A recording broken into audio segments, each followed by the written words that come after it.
Lin Wan, once the formidable queen of the Qinglong Base, found herself betrayed by her husband Li Wei and her half-sister Lin Xiao, who cast her into a horde of zombies. Upon her rebirth, Lin Wan liquidated her assets worth billions, amassing supplies with fervor, preparing to confront the treacherous duo. With her vast resources, she traversed back to the 1970s. In a luxurious apartment, a celestial being lay upon a grand bed. Her long, ebony hair cascaded beside her pillow, framing a delicate face adorned with enchanting peach blossom eyes. A red beauty mark at the outer corner of her right eye accentuated her allure, while her high-bridged nose and rosy, cherry-like lips, complemented by subtle dimples, added to her exquisite charm. Her porcelain skin epitomized ethereal beauty, reminiscent of a rare gem hidden away in the valleys. At that moment, the enchanting beauty gazed at the ceiling, lost in a myriad of thoughts. She was Lin Wan, returned from death. Indeed, Lin Wan had been reborn.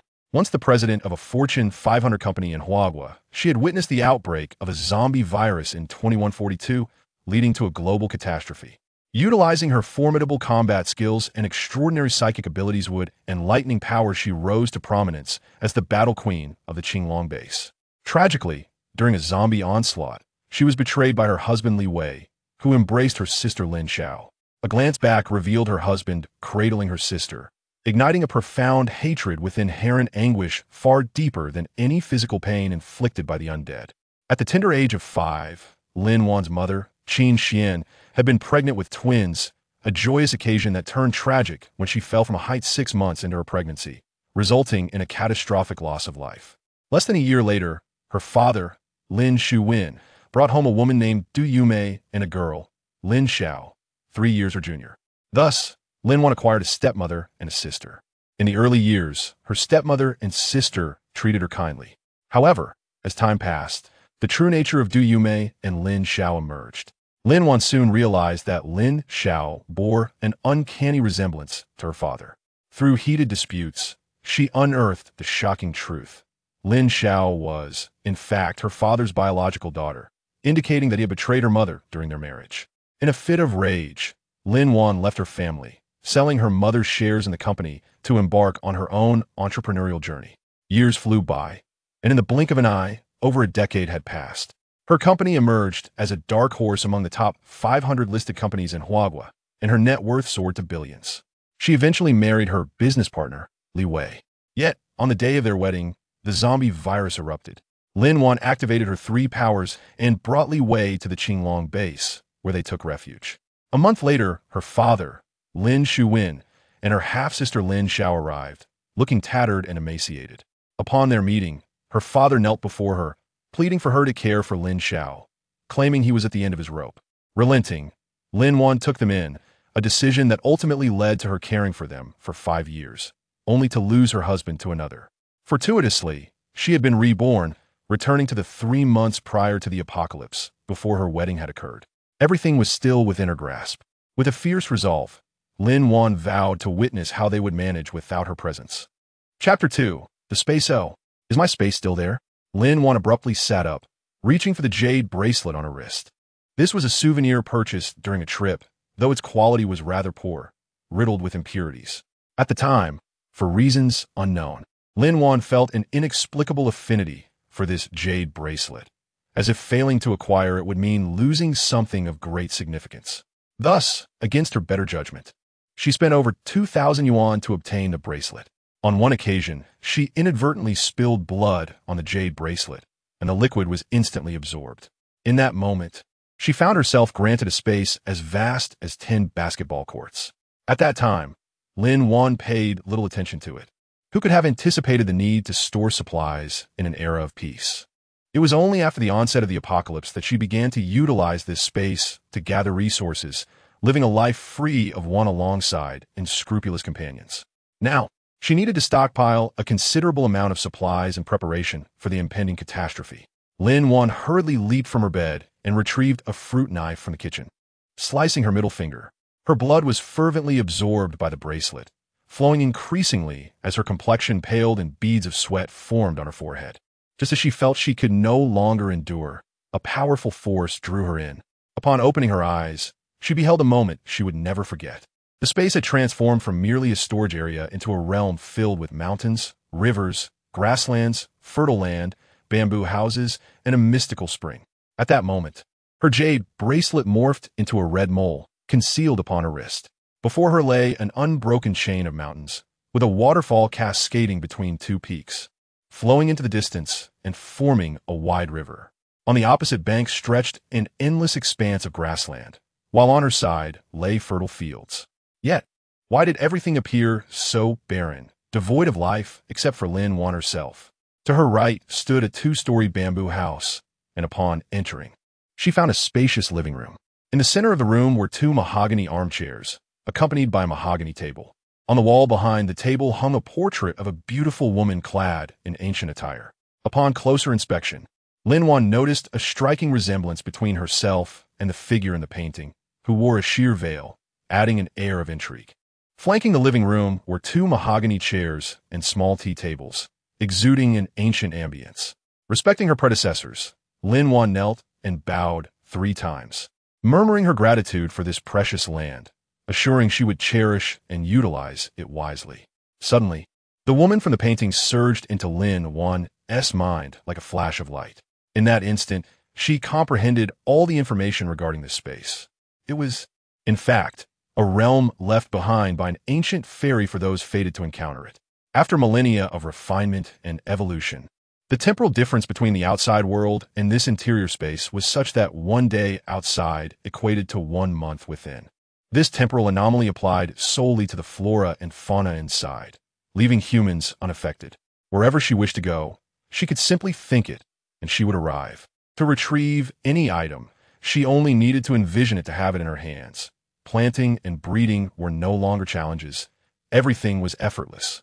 In essence, within this space, Lin Wan was omnipotent. To the left of the living room lay an alchemy room, filled with shelves housing numerous small porcelain vials, each labeled with a variety of names. There were blood-stopping pills, cold remedies, bone-setting pills, itch relief pills, truth pills, bone-melting pills, invisibility pills, an array of peculiar concoctions. Chapter 3. Stockpiling supplies. The room on the right side of the hall featured an entire wall of cabinets, each adorned with 100 drawers, each a static space of infinite capacity. This meant that whatever was placed inside could be retrieved in its original state. Each drawer could only contain similar items. For instance, rice, flour, millet, and sorghum could coexist within the same drawer, as they also contained dozens of storage bags that too were infinite containers. When items were placed inside, the bags would display what was stored within, declaring the name of the item. As she ventured deeper into the living room, she discovered an expansive modern kitchen equipped with water, electricity, and gas. How it functioned remained a mystery. Where the electricity originated was irrelevant as long as it was usable. In the master bedroom on the 2nd floor of the bamboo house, there lay a large linen bed and an enormous wardrobe. The 2nd bedroom also featured a linen bed and a massive wardrobe, yet remained empty. Another room housed a modern bathroom complete with a toilet and shower, highlighted by a grand bathing pool. Beside the bamboo house flowed a mystical spring. While it could not resurrect the dead, its undiluted water could cleanse and heal, alleviating ailments and neutralizing toxins. Lin Wan rushed to the spring, cupping the water in her hands and drinking deeply. Soon after, she felt dark. Foul-smelling oil exuding from her body, a stench so overwhelming it threatened to suffocate her. She quickly teleported to the bathroom, turning on the shower to wash away the impurities. Once cleansed, her skin felt as smooth and soft as a peeled egg, exuding a freshness that was delightful to the touch. Having familiarized herself with the space, Lin Wan silently invoked her return, finding herself back in the kitchen. Once outside the realm, she began to assess her assets, company shares, numerous properties, and luxury vehicles totaling in the billions. She promptly called her secretary, Xiao Wang, eager to liquidate her assets. At that moment, Xiao Wang was utterly bewildered. What was happening? Did the CEO wish to abandon everything? Yet when the leader commands, one must comply. Meanwhile, our esteemed CEO Lin Wan was indulging in a shopping spree. With money in hand, she felt no anxiety. Venturing to another city, she rented dozens of large warehouses and enlisted several agents to assist in procuring an abundance of supplies. Focusing on clothing, food, shelter, and transportation, she ordered vast quantities of grains, 20,000 tons of rice, 20,000 tons of millet, 20,000 tons of flour, 20 tons of glutinous rice, 10 tons each of sorghum, cornmeal, black rice flour, buckwheat, and oats. Additionally, she ordered 10 tons of various beans, potatoes, sweet potatoes, a range of vegetables, and fruits, despite the capability to cultivate them within her space. However, once the apocalypse struck, money would become worthless, akin to mere scraps of paper. Thus, she spent liberally. She purchased seeds for various grains, vegetables, medicinal herbs, and fruit saplings, anything she could find. Clothing, shoes, socks, undergarments, and more were acquired indiscriminately for all ages, from infants to the elderly. Various fabrics, regardless of aesthetics, were gathered in abundance, along with sewing supplies. Lin Wan found herself unsure of precisely what she had purchased. She noticed a plethora of baby supplies. Although she had no intention of marrying again in this bleak world, she still held a fondness for children. Preparing a few essentials felt prudent.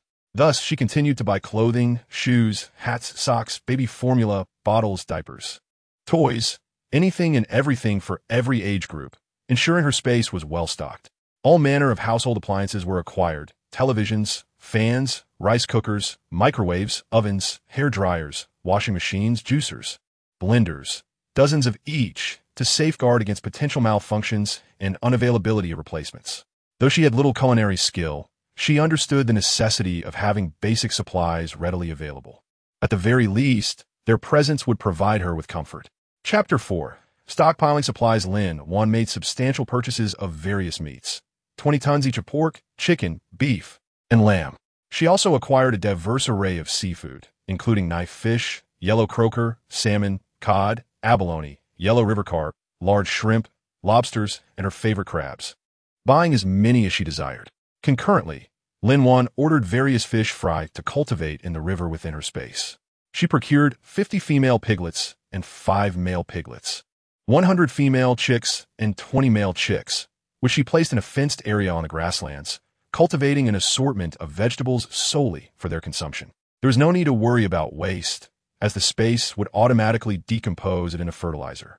She also acquired 50 cows and 50 ewes, along with 10 male bulls and 10 male rams, as well as 5 dairy cows and 5 dairy ewes, allowing them to thrive in the grasslands.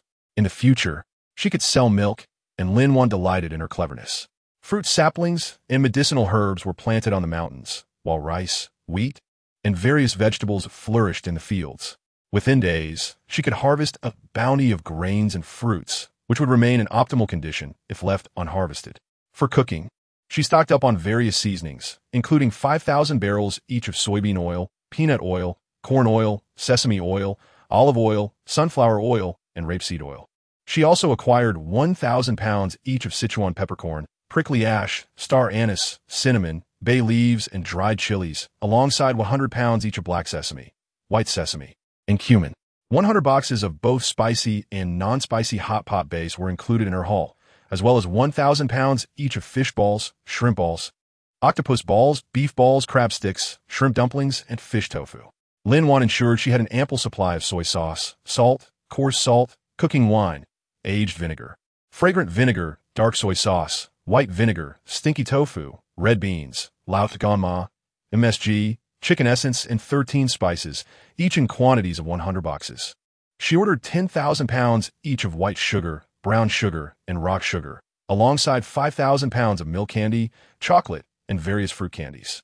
Lin Wan stocked up on assorted cigarettes, baijiu, red wine, and tea, acquiring 100 boxes of each from budget-friendly to premium options. Suddenly, Lin Wan remembered the chilling winters that awaited in the apocalypse. She instructed her team to procure an abundance of quilts, 100 of each weight category from 2 to 12 pounds. 100 each of cashmere blankets and woolen throws were also added to her collection. She bought 10,000 sets of bedding, both durable and delicate, alongside 10,000 pairs of pillows. Lin Wan ensured to include 10,000 pieces of long and short down jackets, along with cotton coats for all ages and genders, as well as thermal underwear, down coats, and cotton pants, also 10,000 each. She purchased 10,000 pairs of cotton boots, canvas shoes, and hiking shoes, ensuring options for everyone. Additionally, she acquired 10,000 pounds of cotton. During this period, Lin Wan arranged for the modification of 10 off-road vehicles and 2 RVs, prioritizing durability. In a world beset by zombies, their claws were formidable. She purchased over 100 electric scooters, knowing her space provided electricity and alleviating worries about charging. Hundreds of bicycles, specifically vintage models, were also acquired, allowing for agility in tight spaces. Recognizing the necessity of medical supplies, Lin Wan contacted a pharmaceutical factory and, under the guise of aiding mountainous regions, procured a vast quantity of medications. Everything from cold and anti-inflammatory medications to fever reducers, diarrhea treatments, painkillers, heart medications, respiratory aids, and external wound care supplies, including gauze and Yunnan Baiyao.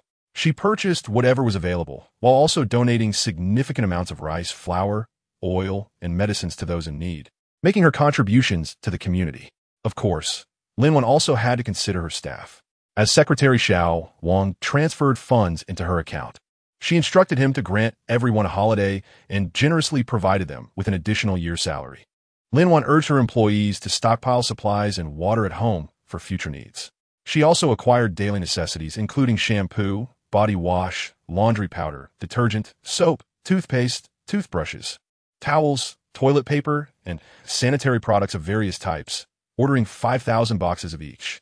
She collected 500 sets of cosmetics from assorted brands, intending to gift or sell any surplus. Additionally, she ordered 50,000 boxes of bottled water and 50,000 barrels of bulk water. For an entire month, Lin Wan navigated through orders and deliveries, tending to the crops in her space, having spent only half of her budget. Chapter 5. Crossing over in the following 2 months. Lin Wan purchased an array of cold weapons from abroad, including Swiss Army knives, cleavers, Nepalese knives, lightweight and sharp hatchets, tridents, and daggers. She also acquired electric batons for dealing with living threats, understanding that the true danger lay not in the zombies, but in human hearts. A stock of firearms was also secured: shotguns, machine guns, missiles, and tanks. Additionally, she obtained over 10,000 cans of liquefied gas, which could be strategically deployed to create explosive traps for zombies. Traveling across the nation, she collected specialties such as Inner Mongolia's yak jerky, cheese, milk sticks, dried beef, roasted whole lamb, milk tea, and mare's milk wine, Xinjiang's dates, goji berries, raisins, roasted meats, large plate chicken, hand-pulled noodles, baked buns, pilaf, and naan, and delicacies from the capital, including donkey rolls, cream-fried cakes, pea flour, osmanthus almond tofu, Beijing-style shredded pork, noodle tea, sugar ears, and lazy dragons. Lin Wan indulged in local specialties from Guizhou, Haishu, Guangshi, and other regions, purchasing hundreds of portions from various restaurants, leaving the owners grinning from ear to ear, as she was indeed a walking embodiment of desire, buying at every stop. Simultaneously, she ordered a plethora of delectable foods online, including snail noodles, ham sausages, instant noodles, crispy noodles, fried chicken legs, baby squid, squid strips, cod slices, spicy little fish, pickled fish chunks, pickled chicken feet, spicy duck necks, and duck intestines. At the bakery, she ordered steamed cakes, tiramisu bread, French bread, meat pies, and various small pastries, buying hundreds of each. The dry goods and nuts were also plentiful, as she indulged in her shopping spree without hesitation. With only a week remaining before the apocalypse arrived, Lin Wan had nearly depleted her funds. Thus, she purchased a plane ticket back to her hometown in Jixing. She booked a luxurious hotel room for a week, enjoying a relaxing bath, drying her hair, and then retiring to bed. Perhaps freed from her burdens or seeking to forget the past, she fell asleep within moments. Upon awakening, Lin Wan was bewildered. Blinking her eyes repeatedly, she found herself in a modest brick house, with rough lime walls, a wardrobe, a table bearing a few books, a reclining chair, a wall adorned with portraits of great leaders, and a mirror reflecting her floral-patterned quilt, exuding an air of nostalgia. Lin Wan pondered whether she had been kidnapped or if this was merely a dream. As she attempted to sit up, a sudden pain pierced her head, and a cascade of images flooded her mind. The life of the original girl surged forth. This was the capital of Huagua, though the names of its great leaders differed. Yet, the course of history bore striking similarities. The year was 1974, and the young girl, also named Lin Wan, was 16. Her father, Lin Xiao, and her mother, Qin Xian, shared names with Lin Wan's own parents. Unlike Lin Wan's parents, the original girl's parents were deeply affectionate and devoted to her. Her father was a soldier, and her mother a military doctor. Tragically, just last month, they perished while on a mission, both having made the ultimate sacrifice. The girl had just concluded her parents' funeral rites when she succumbed to a fever brought on by her overwhelming sorrow. As both her parents were only children, their grandparents had fled to this place, the two families having journeyed together, and the children had quickly fallen in love, forming a revolutionary partnership. A year later, they welcomed a delightful little princess into the world. Lin Wan was raised by her grandparents, as well as her maternal grandparents. Her parents were preoccupied with work, leaving them with little leisure time. Thus, she cherished every moment spent with them. Chapter 6. Going to the countryside. How life does not always go as one wishes. In recent years, both her maternal grandparents and paternal grandparents passed away. Upon returning to her parents' side, and just after graduating from high school, tragedy struck again as they, too, departed from this world. How could the young girl bear such an overwhelming blow? She found herself devoid of the courage to continue living. Consequently, she left this world, and Lin Wan emerged. With a sigh, Lin Wan murmured, "Dear girl, may you journey well. I will live on in your stead." She wished for her to reunite with her parents and grandparents in the realm of eternal bliss. As she uttered these words, a sudden lightness enveloped her. At that moment, her stomach grumbled incessantly. It had been a day and a night since she last ate. Naturally, Lin Wan felt hunger pangs. Sensing the presence of space, she embraced it, a truly fortuitous turn of events. With a silent incantation, she entered. Her figure vanished from the room, and in the storage room, she retrieved a bowl of millet porridge and several buns, indulging herself heartily in the dining area. After her meal, she placed the dishes into the dishwasher for automatic cleaning. Stepping outside the bamboo house, she was greeted by the golden fields of wheat and rice, lush green vegetables, and herds of cattle and sheep. Plump pigs, clucking chickens, and leaping fish surrounded her. The mountains were adorned with fruit trees heavy with ripe produce, alongside fragrant medicinal herbs. At that moment, Lin Wan's heart swelled with joy and a yearning for a beautiful life ahead. There were no more zombies lurking about. Although it was the 1970s, she possessed space, ensuring she would never face hunger or cold again. She would no longer endure a life of deprivation. Yet, it was a pity that she had not yet avenged the grievances of her past life. While lost in thought, a sudden knock at the door jolted her. Lin Wan promptly exited the space, asking, "Who is it?" "Child, it's me," Aunt Wang from next door came to reply. Upon opening the door, images flooded her mind. Aunt Wang helping her with her parents' funeral arrangements, inviting her to dinner, and praising her intelligence and capabilities. Realizing the familiarity of these memories, Lin Wan smiled warmly and said, "Aunt Wang, let us discuss matters inside. I won't come in. I just wanted to check if you have prepared everything for your trip to the countryside. Have you bought what you need?" Lin Wan was momentarily taken aback. What trip to the countryside? Then she recalled a classmate, Lin Xiao, and a male peer, Li Wei, who had conspired to support rural development. Lin Wan had harbored feelings for Li Wei, while ironically, Lin Xiao also fancied him. However, Lin Xiao had never openly expressed her affection in Lin Wan's presence. Whenever Lin Wan confessed her feelings, Li Wei remained non-committal, neither accepting nor rejecting her. Subsequently, Lin Xiao would tell Lin Wan how much Li Wei adored her, further deepening Lin Wan's infatuation.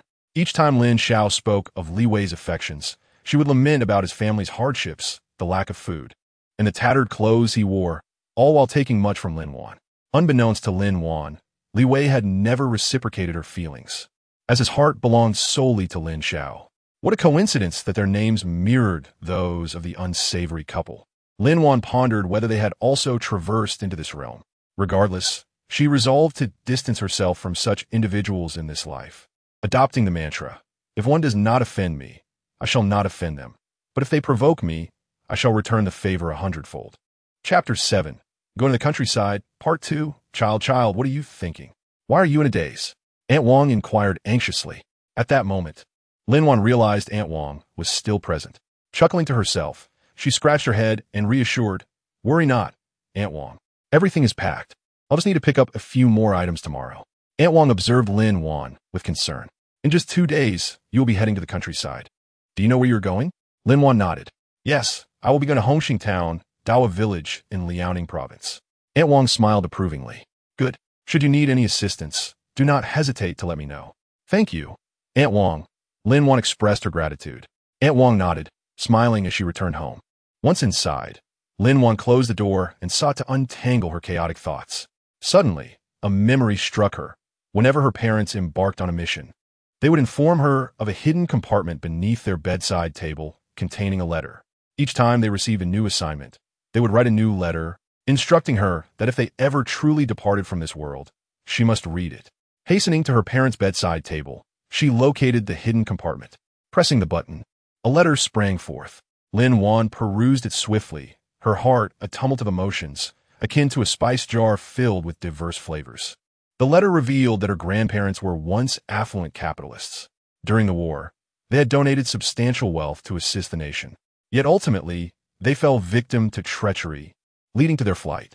Fortunately, they had the foresight to conceal many valuable possessions, relinquishing only superficial assets. Upon their arrival in this place, they gradually transferred these hidden treasures to a basement within the woodshed.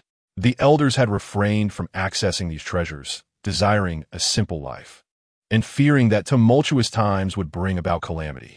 Lin Wan mused on what the young girl would have felt had she known of the family's wealth. Would she have regretted leaving this world prematurely? Yet, dwelling on such thoughts was futile. Lin Wan proceeded to the woodshed, discovering the basement, which left her astonished. Over 100 large redwood boxes were neatly arranged, accompanied by sacks of rice, millet, cornmeal, and hanging cured meats. Lin Wan stored everything from the basement into her space, recognizing it as the safest haven. She then restored the basement door to its original state, entering her space. Once inside, she opened each wooden box, nearly blinded by the dazzling sight within. The first 20 boxes contained small yellow fish, each weighing 31.2 grams, followed by 20 boxes of larger yellow fish, each weighing 312 grams. There were 20 boxes of paintings, 20 boxes of antiques, 10 boxes of silk, 10 boxes of books, and 5 boxes of silver ingots. One box contained a large black sum of money, totaling 100,000 yuan. Additionally, a small wooden chest held several property deeds from Kyoto. Lin Wan silently vowed that as the new Lin Wan, she would bring honor to the Lin family and not tarnish their legacy. She placed the property deeds in a master bedroom and organized the remaining items into the storage cabinets. The large sum of money was placed in a separate cabinet, for she anticipated acquiring much more wealth in the future. Chapter 8, Going to the Countryside, Part 3. Lin Wan's heart raced with exhilaration. How could it not? What does 100,000 yuan signify?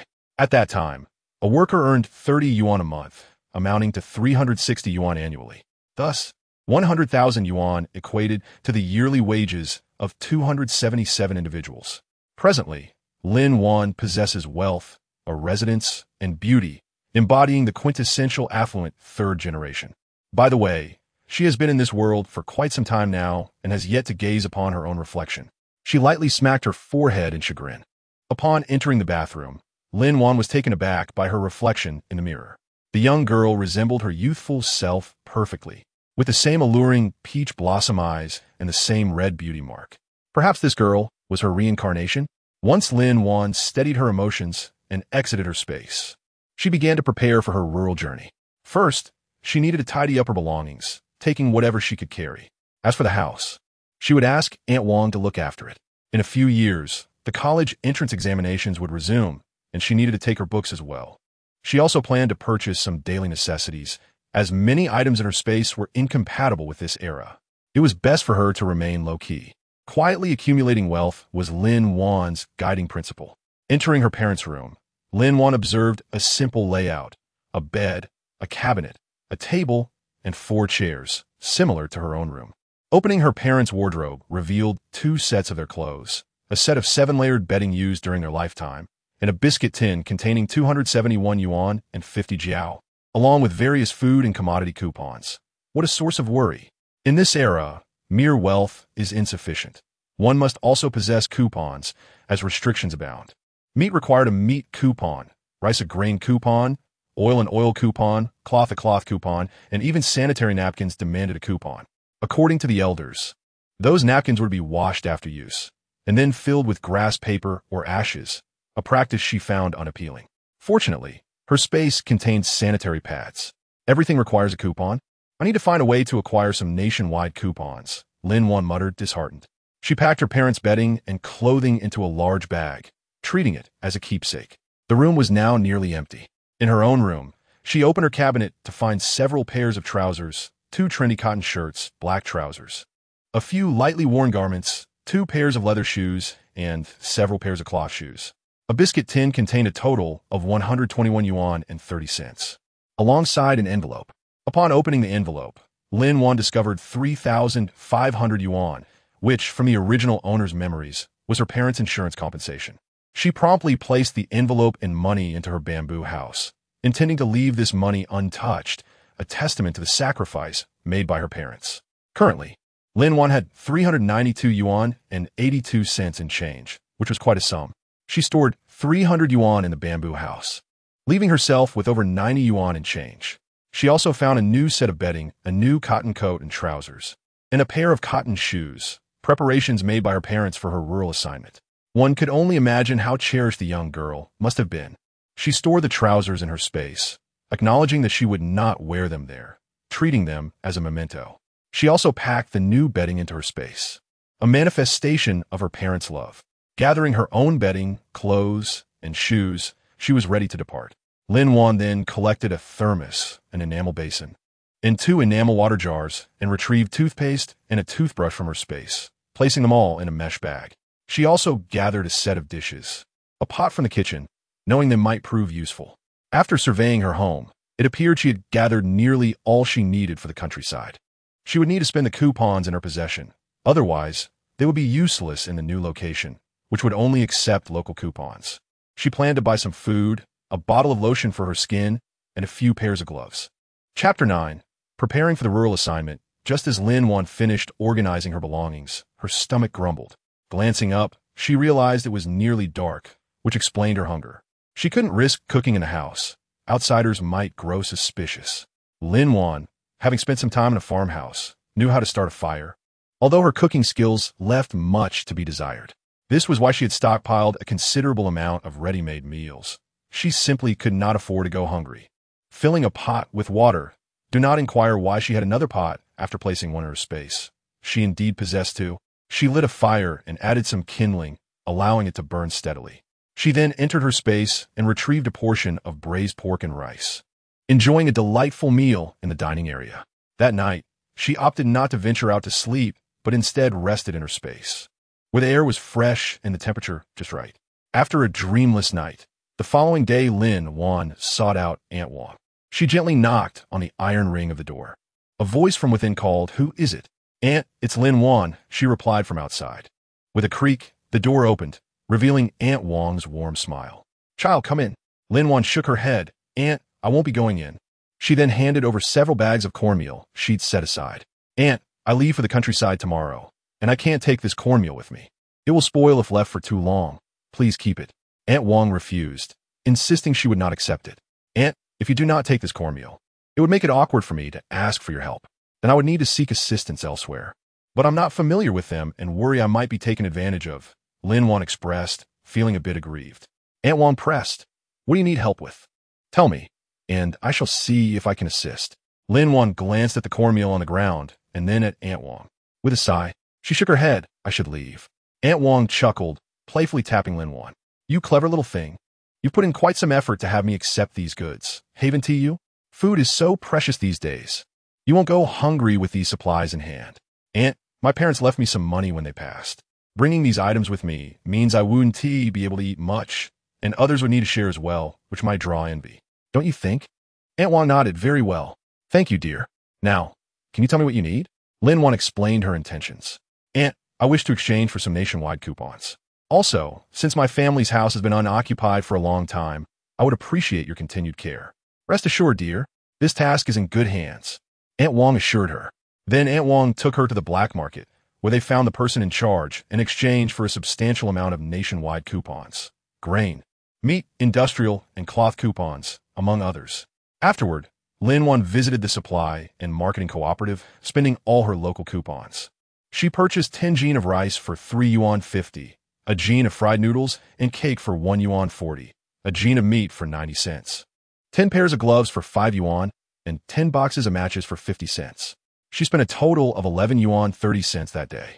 Upon returning home, Lin Wan found some yellow steamed buns and boiled over 10 eggs in her space. She packed some pickled vegetables in a small jar, along with a bit of brown rice and stir-fried vegetables. These provisions would sustain her during the 2-day train journey. She needed to prepare adequately for her trip. Afterward, Lin Wan decided to practice her breathing exercises, knowing her petite frame would need fortification for rural life. Not only would this enhance her immunity, but it would also increase her strength, ensuring her safety in the countryside. Lin Wan drank the spiritual spring water, yet the impurities she expelled were no less than before. The dark, viscous sludge flowed down her body, and she hurried to the restroom, scrubbing herself 4 or 5 times before feeling truly clean. Now, she had genuinely transformed into a little angel. Thus passed a day, and the time to venture to the countryside had arrived. Lin Wan rose early, had a light meal, and hurried to the train station with her luggage. Upon arrival, she noticed many others, like herself, heading to the countryside, adorned with bright red flowers and carrying various bags while standing in line. An official from the youth program called out, "Those going to Liao province, please queue here." Lin Wan quickly grabbed her bag and rushed over to collect her ticket, joining the line to board the train. As the mournful sound of the train approached, Lin Wan moved with the crowd toward the carriage. Her feet felt detached from her body, scarcely touching the ground. It was as if she were a sandwich cookie being pushed onto the train. Stumbling, Lin Wan finally found her seat, stowed her luggage, and just settled in when she spotted the scoundrels Li Wei and Lin Xiao. The two were huddled together, whispering to one another. At that moment, Lin Xiao noticed Lin Wan and stood up, feigning a pitiful expression, exclaiming, "Oh, Sister Wan, why did you take so long to arrive?" Brother Li Wei was nearly beside himself with worry. The attention of those nearby turned to them. Lin Wan shivered at the words, feeling a chill run down her spine. She chuckled, "Oh really? I didn't notice him being anxious at all. You two seem quite engrossed in your conversation. Do you truly believe what you just said?" "I certainly do not. Do you think everyone else is a fool?" Chapter 10. The train farce. Lin Xiao glanced around, noticing many eyes fixed upon her, with murmurs of conversation echoing. Tears cascaded down her face, as if she had suffered great injustice. Lin Wan rolled her eyes in response. "Lin Xiao, there's no need for theatrics. This isn't a stage performance where you act as if someone has wronged you. If you wish to date, then by all means do so. It has nothing to do with me, so why cast blame in my direction? We are here to assist in rural development, not to engage in petty rivalries. Everyone is watching. No one has mistreated you. Please refrain from that pitiful demeanor. While we may know each other, it is merely a passing acquaintance. Do you understand?" Someone in the crowd chimed in. "Well said." And applause erupted. Lin Xiao, now leaning on Li Wei's shoulder, sobbed dramatically, her tears flowing like rain. Suddenly, Li Wei raised his hand and struck toward Lin Wan's face. A girl beside Lin Wan screamed, "Ah!" In a swift motion, Lin Wan caught Li Wei's wrist and retaliated with a sharp slap. The sound echoed as Li Wei's right cheek reddened, a handprint forming. One could only imagine the force behind Lin Wan's strike. The carriage fell silent, and it took a moment for everyone to react. Lin Xiao, too, seemed to come to her senses, reproaching, "How could you hit Brother Li Wei? He cares for you deeply. Treating him this way will only hurt him." "You," Lin Wan interrupted, nearly laughing in disbelief. "What are you saying? Let everyone hear your words and see if they make any sense. You claim he loves me, yet he is in your arms. You assert he cares for me, yet he strikes me on your behalf. Do you hear the contradictions in your own words? Please, enlighten me on the logic behind that." Laughter erupted among the passengers. Lin Xiao opened her mouth, speechless. Lin Wan continued, "Lin Xiao, remember this. You are you, and I am I. From this moment on, we are separate. You tread your path, and I shall cross my bridge without interference. Otherwise, do not blame me for being unfeeling." After that, Lin Wan ignored them, her mind occupied with thoughts. She realized that since her rebirth, her lightning and wood abilities had vanished, leaving her with only mental prowess, albeit limited to a radius of about 5 kilometers. Nonetheless, she felt a sense of security in this, possibly linked to the spiritual spring water. Lost in thought, she eventually drifted off to sleep. Upon awakening, Lin Wan noticed many preparing for lunch. She retrieved a food container from her bag, which was actually from her space, filled with stir-fried cabbage and brown rice, delicious fare from a future restaurant. Lin Wan preferred to remain inconspicuous, keeping to herself. Just then, an enticing aroma wafted through the air. It was the scent of braised pork. Looking around, she realized it was Lin Xiao with a large container of the dish, accompanied by rice. Lin Xiao, glancing at Lin Wan, sweetly said, "Brother Li Wei, let us eat together." Lin Wan rolled her eyes dramatically, thinking this train farce was never-ending. A young boy across the aisle shouted, "Grandma, I want braised pork. Go get it for me." The elderly lady chuckled, replying, "My dear grandson, go ahead and take it. Grandma supports you." The boy scampered over, demanding, "Hurry up and give me that braised pork. You don't deserve it. It's all mine." He snatched a handful and stuffed it into his mouth. At that moment, Lin Xiao had had enough and pushed the boy down. The grandmother rushed over and slapped Lin Xiao, scolding, "You shameless little brat. How dare you hit my precious grandson? I'll teach you a lesson." Seeing the situation escalate, passengers hurried to intervene and call the train police. When they arrived and inquired about the commotion, the crowd explained what had transpired. The police reprimanded the grandmother, and that seemed to settle the matter. Lin Xiao, now nestled against Li Wei, sobbed softly. She suddenly lifted her head, glaring at Lin Wan, asking, "Why didn't you help me?" Li Wei mirrored her expression. Lin Wan was taken aback, thinking, "What does this have to do with me? If you have a problem, seek a remedy." She remarked, "Lin Xiao, is there something wrong with your mind? If so, I advise you to seek treatment. Do you expect me to assist you when you're the one in trouble? I your parent? Get real." Chapter 11. Arrival at the youth station. This infuriated Lin Xiao, who clung to Li Wei once more, continuing her lamentations. Lin Wan found herself at a loss for words, questioning the childishness of the pair. However, her newfound tranquility had not gone unnoticed by someone. Li Wei gazed intently at Lin Wan, realizing her beauty now more than ever. Her skin was delicate, akin to a peeled egg, capable of yielding moisture. Her enchanting features possessed an innate allure, with a red-tear mole enhancing her charm. Her lips resembled pink cherries, tempting one to taste their sweetness. Previously, her beauty was within reach, but now it felt utterly unattainable. At that moment, Lin Wan sensed someone's gaze upon her. Casually, she used her mental perception to scan the area, discovering the peculiar expressions on Li Wei's face: lewd, infatuated, contemplative, regretful. A myriad of emotions played across his features. Lin Wan's lips twitched at the absurdity of it all. What does this mean? A little naive, am I? Lin Xiao, too, caught wind of Li Wei's unusual demeanor, feeling even more wronged. Meanwhile, Li Wei, realizing the situation, gently patted Lin Xiao's back, offering comfort. In this peculiar environment, they spent 2 days and nights before finally arriving at Hongxing Town. Lin Wan grasped her luggage and descended from the train along with the throng. From a distance, she heard a robust voice exclaiming, "This way to Hongxing Town. Gather here." Lin Wan hurriedly joined the main group, now awaiting the villagers to come and escort them. Meanwhile, she noticed 2 lagging companions, burdened with large and small bags, meandering slowly, which stirred a sense of urgency among the onlookers. At that moment, several middle-aged men approached, driving a cart. After exchanging a few words with the previously shouting man, they began to call out names. Tainyo Village, Tainyo Village, Shaoli Village, Shaoli Village, Dava Village, Dava Village. Upon hearing Dawa Village, Lin Wan promptly made her way over.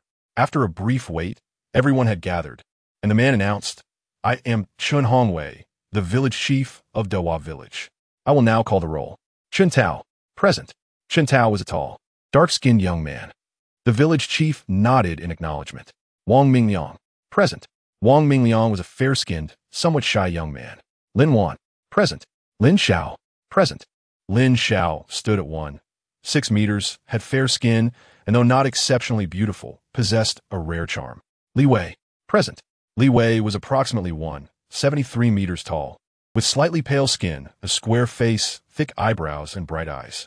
Lin Wan thought to herself, this was an ordinary face. She mused over what the original owner saw in Li Wei. Perhaps it was merely youthful infatuation, as the girl was too young to comprehend the essence of love. The village chief waved his hand, and the 5 of them followed him to the cart, placing their luggage down and embarking towards Dawa Village. Throughout the journey, the chief shared details about the village. As they swayed gently, nearly drifting into slumber, they finally arrived at the youth station. The chief dismounted and called out, "Is Chun Gang here? The new youths have arrived. Please attend to them." Coming. At that moment, Lin Wan saw a young man emerge from inside. He stood about 8 meters tall, with bronze skin and a robust physique. He approached the village chief and inquired, "How many newcomers do we have this time?" "5 in total," the chief replied. "All right, I will ensure their accommodations." The chief scanned the group and continued, "Tomorrow, please bring your identification and household registration to the brigade office for registration. As for the grain issue, you may inquire with Qinglong. He is an experienced youth and knows everything. Now, please settle in. I must take my leave." Chapter 12. Renting a house, Qinglong led them into the courtyard, indicating, "The left side is for the male comrades, and the right side is for the female comrades. Currently, there are 3 male and 4 female youths, so please refrain from visiting each other's rooms." He walked further, explaining, "The middle room is the kitchen. There's also a shed outside for firewood and behind the house. There's a vegetable cellar for storing cabbage and radishes during winter." With lunch having already passed, he advised, "Please find something to eat for now, and we can discuss cooking arrangements at dinner. Tomorrow, you will go to the brigade office. Besides registering your information, you will also receive your grain. You can purchase grain with money or exchange it for labor points. This means you will receive grain this year and have it deducted from your labor points at the end of the year. If your points are insufficient, you will need to pay the difference. Any remaining points can be used for next year's grain. You will have a day off tomorrow after registering. Those who wish to shop may go to the town, which is about 5 kilometers away. You will begin work the day after tomorrow. If anyone needs a wardrobe, there are local craftsmen available. Do you have any questions?" Everyone replied in the negative. "Good, then please start settling in," Qinglong instructed. Lin Wan and Lin Xiao entered the female dormitory, where they were greeted by a large Kong with 4 allocated sleeping spaces, all occupied. The remaining space was barely enough for one person to sleep. Without hesitation, Lin Xiao laid her bedding on the vacant spot. Upon seeing this, Lin Wan realized she had no place to rest. Consequently, she approached Qinglong to explain the situation, noting that the male comrades had settled, but there was an extra female youth. Qinglong appeared troubled by this dilemma. Thus, he took Lin Wan to meet the brigade leader, Lu Hongjun, to discuss the matter. After a brief consultation, the leader cleared his throat and addressed them. "As you can see, we currently lack extra rooms at the youth station. I can offer you 3 options. First, build your own house. Second, stay with a local family for a small rent.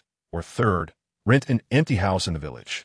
After some contemplation, Lin Wan chose the third option, reasoning that renting an empty house was the most practical choice, as building one would be overly conspicuous and renting would not cost much.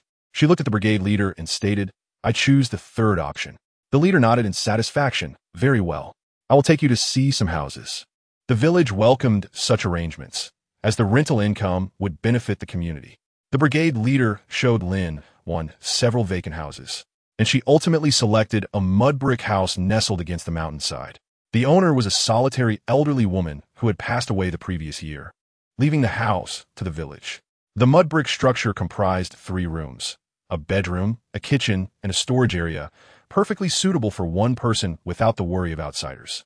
The yard featured a firewood shed, a cellar, a latrine, and a well that was still functional. This was Lin Wan's favorite aspect, as it spared her the labor of fetching water. Before her was a small garden, and as she surveyed the interior, she noted that aside from the Kong, the house was completely unfurnished, costing merely 5 yuan for a year's rent. Lin Wan requested the brigade leader to ensure that the house would be solely hers, with no possibility of renting it to others. "Certainly, I will provide you with a written agreement," the brigade leader cheerfully agreed. Lin Wan rented the house for 4 years at a total of 20 yuan, as she anticipated that by then, she would be preparing for the college entrance examination. Lin Wan asked the brigade leader to arrange for some repairs, handing him 5 yuan for the workers, saying, "Brigade leader, this is for the workers' wages, given the circumstances. I will not provide meals." The brigade leader acknowledged, "All right, I will find someone right away." Lin Wan expressed her gratitude. "Thank you, brigade leader." Chapter 13. Youth Station Welcome Meeting. Lin Wan tucked the receipt into her pocket, which she actually stored her space. With nothing at home, she decided to look for furniture and went directly to Grandpa Wang's house. Arriving at the entrance, she called out, "Is Grandpa Wang home?" An elderly voice replied from within. "Coming, coming."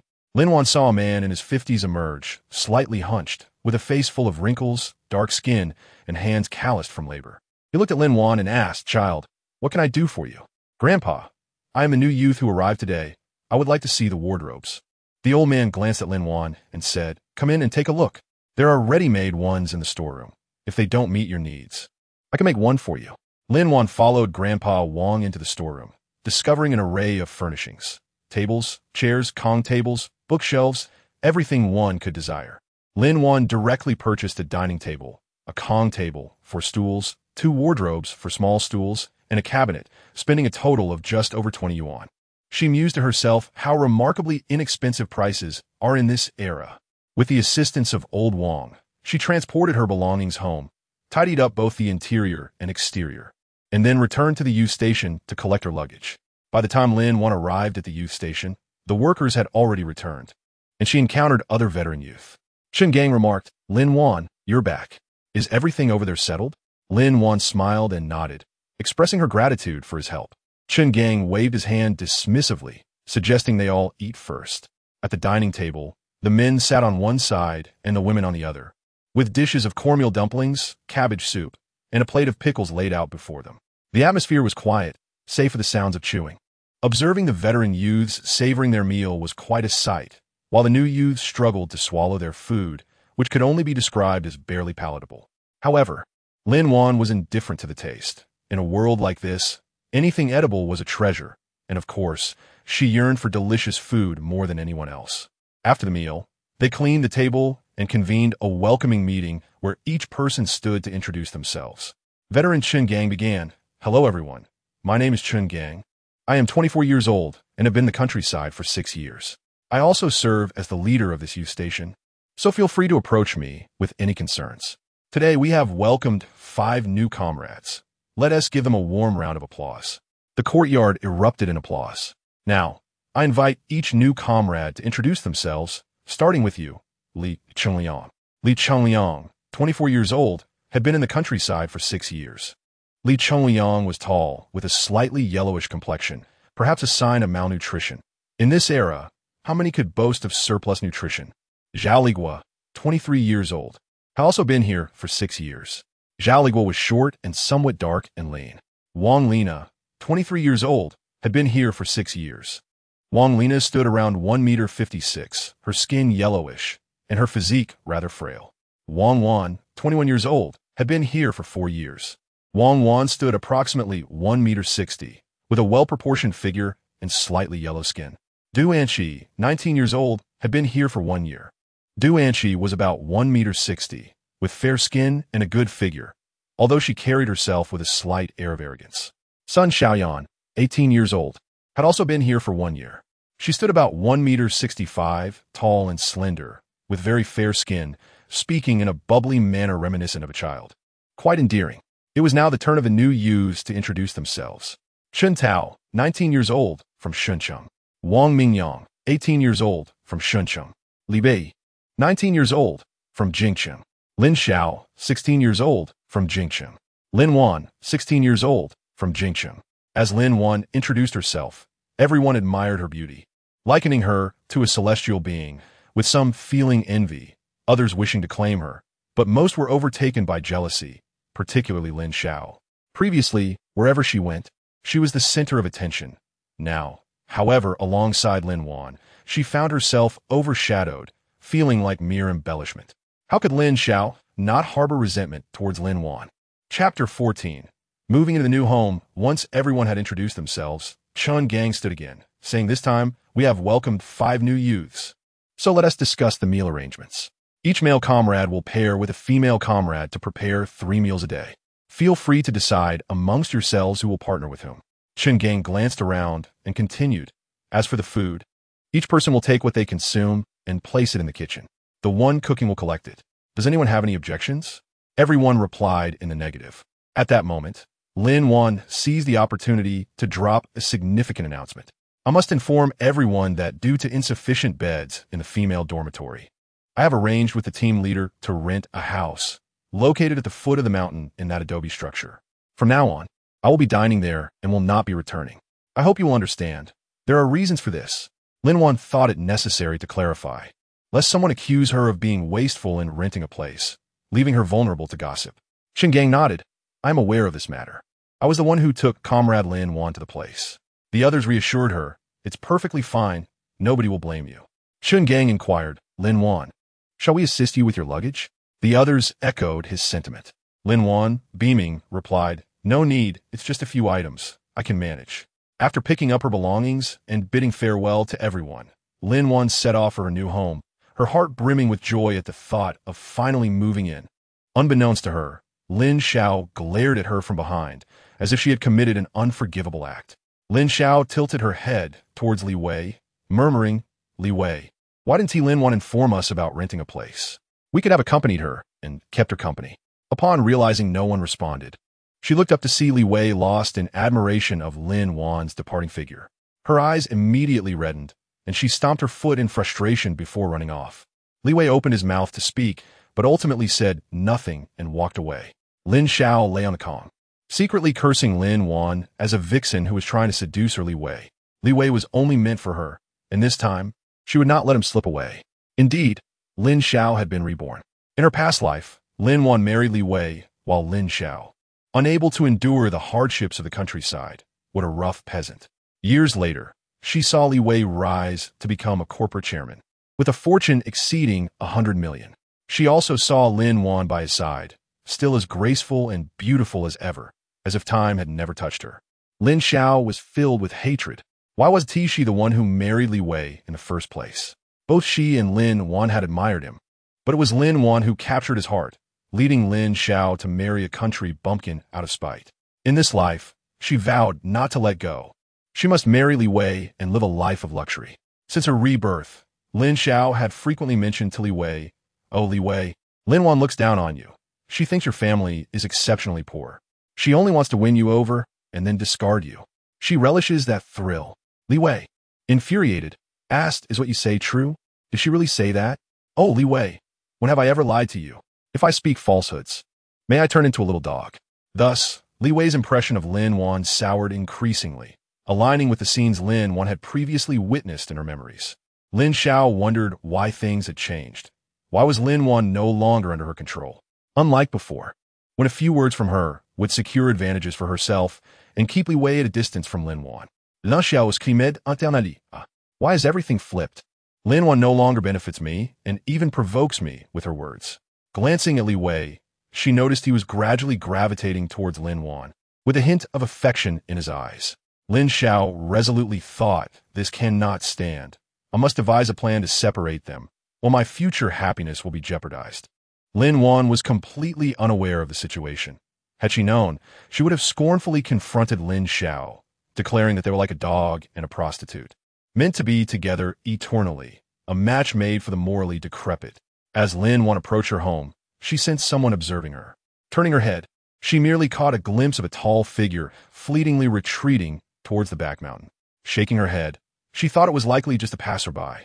Not giving it much thought, she entered the yard. Little did she know that her first encounter with him would be such a perfectly missed opportunity. In the afternoon, the captain had already arranged for someone to fix the rooftop windows and doors, and Lin Wan expressed her gratitude for his attentiveness with a quiet thank you. At that moment, the captain sneezed loudly, mumbling about someone mentioning his name. He chuckled, pleased with having generated a bit of income for the village that day. Chapter 15. Gathering supplies, Lin Wan set down her luggage and retrieved a pot from her space, placing it on the stove. Thankfully, she had brought her cookware along. Although her space was filled with new items, they differed somewhat from those of this era. She filled the pot with water and lit the fire, then laid the mat she had purchased from Old Wang on the heated bed. The mat, woven from reeds, was comfortable to the touch and pleasantly cool. She had no choice but to buy it. The earthen bed was the only option available, and without it, she would have nowhere to rest. After all, her home contained only a mud kong, leaving her in dire straits. Lin Wan began to organize her belongings, placing her clothes, cotton jackets, and various snacks, such as malted milk powder and assorted treats, into 2 boxes, ensuring her home had some semblance of life. Naturally, valuable items were stored in her space, but she still desired to maintain a semblance of normalcy. She arranged a tea set on the dining table, complete with 2 enamel cups and a thermos, prepared to receive guests. Of course, her personal drinking cup would be set aside, as she had the means to do so. On the small Kong table lay a few books from her junior high days, alongside a universally acknowledged essential read, the Red Book. Lin Wan then retrieved 2 thick, opaque pieces of fabric from her space to fashion curtains. After affixing 2 nails to the wall, and stringing up the fabric. She had created a simple yet effective window covering. She spread the bedding she had brought from home across the Kong head, ensuring that regardless of her personal occupancy, it was ready for use. Lin Wan filled the cupboard with an assortment of dishes, bowls, utensils, a vegetable washing basin, and small quantities of millet, rice, cornmeal, eggs, and cooking oil, preparing just enough to get by until she could procure more supplies the following day. After all, she was not adept at cooking, but she could manage a porridge for appearances. Having busied herself for much of the day, Lin Wan realized she was hungry. She swiftly entered her space, retrieving a serving of braised fish, a bowl of rice, and a seafood soup, settling down in the dining room to enjoy her meal while watching television, relishing the moment.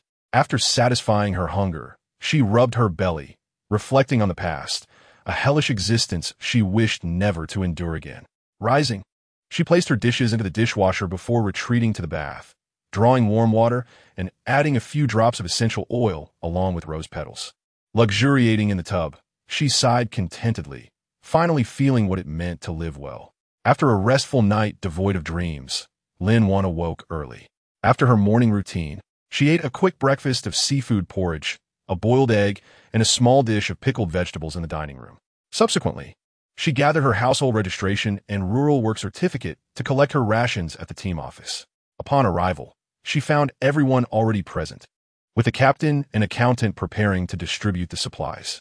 The captain, wearing a stern expression, inquired whether Chang'an had informed them the previous day about their options for purchasing or exchanging labor credits for the rations.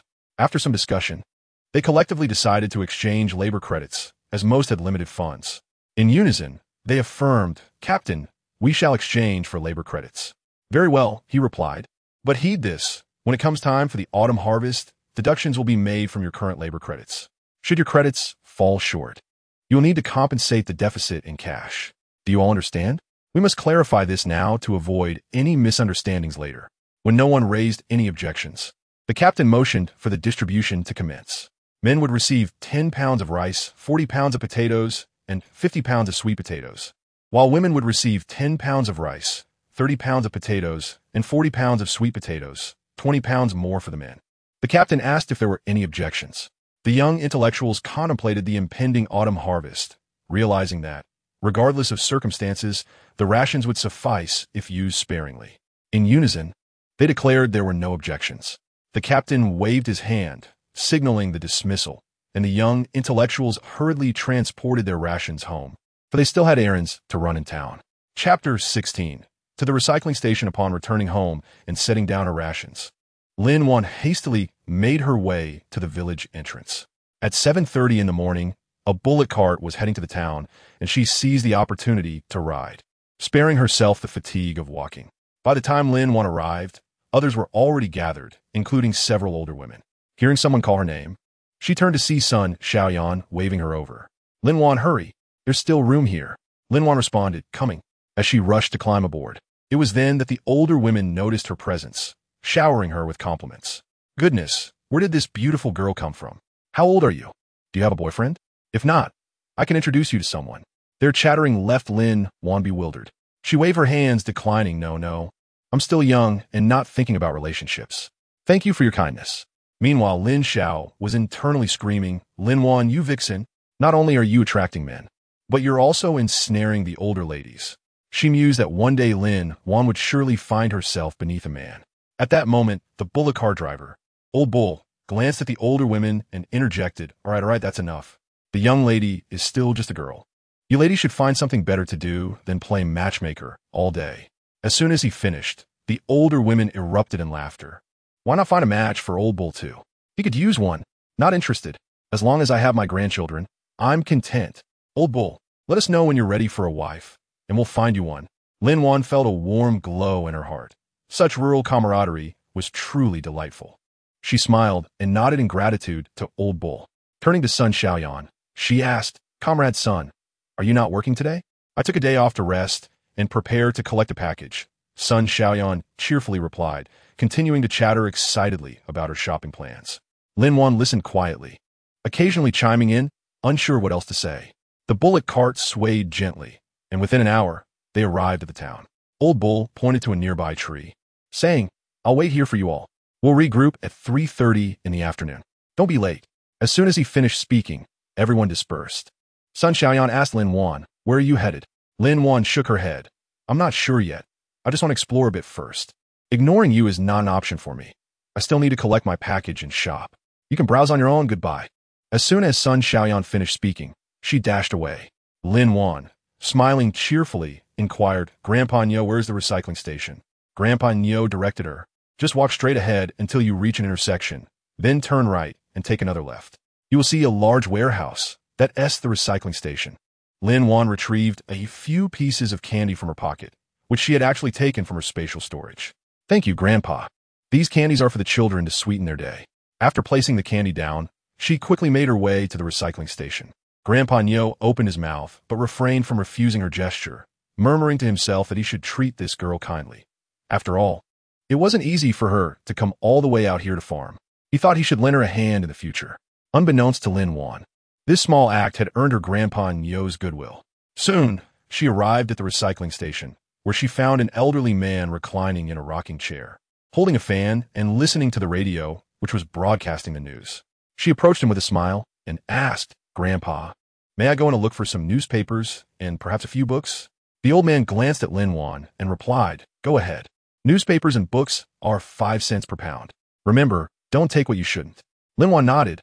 "All right, thank you, Grandpa." Upon entering, she was astonished to find the place overflowing with mountains of paper and books, tables and cabinets piled high, and shards of porcelain scattered across the floor. It was a chaotic sight. Lin Wan disregarded the mess and expanded her senses to search for anything useful. Naturally, she would not overlook any valuable items.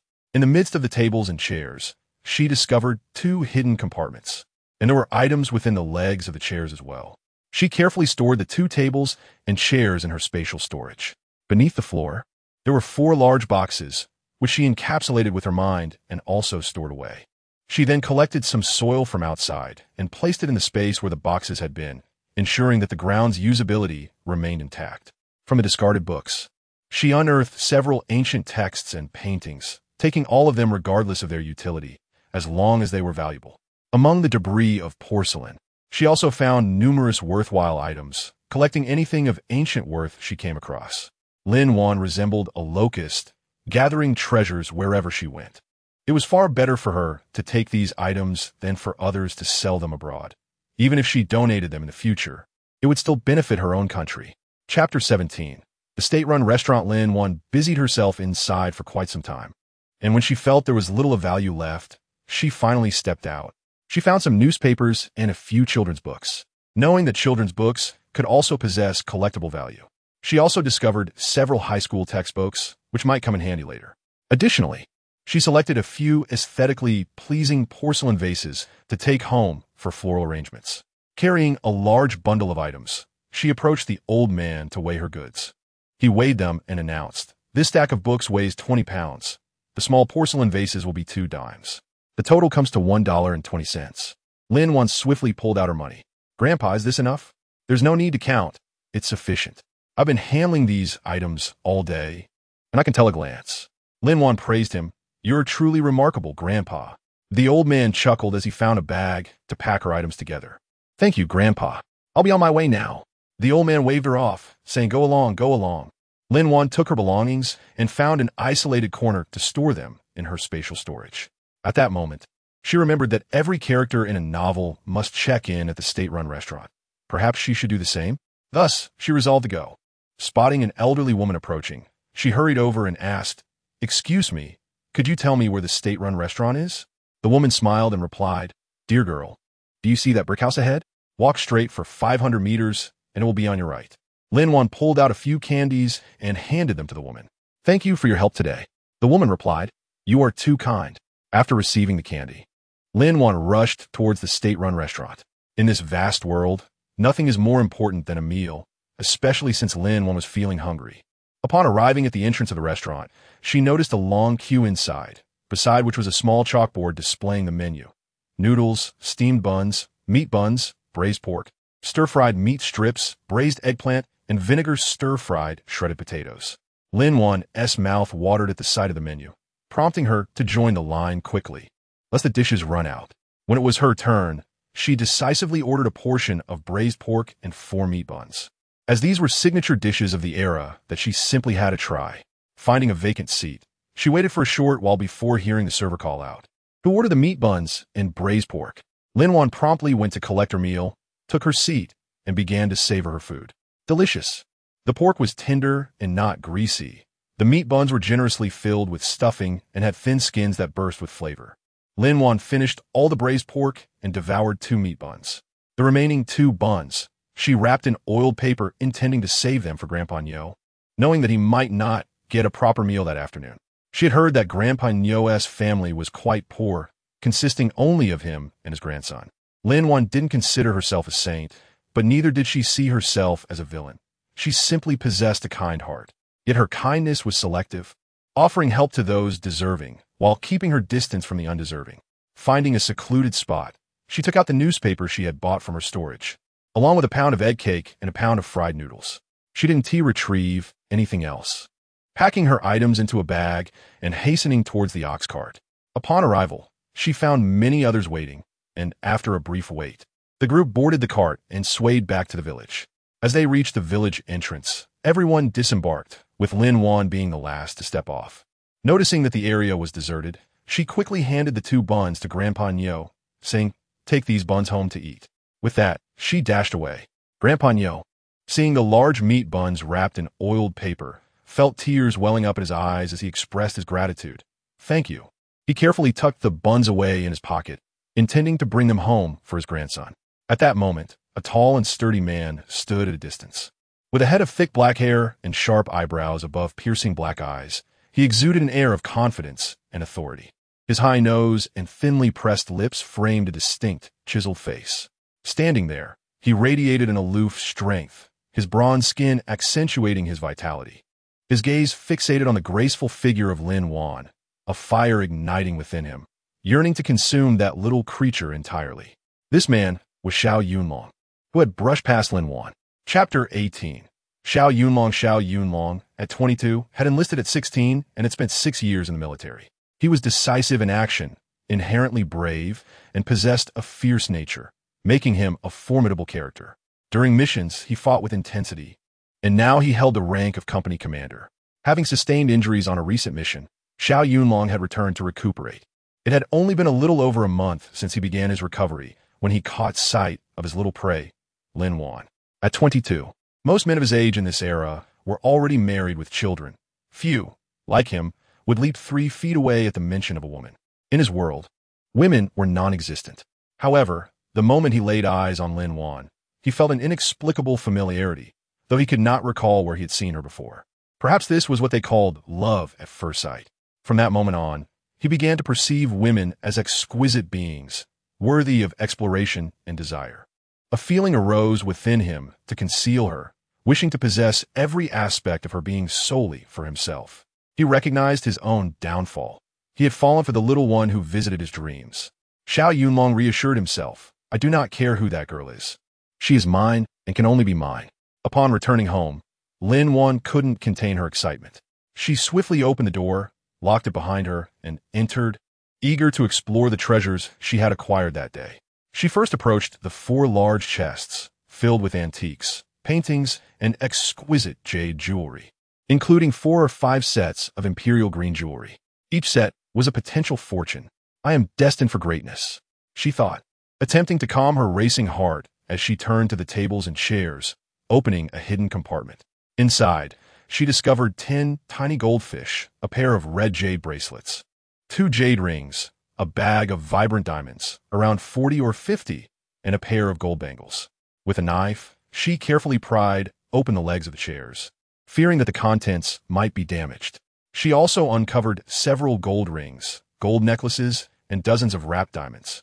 No wonder there had been no noise. Her keen perception had safeguarded her discoveries. After organizing everything into a storage bag and returning it to the storeroom, Lin Wan disinfected the paintings and porcelain. She sorted them by value, placing them into storage bags before neatly arranging them in a drawer. The books were categorized and placed on the shelves. Once her tasks were complete, hunger struck, prompting her to retrieve a meal from the storeroom.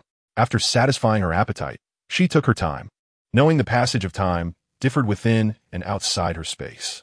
Once she had cleaned her dishes, she indulged in a petal bath and enjoyed a long, comfortable sleep. Upon waking, she tended to the rice, wheat, and vegetables, harvesting and replanting them. She picked all the fruits and slaughtered the surplus pigs, cows, and sheep, storing the meat in the warehouse. She collected 2/3 of the eggs, allowing the remaining third to hatch naturally. With an overabundance of chickens, Lin Wan decided to cull a batch. She ventured into the mountains to check on the medicinal herbs, which were flourishing, and harvested the mature specimens. After completing her tasks, Lin Wan exited her space, only to find that night had fallen. She stoked the fire, ensuring everything was in order, before returning to her space. With nothing pressing to do, she reviewed her school textbooks, aware that the educational materials of her time differed significantly from those of the modern era. Not want to be caught off guard during exams. Once fatigue set in, she left her space, sleeping soundly until dawn. Upon rising, she quickly dressed, tidied up, and washed her face before retrieving breakfast from her space, swiftly finishing her meal. Hearing the bell, signaling the start of work, Lin Wan joined her peers in walking to the threshing ground. Chapter 19. So handsome. Upon arriving at the threshing ground, Lin Wan noticed a multitude of people, including the educated youth, and chose to stand quietly behind them. The villagers glanced in their direction. Girls eyed the young men, while the young men scrutinized the young women, hoping to find suitable partners. Many young men gulped audibly upon seeing Lin Wan, captivated by her beauty. The village wives noticed their husbands' wandering eyes and admonished them. "Where are you looking? If you keep staring, don't expect to sleep at home tonight." The men hastily pleaded, "I want to do it again. I promise. I want to dare next time." Meanwhile, Xiao Yunlong furrowed his brow, feeling an icy chill. Why were there so many people gazing at his little girl? He felt an urge to reprimand them, his hands itching with the desire to act. Many young women cast envious glances at Lin Wan, resentful of her beauty. Why must she be so striking? She resembles a vixen. I wonder whose man will fall prey to her charms. Lin Wan, sensing their disdainful looks, could glean their thoughts. Yet, since they hadn't voiced their grievances, she opted to remain silent and avert her gaze. Lin Xiao, witnessing this, internally cheered, wishing for someone to put that vixen in her place. At that moment, Li Wei approached Lin Wan, saying, "You don't need to rush, Lin Wan. Once I finish my work, I'll come over to help you." Lin Wan rolled her eyes dramatically, thinking, "I don't need your help. Spare your little crush from jealousy. Besides, we hardly know each other. Please conduct yourself accordingly." Li Wei looked perplexed and inquired, "How can we not know each other? Aren't we boyfriend and girlfriend? Don't you like me?" At that juncture, Lin Xiao pulled on Li Wei's arm, feigning tears. "Li Wei, why are you here?" Lin Wan raised her voice. "Perfect. Since you're both here, I'll clarify once more. Li Wei, listem carefully." Your interactions with Lin Xiao, both verbally and physically, reflect the true nature of a couple. We are merely classmates. We have never dated. Please refrain from placing that label on me, all right? Lin Xiao, you needn't guard against me as if I were a thief. I have no intention of competing for Li Wei's affection. Do you understand now? Lin Wan turned to Li Wei, warning, "If you continue to harass me, I won't hesitate to report you for harassment." Li Wei fell silent, realizing all eyes were on them, and he quietly retreated. Xiao Yunlong, observing the exchange, felt a surge of happiness. It turned out she was just as decisive in her actions as he was. Disliking someone was simply disliking them, and there was no need for pretense. At that moment, Lin Wan felt a searing gaze fixed upon her. She looked up to find an extraordinarily handsome man nearby, the very one she had noticed before. Her heart fluttered. He was stunning, with thick, dark hair, striking brows, piercing black eyes, a prominent nose, and finely sculpted lips. He possessed a chiseled jawline that made even the most popular actors pale in comparison. "He is my type, without a doubt," she thought, reveling in her admiration. Xiao Yunlong noticed the way the young girl gazed at him, igniting his desire to showcase his most attractive self. Just then, the team leader arrived, clearing his throat and declaring, "Everyone please quiet down. I have an announcement." The threshing ground fell silent, awaiting his words. "I want to inform you that 5 new educated youth have joined us. Today, we need volunteers to assist them so they can quickly become independent workers. Who is willing to take on a new youth?" No one raised their hands, fearing it would slow their progress. At that moment, Xiao Yunlong raised his hand, declaring, "I would like to take this young lady beside me." Lin Wan looked at him in surprise. He seemed even more handsome now. Does he have feelings for me? She mused, her heart swelling with joy, causing her lips to curl into a smile. Xiao Yunlong noticed the sparkle in her eyes, akin to a fawn, and his heart swelled with delight. The team leader nodded at Xiao Yunlong. Very well, today Lin Wan will be under Xiao Yunlong's guidance. He continued, as for the others, if no one speaks up, I will assign duties as I see fit. Be mindful. If anyone objects, they will face consequences. After arranging the tasks, the team leader instructed, those assisting the new youth should take them to the cornfield for weeding. Once he finished speaking, the crowd hurried to collect their tools. Chapter 20. This person wasn't in my past life. Lin Xiao gazed at the man before her, perplexed. Had he not existed in her previous life? Where had he come from? Regardless, she decided not to dwell on it. As long as Lin Wan kept her distance from her beloved Li Wei, that was sufficient. Xiao Yunlong guided Lin Wan to the tool shed, where they collected their tools and proceeded directly to the cornfield. The scorekeeper, Wang Liang, allocated them a relatively soft patch of land. Xiao Yunlong cast him an appreciative glance, one that seemed to convey, well done, young man. Thank you. Wang Liang returned the look with a smile, indicating that no thanks were necessary, as long as the little ancestor did not cause him trouble. Xiao Yunlong shot him a glare, as if to say, when have I ever caused you trouble? I was unaware. Wang Liang raised an eyebrow, pointing out last time, when I didn't assign you a good spot, you certainly gave me an earful. Xiao Yunlong, looking bewildered, replied, really? I've completely forgotten about that. I assure you, it won't happen again. Wang Liang chuckled, relieved by his words. Lin Wan observed their playful banter and burst into laughter, waving her hands dismissively. You two continue. I am of no concern. Xiao Yunlong beamed at the young girl, chuckling foolishly as he scratched the back of his head. What are you laughing at? Lin Wan's eyes sparkled with mirth as she retorted, I find you both amusing. Xiao Yunlong nodded appreciatively. You are quite delightful yourself. Wang Liang erupted in hearty laughter at this. Noticing Wang Liang still lingered, Xiao Yunlong shot him another glare. What are you waiting for? Hurry up and leave. Wang Liang caught his drift. Got it. I see I'm causing trouble here. With that, he dashed away. Lin Wan continued to chuckle at their antics, her laughter infectious. Xiao Yunlong's face flushed crimson, and as Lin Wan finished her laughter, he pointed to the cornfield. Shall I teach you how to weed the corn? Lin Wan grinned playfully. Are you going to teach me hand in hand? His gaze deepened. If you wish, I would be delighted to. Caught off guard, Lin Wan stared at him, bewildered. What did he mean? She was still a child, after all. Xiao Yunlong solemnly saluted her, and seeing his serious demeanor, Lin Wan too adopted a more earnest posture. Recognizing the respect due to a soldier, Xiao Yunlong introduced himself earnestly. I am 22 years old, have served in the army for 6 years, and currently hold the position of company commander, earning 75 yuan per month. I am in good health, with no vices. I returned home to recuperate after being injured on a mission. I have no parents or siblings, only myself. I am quite straightforward and wish to pursue a revolutionary partnership with you, Lin Wan, with marriage as my aim. May I ask if you would consider this? By the end of his declaration, Xiao Yunlong was drenched in sweat. If you agree, I am willing to surrender my entire salary and bonuses, and I can even apply to have you accompany me during my service. Please grant me this opportunity, if you would. Lin Wan scratched her head, taken aback by his directness. I need to think about it. Xiao Yunlong looked at her with pleading eyes. Would you tell me before the end of the day? Lin Wan shook her head. Just let me ponder this. He smiled broadly. I live next door. Just call for me if you need anything. Surprised, Lin Wan realized the house at the foot of the mountain was indeed his. What a twist of fate. Was the man I saw that day you? She inquired curiously. Xiao Yunlong nodded. Yes, that was me. From the moment I first saw you, I could not forget you. You have filled my dreams. Lin Wan's face flushed a deep red, reminiscent of an apple, making her wish to take a bite. Xiao Yunlong's heart raced at her reaction.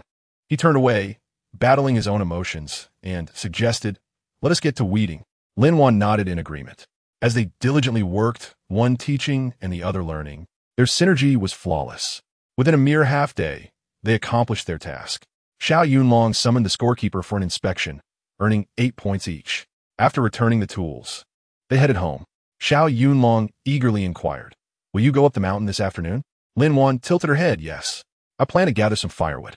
May I accompany you? He asked. After a moment's thought, Lin Wan replied, very well. They agreed to meet after lunch and each returned home. Xiao Yunlong had a quick bite before lying on his bed, listening intently to the sounds from the adjacent yard. Meanwhile, Lin Wan entered her space upon returning home. had a snack, and calmed her thoughts. She mused, in my past life, I encountered no good men, but this time, I have found someone quite promising. His actions reveal a man of responsibility. Unlike Li Wei from my previous life, who did not cherish me. This time, I shall seize a man who reciprocates my feelings. I will take a chance on this. If it leads to happiness, wonderful. If not, I shall try again. After all, I am not bound by the conventions of this era. If we like each other, we shall be together. If not, we shall part ways amicably. It is settled. Chapter 21.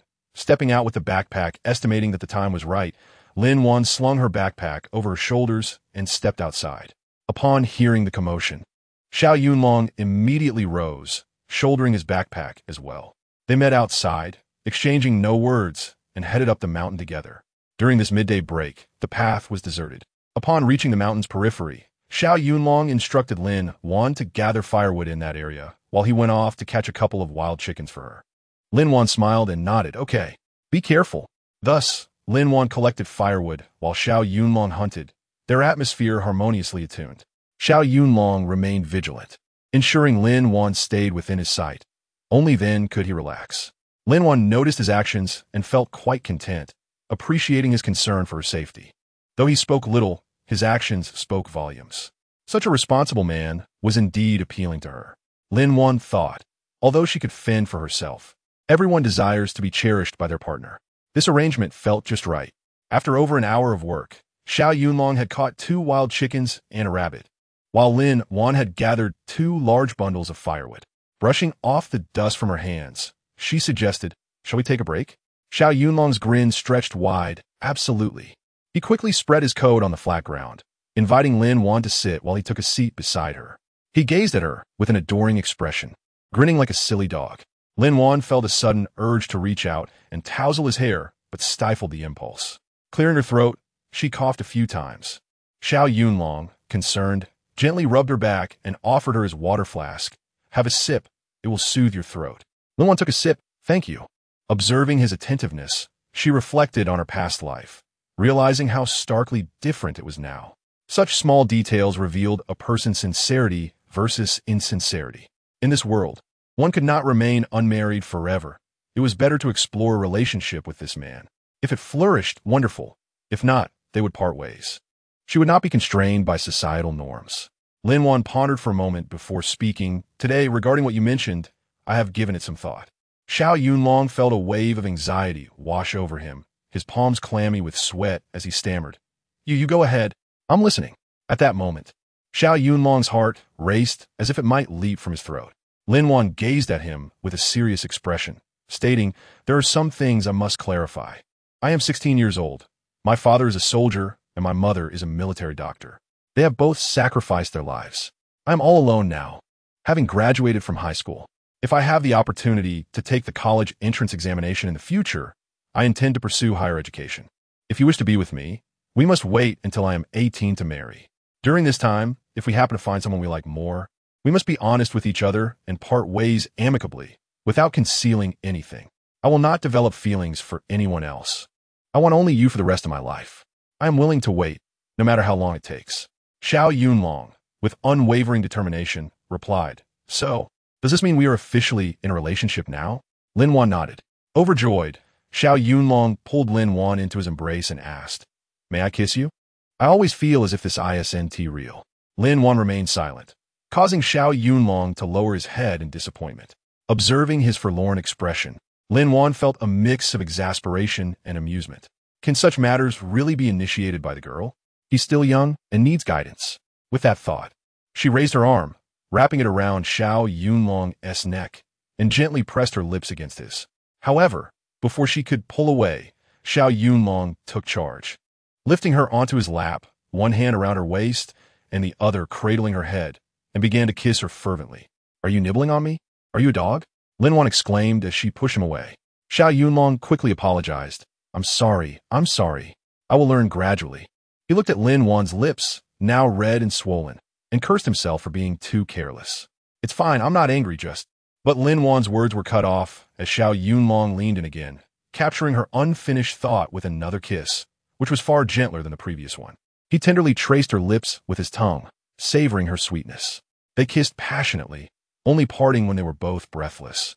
With a hoarse voice, Xiao Yunlong declared, "Wanner, this is the happiest moment of my life. I will forever remember today. I have finally found the woman I love. You're my home, my everything.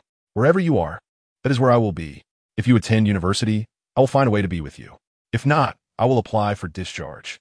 We must always be together. What do you say, Wana?" With tears in her eyes, Lin Wan nodded gently. "Yes, we will always be together, never to part." With their spirits lifted, they gathered their belongings and joyfully made their way home, their figures gradually fading into the distance. Chapter 22. The chaos at the youth commune. As Xiao Yunlong and Lin Wan reached the foot of the mountain, they heard the work bell ring. They exchanged a glance before stepping into Lin Wan's home. Xiao Yunlong first placed the firewood into the shed, then began to prepare water and pluck the chicken feathers, as well as slaughter a rabbit. Watching his adept movements, Lin Wan called out, a long startled. Xiao Yunlong trembled, asking Wan, "What did you call me? Please say it again." If his comrades in the military were to hear this, they would surely be astounded. When had their fierce commander ever spoken so tenderly? Xiao Yunlong's grin widened, nearly reaching the back of his head. Lin Wan couldn't help but chuckle. Xiao Yunlong looked foolishly happy. At that moment, her lips curled into a smile as well. Xiao Yunlong was captivated by Lin Wan's beauty. Her long, dark hair braided into two thick plaits cascaded down to her chest, accentuating her curves. Her delicate face bore enchanting peach blossom eyes, with a charming beauty mark at the corner of her right eye that only enhanced her allure. She had a refined nose, rosy lips, and when she smiled, two adorable dimples appeared, her skin as fair as a peeled egg, seemingly capable of yielding water with a mere pinch. Xiao Yunlong felt a surge of inappropriate thoughts, chastising himself for being unworthy of such a girl. Lin Wan, however, was no naive child. She understood everything, though she pretended otherwise. Calling out once more, along Xiao Yunlong quickly snapped back to reality. "Yes, Wanner, can you cook?" Lin Wan asked eagerly. "I can cook. I know how to make most dishes," he replied. Her eyes sparkled with anticipation as she said, "Then, will you cook from now on?" "I don't know how to cook." Lin Wan fixed her gaze on Xiao Yunlong, awaiting his response. With a loving smile, he assured her, "Absolutely. I will take care of everything at home. You just need to wait for me to return." Lin Wan felt a hint of ambiguity in his words, but she had no proof to confront him. She nodded quickly, "All right." Meanwhile, the youth commune was in disarray. It was Li Wei and Lin Xiao's turn to cook, but due to Lin Xiao's slow pace, a significant amount of work remained unfinished, prompting her to wish to return early to prepare the meal. The elder woman supervising her was displeased. If Lin Xiao left, that meant more work for her. They had to wait until the workday ended before Lin Xiao could return. Consequently, upon everyone's return, they found the kitchen cold and uninviting, with no sign of Lin Xiao. Du Anqi, another young woman at the commune, was incensed. She had always disliked Lin Xiao, who often appeared pitiful with her sulking demeanor, and found her rather enticing. In truth, Du Anqi harbored a fondness for Li Wei, who was quite handsome, tall, with a square jaw, thick eyebrows, and bright eyes. In that era, he was considered a striking figure, the type that many admired, except for Lin Wan. The irony was that Lin Wan favored ruggedly handsome men. This jealousy fueled Du Anqi's disdain for Lin Xiao. When Lin Xiao finally appeared, Du Anqi unleashed a barrage of insults. "You vixen, where have you been? It's so late, and you still don't know how to come back and cook? Do you want to starve us all? Do you expect 10 of us to serve you? If you can work, then do it. If not, then get out. Do you think you're a pamper princess? Do you think everyone must cater to you? How could you have such a big ego?" At that moment, Lin Xiao felt utterly crushed. How had her life come to this? In her previous life, she had never endured such hardships. She remembered how Lin Wan had always helped with chores, doing the laundry and cooking, all while being the center of envy for the other women. Lin Wan's beauty had shielded her from much of the trouble, and now she felt utterly exposed. In this lifetime devoid of Lin Wan, how could I possibly endure such suffocation? Could it be that my rebirth was rendered null and void by the flapping of wings? Lin Xiao revealed the truth. He did not merely erase the original owner, but instead summoned the Lin Wan of the apocalypse. Without a backward glance, Lin Xiao dashed into the house, slamming the door with a resounding thud, followed by the sound of her heart-wrenching sobs echoing from within. This infuriated Du Anqi, who unleashed a tirade of curses outside before finally calming down. Du Anqi turned to Li Wei and remarked, "Li Ge, look at her like this. Who can bear it?" It's her own fault. Can't she be criticized? Who would dare speak up in the future? Li Wei shook his head helplessly, at a loss for words. Then Chun Gang intervened, saying, "All right, everyone, let us refrain from arguing. Who will prepare dinner tonight? Let us eat first, then we can wash up and rest. We have work to do tomorrow." Subsequently, everyone returned to their own tasks. Chapter 23.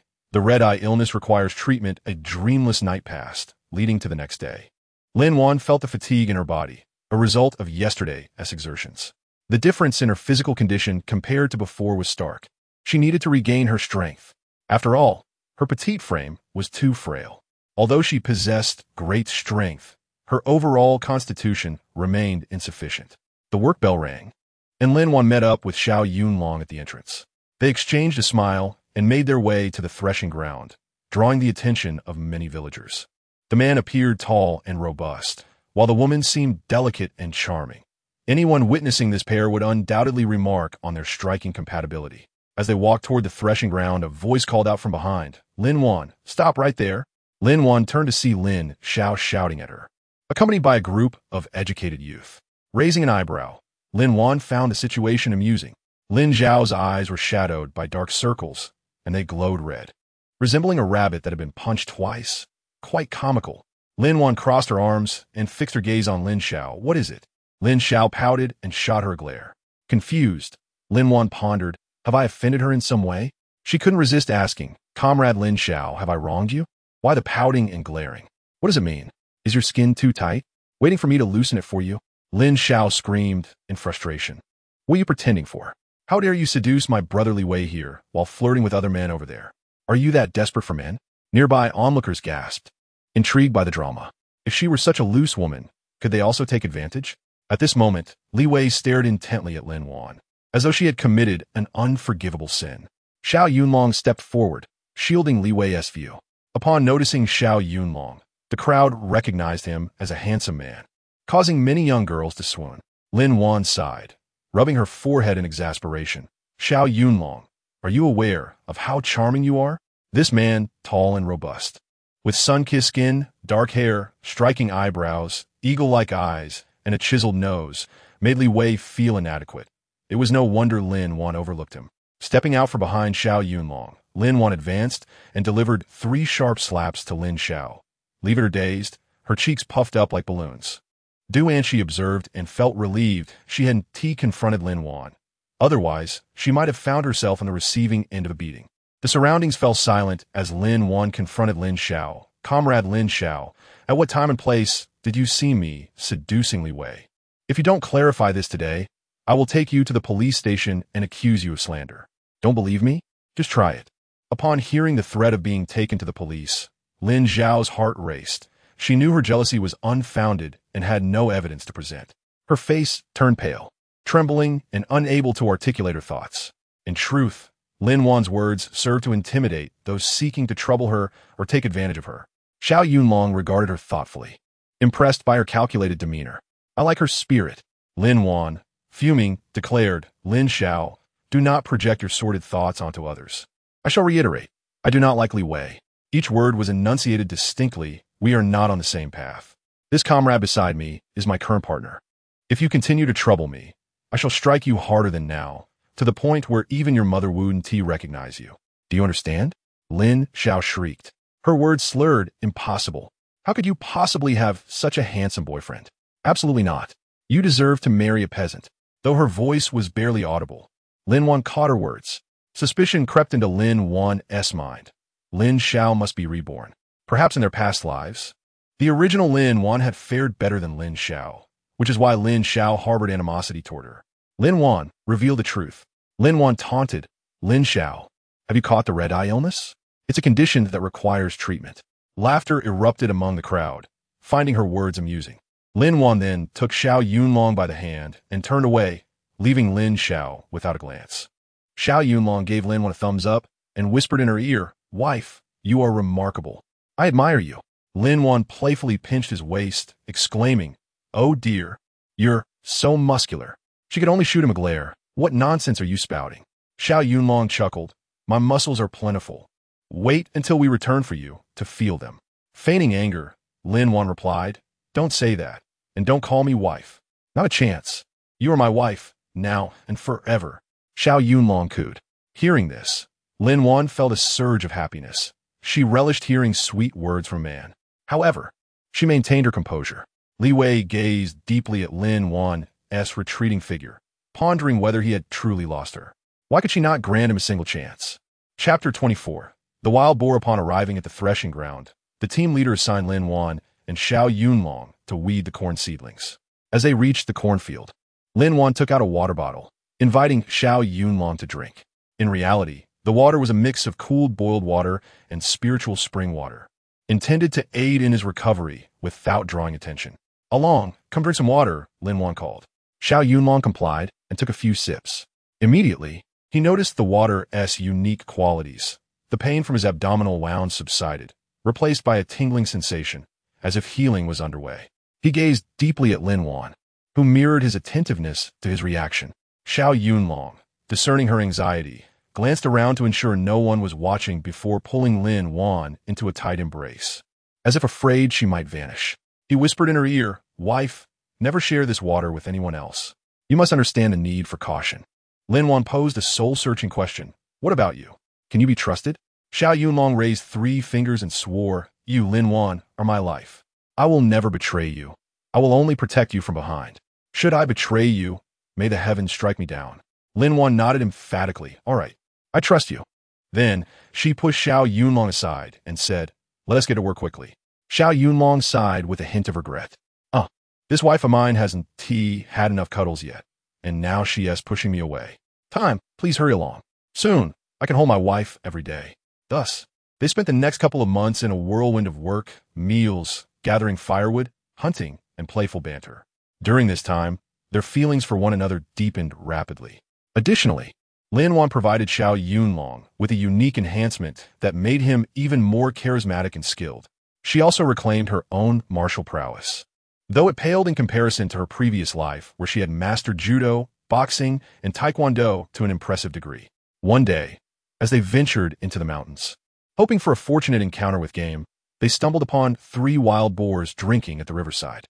Exchanging a glance, they flanked the boars from either side. Xiao Yunlong charged towards the largest one, swiftly plunging his knife into its eye. With a swift motion, he leaped onto the boar's back, gripping its bristles with one hand and raising his knife with the other. At that moment, the boar went wild, thrashing and squealing. Without a moment's hesitation, Xiao Yunlong struck the boar's neck with 2 decisive blows. The creature collapsed, convulsing on the ground. When he jumped down, he turned to see that the other 2 boars lay lifeless, with Lin Wan brandishing a large cleaver, blood dripping from its blade. Xiao Yunlong stared in astonishment. "My wife, where did you get that cleaver?" He rushed over, spinning her around anxiously, inspecting her several times before asking, "Wanner, are you all right?" Lin Wan hopped on the ground. "Iem me fine. See, I'm perfectly all right." "That's good to hear. But where did you get that cleaver?" he pressed. With a playful smile, Lin Wan replied, "I conjured it because I'm a fairy." Xiao Yunlong playfully affirmed, "Yes, my wife is indeed a celestial being. I know that." Sensing his disbelief, Lin Wan cleaned the cleaver and stored it away before his eyes. He watched intently, refraining from questioning her further. "Why don't you ask me anything?" she inquired. Xiao Yunlong gazed deeply in her eyes. "Wife, I know you harbor secrets. As long as you're not a spy and don't harm our nation, I care not for the rest. All I need to know is that you are my wife." Lin Wan nodded in satisfaction. "Rest assured, I am a good citizen of Huagua, and I would never betray my country. One day, I shall reveal my secrets to you, but not just yet." As they surveyed the fallen boars, Lin Wan asked, "What do you plan to do with them?" Xiao Yunlong poked at them with 2 fingers, mimicking a counting gesture. "How about we sell them?" Amused, Lin Wan replied, "Let us sell 2 and leave 1 for the village, shall we?" "Whatever you say, my dear," Xiao Yunlong thought. "My vifi is sukent." Thus, they concealed the 3 wild boars in a cave and, at dawn, ventured to the black market. It was Lin Wan's first visit to such a place, and her curiosity piqued. It seemed she would need to frequent the black market more often, as there were many items in her space that required attention. Noticing the camaraderie between Xiao Yunlong and the black market leader, who greeted him as a brother, Xiao Yunlong stated their intention without hesitation. The leader promptly rallied his men to assist in transporting the boars. Each boar weighed over 300 pounds, fetching 1.5 yuan per pound, totaling over 1,000 yuan for the two. Once they received the money, Xiao Yunlong immediately placed it in Lin Wan's hands. She glanced at the money, smiled, and pocketed it without a word. Then, the pair dragged the remaining boar back to Dawa village. That evening, they planned to send a child to inform the village chief and brigade leader about their hunt. Soon, the entire village was abuzz with news of Xiao Yunlong and Lin Wan's successful hunt, with villagers eagerly rushing to witness the butchering and partake in the feast. After the brigade leader and village chief arrived, the couple explained the situation before returning home to change clothes, eagerly anticipating the evening's pig feast. Chapter 25. Back to the army. As Lin Wan emerged from her space, she heard a knock at the door. She hurried to open it, only to find herself swept off her feet in a princess carry by Xiao Yunlong. She pondered in her mind, what is he up to now? But something fell off. How had he placed her on the bed? Her eyes widened in disbelief as she watched Xiao Yunlong lean over her. Before she could utter a word, all was consumed in a passionate kiss. The gentle caresses and tender nibbles sent her mind spiraling into a haze of sensations, prompting a response from her that encouraged Xiao Yunlong to deepen the kiss. She felt the heat of his hands, his lips trailing to her earlobe, lightly nibbling, almost causing him to lose control, but he managed to restrain himself just in time. Xiao Yunlong quickly covered Lin Wan with a blanket and buried his head in her neck, murmuring apologies. In truth, Lin Wan was enjoying the moment. After all, she was no longer a novice in such matters. Along, I bear you no ill will. This is as much my desire as yours. But what is troubling you today? She asked. A telegram from the army arrived, instructing me to return tomorrow. Yet, I can't bear to part from you. We still have over a year until we can marry. Without marriage, I cannot accompany the army, so it pains me to leave you, Xiao Yunlong confessed, his voice laden with sorrow. Lin Wan inquired, do you enjoy life in the army? Xiao Yunlong nodded earnestly. Of course. I relish fighting alongside my brothers. I wish to protect our homeland and you. She patted his shoulder reassuringly. Then you need not worry about me. As long as you hold me in your heart, everything will be well. If you are well, I shall be well too. When do you leave tomorrow? With a wistful expression, he replied. The train departs at 9 in the morning, and I must leave home by 6. Then stay here tonight. I will prepare something for you, and in the morning, you can make me a meal, she suggested. Xiao Yunlong agreed. May I hold you while we sleep? No other intentions. Of course, they both got up, dressed, and skipped the communal meal.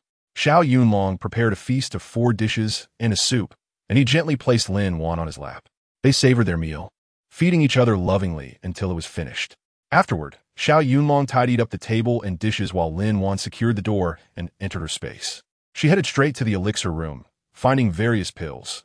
Hemostatic pills, cold remedy pills, digestive pills, truth pills, and bone-setting pills, each bottle containing 20 capsules. She took 5 bottles of both the hemostatic and bone-setting pills, knowing they would be essential during missions. She also retrieved several bulletproof vests for safety. Lin Wan produced a storage bag, equipped with a strap that could be worn around the neck. This bag was impervious to fire and water, with preservation capabilities, making it an invaluable travel companion, worthy of possession. The storage bag could mold itself to the desired size and shape at the owner's will, remaining inconspicuous to others. Lin Wan collected numerous compressed biscuits, bottled water, removing their packaging, along with various cooked foods, fresh meats, cured meats, pastries, steamed buns, pancakes, and a substantial amount of rice, flour, potatoes, and sweet potatoes. She also prepared a complete set of kitchenware and plenty of bowls and chopsticks. Lin Wan prepared these items to ensure that he would have something to eat during his mission, serving as a contingency. She gathered several wooden guns and bullets that were similar to the current ones, all reserved for self-preservation. Upon exiting her space, she placed everything on the Kong, awaiting Xiao Yunlong's arrival to instruct him on the usage of these items. Lin Wan was reluctant to bring Xiao Yunlong into her space just yet, opting instead to reveal her little secret in this manner, hoping to minimize complications. Chapter Husonhot. All Fervel Kish Xiao Yunlong, having tidied up the dishes and returned them to their place, was utterly taken aback upon entering the room. What was happening here?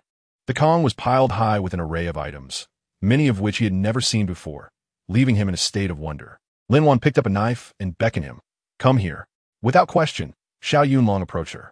She gently traced the knife across his middle finger, allowing a drop of his blood to fall onto the storage bag. To his astonishment, he witnessed a miraculous scene as the bag absorbed his blood without leaving a trace. In that moment, Xiao Yunlong felt a new connection in his mind, a vast space akin to a large room. Bewildered, he wondered, what is happening? Wana, what is this? I feel as if I have a large house in my head, at least 100 square meters. Lin Wan pointed to the storage bag, explaining, this is called a storage bag. It has recognized you as its master. You can take anything from it at any time and place things inside as well. Like this. She demonstrated various functions to him. At that moment, Xiao Yunlong was no longer the composed and stoic figure he usually was.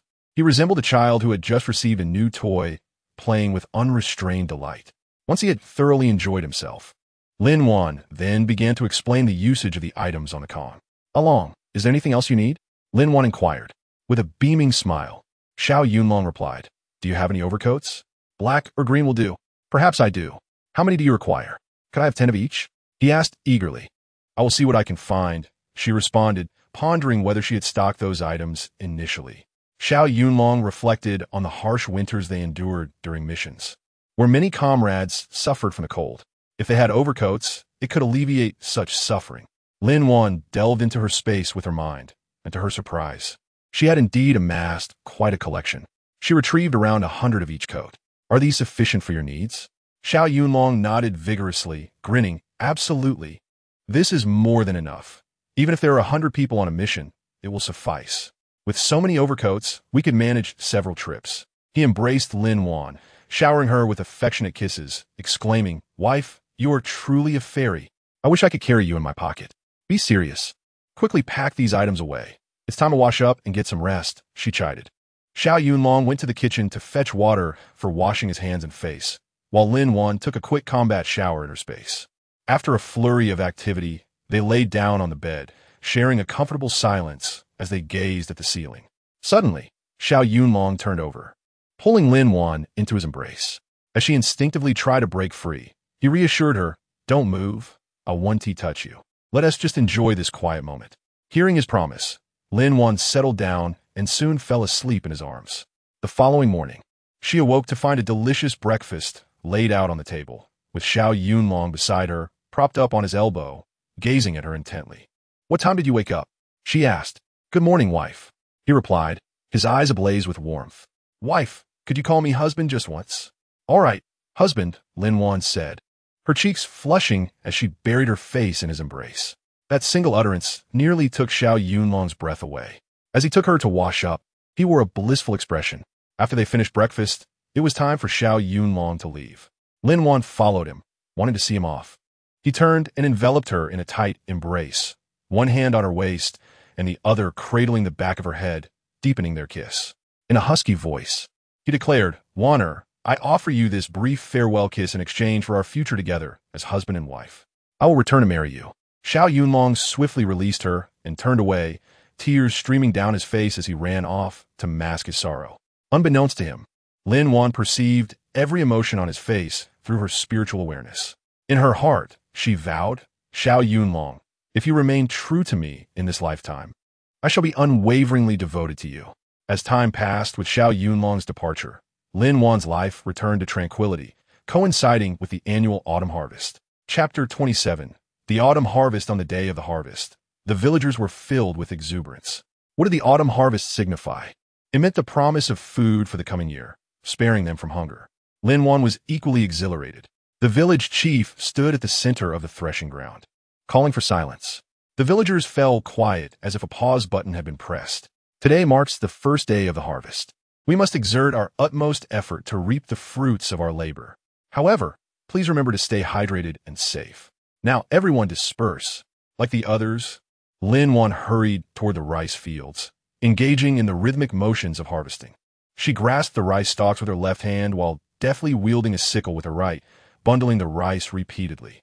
Others transported the harvested rice to the threshing ground, where it would be dried, threshed, and finally bagged, completing their task.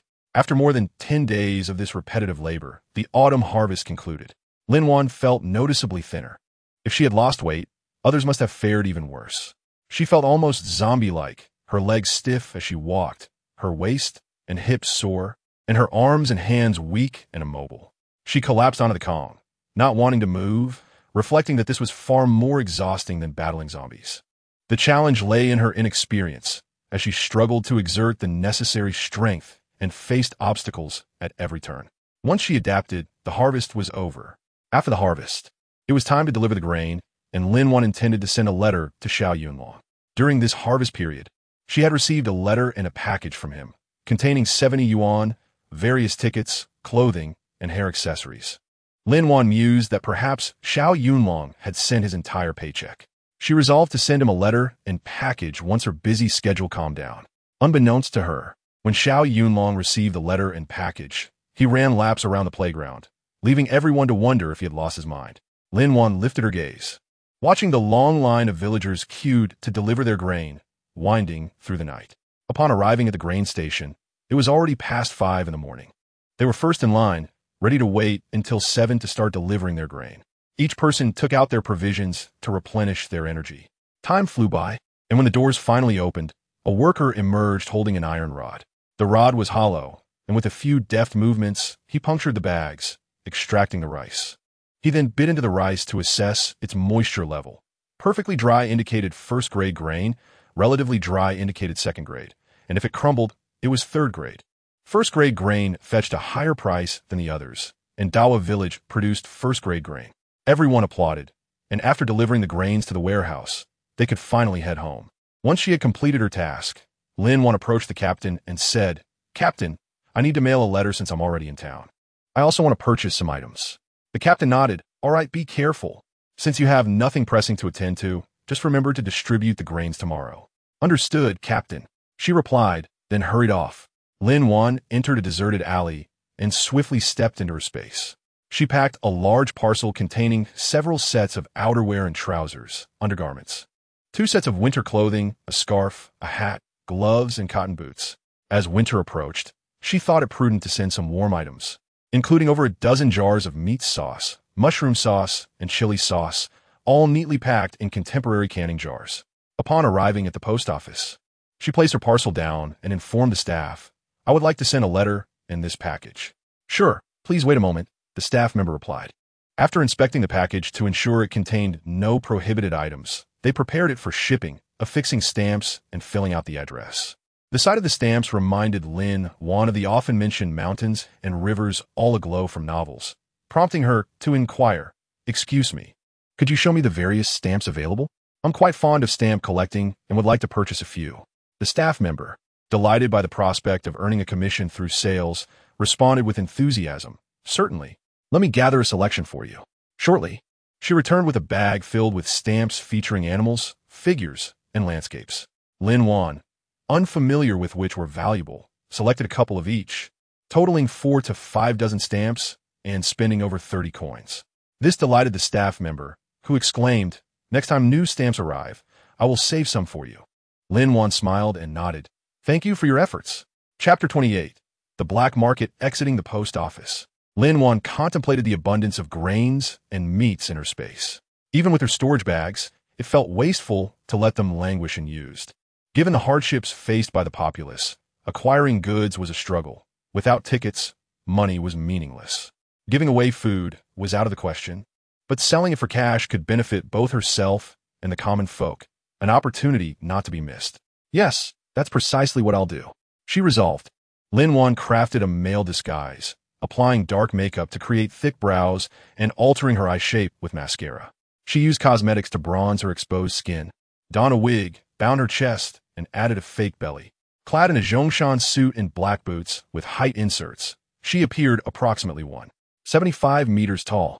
She subtly reshaped her face, creating a false Adam's apple and voice modulator with various oddities she'd purchased during her stockpiling.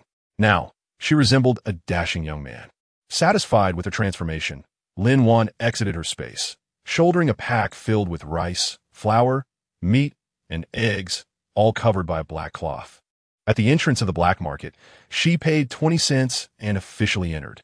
After surveying the market and gauging prices, she found a spot and unveiled her goods, quickly attracting inquiries. With a husky voice, she responded, "I have rice, flour, meat, and eggs. What do you need?" A customer asked the prices. "Rice is 1 coin. Flour 1 coin, meat 2.5 coins, and eggs are 10 cents each." The customer replied, "That's rather expensive." Lin Wan urged him to examine her rice and flour, emphasizing their premium quality. The rice gleamed, the flour was pristine white, the meat glistened with fat, and her eggs were notably large. The customer, convinced, purchased 20 pounds of rice, 20 pounds of flour, 5 pounds of meat, and 20 eggs. That totals 54 coins. You're my first customer, so just give me 54, she said. The customer quickly paid, loaded his goods, and hurried away, thanking her. Soon after, more customers arrived, and Lin Wan continued to replenish her stock. In just over an hour, she had sold over 200 coins worth of goods. It became evident that many were struggling to afford food. As Lin Wan prepared to leave, one of the men bowed and said, "Brother, my older brother wishes to meet you to discuss a business opportunity." Lin Wan thought to herself, "This is precisely what I've been waiting for." She nodded, "Lead the way." Following the large man through a maze of alleys, they arrived at the same courtyard where Xiao Yunlong had previously brought her. It was the same black market leader who had welcomed her before. Recalling her inquiry to Xiao about this man's character, she felt reassured when Xiao described him as honorable, having conducted numerous dealings with him. Upon entering the room, Lin Wan saw the black market leader seated in a chair, dressed in a linen long coat, black trousers, and polished shoes. His neat crew-cut, square face, thick brows, and bright eyes emanated a commanding presence. As Lin Wan assessed him, he returned the scrutiny, recognizing her poise and sharp gaze, indicative of someone from a prominent family. The black market leader stood and gestured, "Please take a seat. Someone bring tea." Introducing himself, he said, "I am Li Xiao. You may call me Brotherly." Lin Wan smiled warmly and replied, "Brotherly, it's a pleasure. Now, may I inquire what business you wish to discuss?" Chapter 29. The transaction. Li Xiao observed Lin Wan's relaxed demeanor as she sat with her legs crossed, leaning back in her chair. One hand rested on the armrest while the other explored the rim of her teacup, her gaze lowered, exuding an air of elegance and tranquility. She seemed unfazed, as if accustomed to navigating tumultuous waters. Li Xiao, who had initially underestimated her, now recognized her resilience, thinking, "This person has faced storms of their own." "Brother Lin," he began, "I see you possess high-quality rice and flour. Would you be able to supply me regularly? We can negotiate a fair price that ensures you are not at a loss." Lin Wan pondered for a moment before responding, "If Brotherly wishes to collaborate, I must first understand your pricing and the specific goods you require. I have more than just these items." Li Xiao's eyes lit up. "Brother, I would like to order 1,000 pounds of rice, 1,000 pounds of flour, 500 eggs, 500 pounds of pork, 500 pounds of chicken, 100 pounds of cooking oil, and 1,000 pounds of cotton. Can you manage that?" Reflecting on her stock of 10,000 pounds of cotton, Lin Wan realized she could easily meet the demand. Should it fall short, she could always plant cotton seeds herself. "What price can you offer, Brotherly?" she inquired. Li Xiao asked, "And the quality?" With confidence, Lin Wan assured him, "Brother, I guarantee you will be satisfied. All goods are of the finest quality." "That is fine, brother. I trust you." Rice is 1 yuan per jean. Flour is 1 yuan per jean. Eggs are 10 cents each. Pork is 2 yuan 50 per jean.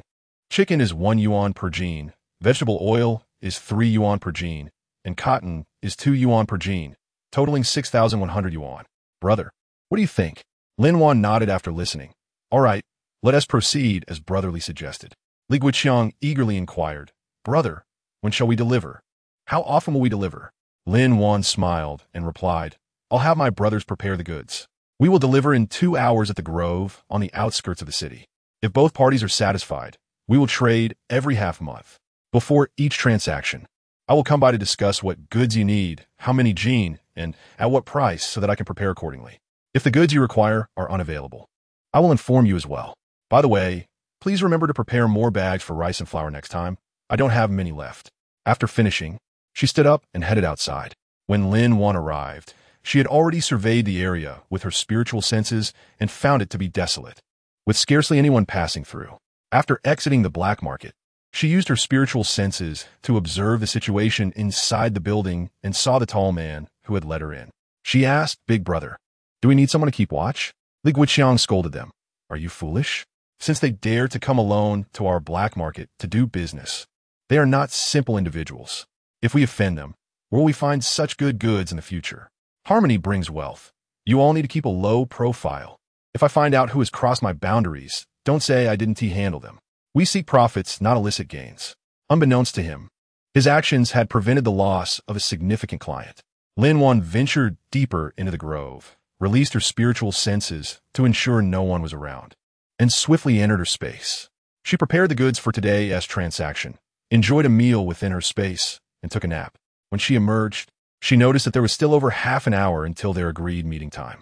She donned shoes of various sizes and paced back and forth, leaving several tire tracks. When the time was nearly up, she swiftly moved all the goods out, fetching a chair and table to sit down with tea while she waited. Approximately 10 minutes later, she spotted Li Xiang, the black market leader, approaching with 4 or 5 brothers pushing a cart. "Brother Li, please sit and have some tea while your brothers inspect the goods," Lin Wan courteously offered. With a wave of his hand, Li Xiang signaled for his men to rush towards the goods. Soon, a younger brother came over and whispered in Li Xiang's ear, "These are all good items." Li Xiang handed Lin Wan a bulging bag, saying, "Brother, count the money and see if it's sufficient."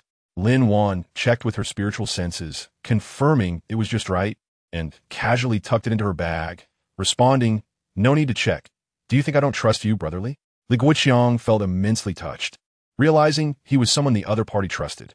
After Li Xiang and his men transported the goods away, Lin Wan surveyed the area to ensure no one was around, then stored the table and chairs back into her space before returning to Dawa Village. Chapter 30. Distributing grain upon arriving home. Lin Wan noticed it was already past 5 in the afternoon. After locking the door, she entered her space. The day's events had left her somewhat fatigued, so she prepared a bath, adding a few drops of essential oil and some peach blossom petals. She shed her clothes and stepped into the pool, intending to indulge in a refreshing peach blossom bath. After soaking for over an hour, feeling as if she might float away, she finally emerged, dried herself, and donned her pajamas before heading to the dining room.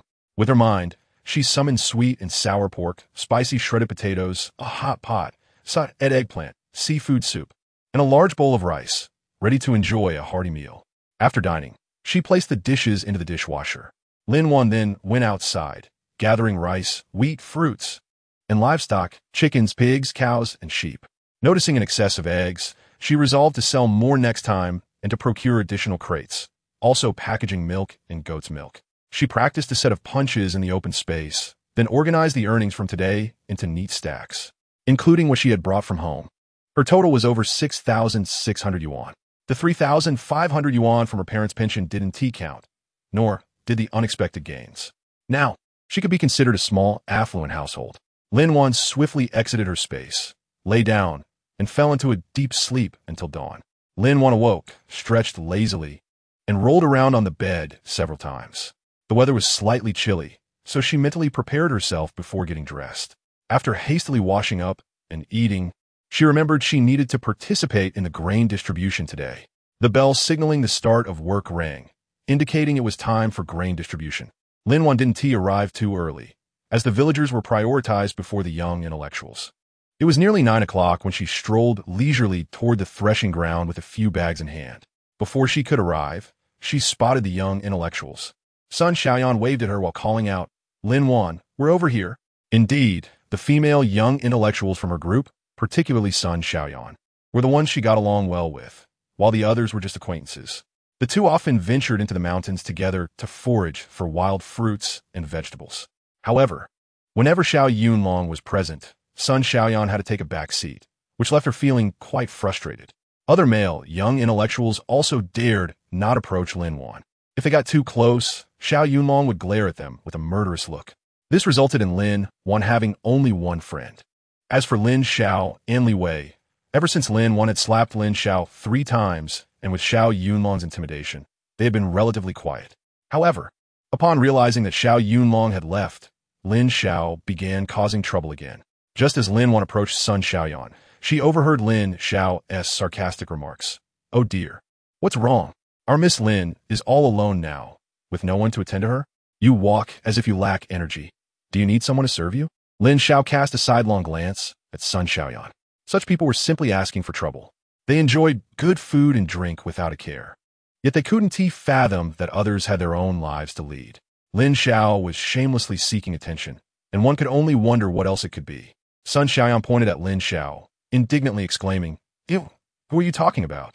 Lin Xiao, brimming with self-satisfaction, retorted, "I didn't name you directly, so why do you care?"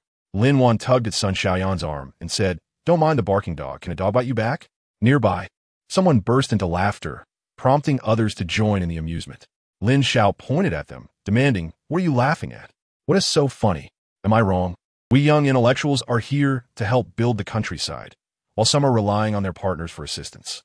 What is my mistake?" Lin Wan chuckled at her, her laughter audacious, and said, "Lin Xiao, I wonder which nerve you've misfired this time, or is your jealousy acting up again? My partner helps me with my work. Do you have any issues with that? If you do, keep it to yourself. Don't be sour just because you can't have grapes. What is the matter? Has your brother Li Wei been neglecting you lately? Or has he failed to satisfy you? Must you seek validation through me? Would you like me to help you loosen up a bit?" Upon hearing this, Lin Xiao quickly recoiled, falling silent. Lin Wan scoffed, "You just need a good beating." The crowd erupted in laughter once more. Chapter 31. Distributing grain to Li Wei. Why didn't he come out to defend Lin Xiao this time? Ever since Lin Wan discovered Lin Xiao was reborn, she had been observing the affairs in the young intellectual's dormitory with her spiritual senses. She noted that Li Wei often distanced himself from Lin Xiao, either intentionally or unintentionally, while Lin Xiao remained oblivious, continuing to cling to him. This only caused Li Wei to detest Lin Xiao more. Li Wei simply couldn't comprehend it. In the past, Lin Xiao was gentle, kind, and empathetic, but now she has become sharp-tongued and hostile towards everyone. Consequently, Li Wei has resolved to keep his distance from her. Unbeknownst to Lin Xiao, the very person she endeavored to win over is gradually drifting away. In truth, the quarrels between Lin Wan and others have not gone unnoticed by the captain and his team. Prior to leaving, Xiao Yunlong sought them out to discuss his relationship with Lin Wan, and the captain wholeheartedly supported their union. Having watched Xiao Yunlong grow up, they recognized his good character and capabilities and were willing to offer him their assistance. Xiao Yunlong also informed the captain that if anyone were to provoke Lin Wan, as long as she was not at a disadvantage, they need not intervene to avoid being implicated. This arrangement was made after thorough discussion between Xiao Yunlong and Lin Wan, who agreed that Lin Wan would handle what she could, seeking the captain's help only when necessary. Human nature often leads to assumptions. After a few favors, people may start to believe one is overly needy, and any ensuing misunderstandings may be attributed solely to one's own faults. The adage "far scents sweet, near smells foul" aptly illustrates this notion. As for work, Lin Wan, endowed with strength and spiritual energy, required no special treatment. She simply followed the others, neither leading nor lagging, maintaining a moderate pace. This approach spared the captain any discomfort and denied petty individuals the opportunity to find fault, which could jeopardize her future return to the city. With a total of 56 households and 372 individuals in the village, plus a few from the U station, the total reached 384. It was evident that calculating work points and weighing grain individually would take considerable time, likely extending past 11 o'clock for the young intellectuals. The older ones would receive their share first, followed by the newcomers. The captain inquired whether they preferred coarse or fine grain, and everyone agreed on coarse, as deductions for the grain distributed upon arrival would leave little behind. Coarse grain was deemed more filling. The three new male intellectuals each received around 400 to 500 pounds of coarse grain, which, combined with their purchases, would suffice for a year. Lin Wan received more grain since all of Xiao Yunlong's work points were allocated to her, meaning she effectively obtained supplies for two.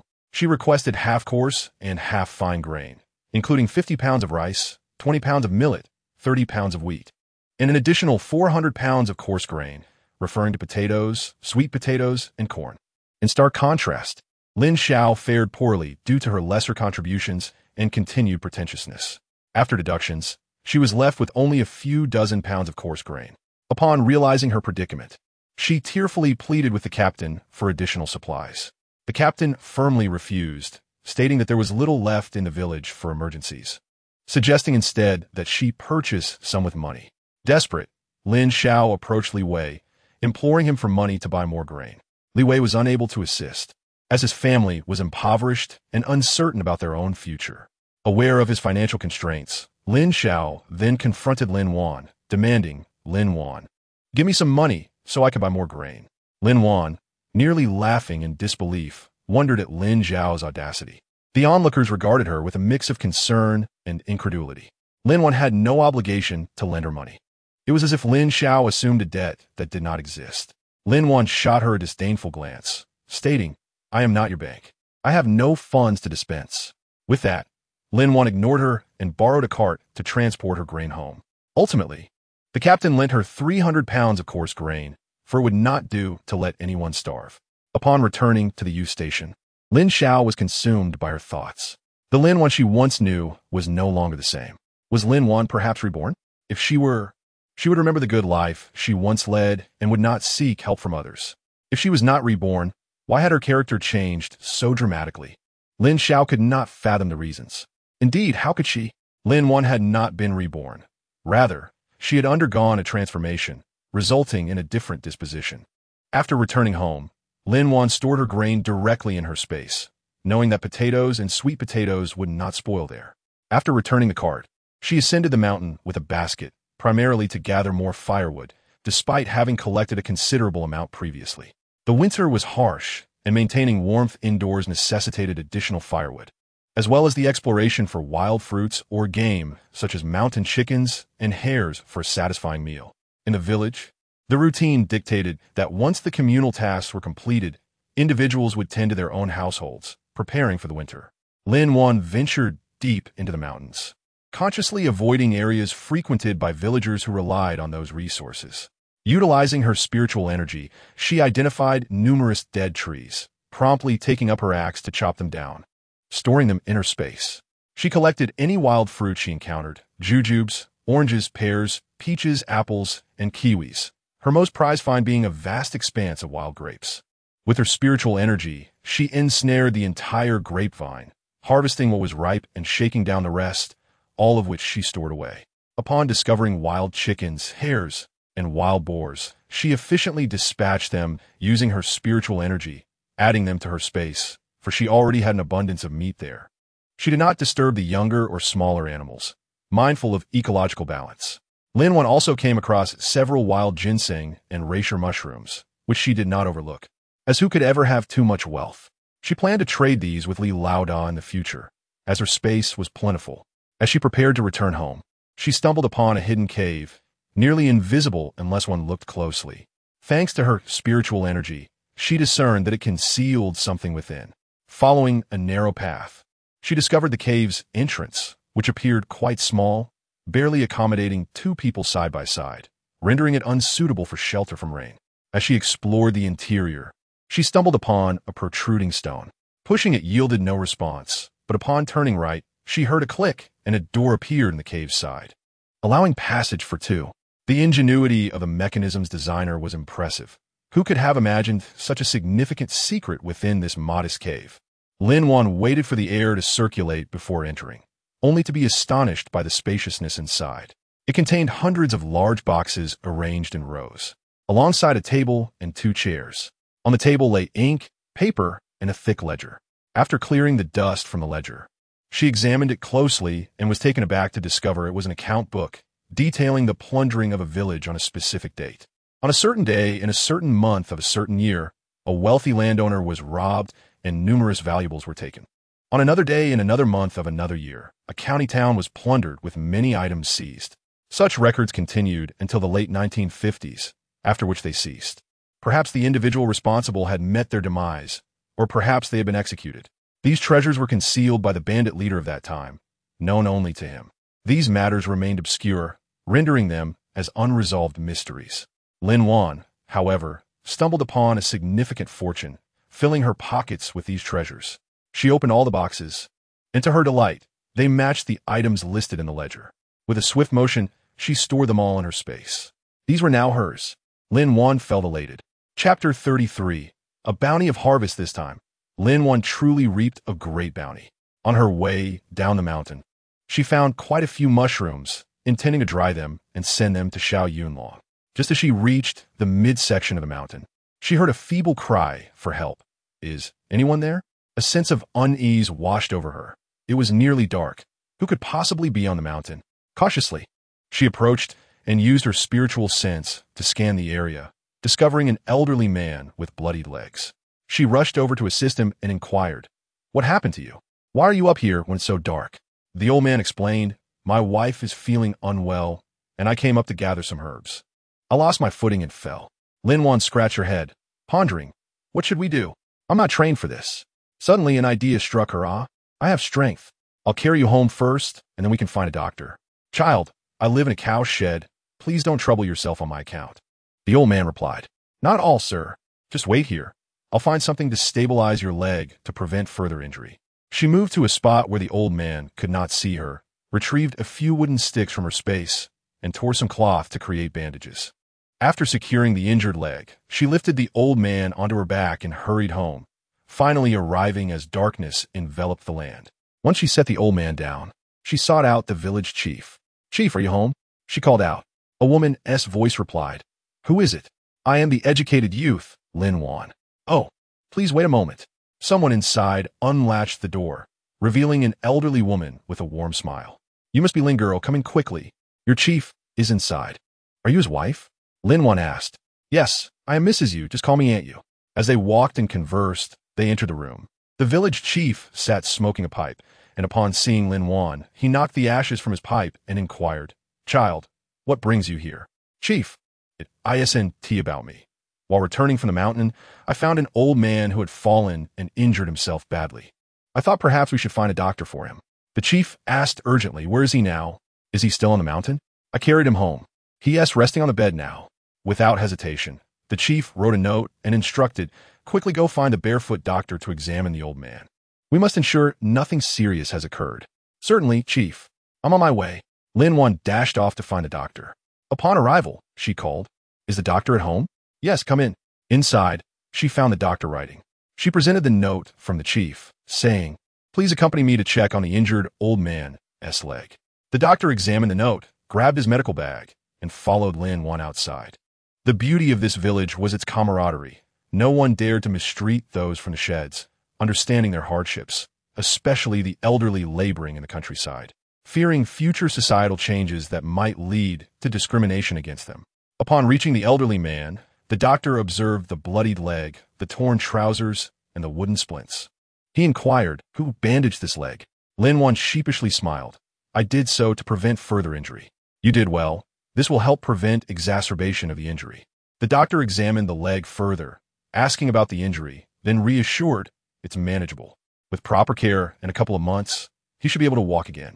I'll prescribe some medicine for his recovery. The elderly man expressed his gratitude. Thank you, doctor, for coming all this way. And thank you, young girl, without you. This old man would not have survived today. Lin Wan and the doctor waved off the thanks. No need for gratitude. It's our duty. After returning home, Lin Wan recalled the old man's mention of his wife's illness that led him to gather herbs.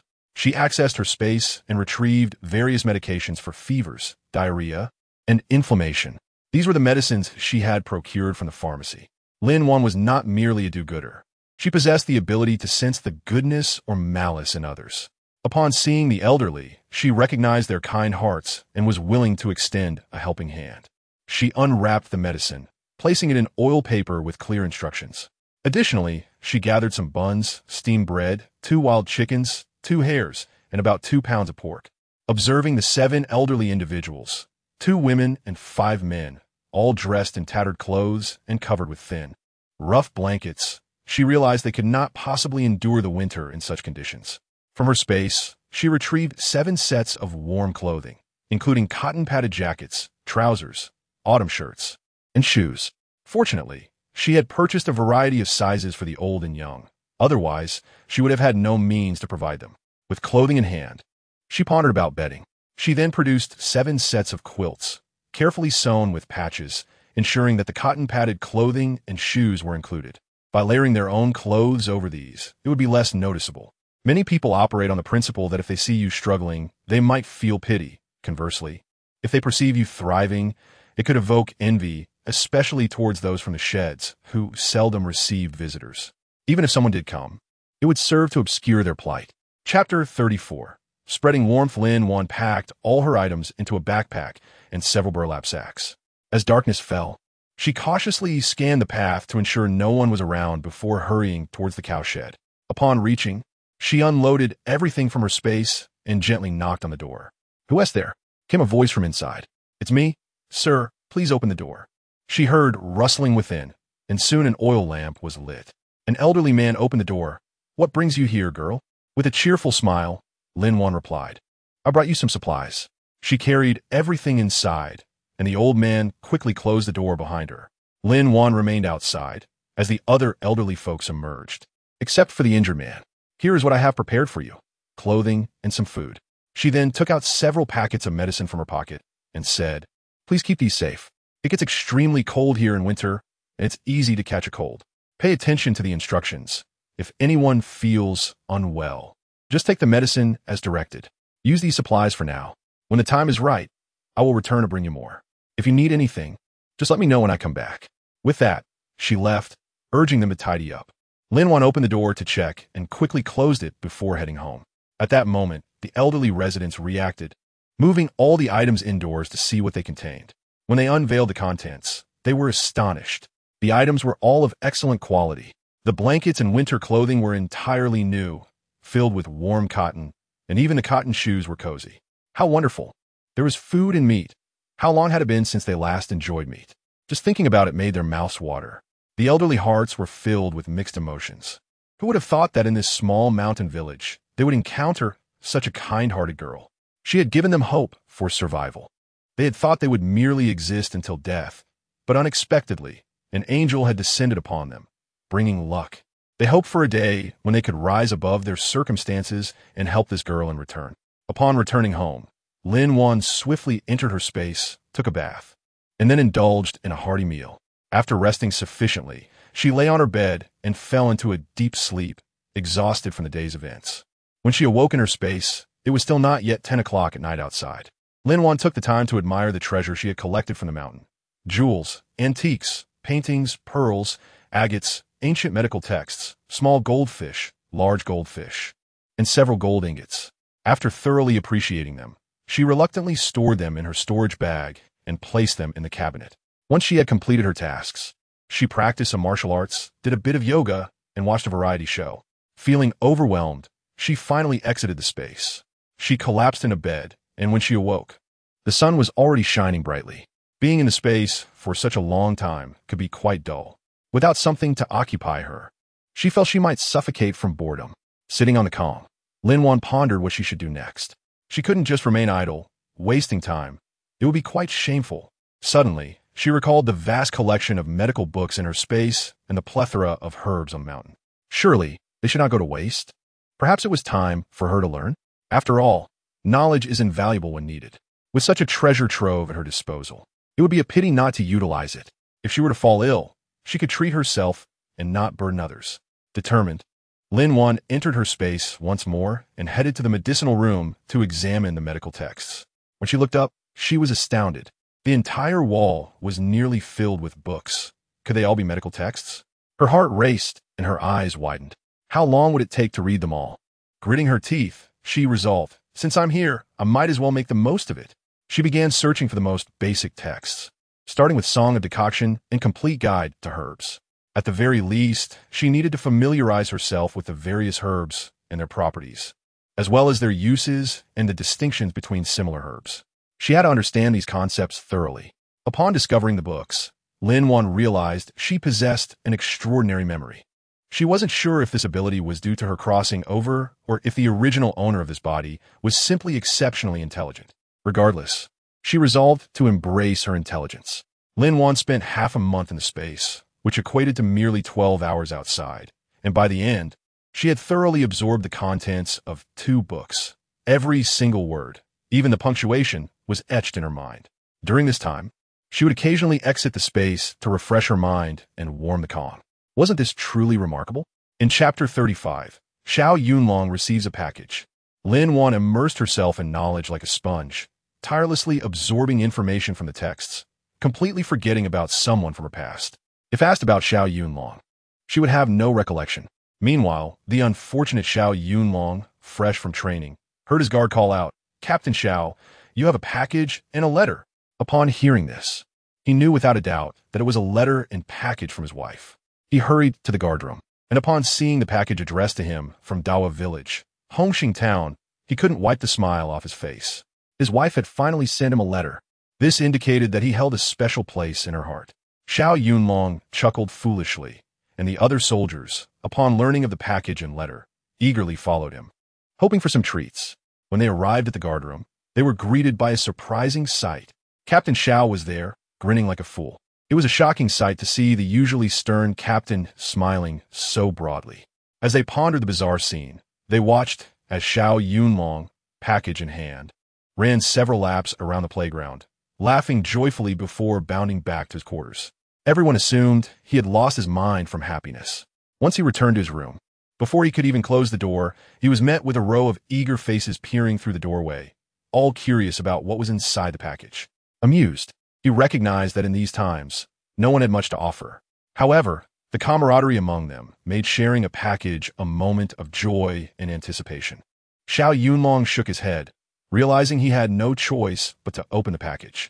Inside, he found various items, including spicy sauce, mushroom sauce, and meat sauce. He handed out 2 bottles to his comrades, saying, "Use these sparingly and share during meals." The soldiers cheered, thrilled that they would have extra rations that evening. "Captain, who sent you the package and letter? Tell us." They clamored. Xiao Yunlong playfully kicked at their backsides. "I haven't even seen the letter yet. How would I know who sent it? Now off with you. Get back to work, or there won't be any sauce left." The soldiers jested about how the captain wouldn't reveal who had sent the letter, speculating that it must be from his wife, giggling as they ran off. Once the door was closed, Xiao Yunlong carefully opened the letter, ready to read it attentively. Lin Wan wrote in her letter, "I have received your correspondence, and I have seen the money and tickets. I truly adore the clothing." She also mentioned the hardships of the autumn harvest. However, upon witnessing those bags of grain entering the granary, a profound sense of pride filled her heart, for she too had contributed, enduring over 10 days of toil. Lin Wan reminded herself that winter has arrived, and she must pay attention to staying warm, urging herself not to hesitate in dressing appropriately. The letter detailed the contents of the package, including the clothing and food, advising not to be frugal. If supplies ran low, she could be written to. Alternatively, there were provisions readily available in the space, ready to be consumed, with the understanding that she would replenish them upon her next return. Lastly, she wrote that taking care of one's health was essential to better protect her, was it not? After reading the letter, Xiao Yunlong began to examine the package.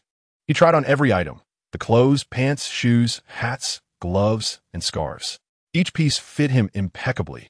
He marveled at how Lin Wan had determined his size. Clad in new garments and shoes, he dashed around the playground and dormitory, attracting envy and admiration from many. They wished to strike him down for flaunting his new attire, as if none of them had such luxuries. "Tomorrow, I shall also don new clothing to show him." To irk him, Xiao Yunlong took 2 bottles of sauce from the package and delivered them to the office of his superior, eager for him to savor the novelty. Their leader, Zhang Hao, greeted him jovially. "What's this, Xiao Yunlong, my esteemed commander? I hear you received a package," and joyfully ran several laps. "They say you were grinning like a fool, scaring the others half to death, worried you might silence them. Come, share your good fortune with me. Who sent you this package? Let me celebrate with you." Xiao Yunlong scratched his head and chuckled foolishly. "It's for my wife." Zhang Hao laughed heartily. "Well then, that's splendid news. When will you file for marriage? It's about time to settle down. You're not getting any younger." Xiao Yunlong's expression darkened. "It's not that I don't want to file for marriage, but my wife is too young." Zhang Hao inquired, "How old is she?" "Not yet 17, Xiao Yunlong replied. Zhang Hao scolded, "You beast. Isn't that akin to an old bull courting tender grass?" Xiao Yunlong lamented, "What can I do? I cherish my wife." Chapter 36. Warm-hearted inquiry from when Xinhua, the news of Xiao Yunlong receiving a package and letter spread like wildfire throughout the battalion. Speculation abounded regarding the identity of the sender. Many knew he was an orphan, having never received a package or letter before. He had served for 6 years, and during his early enlistment, he was small in stature and frail, lagging behind his peers in many aspects. Yet, now he stood tall and robust. A striking figure at nearly 6 feet tall, his sun-kissed skin radiating health and a masculine charm. He had endured more hardships than others, faced trials unseen by many, and completed countless tasks, whether in actual combat or simulated training, where he consistently excelled, earning the admiration of many leaders who wished to recruit him. Yet none managed to sway him. Xiao Yunlong always remembered the saying, "Do not forget the well digger when drinking water." It was Zhang Hao who had discovered this hidden gem, offering him unwavering support and encouragement. Thus he felt compelled to reciprocate. He wished to remain in this unit, alongside his comrades, who had shared life and death together. forming a familial bond. Numerous female comrades admired him. From the performing arts troupe to the medical corps, a myriad of women were drawn to him. Yet, he would leap 3 feet away at the mere mention of women, as if announcing to the world that he was a monk, urging all women to keep their distance. With the sudden arrival of a letter and package, curiosity ran rampant. Soldier A speculated, perhaps it's from his girlfriend. Soldier B, contraide, impossible. The black-faced king is indifferent to women. That's common knowledge. No woman would dare approach him. Soldier C remarked, we all know this. But he can't remain a bachelor forever. What if he find a partner? Soldier B dismissed it. There's no chance of that. Just consider how many people in our regiment are concerned about him. If a woman glances his way, Xiao Yunlong would likely lash out. Soldier demise. He may have been indifferent before, but perhaps he has changed his mind now. Soldier B pondered, you may have a point. Who knows who possesses such charm? Indeed, the eyes of the public are sharp, and soon enough. It was confirmed by both Zhang Hao and Xiao Yunlong that the package had indeed been sent by his significant other. The news reached the performing arts troupe and found its way to a girl named Wen Xinhua. Upon hearing the confirmation that the package was from Xiao Yunlong's partner, an inexplicable jealousy surged within her. Before the end of the workday, she rushed to the training grounds to confront Xiao Yunlong. With indignation, Wen Xinhua queried, Xiao Yunlong, what did you get a girlfriend? Why are you in a relationship? Weren't you indifferent to women? Why didn't you inform me of your relationship? This barrage of questions left Xiao Yunlong and the soldiers around them bewildered. In his mind, he wondered what is happening. Is this woman unwell? What business is it of hers if I have a girlfriend? If her mind is troubled, she should seek help. He replied with confusion. May I ask who you are? My relationship status and with whom I am involved is of no concern to you. Are you my parent? Do I need to report my romantic endeavors to you? Have you consumed too much brine, or are you simply bored? Who do you think you are? Don't act like a giant green onion. As he attempted to leave, Wen Xinhua blocked his path with outstretched arms. Tears welled in her eyes as she accused, I am Wen Xinhua. How could you forget me? I owe my life to you. I have loved you for so many years, and I will not allow you to be with anyone else. You are destined to marry me. This is my command. Xiao Yunlong looked at her with disdain. Who do you think you are? Why should I heed your command? You say, I saved your life, so you owe me your hand in marriage? I've saved many lives. Should they all marry me as well? Wen Xinhua proudly declared, my father is General Wen Xinhua. At that moment, a crowd gathered, intrigued by the commotion, wondering if something significant had occurred. Zhang Hao and General Wen also found themselves among the onlookers. When Wen Xinhua uttered those words, the crowd gasped in disbelief, unable to fathom such arrogance from the general's daughter. Chapter 37. Rather shatter than be compromised. Xiao Yunlong, incensed, retorted, does General Wen know you are making such declarations? Can a general command his subordinates to marry his daughter against their will? If this is truly General Wen's desire, please convey to him that I would rather shatter than be compromised. Applause erupted from the crowd, resonating with approval. Oberty, well said. It is better to be shattered like jade than to remain whole like a mere tile. We all support you, so rest assured and act boldly. At that moment, General Wen and Commander Zhang emerged from the crowd. Xiao Yunlong and the soldiers stood at attention and saluted. General Wen and Commander Zhang returned the gesture. General Wen spoke with a resounding voice.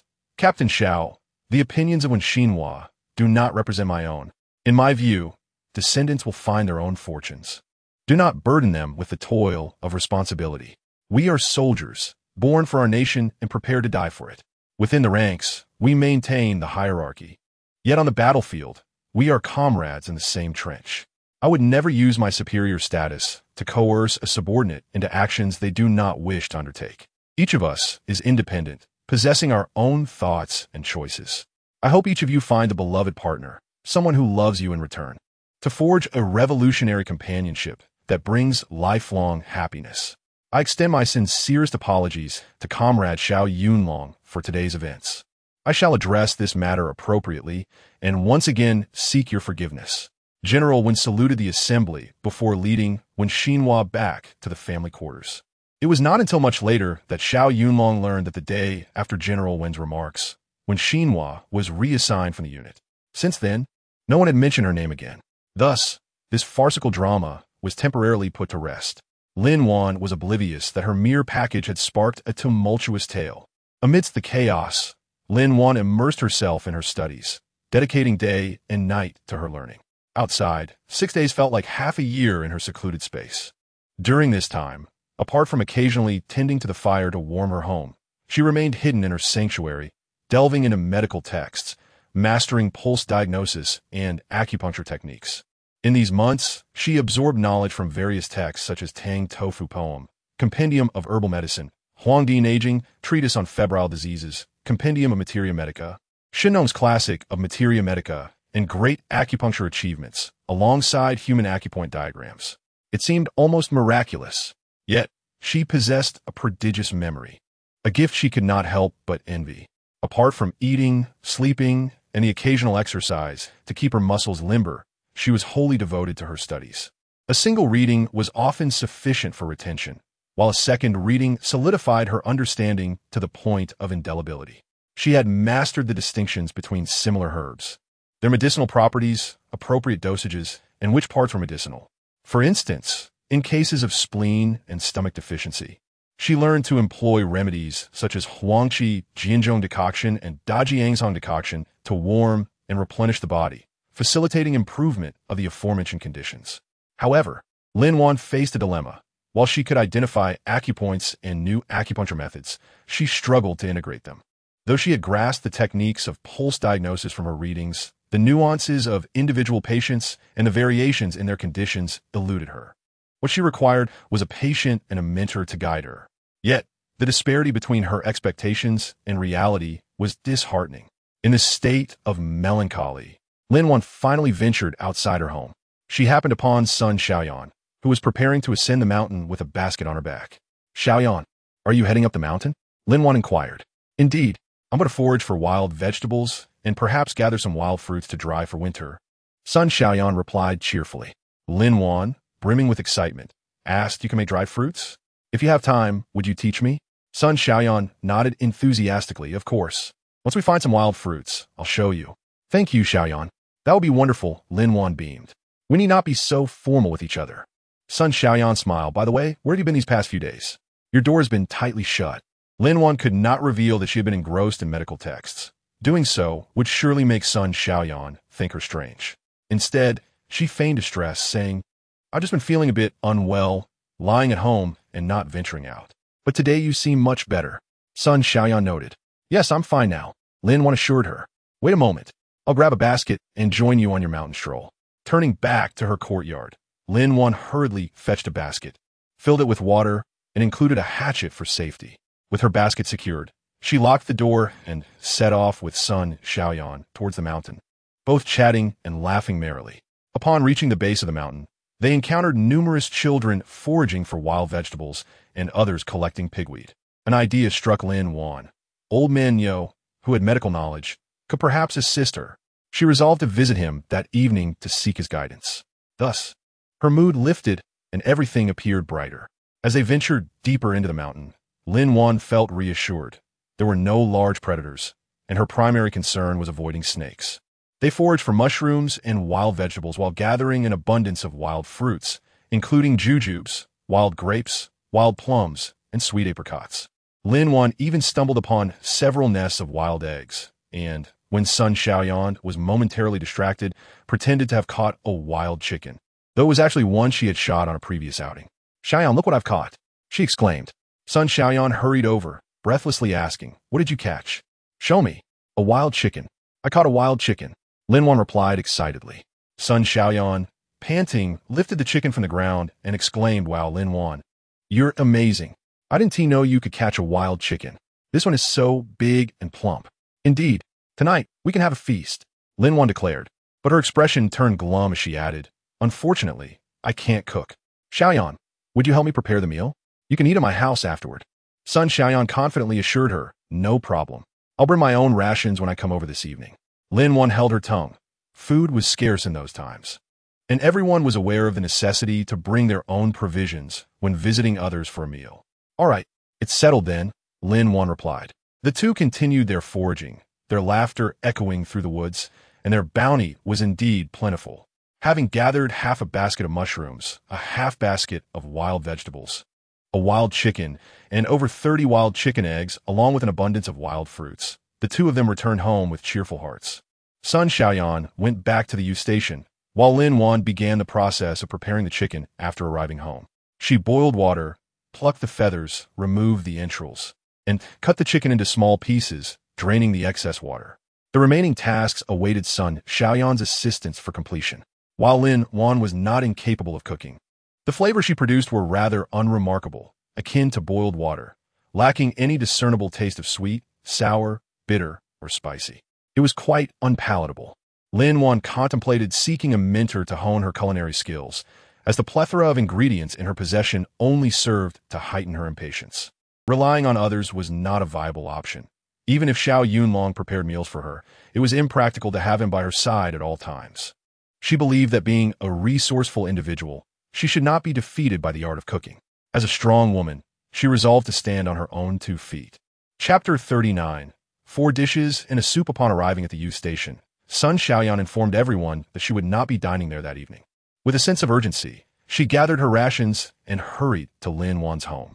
Upon her arrival, she found the chicken had already been prepared. Lin Wan had set aside approximately a pound of white rice on the stove and said, "Xiaoyan, why don't you cook all this rice? I haven't had rice in days." In truth, Lin Wan wished for Sun Xiaoyan to enjoy something delicious, understanding that with so many people at the youth station, food was scarce and good meals were hard to come by. Sun Xiaoyan, being perceptive, recognized Lin Wan's intentions without her needing to voice them. Cheerfully, she replied, "All right, I'll showcase my culinary skills today. I assure you, you'll want more." Lin Wan smiled and nodded, saying, "Great. I can't wait to taste Chef Sun's cooking. Just you wait and see." Sun Xiaoyan exclaimed as she rinsed the rice and placed it in a pot, adding the right amount of water. Lin Wan sat by the stove, stoking the fire, while Sun Xiaoyan efficiently lit another pot, filling it with cold water and adding the parboiled chicken along with some scallions and ginger to mask the gamey smell. After blanching the chicken, she removed it, rinsed off the blood foam, and set it aside to drain. She heated some oil in the pot, added the chicken pieces to saute until browned, then seasoned with soy sauce, salt, and spices, continuing to stir. Once adequately cooked, she added the right amount of water along with scallions, ginger, and garlic, covering the pot to let it simmer. When the dish reached the right consistency, she turned up the heat to reduce the sauce, resulting in a delightful dish of braised chicken. This version of braised chicken was distinctly different from modern renditions, as the variety of seasonings available today far surpassed those of the past. We mustn't judge by contemporary standards, but rather appreciate the context of that era, especially considering that Sun Xiaoyan lacked the spatial advantages that Lin Wan enjoyed. With the chicken prepared and rice cooked, Lin Wan served the rice into a bowl, discovering a thick layer of crispy rice at the bottom of the pot. She set this aside to cool for Sun Xiaoyan to take home later. The 2 women brought their delicious spread to the table, instantly filling the room with delightful aromas of meat. They exchanged a glance, both licking their lips, and exclaimed, "What are we waiting for? Let's dig in." Thus, each indulged in 2 hearty bowls of rice, their bellies full to bursting. Lin Wan felt as if she could barely move, while Sun Xiaoyan was no better off, letting out satisfied burps. After a period of rest, they swiftly cleared the tableware. As twilight approached, Lin Wan escorted Sun Xiaoyan back to the youth station, mindful of the young girl's safety in the outside world. Once Sun Xiaoyan had entered the station, Lin Wan turned to head back home, planning to visit the cowshed later that night. It had been several days since her last visit, and she wondered how the elderly couple was faring and whether her proposal to apprentice with them would be successful.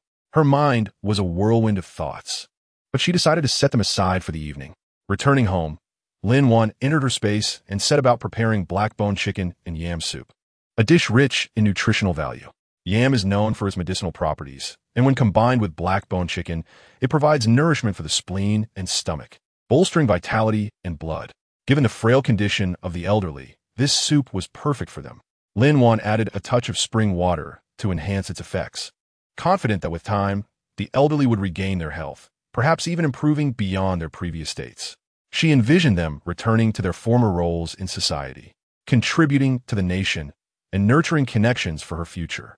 Lin Wan also prepared a pot of sauerkraut fish, braised pork, fish-flavored eggplant, and scrambled eggs with tomatoes, along with a large basin of rice. The large basin was necessary due to the number of people she intended to serve, for dishes and a soup would suffice. Lin Wan packed the food into 2 large baskets and a backpack, for the sheer volume of food was overwhelming. Exiting her space, she noticed that it was quite dark outside. She used her senses to ensure the area was clear before hastily making her way to the cow shed. Upon arrival, Lin Wan retrieved the food from her space and gently knocked on the door, softly calling, "Grandfather, open the door." Inside, an oil lamp flickered to life, and the sound of shuffling footsteps echoed. A voice quietly inquired, "Who is it?" Lin Wan replied in a hushed tone, "Grandfather, it's that little girl from the other day." The door opened to reveal the same elderly man from before, who softly asked, "Child, why are you out so late?" "It's not safe. Come inside quickly." He peered outside to ensure no one was around. "Don't worry, Grandfather, I've checked. There's no one around," Lin Wan reassured him. "Are grandmother and the others already asleep?" she inquired. The grandfather shook his head, replying, "Not yet. Come on, let's get you inside." Chapter 40. Stunned silence as Lin Wan entered the home with the grandfather. She was met by the expectant gazes of the elderly, all watching her with wide eyes. The grandfather questioned, "Child, coming over at this hour is quite unsafe. Why are you running around?" "It's fine, Grandfather. I'm quite capable of defending myself," Lin Wan asserted confidently. The elderly chuckled at her spirited demeanor. Lin Wan turned to the grandfather, asking, "How's your leg now? Do you feel any better?" He nodded in response, "Much better, thanks to you. I owe my life to your help, and even my wife's cold has improved. It's all you're doing." In those days, even a common cold could be fatal. Lin Wan smiled, saying, "Grandfather, you're being too kind. If you keep this up, we might as well be strangers. Let us put that aside. I brought you some food. While it's still warm, let us eat." With that, Lin Wan unveiled the bounty from her baskets and backpack. The elderly were left speechless at the sight. There were chickens, fish, meat, eggs, and rice, everything they had longed for during their time in this remote place. They had not dared to dream of such a feast since their relocation. Now, in reality, their dreams had materialized in a way they had never imagined. Each of them swallowed hard, their taste buds clamoring for nourishment, urging them to indulge in the delicious offerings before them. Lin Wan set the 4 dishes and soup, along with rice, on the table, which was merely a wooden plank supported by stones, with the elderly seated on small stones as makeshift chairs. Lin Wan felt a pang of sadness, but realized there was little she could do. She could not provide them with overly extravagant provisions, for that would draw too much attention. At most, she could return and craft a few small cushions for them. She noticed the elderly staring intently at the food without making a move, so she took the initiative to call out, "Grandfather, grandmothers, please come eat. If the food gets cold, it won't taste good." Only then did they snap to attention, bringing out 8 pairs of chopsticks and bowls, all of which were chipped. They invited Lin Wan to sit and eat with them. She accepted without hesitation, enjoying a lively meal alongside the elderly. In their hearts, they all cherished this child's kindness. The grandfathers praised the meat for its rich flavor without being greasy. The soup warmed their bellies, and the fish was tender and smooth, perfectly seasoned. The fish-flavored eggplant was the grandmother's favorite. They remarked as they ate that her scrambled eggs with tomatoes and that eggplant were even tastier than those at state-run restaurants. One grandfather interjected, "That's called fish-flavored eggplant. Not just that eggplant. Didn't you even get that right?" Another old man retorted, "As long as you understand it, that's all that matters. It's just remembering a dish's name. Wait until one day I ask you to describe how to cook a couple of these dishes. Let us see how you fare then." "All right, old sister, please spare me. I only know how to eat. I have no clue about cooking. Even if I get it wrong, isn't it acceptable to learn from my mistakes?" The old lady huffed, "Consider yourself fortunate. Otherwise, you'll have a hard time in the future." Thus, they continued to eat and share laughter, believing it to be the most delightful meal they had enjoyed in many years. Lin Wan thought to herself, "Grandfathers and grandmothers, this is made by a top restaurant. How could it not be delicious?" But she dared not say it aloud. The elderly praised her, saying, "Child, your culinary skills are truly exceptional." Lin Wan chuckled, "Grandfathers and grandmothers, you have misunderstood. This is not my handiwork, it is my partner's." She could only shift the credit to Xiao Yunlong. She certainly could not reveal, "I brought this from more than 100 years later." That would be frightful. The elders praised, "Your partner must be quite remarkable. Will we have the chance to meet him one day?" "Yes, when the opportunity arises, I shall bring him to meet you. I will also learn to cook. And when I perfect my dishes, I will prepare them for you," Lin Wan declared with confidence. The elders responded with enthusiasm, "Good, good, good." After Lin Wan and the grandmothers cleared the table, the grandfathers invited her to sit beside them. The injured grandfather said, "Child, we have met several times now. You still don't know who we are, do you? Let me introduce us. I am Li Xiao, the director of the traditional Chinese medicine hospital in Kyoto. This lady beside me is my wife, Jiang Yuehua, an internal medicine doctor at the same hospital. If you wish, you can call me Grandfather Li and her grandmother Jiang. The other couple, the old man was Zhao Guoqiang, a commander from a military district in Kyoto, and his wife, Chun Feng, was a military doctor. The three other gentlemen included Shun Weigua, a literature professor at Kyoto University, Wang Yuan Zhao, the principal of Kyoto Normal University, and Sun Qiming, a teacher from the foreign language department. They were all old friends, and upon sensing the situation was amiss, they arranged for themselves to be placed here to work. Given our ages, we could easily be your grandparents, so if you wish, you may call us that, he added. Chapter 41.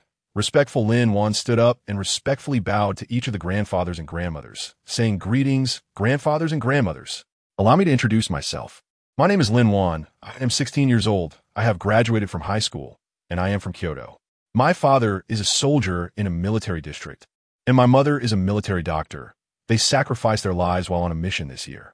Now, I'm all alone, an orphan. In response to the national policy to develop rural areas, I chose to come to the countryside, and I have been here for 3 months now." Lin Wan's eyes turned red, tears welling in her eyes.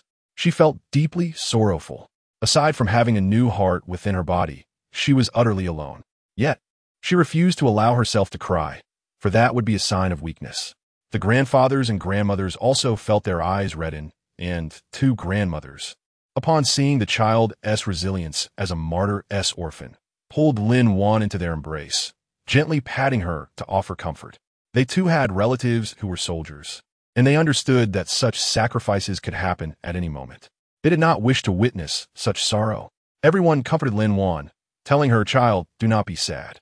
They have not left. They will always live on in our hearts. We are all your family, if you wish." Lin Wan nodded heavily and said, "Okay." Just that one word solidified the emotional bond between Lin Wan and the 7 elderly. Grandfatherly beckoned Lin Wan over. She approached him quietly. Grandfatherly looked at her kindly and asked, "Would you like to learn traditional Chinese medicine? Even though times are tough now, studying medicine can still provide self-sufficiency. At the very least, with medical knowledge in hand, you won't need to rely on others when ill." He glanced down at his own legs and continued, "I may be a doctor, but I cannot treat myself. However, I suppose my case is an exception." Lin Wan chuckled. "Grandfatherly, you're truly amusing." Laughter erupted among the others, a genuine mirth that stemmed from their hearts. They had endured dual hardships over the years. 1, the physical pain of aging without support, and 2, the emotional pain from their contributions to the nation only to see their lives shattered by few pests. This anguish could only be comprehended by those who had lived through such an era. Others would never grasp the despair and feelings associated with it. The elders pondered that while others remained oblivious to their plight, they could only swallow their grievances. Perhaps in the future, only this child could bring them a fragment of comfort and joy. Lin Wan nodded resolutely. "Grandfatherly, I wish to study traditional Chinese medicine. In fact, I already possess some basic medical knowledge. However, I have not undergone systematic training. If you are willing to teach me, it would be a tremendous honor." Grandfatherly smiled, recognizing the potential for his medical teachings to be passed down. "However, child, you must remember this. If you take me as your mentor and call me grandfather, you must respect the teacher-student relationship. A true physician should possess a gentle disposition, humility, and proper etiquette, and aspire to have a benevolent heart, uphold medical ethics, discern right from wrong, and emphasize the importance of heritage so as to elevate traditional Chinese medicine. I cannot guarantee that I will pursue a career in medicine in the future, but I will do my utmost to use the medical knowledge I acquire to treat those around me who could be helped. I pledge this with my integrity." Grandfatherly raised his thumb in approval. "Well said. As long as you fulfill your responsibilities, that is enough. Everyone has their own way of life and their own duties. As long as we act with a clear conscience, that suffices." After he finished speaking, Grandfatherly exchanged a glance with Grandmother Jiang, who nodded and left the barn. Shortly thereafter, she returned with a cloth bag in hand, which she directly handed to Grandfatherly. He then passed it to Lin Wan. She carefully opened the bag, and Grandfatherly remarked, "Inside are my handwritten notes. Take them home and study them well. You must keep them safe." They initially wanted me to write this, but I did not agree. What has led to today's tragedy? The medical knowledge of our nation must remain within our borders and must never fall into the hands of foreign powers. Grandpa Li gazed out of the window, his memories intertwined with an unwavering conviction. Chapter 42. A cautious journey lasts 1,000 years. Grandpa Li continued. I entrust this to you today, hoping it will serve you well in the future. Lin Wan, overwhelmed with gratitude, knelt before Grandpa Li and bowed deeply. Rest assured, Grandpa, I will treasure your handwritten notes and ensure they remain unharmed and out of others' reach. A teacher for a day is a father for life. But you will always be my grandpa. Laughter filled the room, a stark contrast to the gravity of the moment. Yet Lin Wan found herself speechless, pondering why such a serious matter could evoke such amusement. Grandpa Li helped her to her feet, saying, Enough, child. I accept your bow. Studying medicine can be tedious. I hope you can persevere. If you have questions, come to me in the evenings. Now, it's getting late. You should head home. Lin Wan smiled and waved. I'll take my leave now and visit you again in a couple of days. After ensuring no one was watching, Lin Wan discreetly tucked the book in her bag, actually placing it into her spatial realm. She packed the basket and basin into her backpack before stepping outside.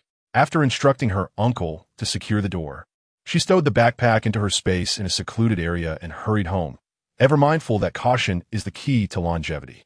Upon returning home, Lin Wan swiftly entered her spatial realm, freshened up, and indulged in a long, restful slumber on a large bed. When she awoke, it was still the dead of night. She began to delve into the handwritten notes gifted by Grandpa Li. After all, within her space, day and night were merely illusions of perpetual daylight, and the atmosphere was perpetually spring-like, ideal for acquiring knowledge. As she immersed herself in the text, she became mesmerized. Grandpa Li truly was a master of traditional Chinese medicine, and the essence of his teachings was invaluable to Lin Wan, illuminating many previously obscure concepts. She found herself lost in the pages, completely absorbed, to the point where her stomach began to protest, demanding sustenance. Emerging from her space, Lin Wan exclaimed, Oh my goodness! It's already noon. How can I not be hungry? She quickly lit a fire to warm the room before returning to her spatial realm. She prepared her favorite dish, steaming a large crab and concocting a delectable sauce, relishing a sumptuous seafood feast. Her eyes squinted with delight, akin to a cat that has just pilfered a fish, radiating satisfaction. If only every day could be this blissful. Alas, such times were fleeting, for the village was about to commence the excavation of water channels, a yearly endeavor to ensure water storage for the following year, and Lin Wan was obliged to participate. Upon arriving at the worksite, she encountered the elderly couple in the cattle shed. Observing them, she resolved to supplement their meals starting that evening, hoping to prevent any deterioration of their health. The men dug in the trenches while the women carried dirt, either alone or in pairs. Lin Wan chose to team up with Sun Xiaoyan, as their heights were comparable, around 165 meters, making it convenient for lifting. Lin Wan was determined not to be overshadowed. She still had room to grow. At just under 17, she wished to reach 18 before her bones fully matured, aiming for at least 5 more centimeters in height. Lin Wan diligently nourished herself, consuming milk daily to bolster her growth, while also practicing martial arts for physical fitness. The original body she inhabited was quite resilient, having endured little hardship and possessing ample potential for development. Currently, she sported a C-cup figure, aspiring toward a D-cup, and her physique was firm and toned, resembling the elasticity of gummy candy, a truly enviable form, nearly rivaling her previous life as figure. Before she realized it, midday had arrived. Lin Wan and Sun Xiaoyan found solace beneath a tree's shade, each retrieving their lunch. Lin Wan tilted her head to inquire, Are you tired? Sun Xiaoyan shook her head. Not really. I've been doing this for a couple of years now, so it's manageable. Why do you feel fatigued? Lin Wan flexed her arm, showcasing her muscle to Sun Xiaoyan. Me fine. I'm quite strong, so I don't feel fatigued. Once we finish this, will you teach me how to make dried fruits? And that candied fruit you mentioned? In truth, Lin Wan was well aware of what candied fruit was, as her spatial realm contained plenty. However, she was curious about the specific variety Sun Xiaoyan prepared. Sure, replied Sun Xiaoyan, rising to her feet. Lin Wan followed suit, brushing off the dust from her clothing. I'll find some time to go up the mountain soon to gather some wild fruits, and once we finish this busy period, we can start making them together. In reality, Lin Wan had an abundance of wild fruits in her space, She merely stated that for convenience. She wished to prepare some dried fruits to keep for herself and to send a few to Xiao Yunlong and Wang Dama, allowing them to savor her culinary skills. Chapter 43. Malice triumphs over kindness. What could Xiao Yunlong be doing now? Lin Wan pondered as she gazed into the distance. Our Captain Xiao is presently immersed in writing at his desk, preparing for an impending mission. He felt compelled to pen a letter to his beloved, informing her of his uncertain return, lest she forget him during his absence. Having dispatched the letter and package, Xiao Yunlong felt a sense of relief, as this act affirmed his existence in her life. He still had yet to win her heart fully, and the thought of her forgetting him lingered in his mind. Son Xiaoyan excitedly suggested, "Why not buy some vegetables from the villagers? We could also dry some of them." Lin Wan considered the idea and replied, "All right, I'll go with it." In truth, Lin Wan had no need to purchase vegetables, as her spatial realm was well stocked. However, the villagers were unaware of this. She could not simply reveal that she didn't consume vegetables, as it would raise eyebrows. Aside from cabbage and radishes, she also aimed to acquire some dried vegetables. As they ate and chatted, laughter filled the air. However, numerous pairs of eyes were observing them from a distance, particularly focused on Lin Wan. A few men nearby whispered amongst themselves, "What's the name of that young woman?" One man rolled his eyes at another, retorting, "Her name is Lin Wan." "You don't even know her name, yet you're talking about her?" "Ah, yes, Lin Wan." The first man scratched his head, continuing, "That girl is growing more stunning by the day. Just look at her figure. Indeed, she wasn't this beautiful when she first arrived. What on earth has caused this transformation?" Another chimed in, expressing his desire to return home to his wife. The men continued their banter, punctuated by lewd laughter, occasionally allowing a few crude remarks to reach Lin Wan's ears. From afar, Lin Xiao observed Lin Wan, seething with jealousy at her radiant complexion and enviable figure. She couldn't fathom how two individuals with such similar names could differ so vastly. Having spent 3 months in this place, her skin was tanned and coarse, hands calloused from labor, while Lin Wan seemed untouched by the passage of time, as if it had never marred her beauty. Lin Xiao felt an intense resentment brewing within her. "Why is it that all good things belong to you? I want to ruin you." In her heart, Lin Xiao secretly made a decision. Lin Wan felt a chill, as if something was about to happen, but she did not pay much attention to it. After dinner, everyone resumed their work, continuing the tasks of the morning. The sun was blazing overhead, and sweat dripped down like raindrops. They say the autumn tiger is the fiercest, and this is undeniably true. Indeed, someone had already succumbed to heat stroke. This person was none other than Lin Xiao, whom Lin Wan least wanted to see. When everyone heard someone shouting that someone had fainted, Lin Wan hurriedly followed Sun Xiaoyan over. Upon arrival, she found Li Wei at a loss, holding the unconscious Lin Xiao. The captain called out, "Who knows first aid? Please help. Quickly fetch the village doctor. This is a matter of life and death." Lin Wan set aside her previous displeasure and said, "Let me give a try." She quickly instructed Li Wei to move Lin Xiao to a shaded area, clearing a space for fresh air to circulate. Lin Wan unbuttoned one of Lin Xiao's shirt buttons, pinched her acupoint, and found a damp towel to wipe her face and hands. After a considerable time, Lin Xiao finally regained consciousness. As soon as she saw Lin Wan, she exclaimed, "What are you doing here? Get away from me." Lin Wan stood up, said nothing, and turned to leave. The captain gazed deeply at Lin Xiao, uttering not a word, before also departing. Some people thought to themselves how ungrateful Lin Xiao was. Someone saved her life, yet she cursed them. Such a person is not worth saving. If she died, so be it. She deserves no sympathy. Lin Xiao noticed the unfriendly gazes directed at her and asked, "What is wrong with you all? Why are you looking at me like that? Did I do something wrong?" An elderly woman nearby retorted, "Look at you. Is there any humanity left in you? Lin Wan saved your life, and you told her to roll away. Are you even human?" A man added, "With someone like you, if you died, no one would care. You lash out without reason. Whoever marries a woman like you would be in for a disaster." The elderly woman chimed in again. "Someone like her could even get married? Who would marry such a woman? They would have to be blind." The man shook his head, scoffing, "I can't handle such a fortune. I'm afraid I'd end up dead without knowing how." Laughter erupted. "Look at you. Just having a woman married to you would be a miracle." The man chuckled foolishly. "No, one day I'll marry a wife. Just be ready with the wedding gift." "All right, no problem. As long as you marry first, we will prepare the gifts." Laughter filled the air, and soon everyone dispersed.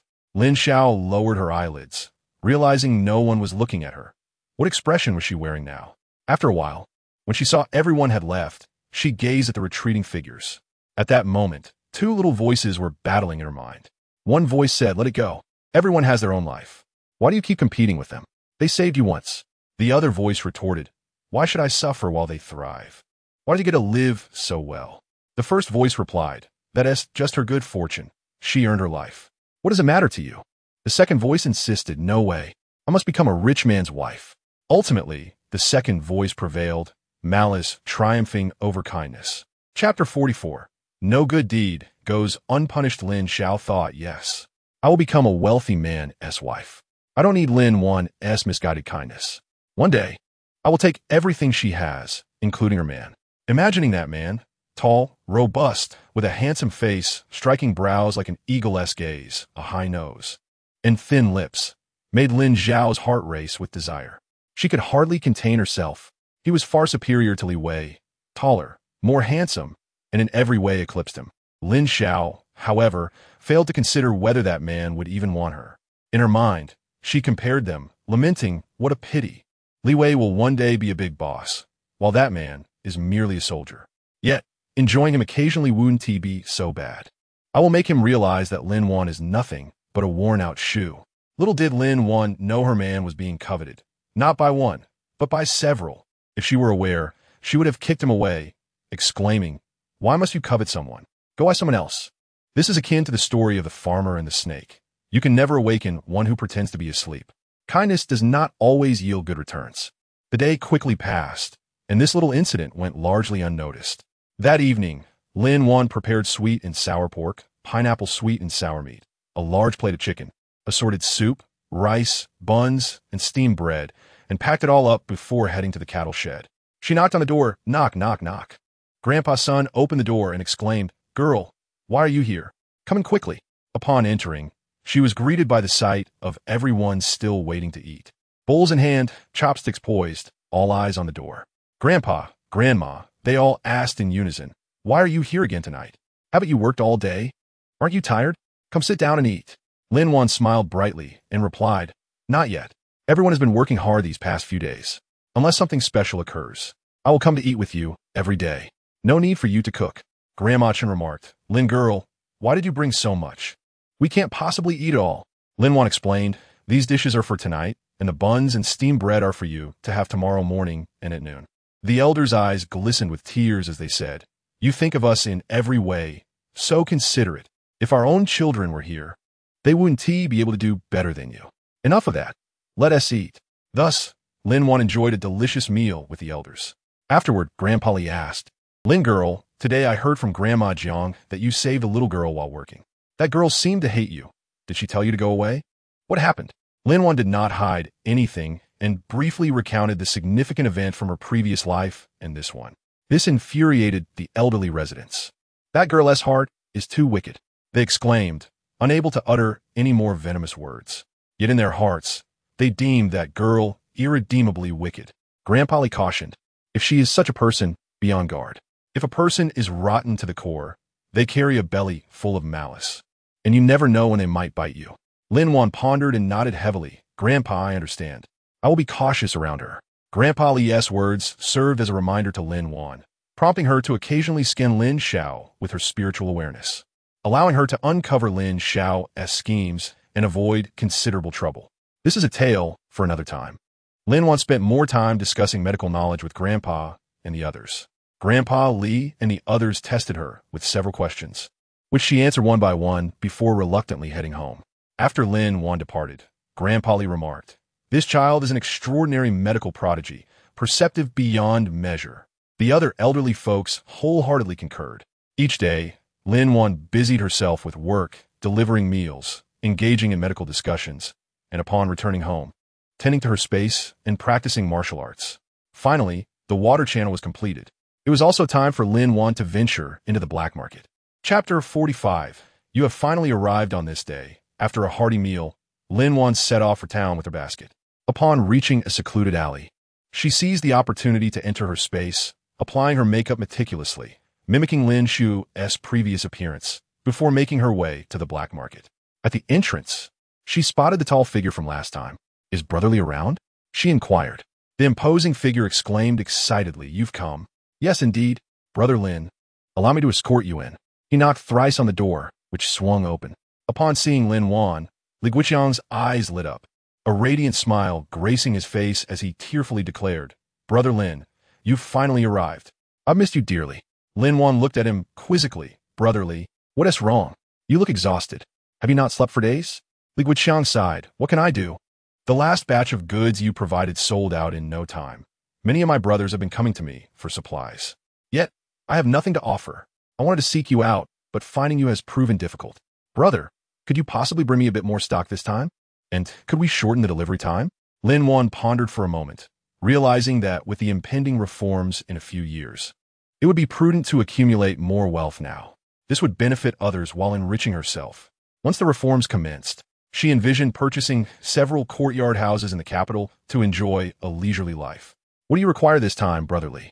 She asked. Li Guiqiang, sensing an opportunity, responded eagerly, Brother, I'm uncertain of what you have in stock. Could you enlighten me? Only then can I determine my needs, don't you think? Lin Wan nodded. Very well. I have rice, flour, cooking oil, eggs, chicken, pork, beef, mutton, various fish and fruits, bicycles, watches, granulated sugar, brown sugar, rock sugar, as well as foreign chocolates and assorted fruit candies. Tobacco, alcohol, tea leaves, cotton, and a variety of seafood are also available. Upon hearing this, the room fell silent. Mouths agape in astonishment. Li Guiqiang's heart raced with excitement. Goodness, I've encountered a living bodhisattva. I am truly on the verge of striking it rich. He stammered. Brother, I wish to procure all these goods. Could you supply them to me in batches? Not just here, we have our people in the county, city, and province. We operate as a complete unit, and I am merely a small leader here, while our big brother is stationed in the capital. Lin Wan felt elated at this revelation, as it would save her from extensive travels. I shall agree, considering your standing, Brotherly. How much stock can you procure this time? It cannot be too little, for my brothers must transport the goods as well. Li Guiqiang nodded vigorously. Yes. I assure you, there will be no issue. Please allow me a moment to think. Lin Wan rose, saying, All right, I will take a stroll and return in 2 hours. If you finalize your needs, please note the quantity and price on paper, so I can be informed. Li Guiqiang repeatedly nodded, Of course. Thank you, brother. Lin Wan waved her hand and exited the black market. She used her senses to monitor the movements of the black market leader, overhearing him exclaim, Oh my, we are about to strike it rich. Quickly, call the big brother and ascertain how much stock we need and at what price.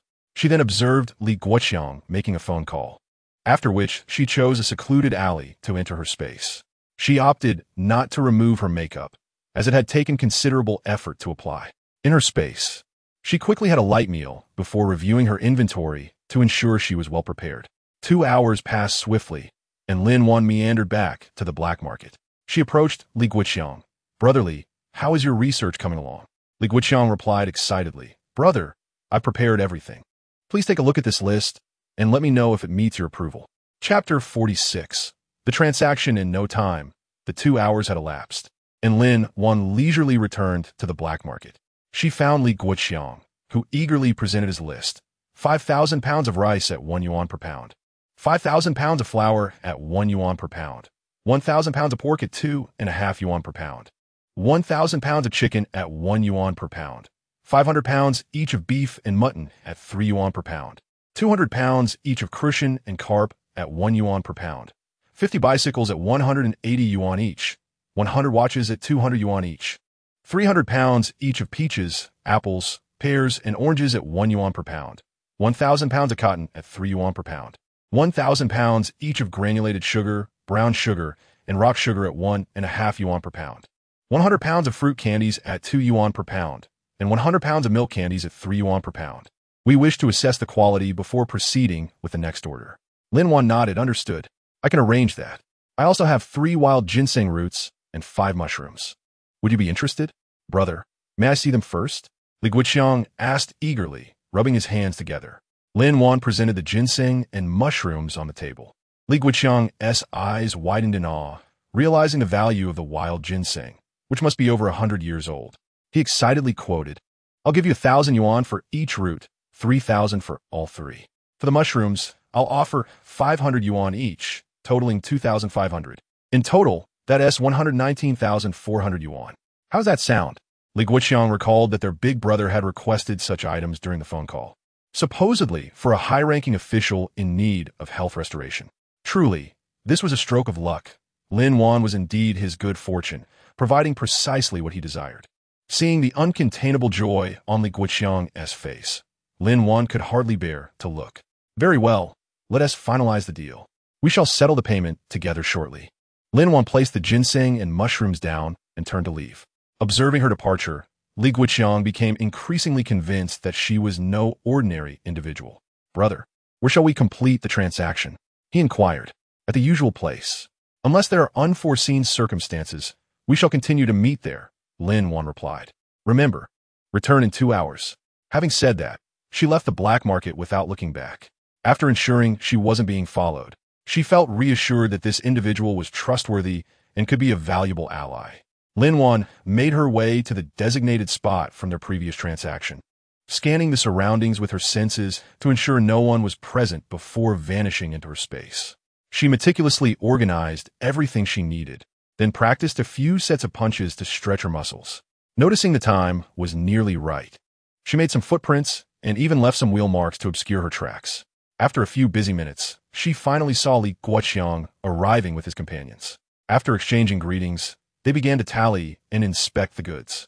At this moment, Li Xiang instructed someone to bring dozens of large burlap sacks, along with a large cloth bag that was quite bulging. He handed the cloth bag directly to Lin Wan and said, Brother, here is 119,400 yuan. Please count it. The bags contained rice and flour, each filled with 1,000 units. Brother, do you need a check? What is there to count? Lin Wan thought, using her spiritual awareness to scan the contents and knowing immediately. She shook her head, indicating no need to count.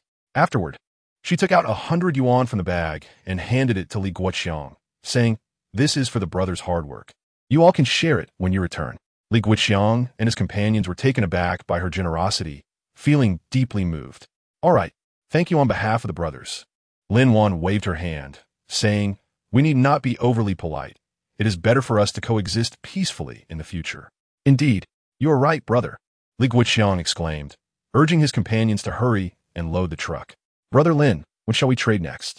He inquired with a flattering smile. Let us see how well you sell this time, Lin replied. All right, Brother Lin, until next time. With that, Li Xiang and his companions departed. Lin Wan was unconcerned about them, as this was their territory. With a flick of her wrist, she stored the money and sacks in her space, then proceeded toward the recycling station. Chapter 47. A comfortable life. Lin Wan decided to change her attire. She walked to a small alley near the recycling station, entered her space, removed her current outfit, and donned a more modest appearance. Concerned that the items she had taken previously might attract trouble, she deemed it necessary to change her appearance. She was right to think so. Just a few days after she had taken those large boxes, several people came looking for them. They were all from the local gang, and upon discovering the boxes were missing, they were furious.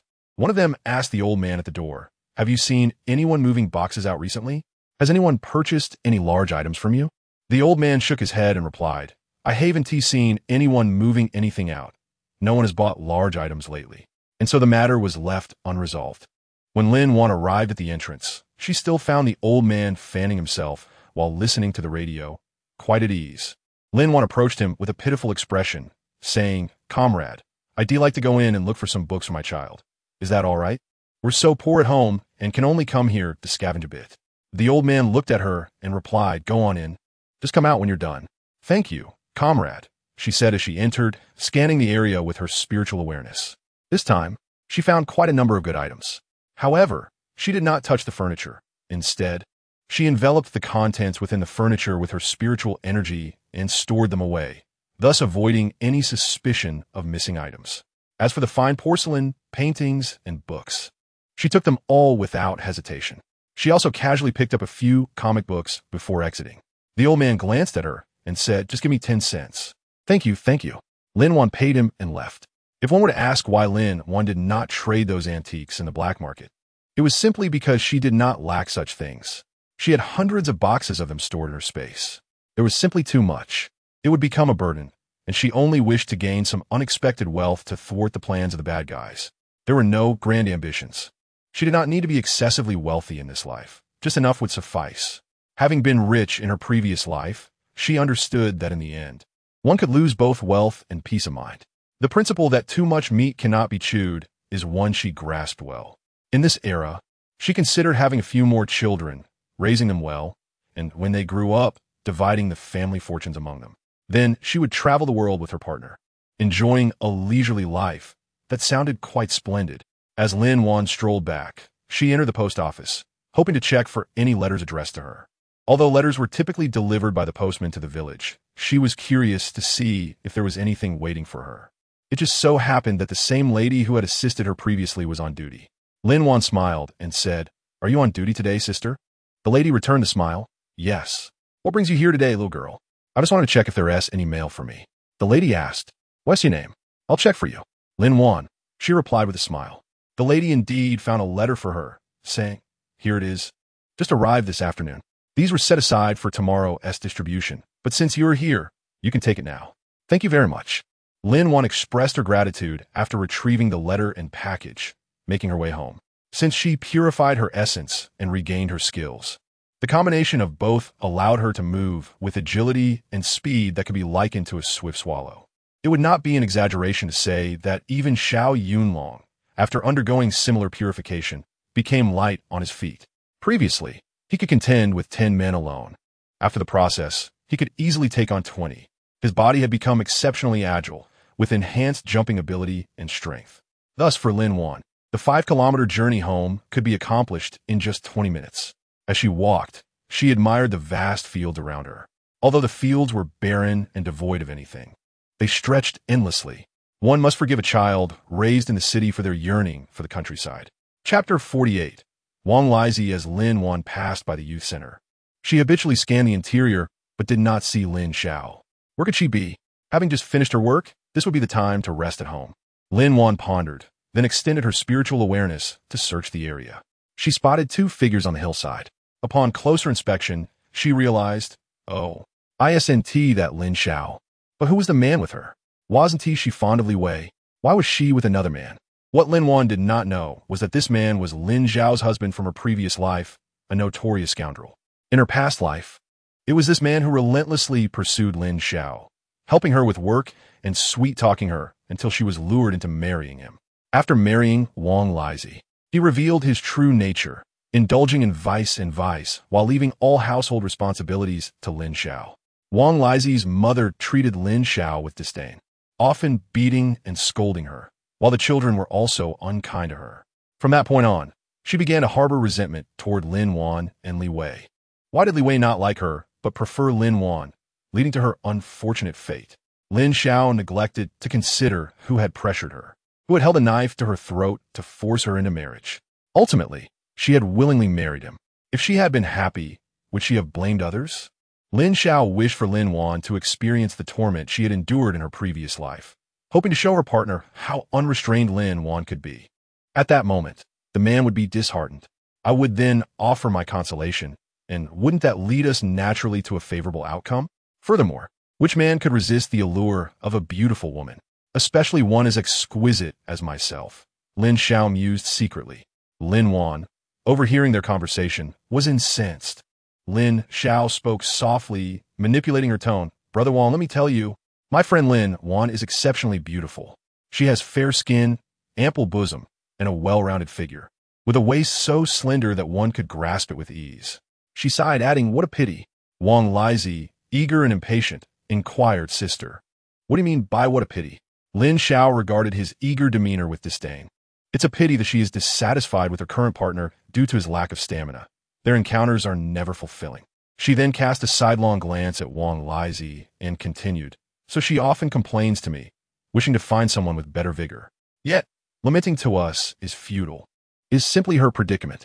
Wang Lizi rubbed his hands together, revealing a set of large, yellowing teeth, proclaiming, "Sister, I'm capable. I have great stamina. I can certainly satisfy her. I can go multiple times a day. Just vouch for me." He boasted of his good character, decent family background, height, and looks, insisting he could provide for her needs. In any regard, I am far superior to her current partner. There's no one like me in this entire region.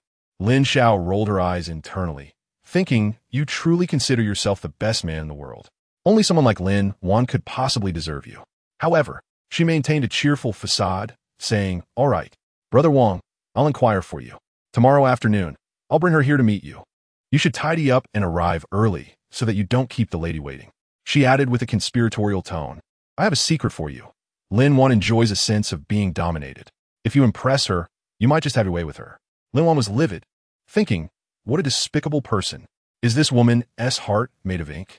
How could she be so malicious? No, I must repay her in kind. Although she initially did not want to see, she found herself compelled to observe a little longer. After Lin Xiao concluded her conversation with the man, she turned to leave, but not before Lin Wan caught sight of him departing. She muttered to herself, oh, Lin Wan, you little vixen, tomorrow not only will I arrange a man for you, but I'll also provide an audience. How do you like that surprise? Will you enjoy it? Once you've taken this medicine, I'll make sure you can't bear to part from him. I'll watch as your man, and Li Wei will vie for you. Chapter 49. A true viper reading this. Lin Wan felt a chill run down her spine. Lin Xiao was truly deranged, bewitched. Thank goodness she heeded Grandpa Li's advice to remain vigilant against this woman. Otherwise, she might have fallen into her trap. This woman was a venomous snake, capable of striking unexpectedly. Lin Wan's keen perception had saved her. If the original owner had been present, she would have undoubtedly succumbed to Lin Xiao's schemes. By this time, Lin Wan had returned home, placed her belongings inside, and before she could settle, Lin Xiao descended the mountain and knocked at her door. Knock, knock, knock. Recognizing Lin Xiao's voice, Lin Wan feigned ignorance, asking, who is it? In a sweet tone, Lin Xiao replied, Lin Wan, it's me. Opening the door, Lin Wan wore an expression of impatience. What do you want? Busu. Lin Xiao seethed internally, you shameless little hussy. You needn't flaunt your arrogance.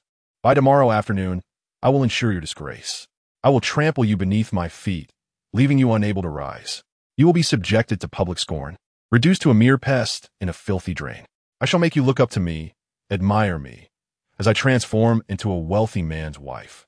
All while possessing your man, I'll let you witness him with me, and I want you to suffer immensely.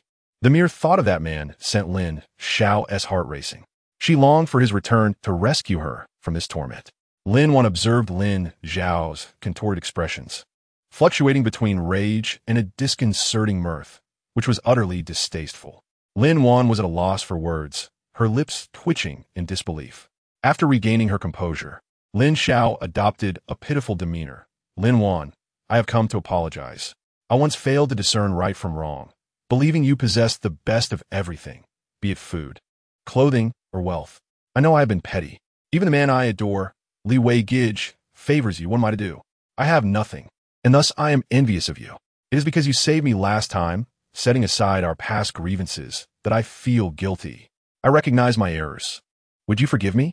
At this moment, Lin Wan was keenly aware of Lin Xiao's malicious intent. Had she been unaware, she might have been swayed by her words. Lin Wan pretended to ponder for a moment before stating, fine, I forgive you. You may leave now. Lin Xiao's heart raced with anxiety as she clasped her hands tightly, fearing a rejection the following evening. Upon hearing Lin Wan's response, she adopted a sorrowful expression. Lin Wan, don't act that way. I know you're merely placating me. We were the best of friends in school and at home. It's been so long since we've been together. Are you free tomorrow? Let us go pick wild fruits together, all right? Just do it for my sake. Lin Wan thought to herself. Ah, she truly cannot hold her composure. Pretending to relent, she nodded. All right, what time tomorrow? Tomorrow afternoon. You will definitely have time, right? Lin Xiao gazed at Lin Wan with eager eyes. Lin Wan mused, since you insist. How could I say I have no time? And thus nodded in agreement. Wonderful. Lin Wan, after lunch tomorrow, come find me. Lin Xiao exclaimed with delight. Lin Wan nodded. All right, I'll see you tomorrow. After closing the door, Lin Xiao revealed a cunning, malevolent glint in her eyes, resembling a snake ready to strike. Anyone who caught a glimpse of her expression would surely be seized by terror, their skin crawling with goosebumps. This woman was truly unsettling. Meanwhile, Lin Wan sensed Lin Xiao's malevolence, confirming that this woman harbored dark intentions. Such a person was not worthy of trust. She needed to keep her distance. If necessary, she would send Lin Xiao where she belonged. Chapter 50. Love from a long Lin Wan reflected on her misfortune in attracting the attention of such a venomous-hearted woman. Whatever. I'll take it one step at a time. We'll deal with whatever comes our way. Suddenly, she recalled an unfinished task and hurried back inside. She needed to read the letter from Xiao Yunlong and devise a plan for tomorrow that would ensure Lin Xiao's downfall. Lin Wan entered her room, searching for the letter Xiao Yunlong had written to her. The letter read, "Hello, my dear wife. The sauce you sent last time was a hit with everyone. I barely got a taste myself. When they heard I had received your letter, those little soldiers swarmed around me like eager puppies crowding the entrance. Eventually, I had no choice but to hand out a few bottles of sauce to satisfy their cravings, which delighted them immensely. The leader even inquired about the package's sender. I informed him it was from you, my wife. He then asked when we got married, and I mentioned that you're still quite young. He scolded me, calling me an old bull chasing after tender grass, a scoundrel. How unfair that is to me, my beloved wife.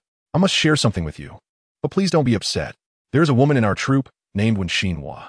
Just a few days ago, she confronted me, insisting that she must marry me because I saved her life. I had to give her a piece of my mind. My heart is solely devoted to you. I have never entertained thoughts of another woman. I hope that when you hear about this, you won't hold it against me. Rest assured, I will keep my distance from her and will not allow her near me. Please, do not let this trouble you.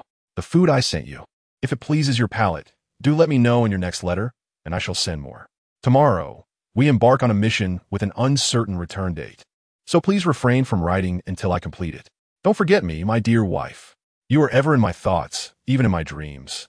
I plan to take on several more tasks to leave time to visit you. So please be patient. I will end my letter here, as I have much to attend to. With love along." Lin Wan opened the package to find an assortment of pastries and fruit snacks, filling her with joy. If a man truly loves you, he will always think of you, regardless of where he goes, bringing you gifts he knows you will cherish. That is true love. Upon seeing the name Xinhua in Xiao Yunlong's letter, Lin Wan recalled Lin Xiao's situation. Did she not also harbor feelings for Xiao Yunlong? She desired both him and Li Wei. Lin Wan, a master negotiator, could discern a person's thoughts from mere micro-expressions or phrases. Lin Xiao's declaration, "I will take everything from you," echoed in her mind, along with her vow to make Lin Wan's man bow before her. The expressions Lin Xiao wore while pondering at the door, both hateful and flirtatious, truly embodied the complexity of love and loathing. It was clear she was not thinking of Li Wei. For Lin Wan had made her feelings for him known and had moved on. Yet Lin Xiao persisted with her aggressive demeanor, reminiscent of a look Lin Wan had seen on her stepsister's face. In the evenings, Lin Wan contemplated sharing her concerns with the elders, for no one could guarantee their actions would remain undiscovered. Eventually, even a word or gesture might betray them. She did not want to be perceived as a ruthless, malevolent woman when that was far from her nature. By confiding in the elders, she sought their guidance, believing it to be a prudent course of action. Chapter 51. Being true to oneself. Lin Wan reveled in the opportunity to experience life anew in this strange world. In her previous existence, she had bottled up her feelings, shouldering burdens alone. This time, she resolved to voice her thoughts, act when necessary, and settle scores. She would embrace her true self joyously. Meanwhile, what was Lin Xiao up to? Upon returning home, she had not eaten and lay in bed, dreaming of being embraced by both Li Wei and Xiao Yunlong, who treated her like a treasure, enthralled by her presence. In her dreams, she laughed heartily, taunting Lin Wan. "Do you see your two men in my arms? Aren't you heartbroken? Do you know how happy we are?" With tears in her eyes, Lin Wan replied, "Didn't you already take Li Wei from me? Why must you try to take my current partner as well?" "Why? Because I want you to lose everything. I will claim it all for myself. You may as well die. Isn't it true that when someone becomes unhinged, no amount of reason can bring them back?" Unable to fulfill her desires in reality, Lin Xiao sought solace in her dreams. In the waking world, she wore a foolish grin, while beside her, Du Anqi fumed, cursing her for her delusions. Indeed, Lin Xiao had ceased cooking. Her meals were either burnt, overly salty, or undercooked. The others grew increasingly frustrated with her. Ultimately, she confided in Qinglong about her culinary ineptitude, declaring she would not cook if pressed, leaving them to fend for themselves. Qinglong assigned her to gather firewood, yet her efforts were barely sufficient. Yet, Lin Xiao had committed no grave offense. She still labored in exchange for food, though her inability to cook irritated the others. They could not expel her. It was a case of a single rotten apple spoiling the barrel. The group endured, with Du Anqi occasionally confronting Lin Xiao.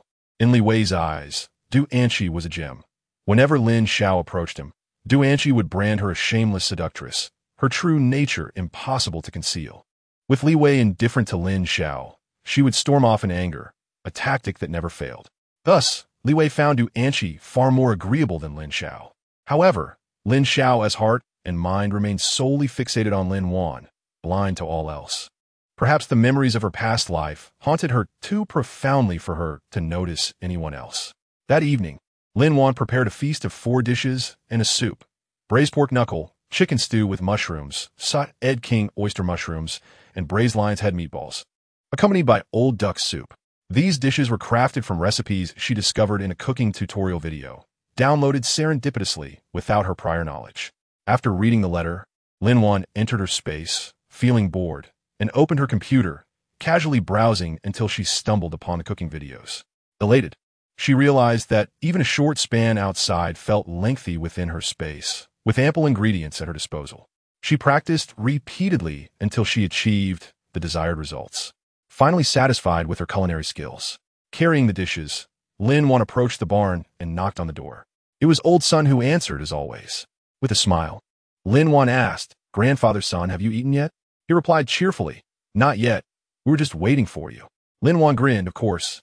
It wouldn't taste right without my cooking. Upon entering, she found the elders beaming with anticipation, eager for her arrival. "Grandpa, Grandma, don't just stand there. Hurry over for dinner."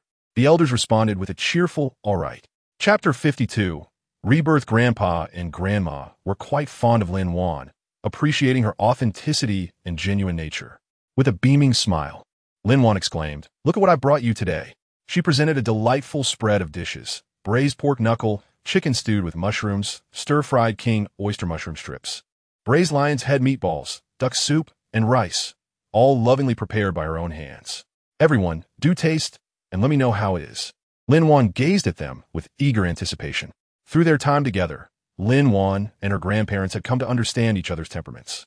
Their interactions had become open and comfortable, shedding the previous constraints that had once existed. As they sampled the dishes, thumbs were raised in approval. "You know, girl, this is remarkably delicious," they exclaimed. "The flavors are authentic, the texture delightful. It truly tastes like home." While enjoying her meal, Lin Wan reminisced in the past. "My culinary skills were, how should I put it? I could describe it as unprecedented and unparalleled. It was utterly bland, devoid of any discernible flavor, akin to something pulled straight from the depths of water, tasteless and utterly unappetizing. My hands and feet seemed to have minds of their own, never quite coordinating properly. It was truly vexing. But now I have learned to cook. Each time I discover a new dish, my first thought is to prepare it for you." Grandma Jiang nodded appreciatively, chuckling, "Well, that's splendid. We shall be blessed with your culinary delights from now on." Lin Wan beamed with delight. Grandma Jiang then inquired, "But what about the dishes that didn't turn out well?"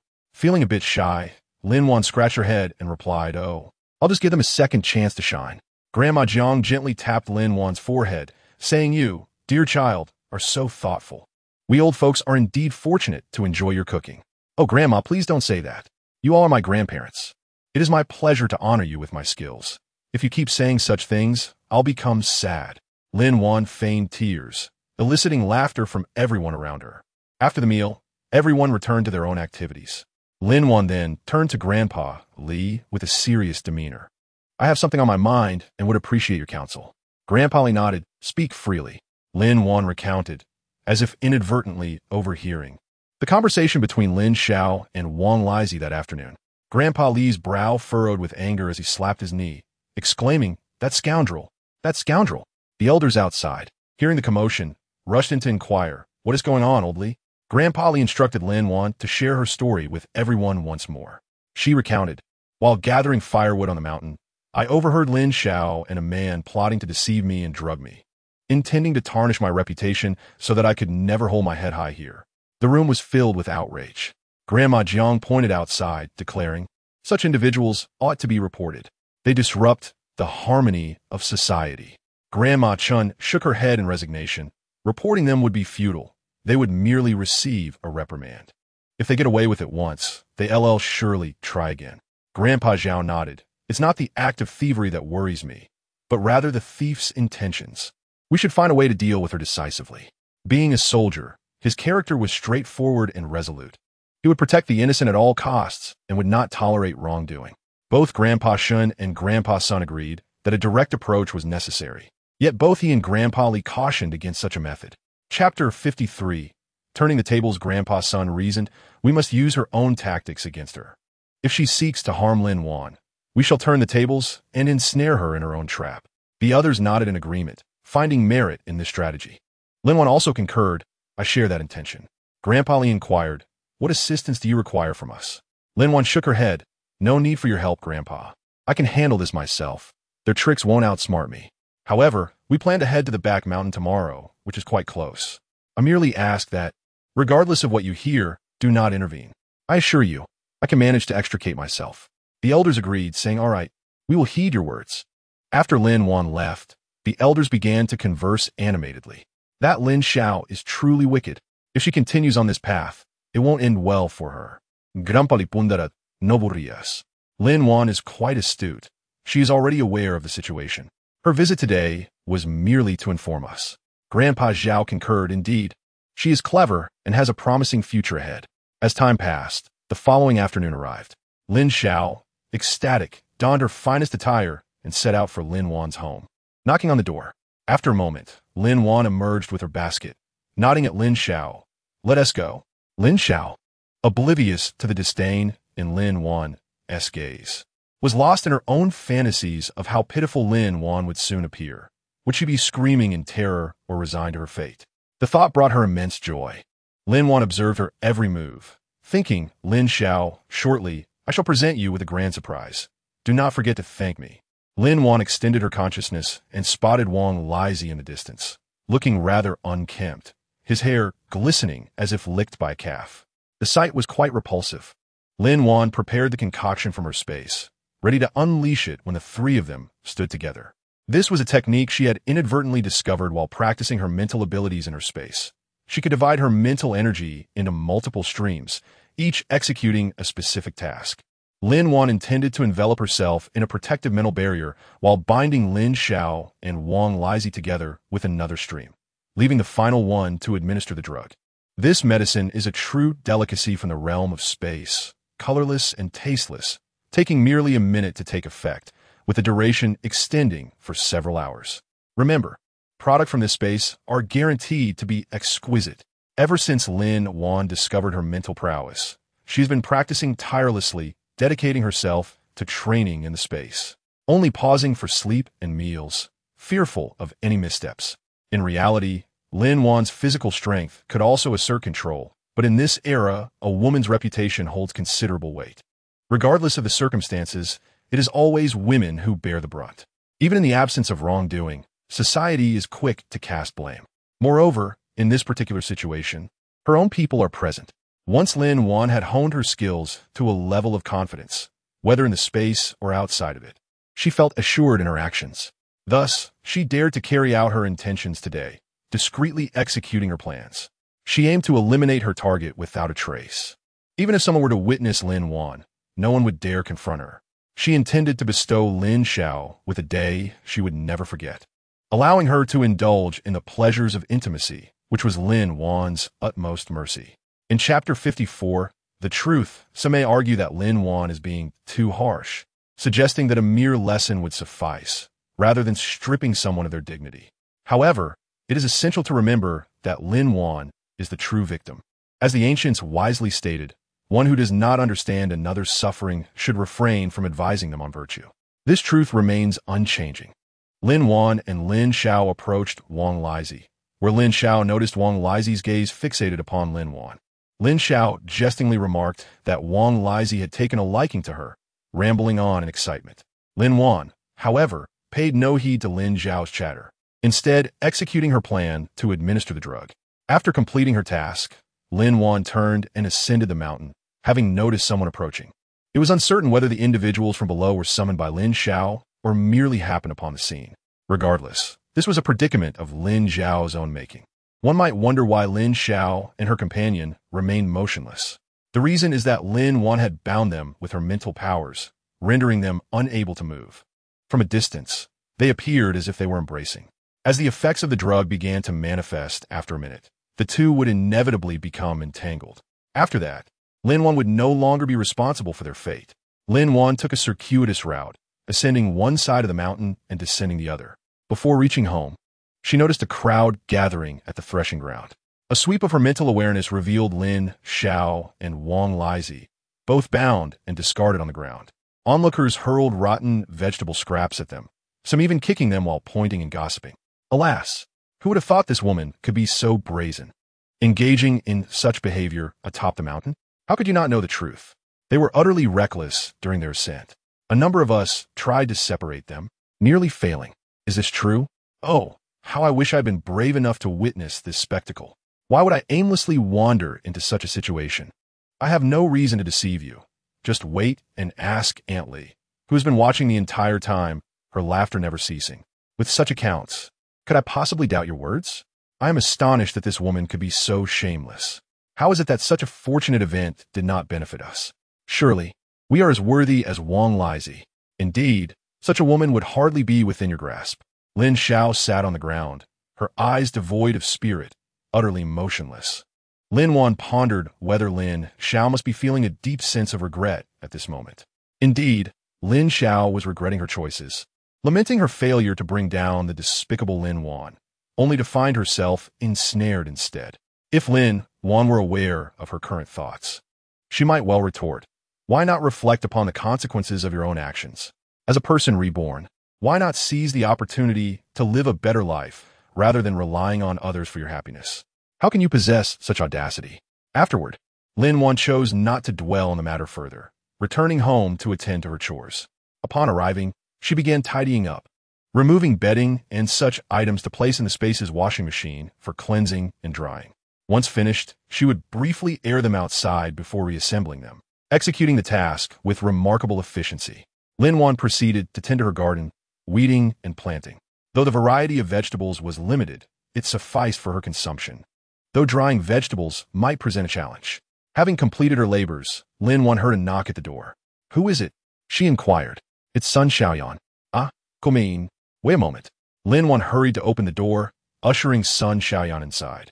Sun Xiaoyan was flushed and perspiring from her hurried arrival. Lin Wan promptly asked, what has happened? As they entered the room, Lin Wan poured Sun Xiaoyan a glass of water, advising her to let it cool before drinking. After catching her breath, Sun Xiaoyan exclaimed, a significant event has transpired today. Lin Wan inquired, what event? Lin Xiao and that Wang Lizi from our village were caught in a compromising situation on the mountain by several women from the village. Lin Xiao shamelessly claimed that you were the one who caused it. Sun Xiaoyan expressed her indignation. Do you know Li Dazue, Aunt Li? Of course. Who in the village does not know her? What about her? Sun Xiaoyan took a sip of water and continued. That Aunt Li spat in Lin Xiao's face, berating her for being shameless and for blaming others for her misdeeds. Aunt Li recounted the entire sequence of events, stating that they had been secretly observing the two of them. Their prolonged absence prompted the others to fetch the village chief. Lin Xiao had nothing to do with it. Sun Xiaoyan added. She took a moment to gather her thoughts before continuing. I heard that when the village chief arrived, half the village had accompanied him, and the scene was quite the spectacle. Later, someone noticed Lin Xiao drop something from her pocket, which turned out to be a drug used to stimulate pigs. Aunt Li pointed at them and remarked, no wonder you two took so long. It appears you ingested the mating drug. The crowd erupted in laughter. In Chapter 55, The Resounding Slap, Lin Wan, feeling exhilarated by the tale, asked what happened next. Sun Xiaoyan took another sip of water before responding. Then, the village chief asked Lin Xiao Wang Lizi, what do you intend to do? Will you choose to face the consequences, or will you hasten to marry?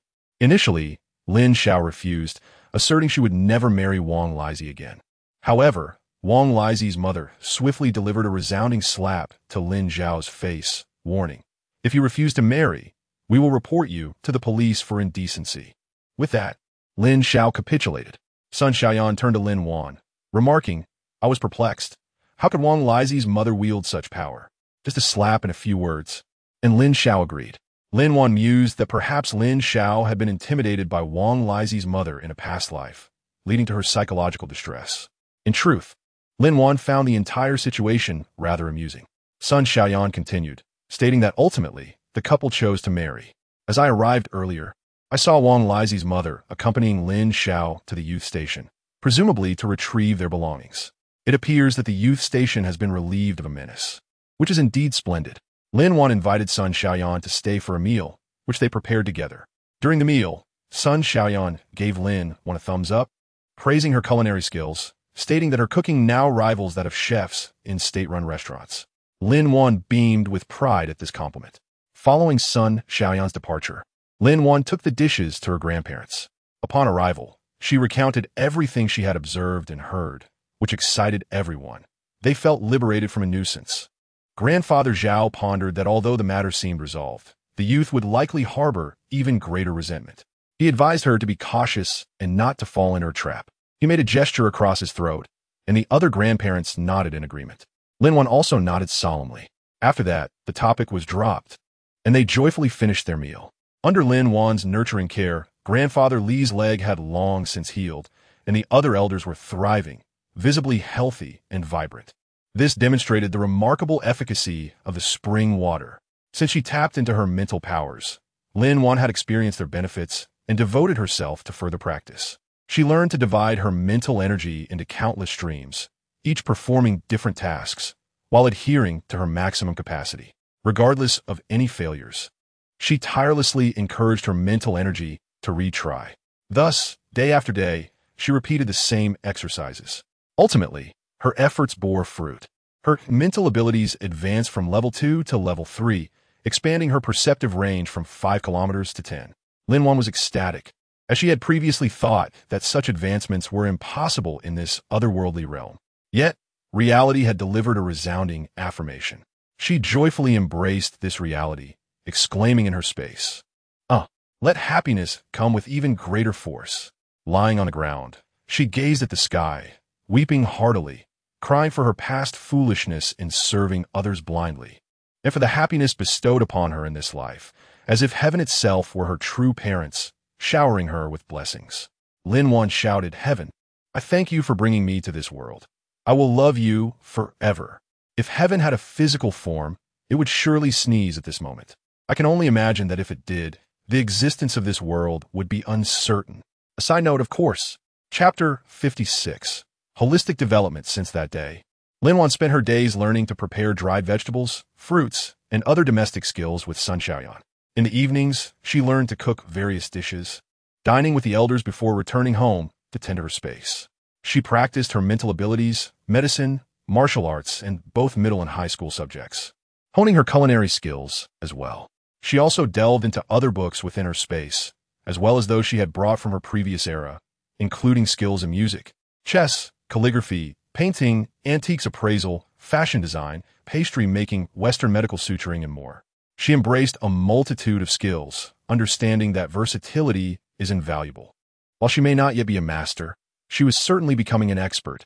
The author wishes for such a space and a brilliant mind, imagining how splendid it would be. Just a thought, just a thought. Please don't envy me. Most notably, Lin Wan finally overcame the challenges of acupuncture. She discovered a set of gold and silver needles in her Space S pharmacy, along with a life-sized human model, indistinguishable from a real person. She practiced acupuncture on the dummy according to various ailments. If her technique, points, and methods were correct, the dummy would emit a stream of water, indicating success. Conversely, if there was any error, the needle would not penetrate, signaling a mistake. Through continuous practice, Lin Wan developed her own set of experiences. Eyes must be precise, hands steady, and heart resolute. Gradually, she became less timid when performing acupuncture. If a real person were present, Lin Wan could treat them as calmly as she did the dummy. During her acupuncture studies, she frequently discussed techniques and methods with her grandparents, sharing her insights, which they received with agreement. In traditional Chinese medicine, every practitioner possesses their unique philosophies and techniques. Regardless of the approach, efficacy prevails. Occasionally, she would administer acupuncture to her grandparents, assisting them in addressing their ailments. And she practiced on herself, finding it quite effective. If fatigue set in, she would lie on the ground, gazing into the distance, often reflecting on Xiao Yunlong, pondering why she had not received a letter from him in so long. Was he encountering difficulties? Or was the task simply insurmountable? Poor Captain Xiao Yunlong. enduring untold hardships. It was truly distressing. How long had it been? Unable to call Lin Wan, write a letter, or send a telegram, he was left in a state of limbo, merely entertaining thoughts of her in his mind while secretly delighting in her memory. This time, they were tasked with capturing a major enemy figure, involving numerous individuals from various sectors. To eradicate this threat entirely was no small feat, requiring more than a day or two. They had been vigilantly guarding for over 2 months. This adversary was cunning, slippery as an eel, vanishing at the slightest lapse. Capturing him was no simple task. One day, Xiao Yunlong and his comrades trailed the enemy to a row of houses. Upon seeing him enter one, Xiao Yunlong signaled, and they dispersed to surround the area. He and one comrade leaped into the courtyard, stealthily infiltrating the house. Inside, they spotted the enemy emerging from a hidden chamber, accompanied by another individual, clearly a foreign national. Finally, they had the opportunity to apprehend him. Xiao Yunlong signaled for his comrade to summon reinforcements. At that moment, they were discovered, leading to a fierce struggle among the three. The two adversaries combined were no match for Xiao Yunlong alone.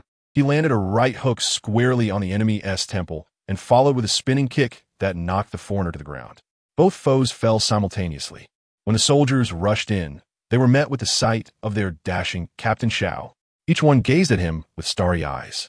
Clearing his throat, Xiao Yunlong pressed a fist to his lips and said, "Brothers, don't just stand there. Get to work." They responded eagerly, "Understood, we're on it." As the young soldiers moved to apprehend the foreigner, he, realizing the situation had turned dire, grabbed a wooden gun and aimed at one of the soldiers. His intent was clear, to find an escape route. Without hesitation, Xiao Yunlong intervened to shield the young soldier from the bullet. In an instant, darkness enveloped him, and he lost consciousness. Chapter 57, Awakening from a Dream. At this moment, in her own realm, Lin Wan let out a piercing scream. "Ah! No! Xiao Yunlong, please!"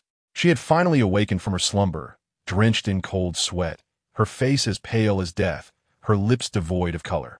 Her heart raced uncontrollably. In her dream, she had witnessed Xiao Yunlong grievously injured and unresponsive. As Lin Wan gradually regained her composure and surveyed her surroundings, she realized she was in her own space. She gently patted her racing heart, relieved it was merely a dream. Dreams often present the opposite of reality. Surely, Xiao Yunlong would be unharmed. Unbeknownst to her, at that very moment, in a distant military hospital, Xiao Yunlong lay upon the operating table, undergoing a critical brain surgery. After a relentless day and night of efforts from several seasoned military doctors, they had miraculously snatched Xiao Yunlong from the clutches of death. Although his life had been preserved, he remained in a deep coma for several days. The senior physician, burdened with concern, remarked, "If this patient continues in his unresponsive state, it may eventually lead to him becoming a vegetable." Commander Zhang, filled with urgency, inquired, "Is there no other method, doctor? He was injured while executing a significant mission and is a hero of our nation. We cannot allow his youth to be sacrificed in vain." The old doctor nodded gravely. "Commander Zhang, this is a predicament that cannot be easily resolved. There is no one who can address his unconsciousness. Wouldn't you agree? Unless what? Doctor, please speak plainly. We are prepared to cooperate with whatever is necessary." "I have no better suggestion," the doctor continued. "I recommend that his family members come and frequently call out to him. Perhaps it could awaken his memories and provide a chance for him to regain consciousness." At that moment, Commander Zhang recalled Xiao Yunlong mentioning a girl he held dear. He decided that this girl should be invited to try her hand at awakening him, as it might offer a glimmer of hope. Commander Zhang promptly returned to the base and conveyed the doctor's words and his own thoughts to the higher-ups. Without hesitation, the leadership approved his suggestion and instructed to contact Lin Wan immediately. Meanwhile, Lin Wan was oblivious to the fact that someone was sending her a telegram. What was she doing at that time? She was, of course, in the black market. Upon seeing her, Li Xiao tightly grasped her hand, shaking it enthusiastically. "Brother, you finally arrived. This batch of goods has sold exceptionally well. Our boss is quite pleased. This is a gift from our boss. Take a look." Lin Wan raised an eyebrow, smiling.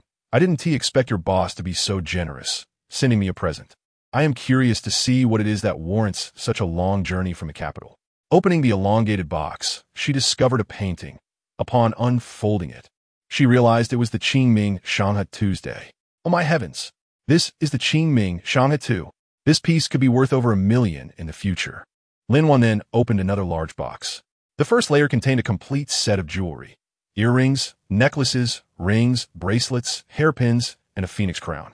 The second layer housed a set of royal robes, seemingly from the Tang dynasty, a treasure beyond measure. It was simply exquisite. I am truly grateful, Li Daje. Please convey my appreciation to your boss. Tell him I absolutely adore this gift. Li Xiao, equally exhilarated, replied, "No problem, brother. You can count on me to relay your message."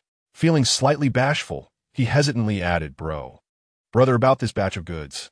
With a smile dancing on her lips, Lin Wan responded, "Li Dage, what do you need? What are the price ranges? How many pounds do you wish for? Please write it all down as per usual."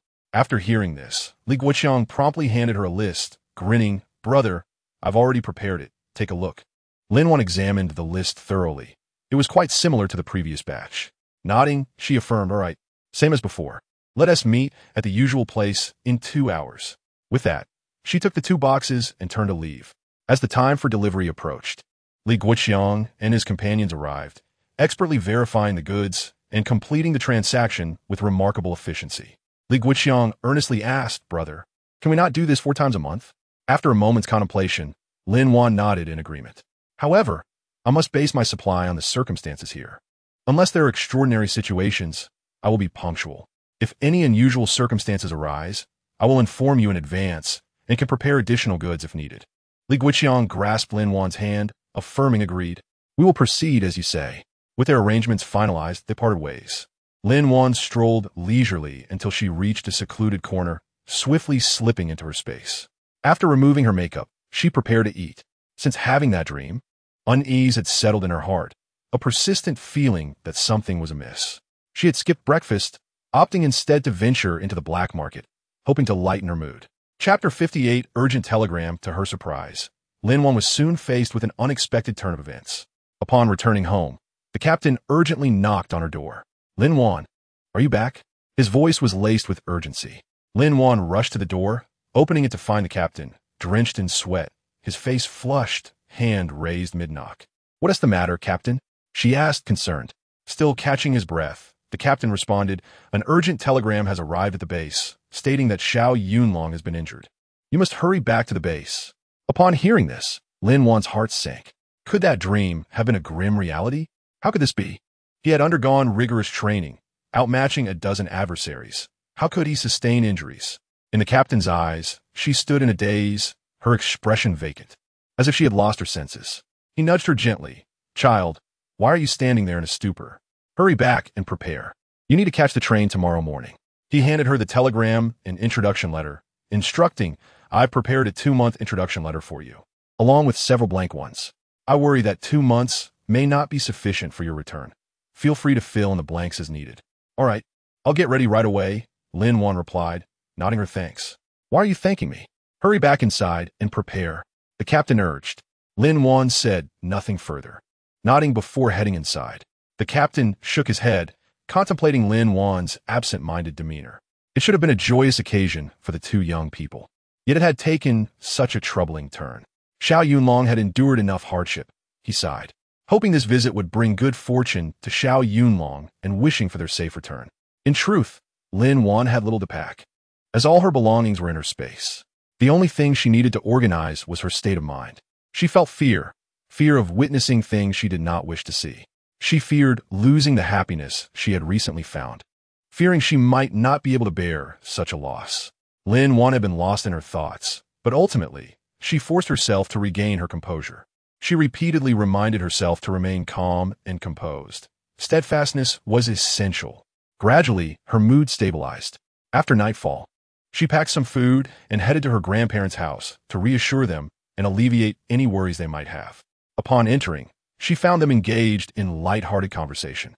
With a cheerful smile, she said, "Grandpa, Grandma, did you miss me? I'm here to visit again." Grandma Chun, with a twinkle in her eye, replied, "Aren't you just here yesterday? Why do you ask if we missed you today? Is it because you missed us?" Yes. Grandma Chun knows me best," Lin Wan responded. Grandpa Li then inquired, "Child, do you have something to discuss? If there's something on your mind, feel free to share. We are all ears." "Well, I have a matter to discuss. I will be away for an indefinite period," Lin Wan explained. Grandpa Li furrowed his brow and asked, "Is there something you can't explain to us? This only adds to our worries. It's nothing serious, really. It's just that Xiao Yunlong has been seriously injured in the army. I received an urgent telegram today, and I need to go care for him starting tomorrow." She clarified. Grandpa Li waved his hand dismissively. "Child, you need not worry about us. We are quite well." The other grandparents nodded in agreement, encouraging her to focus on her matters without concern for them. Lin Wan nodded appreciatively, smiling as she said, "I've brought you some food." She then took out corn flour, rice, millet, flour, 5 pounds of cured meat, 2 chickens, and several pounds of fresh pork from her basket. Once she had ensured everything was in order, she returned home. She prepared a small bamboo box containing a few changes of clothes and toiletries. In her crossbody bag, she also packed some food and water. That evening, Lin Wan ventured to the black market, where she found Li Xiao. "Brother, what brings you here again?" he asked.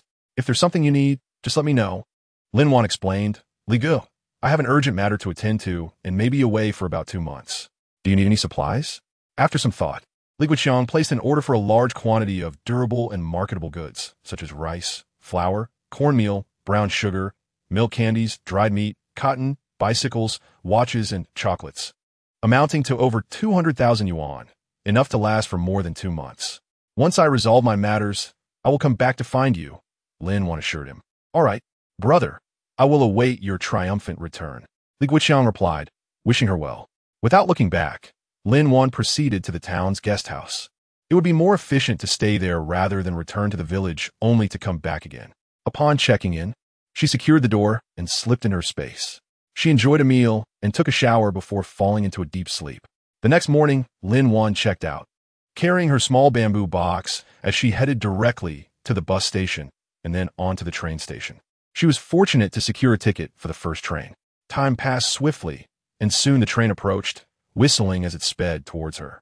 After boarding, she presented the urgent telegram from the military and paid extra for a sleeper berth. Inside the sleeper car, she found it empty except for herself. Following her ticket number, she climbed to the upper bunk, tossed her belongings up, and settled in, staring at the ceiling with a muddled mind, lost in thought, before eventually drifting off to sleep. Chapter 59. 2 children. Just as Lin Wan fell asleep, she was abruptly awakened by the noise around her. Lying there, she wondered why the train seemed to be moving so slowly. This journey would take 2 days and 2 nights. She wished she could reach Xiao Yunlong's side immediately. Sitting up, she peered towards the door just as several people entered with a ruckus. Among them, a woman cradled 2 children, both boys around 1 year old. A man accompanied her, carrying luggage, suggesting they were a couple. Additionally, there was a young man and woman who radiated the sweetness of young love. Amid the clamor, Lin Wan fell asleep again. When she finally woke, it was dark outside. She had slept for a considerable time, over 10 hours. Her stomach growled in protest, prompting her to retrieve a large flatbread from her bag, which she had taken from her space. The enticing aroma wafted through the train car, causing others to join in and pull out their own dinners. While eating, Lin Wan observed her fellow passengers. The young couple offered little intrigue, but the elderly couple caught her eye. They appeared to be in their 40s or 50s, their weathered skin suggesting years of toil under the sun. Lin Wan couldn't help but notice the 2 children, who had been sleeping since they boarded and had not stirred. Although she herself had never given birth, she was aware that children of that age typically wake for food and attention. It struck her as unusual, prompting her to scrutinize the children and the adults accompanying them. The children's clothing was of fine fabric, while the adults wore coarser garments, creating a stark contrast. Yet, Lin Wan couldn't definitively label them as malicious. Perhaps they were caregivers or relatives, or maybe they had sacrificed their own comfort for the children's sake. She decided to keep observing. The night passed, and Lin Wan remained vigilant, noting that the children continued to sleep without a peep. The next morning, the children were still asleep, solidifying her suspicion that the adults were not to be trusted. They likely were child traffickers. Lin Wan glanced at the young couple and devised a plan. Stretching and yawning, she said, that was a refreshing sleep. She got out of bed, stretched her neck, and asked the middle-aged woman beside her, "Annie, may I sit on your bunk for a while?" The woman nodded without a word. "Thank you, Annie, you're so kind." Lin Wan smiled at the young lady across from her. "Pretty young lady, where are you headed?" Upon hearing the compliment, the young girl beamed and replied, "We're going on a business trip." "You're so young to be working. That's wonderful. I thought you were still in school." Lin Wan exclaimed, noticing how youthful they appeared. The young man, seeing how lovely Lin Wan was, felt reassured that they were not in danger. After all, a girl so young would hardly be capable of deceit. Two people exchanged glances, and their spirits lifted. The young girl across from Lin Wan inquired, "How old are you this year? Did you come here alone?" "Well, I'm 16 years old and came by myself. My family is waiting for me at the station, so I didn't want them to make the trip back and forth. It would be quite exhausting for them." The two individuals nodded in agreement, acknowledging her sentiment. Lin Wan continued, "I truly envy you for having a formal job. When I grow up, I too shall seek employment. That way, I won't have to ask my parents for money." Given her youthful age, coupled with her beauty and charm, Lin Wan naturally disarmed any sense of caution in others. She tilted her head toward the middle-aged woman and asked, "Aunt, where are you headed?" The woman, sensing no threat from Lin Wan, engaged in light conversation. "We are returning to our hometown. How many days will you be on the train?" Lin Wan queried. "Not long, just 3 days and 2 nights, came the reply. "That is not too short, is it? I do find it unbearable to travel for 2 days and nights. It feels like my back is no longer mine." Laughter erupted among the group, amused by her humorous remark. "At such a young age, how could you even have a back?" Lin Wan, appearing to notice the children, exclaimed, "Oh my, your children are truly beautiful. How old are they?" The middle-aged woman's eyes flickered momentarily. "They are 1 year old this year." "And you're their parents?" Lin Wan asked. The woman nodded in silence. Sensing the atmosphere, Lin Wan smiled, choosing not to pursue the topic further. Chapter 60. I have arrived after a brief moment. Lin Wan stood up and announced, "I'm going to the restroom and will fetch some water. Do any of you need me to bring back some?" The girl across from her cheerfully replied, "Oh, little girl, you don't need to worry about us. Whoever wants water can get it themselves. You can't carry it all back alone."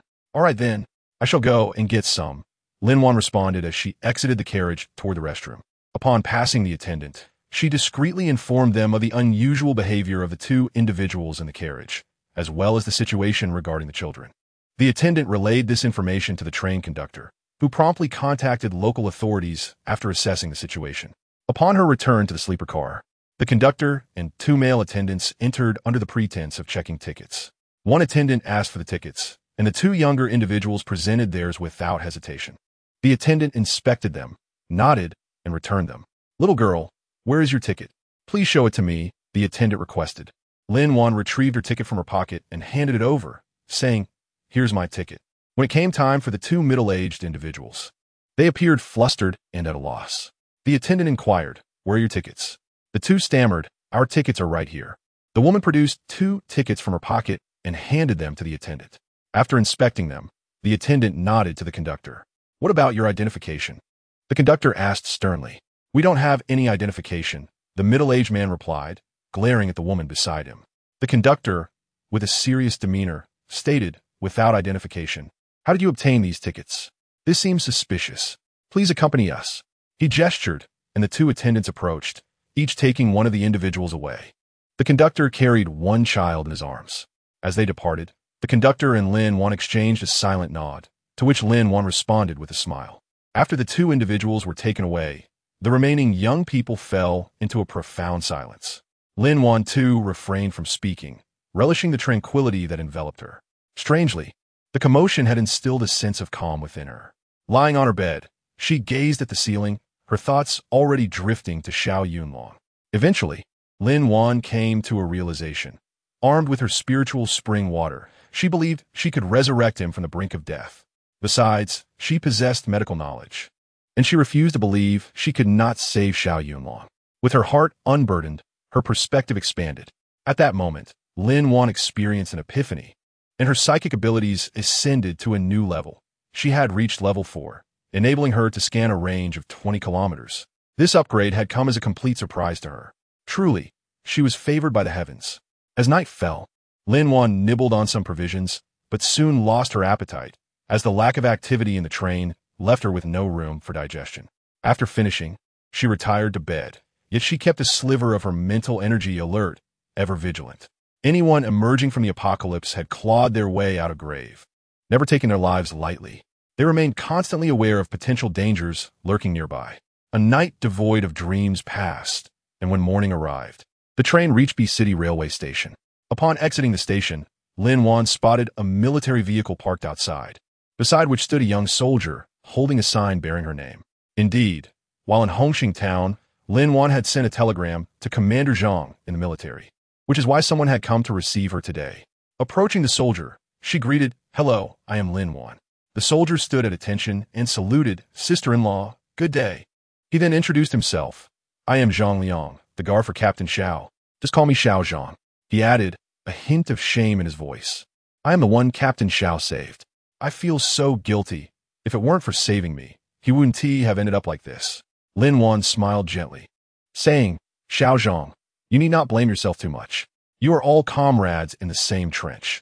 Every one of your lives deserves respect. While he was protecting you, you were also safeguarding him, weren't you? None of us wished for such an outcome. Yet, the events transpired, and we must face them courageously. Let us put this behind us and head to the hospital." Xiao Zhang nodded in agreement and opened the rear door of the vehicle for Lin Wan. Once she was inside, he drove directly to the hospital. The closer they got, the more anxious Lin Wan felt, engulfed by a sense of confusion. "Xiao Yunlong, I am coming. Are you waiting for me?" Chapter 61. The hospital. Upon arriving at the military hospital, Lin Wan swiftly exited the vehicle and rushed toward the ward. With legs that felt as heavy as lead, she finally reached the door. Peering through the window, she saw the frail man lying motionless on the bed. Her heart ached, as if it were being torn apart. Pushing the door open, she stepped into the room, filled with an indescribable sorrow, and approached Xiao Yunlong's bedside. Sitting in the chair beside him, she gazed at the sleeping man, tenderly whispering, "Xiao Yunlong, I have come to see you. Are you happy? Is this unexpected? I didn't inform you of my arrival. I wanted to give you a surprise." As she spoke, her delicate fingers traced his brows and eyes, marveling at his enduring handsomeness. His dark hair, striking eyebrows, long lashes veiling his closed eyes, a noble nose, and thin, colorless lips. Although his complexion appeared pale, it could not overshadow his striking features. If he were to awaken and open his dark eyes at that moment, he would be the epitome of a handsome man. Overcome with emotion, Lin Wan couldn't help but let her tears flow uncontrollably. As tears streamed down her face, she murmured, "Xiao Yunlong, when do you open your eyes and see me? Do you not recognize who I am? Or is it that you simply do not wish to see me? I am Lin Wan. Are you embarrassed? You said you would save your leave to visit me. Yet it is I who has come to see you. It's all right. I forgive you. Just open your eyes. Did you not promise to come and marry me? Have you forgotten? Why are you being so stubborn now? If this continues, I may truly become angry." The figure on the bed lay motionless. Lin Wan felt she ought not to linger here. She should inquire about Xiao Yunlong's condition from a doctor to find a suitable remedy. After drying her tears, she gently patted her cheeks with her hands to stimulate her facial muscles, and then she smiled as she approached the door. Upon opening the door, she found Xiao Zhang standing there with reddened eyes. As soon as Xiao Zhang saw Lin Wan, he eagerly asked, "Sister-in-law, where are you going? If you need something, just let me know, and I will take care of it. I can handle any task." Lin Wan, with a hint of a smile, replied, "It's nothing. I just want to ask the doctor about Xiao Yunlong's condition and dietary considerations." Xiao Zhang nodded. "I understand, sister-in-law. The doctor is in the room ahead." "All right. Please keep an eye on things here. I'll go speak with the doctor." With that, Lin Wan turned and walked towards the attending physician's office. She knocked gently on the door, and a frail voice called from within, "Come in." Lin Wan opened the door and stepped inside. She saw an elderly doctor with graying hair, a healthy complexion, writing something at his desk. Without lifting his head, he asked, "May I help you?" As soon as he finished speaking, he paused, capped his pen, and then looked up with a smile. "I apologize. I was just writing a patient's medical record and cannot be interrupted, or I may forget the details. Who might you be, and what brings you here?" Lin Wan smiled as she responded, "Hello, doctor. I'm a family member of Xiao Yunlong. I have come to inquire about his condition and dietary needs." The doctor furrowed his brow and replied, "Xiao Yunlong's condition is quite serious. If he remains in this state of unconsciousness for an extended period, he may become a vegetable, as you commonly refer to it, a living corpse." "Doctor, could you tell me what has caused his current condition?" The elderly doctor nodded. "His unconsciousness is due to a gunshot wound to the head, which has resulted in this situation. Given the current medical standards, there is little hope of restoring his life. Yet miracles do happen. He survived." The doctor took a breath and continued, "If you, as his family, cooperate with the hospital's treatment, there may be hope for awakening him." Lin Wan inquired, "What are the chances of recovery?" The elderly doctor shook his head. "It is difficult to say. Perhaps a 50-50 chance. Even the most skilled doctors cannot guarantee complete recovery for their patients. Lin Wan understood that doctors often employ conservative language regarding medical conditions, perhaps indicating that the situation could be worse. She asked, "Can he have a liquid diet?" "Certainly. When introducing liquids, you can add some nutritional value. It is also advisable to turn him and clean his body. Lying in one position for an extended time can lead to bed sores. However, be gentle when turning him due to his head injury." Lin Wan nodded with a smile. "Understood. Thank you, doctor." After exiting the doctor's office, she returned to the ward with a heavy heart. Upon reaching Xiao Yunlong's bedside, she felt his pulse. It was faint, suggesting possible blood stagnation in the brain. Lin Wan contemplated using spiritual spring water to help regulate his body, then determining which medication to administer based on Xiao Yunlong's condition. Alongside acupuncture, there surely must be a solution. After all, a living person cannot simply succumb to despair. If all else fails, she would resort to desperate measures. Chapter 62. Cleaning Xiao Yunlong. Lin Wan decided to send Xiao Zhang away temporarily before using the spiritual spring water on Xiao Yunlong. After some thought, she took a basin and a towel. With a smile, she said, "Xiao Zhang, could you please wash this towel and bring me back half a basin of water? I wish to clean Xiao Yunlong and change his clothing." Xiao Zhang agreed. "All right, sister-in-law, I'll do that right away." He thought perhaps his sister-in-law wished to speak privately with Captain Xiao, not wanting him to overhear, so he resolved to return slowly. Once Xiao Zhang had left, Lin Wan quickly secured the door and adjusted the small curtain. This curtain could be drawn back and forth to shield the window, preventing prying eyes from outside. It served as a small safeguard for the personal privacy of the patients. Lin Wan carefully pried open Xiao Yunlong's mouth and gently poured the spiritual spring water into his mouth, allowing it to flow in a steady stream. Xiao Yunlong swallowed repeatedly. After a while, Lin Wan thought she might be experiencing an illusion, but it seemed that his complexion had become a bit more vibrant. This was a positive sign, indicating that the spiritual spring water might be having an effect on him. She refrained from checking his pulse, fearing it could be her imagination, and decided to observe for a few days. Perhaps with continued administration of the spiritual spring water, he would improve. Then she would check his pulse again to assess the results. Thus, Lin Wan settled into a quiet contemplation. Soon after, Xiao Zhang returned, carrying a basin of water. Lin Wan poured some hot water from the thermos to adjust the temperature to a comfortable level. Together with Xiao Zhang, they carefully removed Xiao Yunlong's clothing, after which Lin Wan asked Xiao Zhang to step outside. She wrung out the towel and began to gently wipe Xiao Yunlong's body. As she saw the numerous scars, large and small, on him, her heart felt heavy.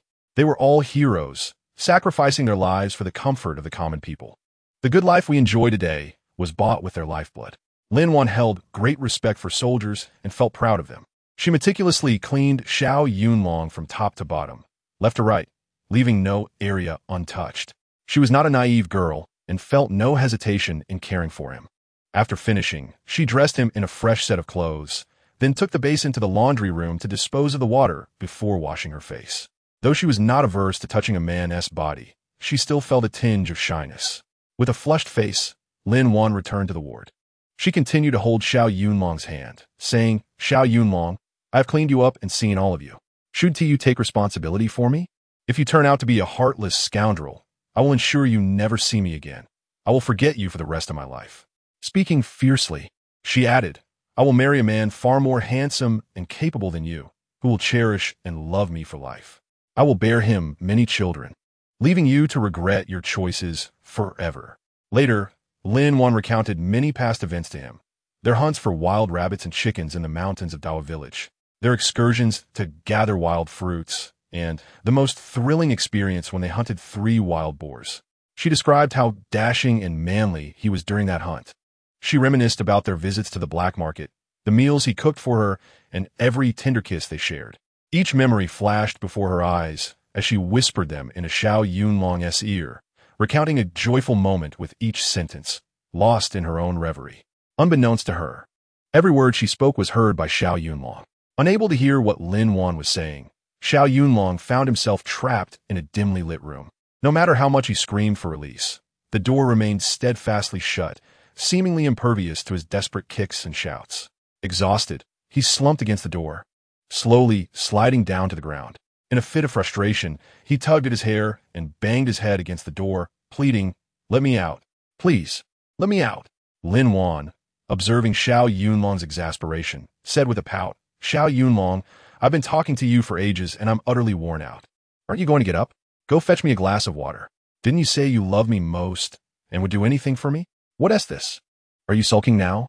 Lying in bed, refusing to budge? How can you be so lazy? If you're this lazy, what can I expect from you in the future?" Tears welled in Lin Wan's eyes. "Please get up and talk to me. I feel like a fool talking to myself. Don't you care about me? Along. Please wake up. It's freezing outside. And do you even realize the new year is approaching?" With a smile, she continued, "In just a year, I will be 18.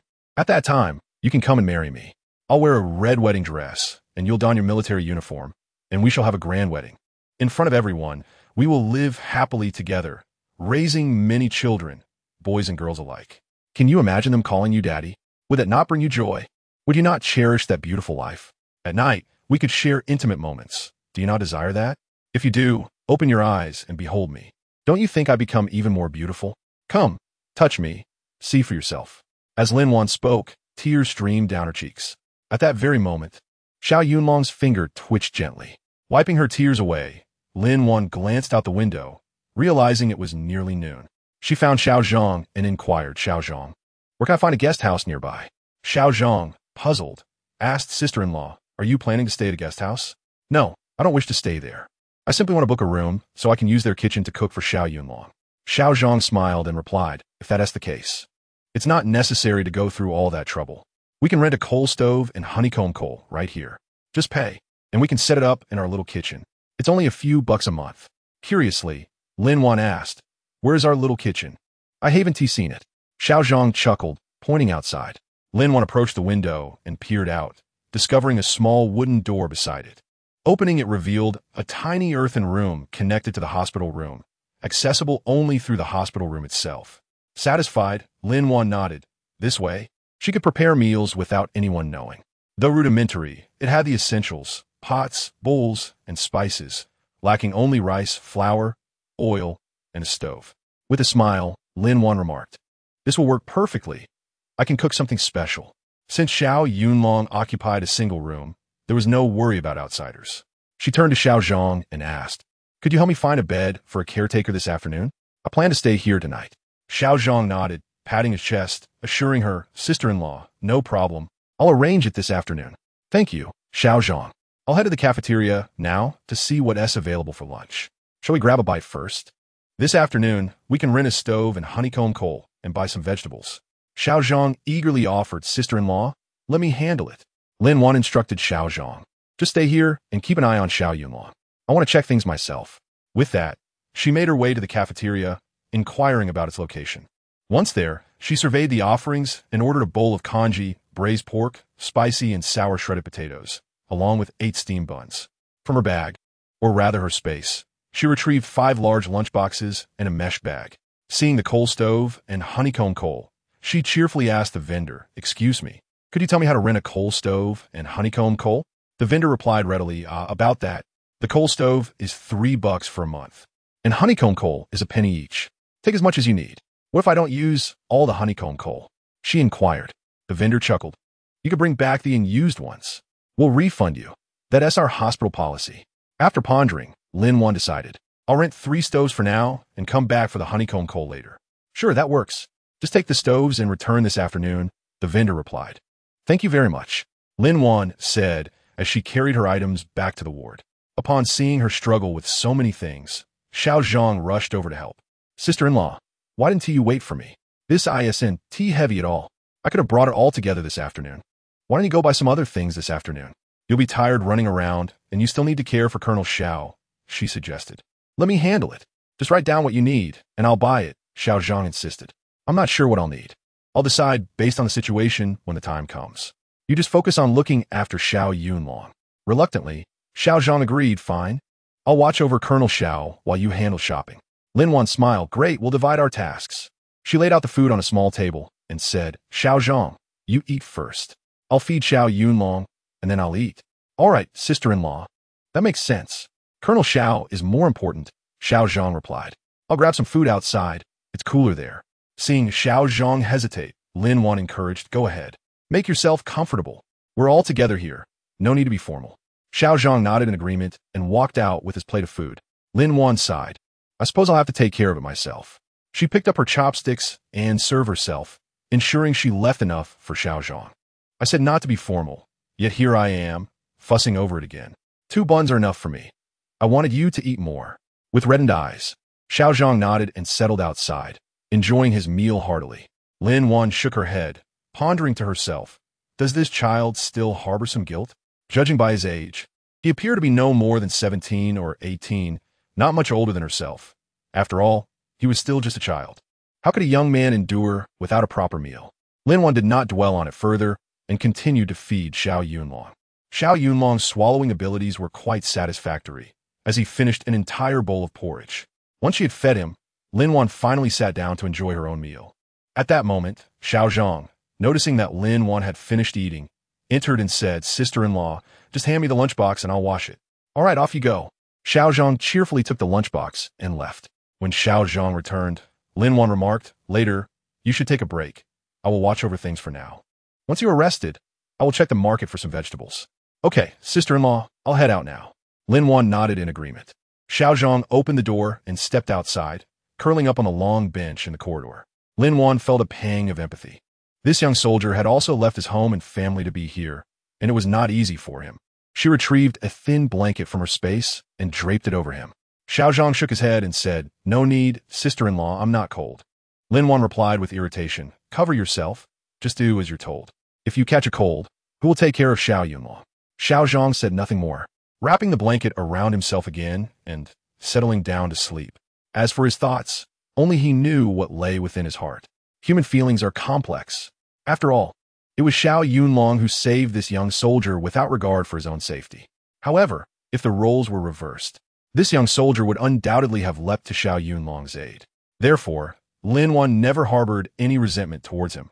She could only feel proud of Xiao Yunlong, for he was indeed a remarkable person. Chapter 65. Pumpkin and lean meat porridge. After more than an hour, Xiao Zhang knocked on the door. Upon entering the ward, he asked, "Sister-in-law, do we have enough supplies?" Lin Wan smiled and nodded, "Yes, it's just right." "Then I'll go check now. You just stay here." Lin Wan exited the ward, inquiring about the direction to the market as she walked. She primarily wanted to see what the market had to offer. The so-called market was a corner of the supply and marketing cooperative where various vegetables were displayed. If one wished to purchase chicken, fish, or meat, they would have to go to a dedicated stall. Lin Wan bought a pound of pork belly, along with some soy sauce, salt, and vegetable oil, refraining from purchasing anything else, as she intended to retrieve those from her space. The items in her space were of superior quality and beneficial for Xiao Yunlong's health.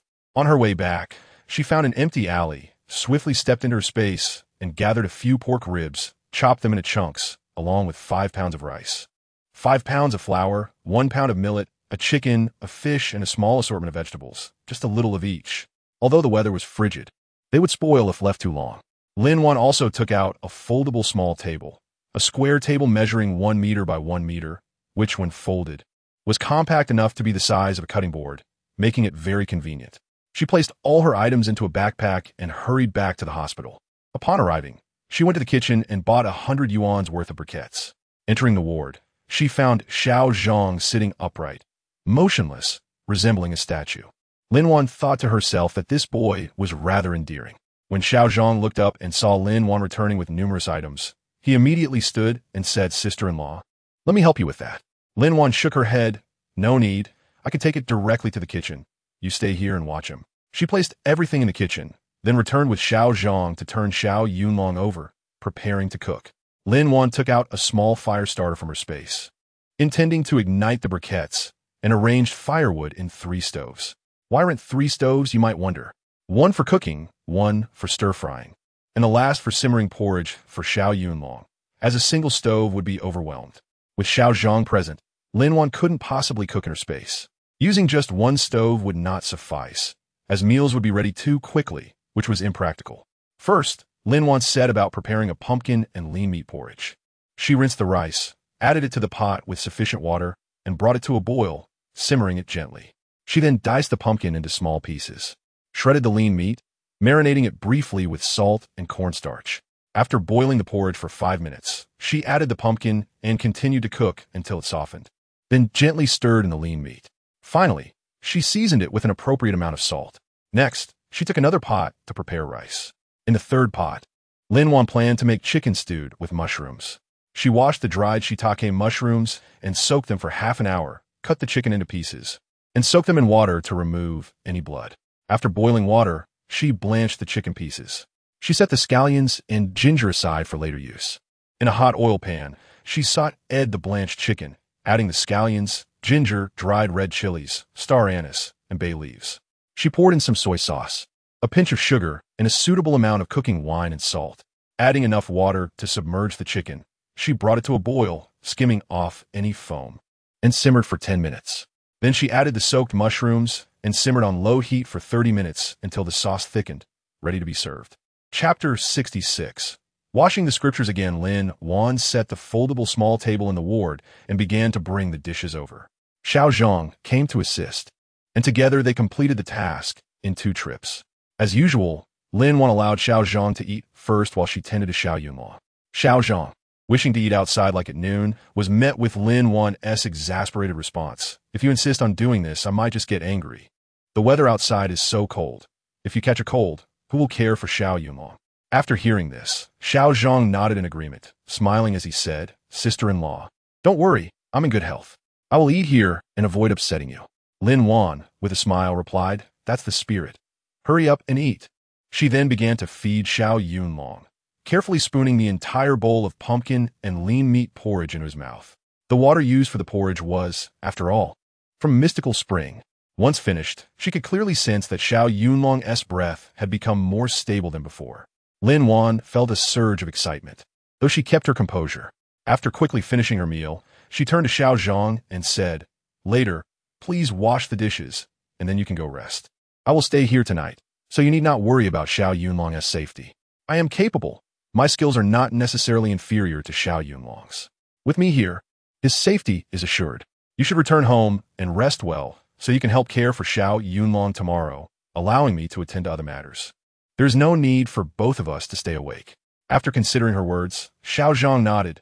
All right, sister-in-law, I will listen to you. I will come over early tomorrow. Good, come over for breakfast, and I will prepare it. Xiao Zhang nodded. Understood. I will go wash the dishes now. With that, he took the dishes and left for the washroom. After washing everything, he returned the dishes to the kitchen but lingered, hesitant to leave. Lin Wan, puzzled, asked Xiao Zhang, why aren't you leaving? You should head back and rest. Sister-in-law, I'm just worried about you being here alone. What if you need help tonight? Rest assured, there is nothing too serious. If needed, I can always call for a nurse. All right, enough of that. If you stay out too late, I'll start worrying about you. Hurry and go. Fine, I'll be on my way then, sister-in-law. Xiao Zhang left reluctantly, glancing back multiple times as he walked away. After he departed, Lin Wan continued her tasks. Lin Wan secured the door bolt and blocked it with a chair. She then retrieved the spiritual spring water from her space, using it to wipe down Xiao Yunlong once more and adjust his position. In truth, Lin Wan was merely waiting for nightfall when the world would fall silent, allowing her to bring Xiao Yunlong into her space. Sitting beside the bed, she conversed with him while administering a massage. Massaging the muscles not only prevents atrophy, but also promotes blood circulation. She dared not apply acupressure, fearing that a sudden rush of blood to the brain could cause complications. Instead, she opted for a soothing muscle massage to stimulate him. Checking the time on her watch, Lin Wan noted it was already past 10 in the evening. Using her mental energy, she scanned the surroundings to ensure no one was present, leaving a trace of her mental presence outside the space. With that done, she brought Xiao Yunlong into the space and laid him on a large bed in the bedroom. Lin Wan was eager to see what would happen if his entire body was immersed in the spiritual spring water, as she herself was uncertain of the outcome. If the results were favorable, she would continue the treatment. She felt uneasy leaving Xiao Yunlong outside, hence her decision to bring him along. With a flick of her mind, she directed the spring water into the bathtub in the bedroom. After shedding her clothes, she stepped into the tub, leaving only her head above water. Moments later, Lin Wan noticed dark, foul-smelling oil seeping from her body. This reminded her of her own experience with the spring water when she had cleansed her meridians. Had she not expelled all impurities back then, or was there still excess within her body that was now surfacing? Lin Wan pondered this revelation. She had inadvertently set herself a misconception. One must drink the spiritual spring water while also soaking in it to achieve a thorough cleansing. Having only completed part of the process last time, it was no wonder more impurities were emerging now. The sensation was neither painful nor itchy, and Lin Wan remained in the tub until no more dark oil surfaced. She then exited the bath and thoroughly rinsed herself under the shower. In reality, a second wash was unnecessary, as the spring water in the tub possessed the ability to automatically cleanse impurities. While the dirty water emerged, the tank itself remained pristine. Yet, Lin Wan felt compelled to wash multiple times, believing herself to be unclean. After soaking in the spring water, she felt an unparalleled lightness, as if she had transcended to another realm. Furthermore, she sensed a slight loosening of her spiritual abilities, as if she were on the brink of another level of mastery. Understanding the remarkable benefits of the spring water, Lin Wan promptly disposed of the used water, a wasteful act indeed. She retrieved more spring water from the source and filled the bathtub again. Approaching Xiao Yunlong's bedside, she placed a child-sized swimming ring around his neck to prevent any potential danger while submerged. Cradling him in a princess hold, she gently placed him in the tub, then swiftly removed his clothing. The key was that Xiao Yunlong floated effortlessly in the water, making it easy to undress him. What Lin Wan witnessed next was startling. Thick, black, odorous oil was continuously oozing from Xiao Yunlong's skin, far more pungent than her own. This indicated the presence of illness within him, and she continued the soaking until no more dark substances were expelled. Then, in a similar princess hold, she returned him to the bed. She had not rinsed him off, as she felt the spring water would cleanse him automatically. Once on the bed, she dressed him in a pair of leggings and covered him with a light blanket. Before leaving him be, exhausted from her efforts, Lin Wan settled down for a deep slumber. Perhaps it was the relief of her mind or the easing of her nerves. In any case, she felt an unparalleled sense of peace. Upon waking, Lin Wan noticed the world outside, still cloaked in darkness. She retrieved a watch from her space and discovered it was only midnight. A mental scan confirmed all was well. She considered returning to check Xiao Yunlong's pulse to assess his condition. If necessary, she would administer acupuncture. With determination, she re-entered her space but left a trace of her mental presence outside, adhering to the age-old wisdom that caution is key to safety. Seated beside Xiao Yunlong, she placed her hand on his pulse, closing her eyes to focus on her diagnosis. Had he opened his eyes at that moment, he would have seen a celestial being beside him, her skin pale and delicate as the finest jade, her touch undoubtedly smooth and soft. Her long eyelashes fluttered gently, akin to a delicate fan stirring the heartstrings. Below her petite nose, her cherry-red lips resembled ripe cherries, promising a sweetness that would linger in one's memory. Yet, one could only wonder if Xiao Yunlong could resist the temptation to taste such sweetness. As Lin Wan examined his pulse, she noted a significant improvement compared to earlier. The pulse revealed no significant blockages. Only a gentle nudge from acupuncture was needed to awaken his senses. Should there be any minor clots, they would dissipate with the stimulation of the needles. In traditional Chinese medicine, acupuncture for brain-related issues usually combines head and body points, selecting locations such as Shangxing, Baihui, Yintang, and Sishanchong. For cases of confusion, the Rinzhong point may be re-stimulated. Xiao Yunlong's head exhibited minimal clotting, eliminating any concerns about pressure on his limbs. Thus, Lin Wan proceeded with precision, treating him like a delicate doll. After 20 minutes, she carefully removed the golden needles, which are known to be more effective than silver ones. Once she had disinfected and stored the needles, she sat beside Xiao Yunlong and spoke to him gently. Xiao Yunlong, are you still asleep? I've immersed you in the spiritual spring water and applied golden needles. If you don't wake up soon, I might just give up on you. Remember, if you dare abandon me, I'll find someone better and more handsome, and I'll have a whole bunch of children with him, making you regret it forever. I'll make him cook for me, bathe me, and wash my feet. I'll shower him with affection daily. If you don't wake up soon, I truly will leave. Feeling weary, Lin Wan leaned against the bed and fell asleep. At that moment, Xiao Yunlong opened his eyes, a single tear streaming down his cheek. He had heard every word Lin Wan spoke, and memories of the moment before his injury flooded back to him. In that instant, his mind had been blank, filled with fear of losing the woman he cherished most, a blow he could scarcely bear. While Lin Wan had been speaking throughout the day, Xiao Yunlong had sensed her gentle presence beside him, though the words were unclear. Yet just moments ago, he distinctly felt as if he were basking in warm sunlight, enveloped in comfort, with clarity returning to his mind. He sensed warmth radiating through his body, flowing into his brain. In truth, Xiao Yunlong had awakened the moment Lin Wan inserted the needles, but he remained silent, uncertain of his circumstances. However, upon Lin Wan's removal of the golden needles and her words, he had heard everything. Moreover, it was evident that he had awakened thoroughly. Xiao Yunlong, with his broad and calloused hand, gently caressed Lin Wan's lustrous black hair and softly murmured, "My precious wife, you shall forever be mine. I will not allow you to fall into another man's embrace. You are solely destined for me." With that, he swept Lin Wan into his arms and carried her to the bed, holding her close as he drifted into a tranquil slumber. When Lin Wan awoke and raised her head, she found herself in a perplexing situation. How did I end up in Xiao Yunlong's arms? Is this a dream, or have I awakened incorrectly? She pondered. Closing her eyes once more, she reopened them after a few seconds, convinced that she must still be asleep. Let me try again. Xiao Yunlong watched her with an amused smile, observing her whimsical antics. Lin Wan, with her eyes shut tight, repeatedly murmured, No, I must still be dreaming. Should I not try to sleep a little longer?" Although she spoke of wanting to sleep, her hands were restless, roaming over Xiao Yunlong's face. "Oh, it's soft and warm," she exclaimed. Suddenly, tears streamed down her cheeks like pearls cascading from a broken string. Xiao Yunlong, bewildered, quickly inquired, "What is wrong, my dear? Please don't cry. Your tears unsettle my heart." He offered comfort, his rough fingers gently brushing away her tears, but they seemed impossible to wipe away completely. He tenderly enveloped Lin Wan in his embrace, whispering, "Let's not cry anymore, my love." As Lin Wan pounded her fists against Xiao Yunlong's chest, she cried out, "You scoundrel! You nearly frightened me to death. Tell me, do you no longer want me? If that is the case, please be honest. I will leave you. Do not treat me with such cruelty, for I cannot bear it." "Where are we?" Xiao Yunlong asked gently.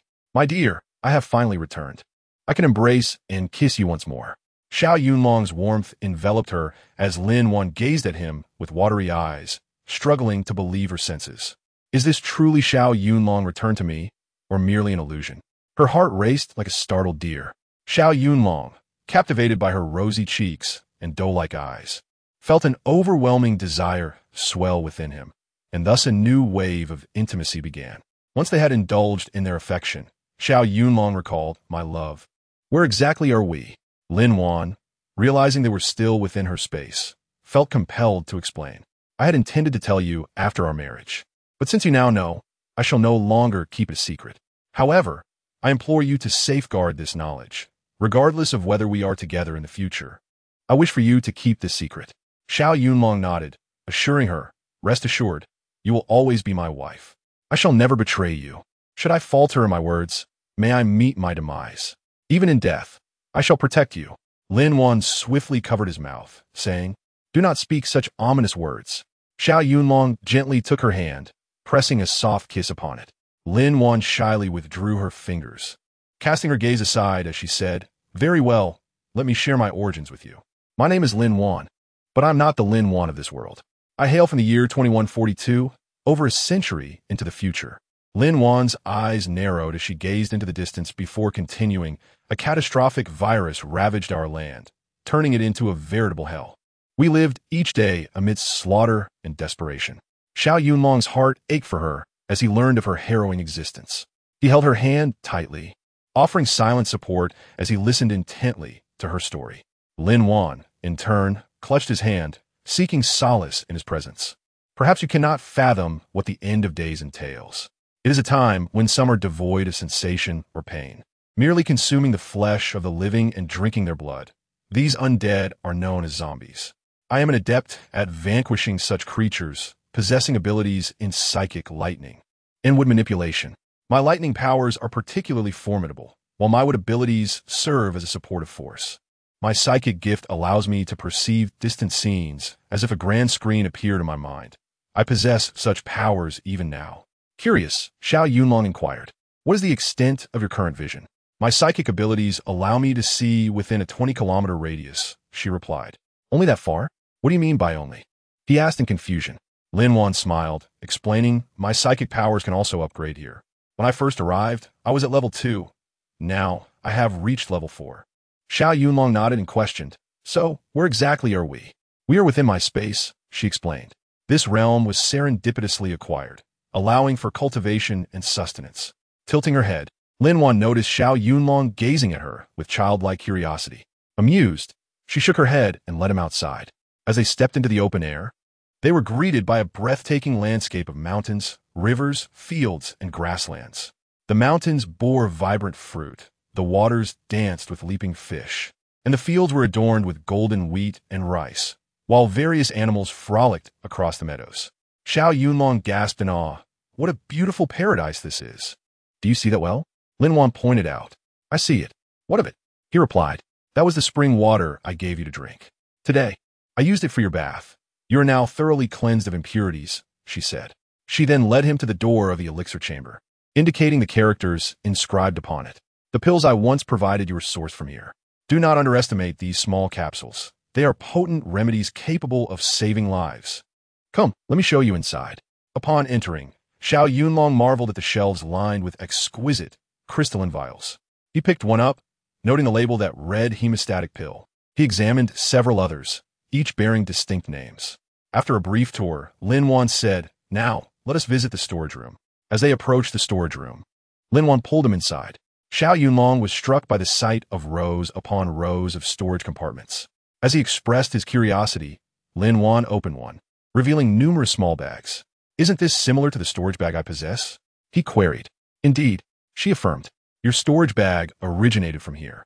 Each of these bags holds infinite storage space, but I do not comprehend why, upon leaving this place, they transform into limited spaces. Each bag can only store a single type of item. For instance, if it contains rice, it can only hold rice. Moreover, each drawer must contain like items. Grains such as rice, flour, wheat, and various beans may coexist. The underlying principle remains a mystery to me, Lin Wan concluded. Xiao Yunlong, with a serious demeanor, responded, regardless of the principle. As long as it poses no harm to you, it is a good thing. My dear wife, may I inquire if you perished in the apocalypse before arriving here? Yes, I met my demise at the hands of my former husband and my stepsister, who pushed me into a horde of zombies.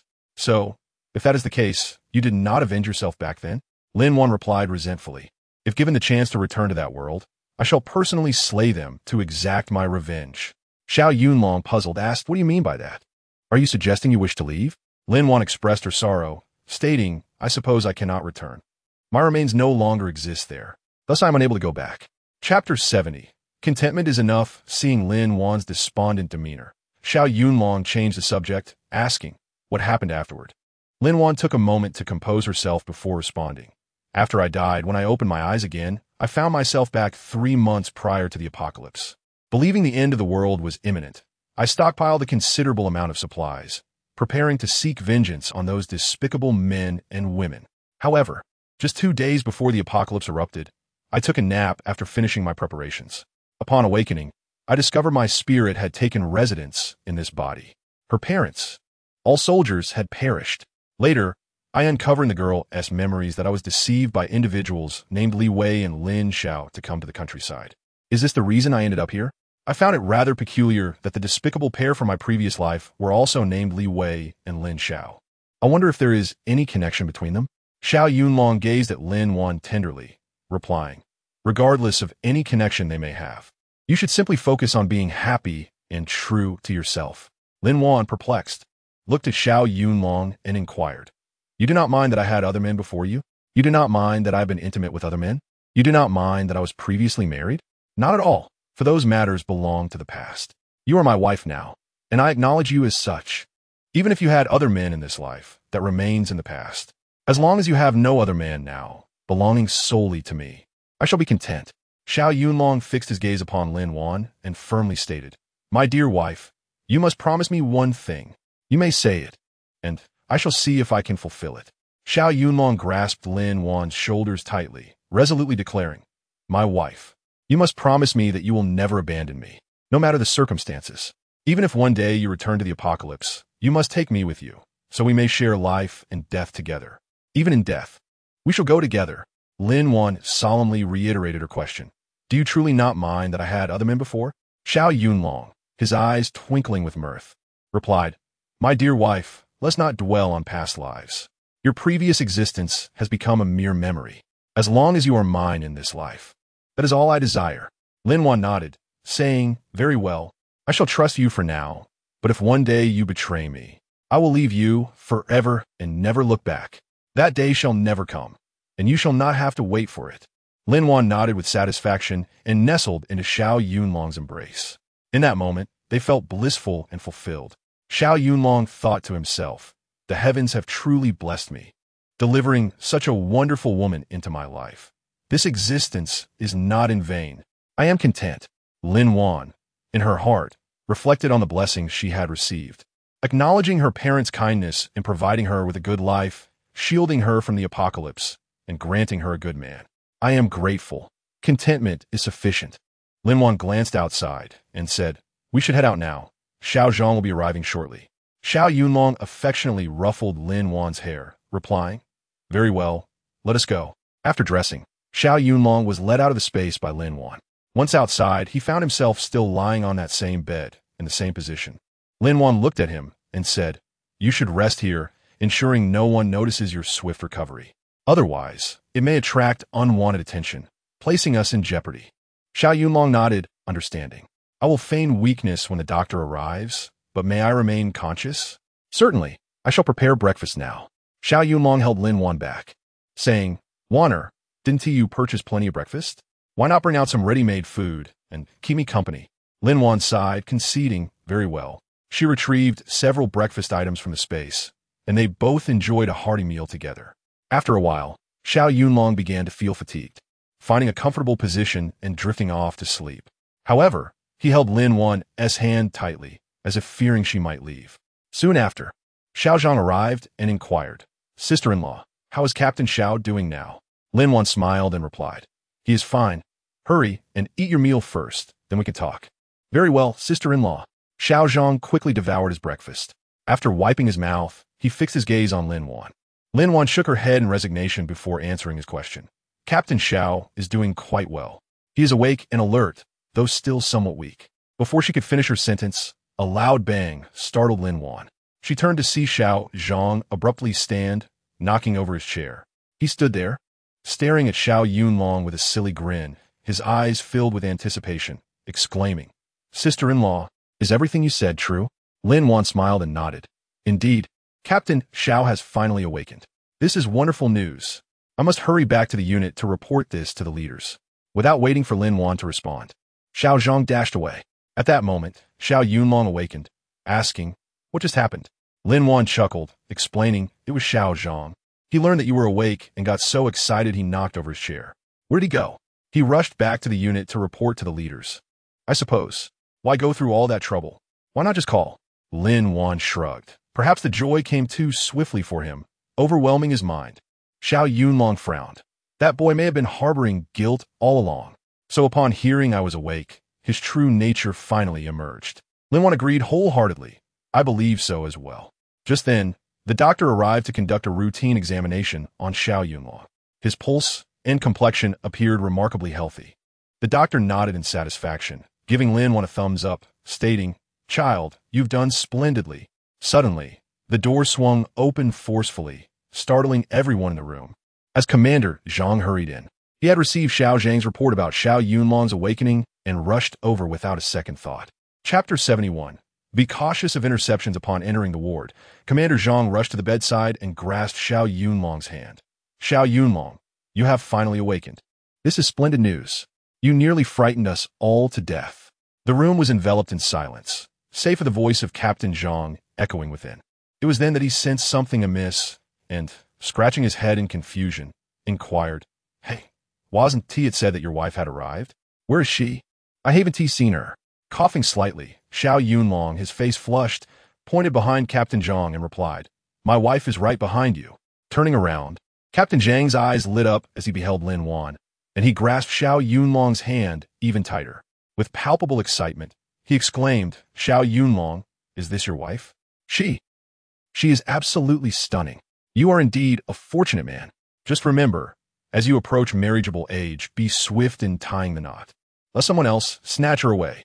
Xiao Yunlong, somewhat helpless, responded, Captain Zhang, I'm not certain if my wife can indeed be taken away. What I do know is that I'm eager for you to send me off soon. Captain Zhang glanced at his own hand and exclaimed, Oh dear, my apologies. Xiao Yunlong, in my moment of excitement, I completely forgot about you. He then burst into hearty laughter. Xiao Yunlong introduced Lin Wan, Wanner. This is our leader, Captain Zhang. Captain Zhang, this is my wife, Lin Wan. Lin Wan graciously greeted, Captain Zhang, it's a pleasure. Captain Zhang noted the clarity in the young woman's eyes, devoid of fear and silently approved, thinking, excellent. This girl is quite compatible with Xiao Yunlong. Truly admirable. Young lady, Xiao Yunlong is a good man. Once he commits to someone, he will remain loyal to you for life. I hope you both cherish this precious bond, especially given the life and death circumstances we faced. Without your presence, I believe he would not have awakened so swiftly. Thus, you are the greatest benefactor here, along with our esteemed doctor, of course. The old doctor proudly lifted his chin, affirming, Old Zhang, I concur with your sentiments. The young lady is indeed a significant contributor, but let's not overlook my contributions. Laughter erupted in the room.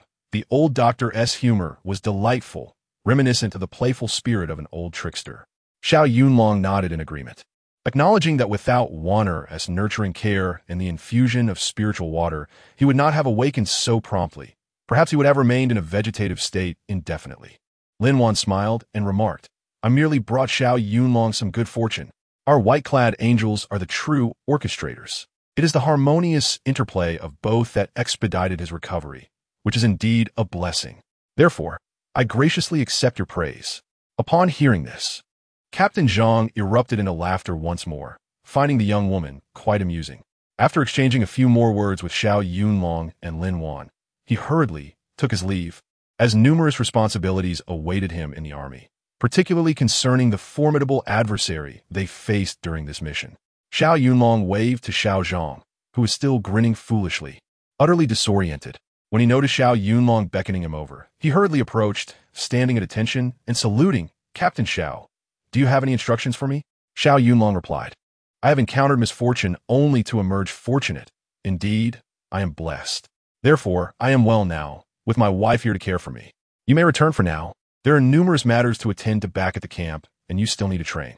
A day south delay could place you at a disadvantage compared to others. I would prefer that my soldiers do not fall behind. Xiao Zhang scratched his head. Is your sister-in-law capable of managing alone? Xiao Yunlong nodded reassuringly. Absolutely.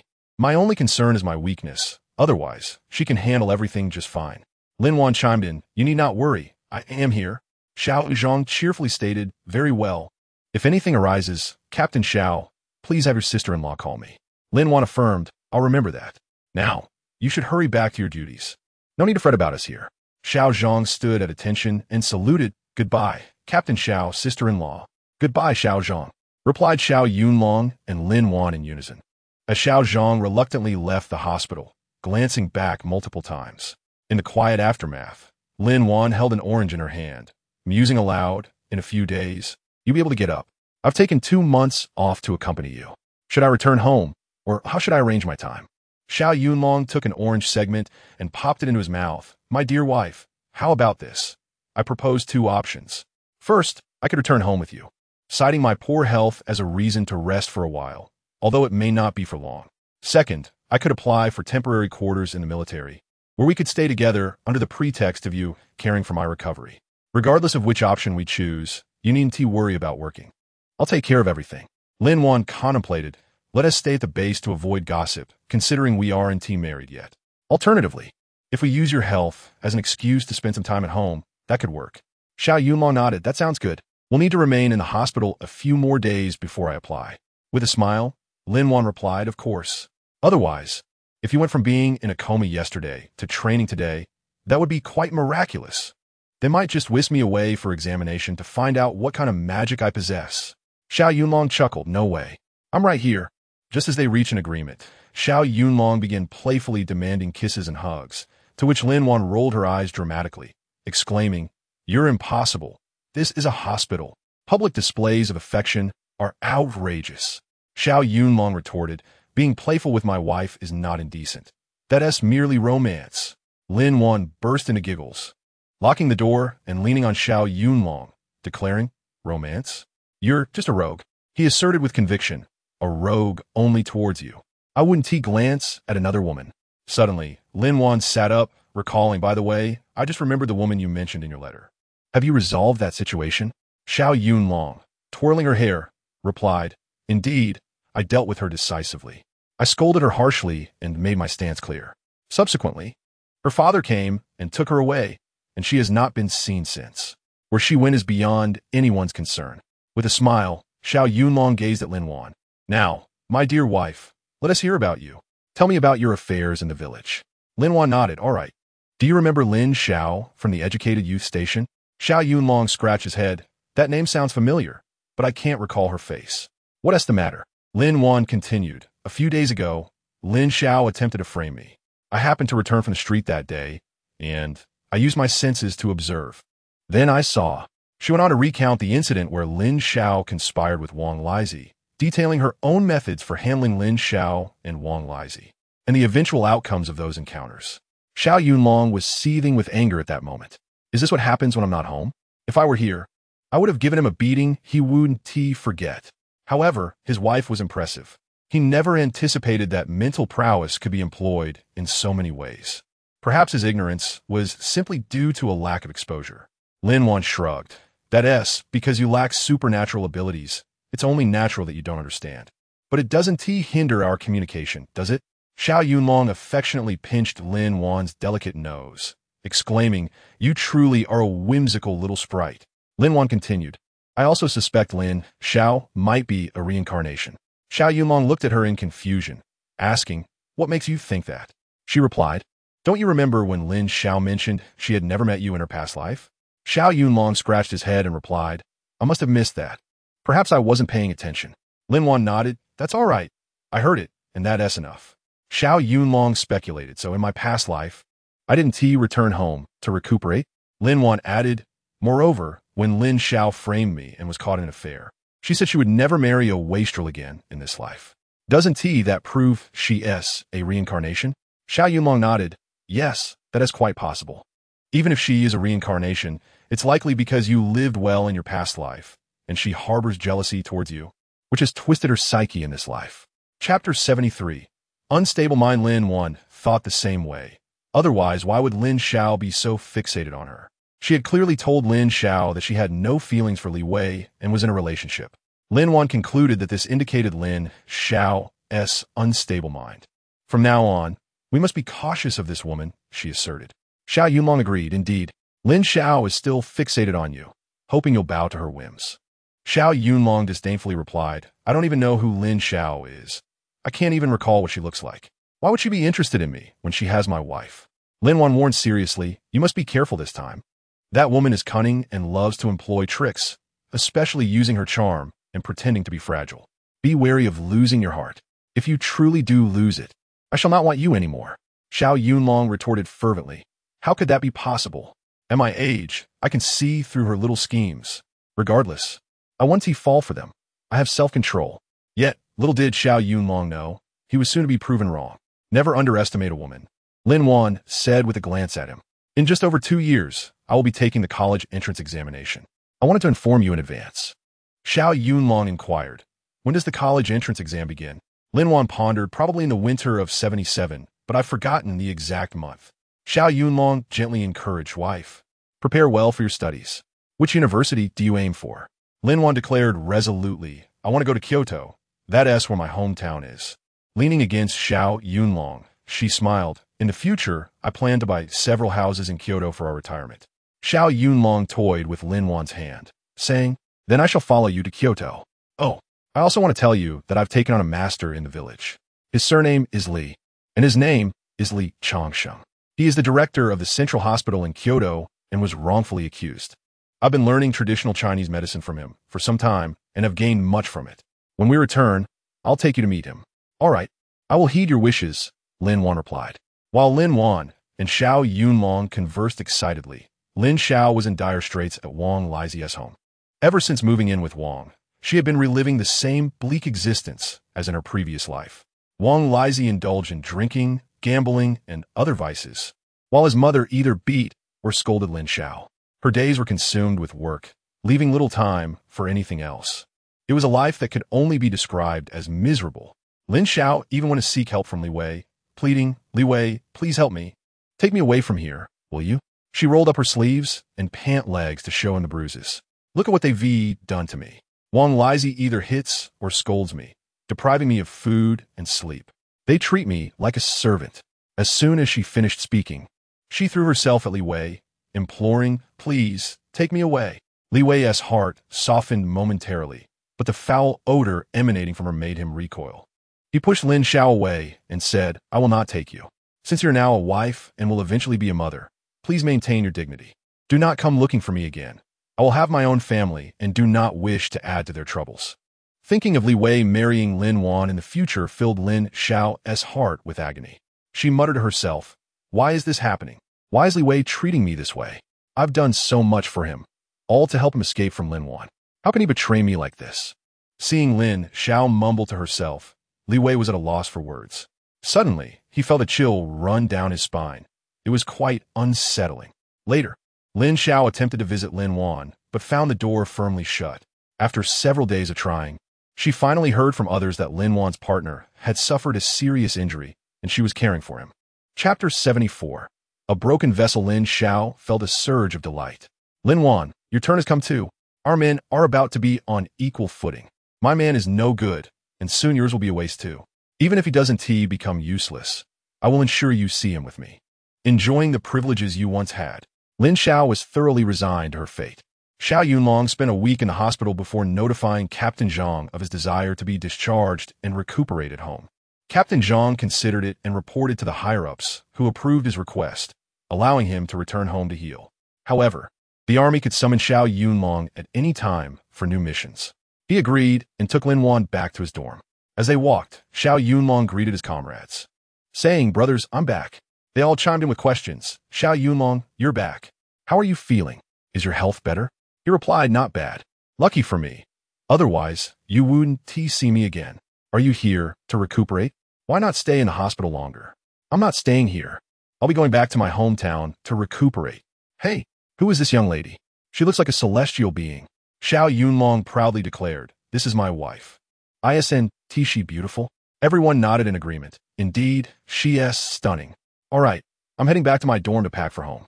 Don't miss me too much." Lin Wan rolled her eyes at his antics, exasperated. If she had known he was like this before, she would never have agreed to be with him. "Now that I know about the return policy, is it still possible?"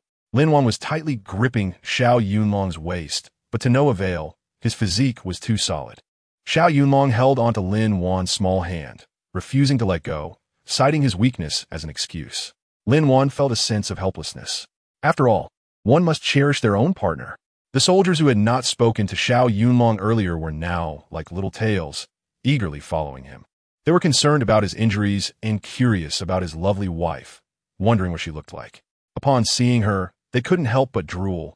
She was truly stunning. Those who knew Xiao Yunlong in the unit were watching from a distance, envious of his good fortune with such a beautiful wife. When Qinglong also noticed Lin Wan, the girl was incomparable to his own daughter. There was simply no contest. Lin Wan's height, looks, figure, and skin were all exceptional. In contrast, his own daughter was spoiled and domineering, lacking any admirable qualities. How frustrating. Commander Zhang approached and patted Xiao Yunlong on the shoulder, asking if he was ready to be discharged. He advised him to take good care of his injuries and treat his wife well. He added that he was looking forward to their wedding celebration and sweet treats. Xiao Yunlong cheerfully assured him that there would be plenty of treats to go around. Commander Zhang, still patting his shoulder, expressed his anticipation. He then handed Xiao Yunlong an envelope containing the bonus from his recent mission. Xiao Yunlong returned the salute with military decorum, and then resumed his languid posture against Lin Wan, resembling a boneless cat.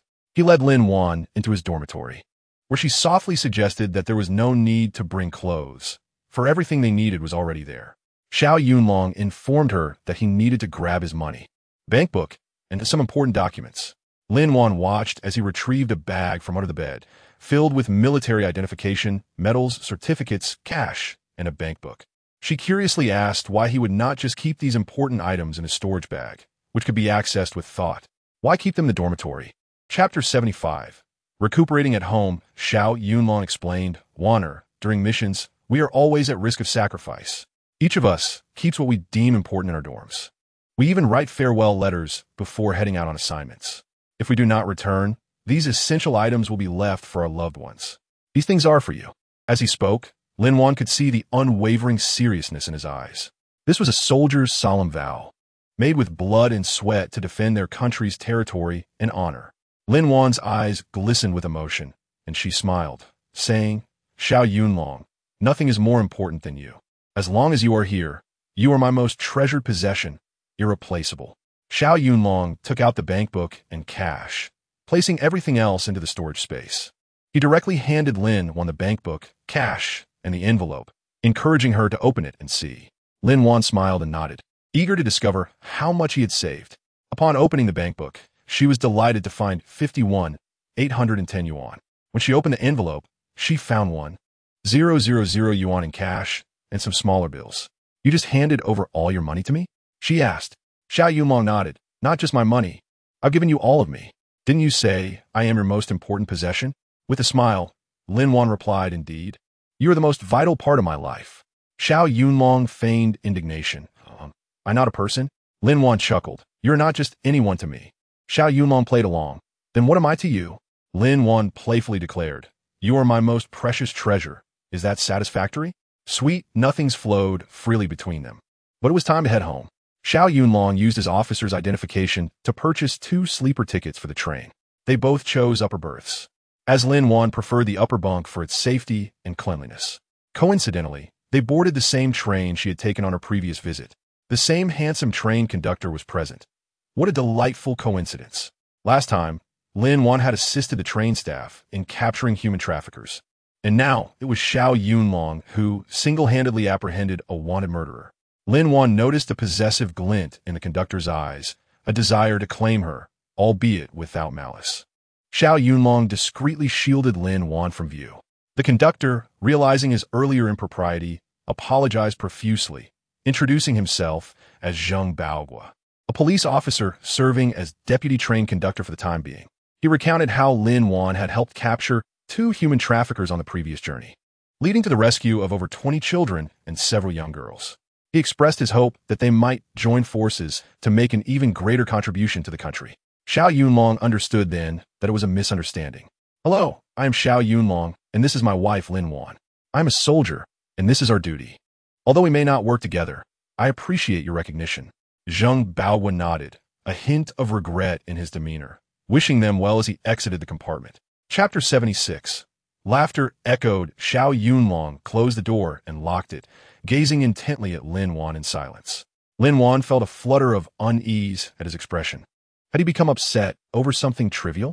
As she stepped back, nervously laughing, Xiao Yunlong followed closely behind, his tone playful yet teasing. Come now, my Lin Wan. Let's share hearts. Tell me about your heroic deeds. Lin Wan immediately shook her head, no, and attempted to escape. Xiao Yunlong swiftly caught her, wrapping his arm around her waist as if lifting a chick, and placed her onto the bed. He laughed. What a significant achievement. You've never mentioned it before. We must have a good chat today. Fortunately, their compartment was empty save for the 2 of them. Otherwise, onlookers might think he intended to harm her.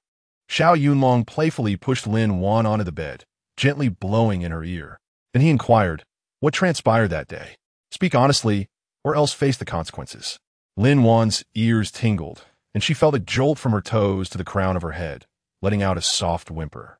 Seeing her silence, Xiao Yunlong gently pressed his lips against hers. Speak quickly, or I shall. He began to nibble on Lin Wan's ear, fully aware that it was her greatest weakness.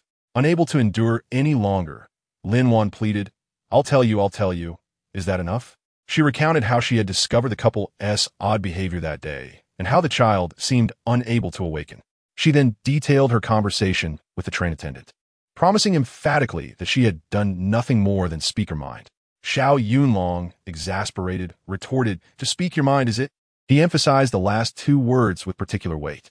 Then, he silenced her lips with his own. All his biting and teasing could not mask the anger he felt. He was upset with Lin Wan's recklessness, frustrated that his injury had put her in danger, and even more so at his own inability to protect her. After venting his frustration, he resignedly patted her on the rear and said, "Next time, avoid such perilous situations. If they were ruthless criminals, your life would be at great risk." Lin Wan smiled playfully and replied, "Xiao Yunlong, do you not know my prowess? A woman capable of hunting wild boars alongside, you cannot be lacking in skill. Moreover, I possess mental powers that allow me to control others. What is there to fear?" Xiao Yunlong fell silent, merely gazing at her intently. Lin Wan, having conceded, lowered her head and said, "I understand. Next time I will certainly ensure my own safety."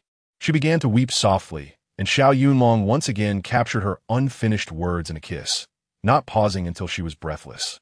Finally, he released her, observing her slightly swollen, pouting lips, which he found utterly adorable.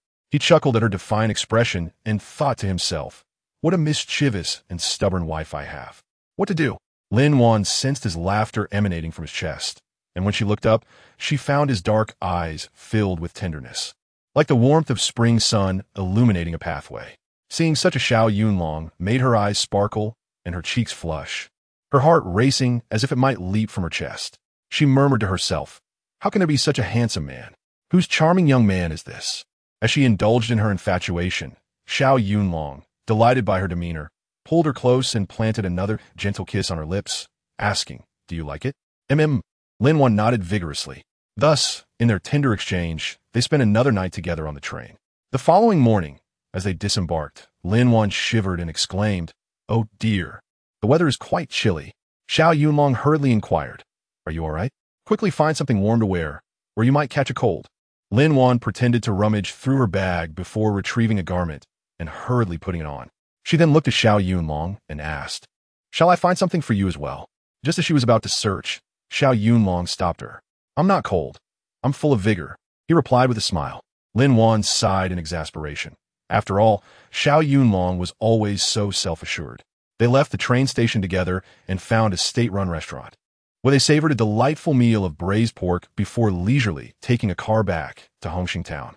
As they approached the village, they encountered Uncle Neo driving a bullock cart. Lin Wan and Xiao Yunlong greeted him warmly. "Uncle, are you out with the cart today?" Uncle Neo, pleased to see the two youngsters, replied, "Yes. It's been a long time since I've seen you both. Where have you been?" Xiao Yunlong seated Lin Wan beside him and explained, "I was injured in the army recently, and Lin Wan came to take care of me. We've just returned." Uncle Neo asked with concern, "How is your health now? Are you all right?" Xiao Yunlong nodded, "Much better now. I just need to recuperate." Uncle Neo looked kindly at Lin Wan and said, "This girl is truly a good child. She never looks down on us common folk, far better than those educated youths. You must treat her well and not be fickle. Rest assured, Uncle Neo, you've watched me grow up, you know my character. I will cherish her dearly." Xiao Yunlong replied earnestly. Uncle Neo nodded with a smile. "Good. I trust you. If I ever find out you mistreat her, I will stand by her side and teach you a lesson, perhaps even give you a few lashes with my whip." Xiao Yunlong, grinning, glanced at Lin Wan and nodded. "All right, Uncle Neo, please keep an eye on me. If I treat Lin Wan poorly, feel free to whip me as much as you like." At that moment, all three burst into laughter. From a distance, it appeared as a harmonious scene of familial affection, truly refreshing to the soul. Just then, several market-going Annies returned, greeting Xiao Yunlong and Lin Wan. Aunt Li, known for her sharp tongue, asked, "Xiao Lin, why have you only just returned after so many days?" "Xiao, how is your injury? Are you feeling better? Will there be any lasting effects?" Aunt Li expressed her concern. "I'm fine. Just need some time to recover." Xiao Yunlong reassured her. Aunt Li, with a hint of sympathy, remarked, "You seem to have gained weight, but look at Lin. She has grown so thin." Others nodded in agreement. Indeed, she seems to have lost quite a bit of weight. Lin Wan, aside from not speaking with the educated youths Lin Xiao and Li Wei, got along well with Sun Xiaoyan and others from the village. She worked efficiently and was never one to take advantage of others. If someone fell ill, she would help gather herbs, and she often assisted the village doctor. Who would dare offend someone knowledgeable in medicine? Xiao Yunlong raised an eyebrow, realizing that during his absence, the village had undergone quite a transformation. Lin Wan remained oblivious to his thoughts, unaware that greater changes awaited them in the future. Amidst the harmonious banter, they arrived at Dawa village. Uncle Neo kindly escorted them to Lin Wan's home, saying, "Since Xiao has been injured, I must take special care of him. Lin Wan smiled and replied, "Thank you, Uncle Niu. It's very kind of you to think of us." Xiao Yunlong chuckled. "Thank you, Uncle Niu." Uncle Niu waved his hand. "Enough of the thanks. It's rather bothersome. I must be off now." With a crack of his whip, the cart rolled away. As Xiao Yunlong and Lin Wan watched Uncle Niu depart, Xiao Yunlong suddenly said, "The second time I met you was when you were making dumplings for Uncle Niu. From your silhouette, I saw your kindness." He turned to face Lin Wan and declared, "From that moment, you took residence in my heart, a place that can never be removed." Lin Wan gazed at Xiao Yunlong as he professed his feelings, silently making a decision in her heart. The man in her heart was indeed him. Without a word, Lin Wan took hold of Xiao Yunlong and headed home. After placing their belongings down, Lin Wan retrieved a pound of brown sugar and 2 bottles of white wine from her space, and they proceeded to the captain's house to report their absence. Upon arriving, they knocked at the door with a series of taps. "Who is it?" inquired the captain's wife. Her surname was Yu, and her name was Yu Cuifong. "It's me, Xiao Yunlong," and Lin Wan answered Xiao Yunlong from outside. Yu Cuifong hurriedly opened the door, exclaiming, "Oh, it's Xiao and Lin. Come in quickly. Your uncle is inside." Upon entering, Lin Wan saw the captain draped in a blue cloth coat, a pipe in his mouth, and sitting cross-legged on the edge of the comm. The captain looked up, saw Lin Wan and Xiao Yunlong enter, then straightened up and asked, "What brings you two here?" With a smile, Xiao Yunlong replied, "Uncle, I was injured a few days ago, and after being discharged from the hospital, I thought it necessary to come and greet you." The captain expressed his concern. "How are you now? Were you injured?" Pointing to his head, Xiao Yunlong remarked, "I'm much better now, but the injury was quite severe at the time. I almost didn't make it." The captain, upon hearing this, broke into a sweat. "How are you feeling now? You look all right." Seeing the captain's worry, Xiao Yunlong quickly reassured him, "I'm much better now. See, I'm standing right here." He stood up, took a couple of steps, then sat back down on the Kong, explaining, "I still lack strength because of the head injury, and sometimes I feel dizzy." The captain pondered for a moment before saying, "What are you going to do? Living alone at home isn't safe. If something happens, who would you call for help?" With a smile, Xiao Yunlong suggested, "Uncle, we came to discuss something. Isn't there a storage room at Lin Wan's place? I thought I could tidy it up and move in there. We would be under the same roof, and she could take care of me. If anything happens, a simple knock would alert her." The captain considered this and nodded. "I need to inform the village officials about this. We would want anyone spreading rumors, claiming you two are being inappropriate. It's best they know about it. So if trouble arises, they can vouch for you." Thanks to the captain's intervention, Xiao Yunlong and Lin Wan narrowly escaped a potential scandal. Xiao Yunlong raised his thumb and said, "Uncle, your consideration is spot on. I may be young and somewhat naive, so I appreciate your guidance." The captain waved his hand dismissively and said, "Enough of that nonsense. You two should head back now. I'll speak to them." After the captain left for the village committee office, Xiao Yunlong and Lin Wan bid farewell to Yu Cuifong and made their way home. A short while later, the captain knocked hurriedly on Lin Wan's door. She rushed to open it, and upon seeing him, she exclaimed, "Uncle, why the rush? Come in and sit down. You look exhausted." "Ah, there's no time for that. The matter at hand is urgent," he replied. Once seated in the living room, Lin Wan poured him a cup of tea, saying, "Uncle, please try this tea and tell me if you like it." Taking a sip, the captain remarked, This is delightful." Lin Wan beamed. "I have more. I'll get you some. I brought it from my hometown. We aren't experts on tea, but I thought you might enjoy it." The captain chuckled. "Thank you, my dear. Today's matters have been settled. We've all discussed it, and everyone agrees that you can move in with Lin Wan. They are all aware of your relationship. However, you both need to be cautious and not overstep boundaries. We wouldn't want to tarnish the young lady's reputation." Xiao Yunlong nodded vigorously. "Uncle, rest assured, I am not that kind of person. Old Nio has warned me that if I were to mistreat Lin Wan, he would deal with me." The captain laughed. "If it were me, I would do the same. Now, you two should get settled. It's been a long day." At that moment, Lin Wan handed the captain a large bag of tea, saying, "Uncle, this is for you to enjoy. If you like it, just let me know, and I can provide more." The captain nodded in satisfaction. "This girl knows how to handle things. Xiao, you're lucky." He continued to chatter as he left, and they exchanged amused glances. Xiao Yunlong took Lin Wan's hand and said, "Dear, after we finish dinner, we should start tidying up the room." Lin Wan shot him a playful glare. "What are we waiting for? Let us eat first. We can always clean up later." With that, Lin Wan led Xiao Yunlong into her space. They entered the storage room and selected a feast of delicious food. While eating, Lin Wan said, "Once we finish cleaning, let us visit the cattle shed this evening. I want to introduce you to my grandparents. I'm sure the news of your return has already reached them, and it would ease their worries. We can also bring them some food to celebrate your safe return." With a twinkle in his eye, Xiao Yunlong replied, "All right, dear. You are the sun in our home, and I am the earth. You are my cherished treasure. I will heed your every word." After a moment of thought, he asked, "Shouldn't I add a kiss at the end of that?" "What does that mean?" Xiao Yunlong inquired. "It means dear or beloved," Lin Wan giggled. "Why complicate things? Let us just do it." Xiao Yunlong exclaimed, planting a kiss on Lin Wan's lips and savoring the moment. Her cheeks flushed crimson, and she playfully punched his chest. "You rogue. Hurry and eat. We have tasks ahead." Xiao Yunlong replied, "At your command, my leader." The two then enjoyed a delightful meal in silence. After a brief respite, they emerged from the space. Upon stepping out, Xiao Yunlong was astonished. This is incredible. We've only been gone for a few minutes outside," Lin Wan explained. "A month inside is merely a day outside." Xiao Yunlong raised his thumb in admiration. "Dear wife, you are truly remarkable. I must have accumulated great virtue in my past life to have you in this one.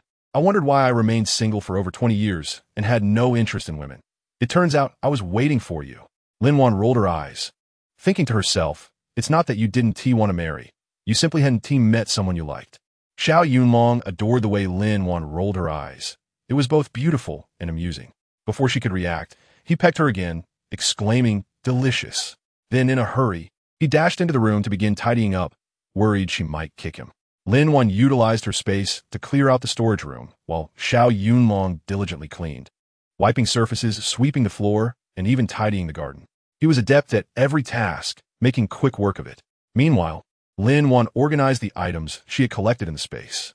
The items needed for daily use were placed in the wood shed, while those that were seldom required were relegated to a corner of the storage space. Thus, the two of them busied themselves for over 2 hours. Upon reflection, it appeared to resemble a genuine household. If only one did not have to consider the fact that they were living in the same room, it would have been even more perfect. As night fell, Lin Wan conducted a mental scan, particularly in the direction of Lin Xiao, finding everything to be in order. Lin Wan then led Xiao Yunlong to the cattle shed, first retrieving the meals before knocking on the door. "Who is it?" inquired Grandpa Li. "Grandpa Li." "It's Lin Wan," she replied softly. Grandpa Li opened the door, saying, "I guess you would come by this evening. Hurry inside. We've been waiting for you." Lin Wan pulled Xiao Yunlong in with her, chuckling, "Grandpa, it's not just me. There is someone else with me." Grandpa Li glanced back before closing the door and walking into the room where several elders were engaged in light conversation. "Have you all eaten, Grandpa and Grandma?" Lin Wan asked with a smile. Everyone shook their heads, replying, "Not yet. We knew you would come, so we waited for you." Lin Wan laughed heartily. "I knew you were thinking of me." She then set the food on the table, urging, "Please, everyone, take a seat. Let me introduce you. Xiao Yunlong. Allow me to present this esteemed gentleman, my master, Grandpa Li Chongsheng." Grandpa Li straightened his back and sat upright. Xiao Yunlong greeted him cheerfully. "Hello, Grandpa Li." Grandpa Li nodded in acknowledgement. Lin Wan then pointed to Grandma Jiang, saying, "This is Grandpa Li's partner, Grandma Jiang Yuehua." Xiao Yunlong smiled and nodded. "Hello, Grandma Jiang." Grandma Jiang responded warmly, "Hello, hello." Lin Wan continued with the introductions. "This is Grandpa Zhao Guoqiang, Grandma Chun Fong, Grandpa Shen Weigua, Grandpa Wang Yuanchao, and Grandpa Sun Qiming." Xiao Yunlong greeted each elder. "Hello to all the grandpas and grandmas." Finally, Lin Wan introduced her partner. "This is my boyfriend, Xiao Yunlong." Xiao Yunlong stood tall, stating, "Let me introduce myself.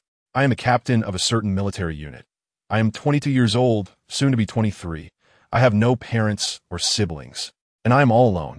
Grandpa Li, with an apologetic tone, asked, "May I inquire about your family situation, Comrade Xiao Yunlong?" Xiao Yunlong understood the concern, realizing the elder was worried about the young girl's future. "Grandpa Li, I once had parents, 2 older brothers, and a younger sister. During the War of Resistance, we encountered the Japanese. Our village was devastated. I was fortunate to be away from home that day and escaped. I was the only one to survive. Afterward, I wandered to this village and enlisted in the army at the age of 16, driven by the desire to avenge my family." Grandpa Zhao nodded appreciatively. "A spirited young man." Grandpa Li remarked, "I hope you don't mind my curiosity. I just wish to understand your past better. After all, this child is the descendant of a soldier who has lost his family, and we, The elderly are all she has left. If we still have a future, we will be her support. If not, you shall be her only pillar. Xiao Yunlong solemnly replied, I understand. Regardless of the circumstances, I, Xiao Yunlong, will always be Lin Wan's support. You need not worry. In a few years, things will improve. Society will not remain stagnant forever. The development of society relies not only on the youth, but also on the support of the older generation. As long as we live well, everything will be possible. Won't it? Grandpa Li nodded in agreement. Grandpa Zhao gave a thumbs up, saying, this young man speaks wisely. Society will surely progress, and we will have our moment to shine. The elders all nodded in approval. Lin Wan, with fervor, exclaimed, then let us all strive together. Now, let us eat before the food gets cold. The room fell into a tranquil silence, the only sounds being the clinking of plates and chopsticks. In this serene and joyful atmosphere, everyone enjoyed a hearty meal. In truth, Lin Wan and Xiao Yunlong were already somewhat full from their earlier meal. Yet for the happiness of the elders, they persevered. Prior to their arrival, they had discussed the need to repair the drafty walls of the cattle shed. As the winter chill was unbearable, Lin Wan informed the elders, tomorrow evening, we will come to fix your walls. The cold is too harsh. Grandpa Li nuda apreciably. You two are truly considerate of us old folks. We appreciate your effort. Xiao Yunlong replied, it's no trouble at all. It is our duty. After bidding farewell, they left the elders' company. News of Lin Wan and Xiao Yunlong's return swiftly spread throughout the village. Upon learning this, Lin Xiao felt a surge of envy, her heart brimming with malicious intent. That Lin Wan has returned, and that handsome man is with her. It seems I must take action, she thought, laughing maniacally. Startling Wang Lizi, who had just returned from outside. Wang Lizi, fearful of her menacing demeanor, thought to himself, that woman's gaze is terrifying. It sends shivers down my spine. What has gone wrong with her? Upon seeing Wang Lizi, Lin Xiao viciously remarked, why did you return? Did you not perish at her hands? Wang Lizi stammered, are you possessed? Lin Xiao laughed maniacally. If you think I'm possessed, then so be it.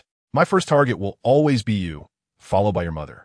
I will ensure your family has no place to rest in death. And Lin Wan, she must die too. Lin Wan suddenly sneezed. Who is cursing me? Wang Lizi, terrified, ran outside, and upon hearing his commotion, his mother rushed out, asking, son, what's wrong? Wang Lizi, his face pale with fear, exclaimed, this woman has gone mad. If she stays in our home, we will surely perish. His mother, bewildered, questioned, what on earth is happening? You're speaking in riddles. Wang Lizi, trembling, replied, Lin Xiao wants to kill us. What nonsense! That woman wants to kill us? So, let's not wait for her to attack us. We shall strike first.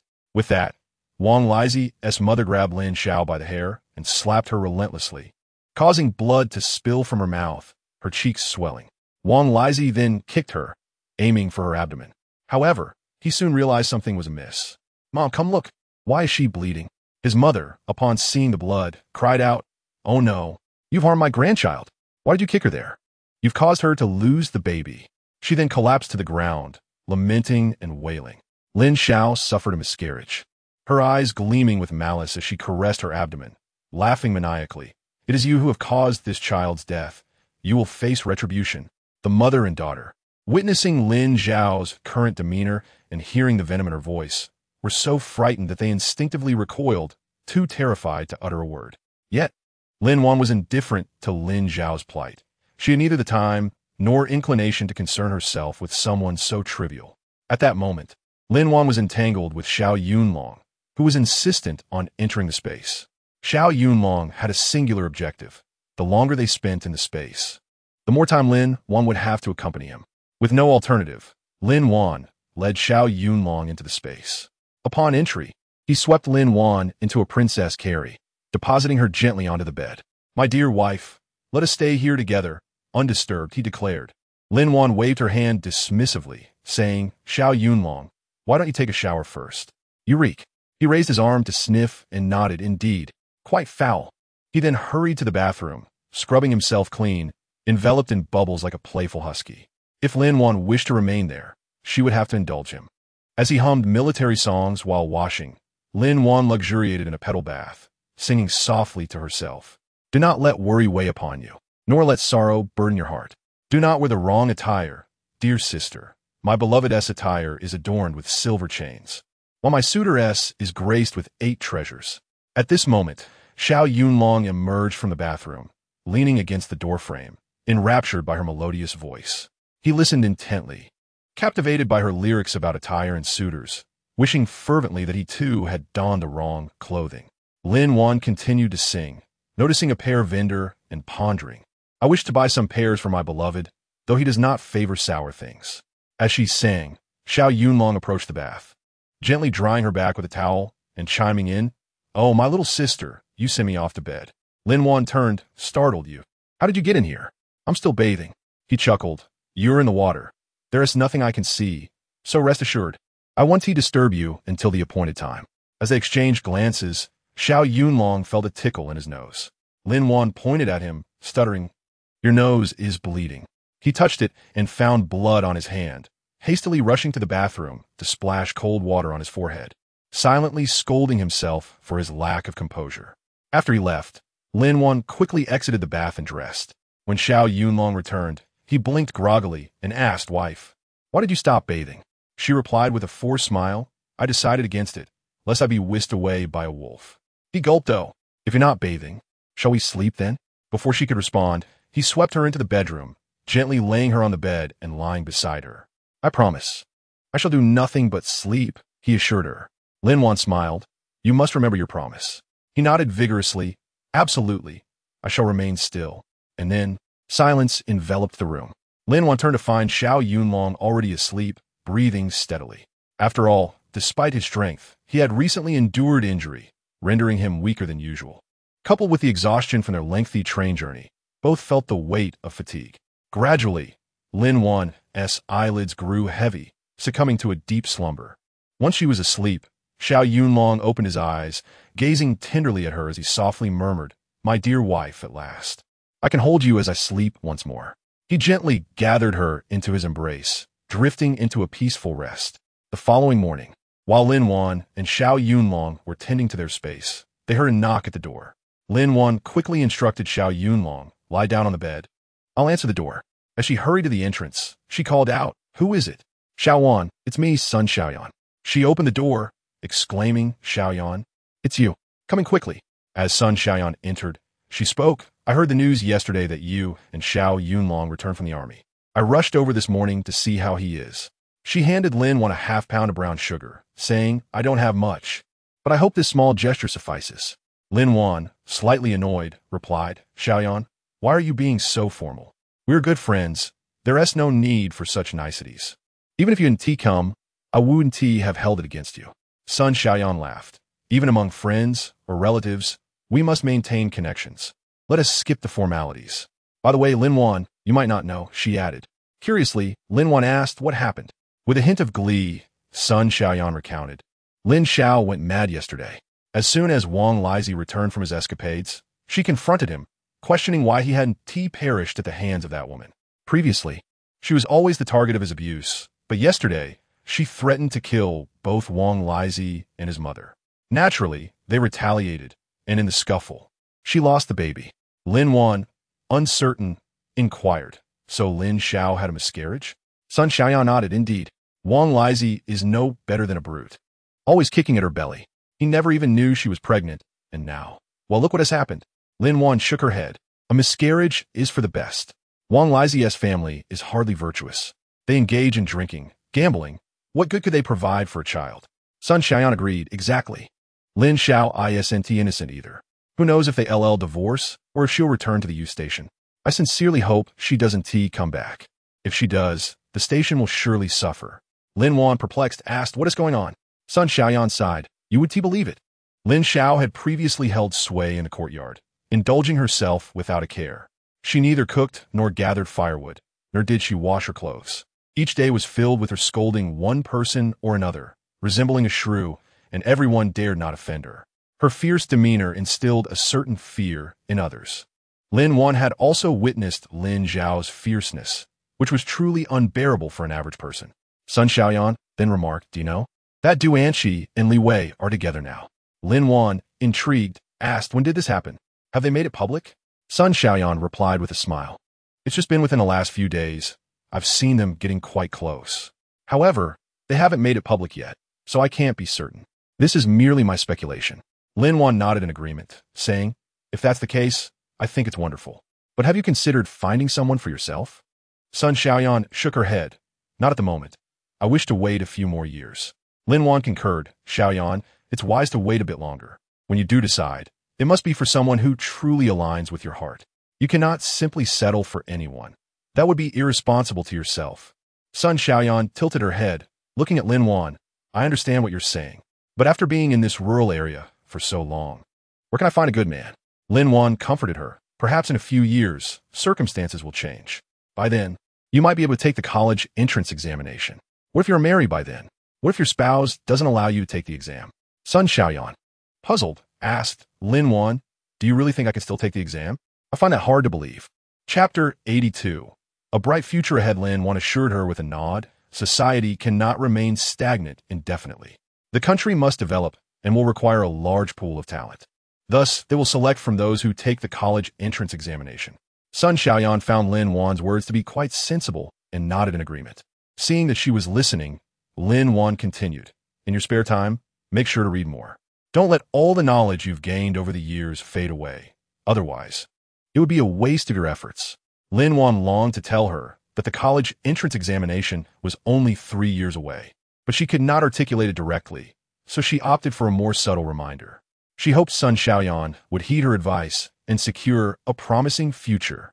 After a while, Sun Xiaoyan stood up and said, Lin Wan, I can't stay any longer. I need to head up the mountain to gather firewood. I'll come back to keep you company when I have time.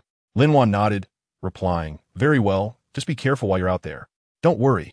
I'll stick to the outskirts and avoid venturing deep into the mountains. As they walked and talked, they reached the entrance. Sun Xiaoyan waved goodbye, see you. Lin Wan also nodded goodbye. After seeing Sun Xiaoyan off, Lin Wan returned indoors. At that moment, Xiao Yunlong emerged and asked, you seem to get along quite well with that girl? Lin Wan nodded, smiling indeed. Sun Xiaoyan is rather simple and easygoing. She is quite pleasant to be around. Among the youth here, she is the one I connect with the most. The others either have ulterior motives towards me or are indifferent, so I just get by. Xiao Yunlong grinned. My wife is clever, with a keen sense of discernment. She can see through those with ill intentions. Lin Wan rolled her eyes, questioning, are you mocking me or complimenting me? Xiao Yunlong responded flatteringly, of course, I'm praising my wife's intelligence for recognizing those with ulterior motives. Suddenly, his expression turned serious as he added, in these turbulent times, one never knows when those with bad intentions might strike. It's wise to be cautious. A clever mind can prevent one from becoming a target. Lin Wan wholeheartedly agreed. I concur with your sentiments. Our Long is indeed very astute, isn't he? They exchanged knowing smiles and returned indoors for their meal.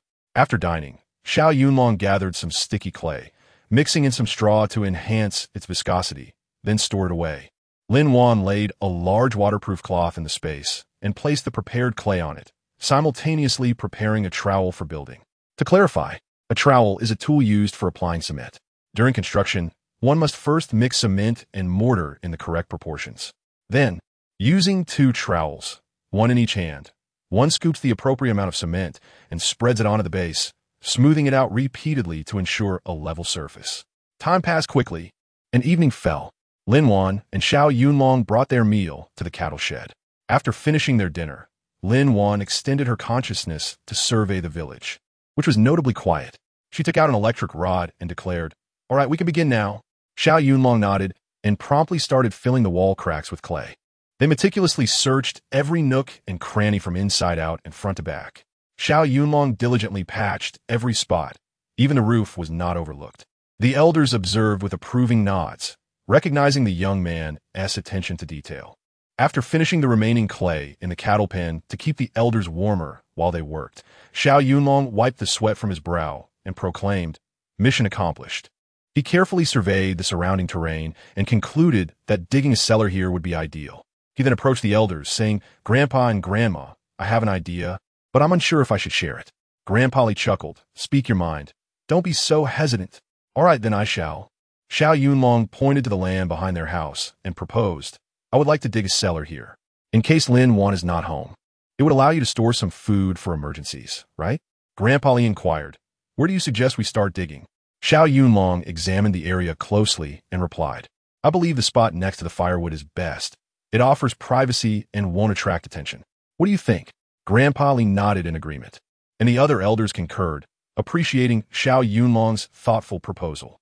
Grandpa Li said, Very well, we appreciate your efforts. Xiao Yunlong waved his hand. Grandpa, we are all family. There is no need for such formality. That evening, they dug a cellar of approximately 10 square meters behind the house. Lin Wan planned to wait for the moisture in the cellar to dissipate before decorating it, thus completing the task. Under the cover of darkness, Xiao Yunlong and Lin Wan returned home. After closing the door, they entered their space. After a busy night, they were both exhausted and hungry. They first went to the bathroom and bath to wash up before heading to the storeroom for a hearty meal.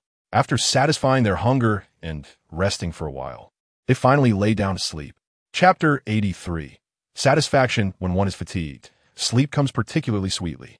The two of them, snoring softly, resembled little pigs, sleeping soundly and exuding an air of harmony and cuteness. Days passed, and after 3 or 4 days, one evening, Lin Wan and Xiao Yunlong ventured into the cellar. Finding it nearly dry, Lin Wan began to transfer items from the space. Firstly, Lin Wan produced an iron framework that perfectly matched the entrance of the cellar, extending upwards from the underground. A wooden staircase was affixed at the top corner, secured to the iron frame. She then retrieved a wooden cover, crafted from special material that resembled the color of the ground, rendering the cellar entrance nearly undetectable unless someone deliberately sought it out. Finally, Lin Wan brought out some wooden planks to elevate the storage area, ensuring that grains and vegetables could be placed there without the risk of moisture damaging them, thus preventing water from entering the cellar and spoiling the food. Truly a perfect solution. After completing their task, Lin Wan and Xiao Yunlong exchanged satisfied glances and smiles. Lin Wan hurriedly climbed out, exclaiming, I must quickly call Grandma and Grandpa to show them how it looks. Xiao Yunlong cautioned, Take it easy, be careful not to fall. Lin Wan responded cheerfully, All right. Once she rushed back inside, she announced, Grandma and Grandpa, the cellar is ready. Let's go have a look and see if there is anything that needs adjusting. The elderly folks chuckled, assisting each other as they made their way outside. Upon opening the cellar door, they were greeted by the sight of a staircase leading down, complete with handrails, which filled their hearts with satisfaction. These children are so thoughtful, they mused, unaware that it was a modern creation. Lin Wan, with her habit of collecting useful items, had simply utilized what she found. Once the elders descended into the cellar, they observed that 3 walls were constructed from wooden planks, while one side remained empty. Grandma Jiang pointed to the ground and inquired, What is the significance of this arrangement? Lin Wan patiently explained, The 3 sides with supports are designated for grains, while the unsupported side is for vegetables. Some vegetables must be in direct contact with the earth to maintain freshness, while others need to be elevated to prevent moisture. For instance, potatoes are light sensitive. We will store them in burlap sacks on the planks to keep them dry and prevent sprouting. Cabbages should be laid out in the sun for 3 to 4 days until they wilt, then brought inside and placed on the boards, covered with quilts for warmth to avoid spoilage. Sweet potatoes should also be bagged and laid on the planks, likewise covered with quilts to prevent decay. Radishes thrive in cooler, shaded areas. Thus, they should be positioned upright in the soil and covered lightly to retain moisture. When it's time to eat, simply dig one out. Grandma Jiang and Grandma Chen nodded in approval, acknowledging Lin Wan's adeptness at practical living. Grandma Chen remarked, Who would have thought that you, being so young, possessed such knowledge? Lin Wan chuckled modestly, Oh, not at all. I still need your guidance, Grandma and Grandpa. Grandma Chen replied, No problem. As long as you wish to learn, we will teach you. Lin Wan eagerly nodded, asking, So what do you think? Is there anything that needs improvement? The elders nodded in satisfaction. No, this is quite good. The design is perfect, safe, and practical. Lin Wan then scanned the village with her spiritual awareness, confirming its safety before leading everyone out of the cellar in an orderly fashion. Upon returning indoors, Lin Wan reassured them, Grandma and Grandpa, you need not worry about the supplies. I will have everything prepared and stored here for any unforeseen needs. The elders nodded in agreement, trusting the young ones. As night fell, Lin Wan and Xiao Yunlong returned home and entered their space. Along, let's check the storage room and prepare some grains and vegetables for Grandma and Grandpa, Lin Wan suggested. Once the weather turns colder, we can take the food over. Xiao Yunlong replied with a smile, All right, let's see what we can gather for them.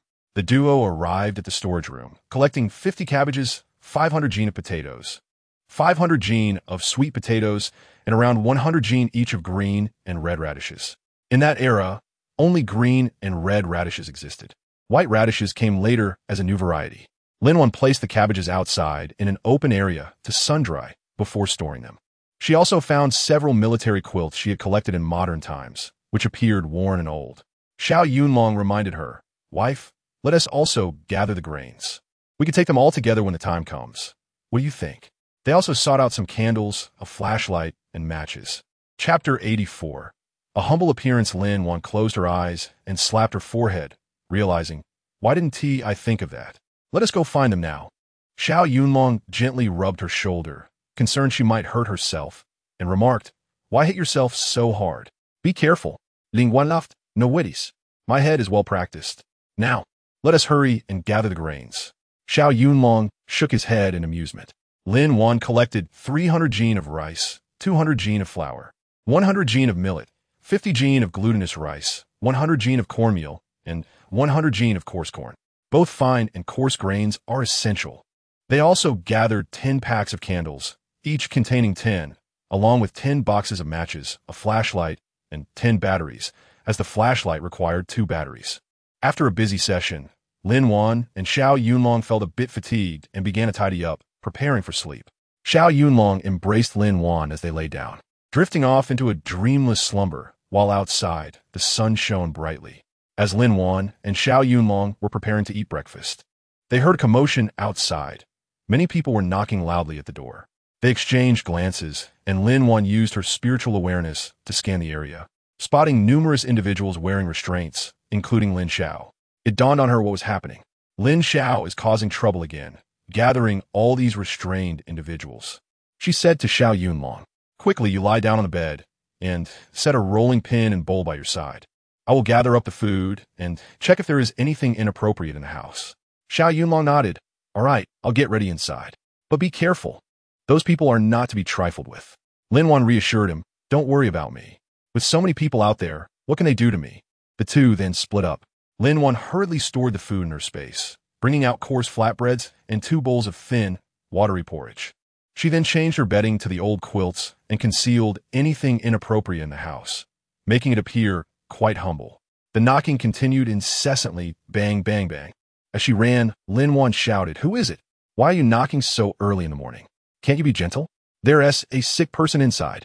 While muttering to herself, she opened the door to find village officials confronting the restrained individuals.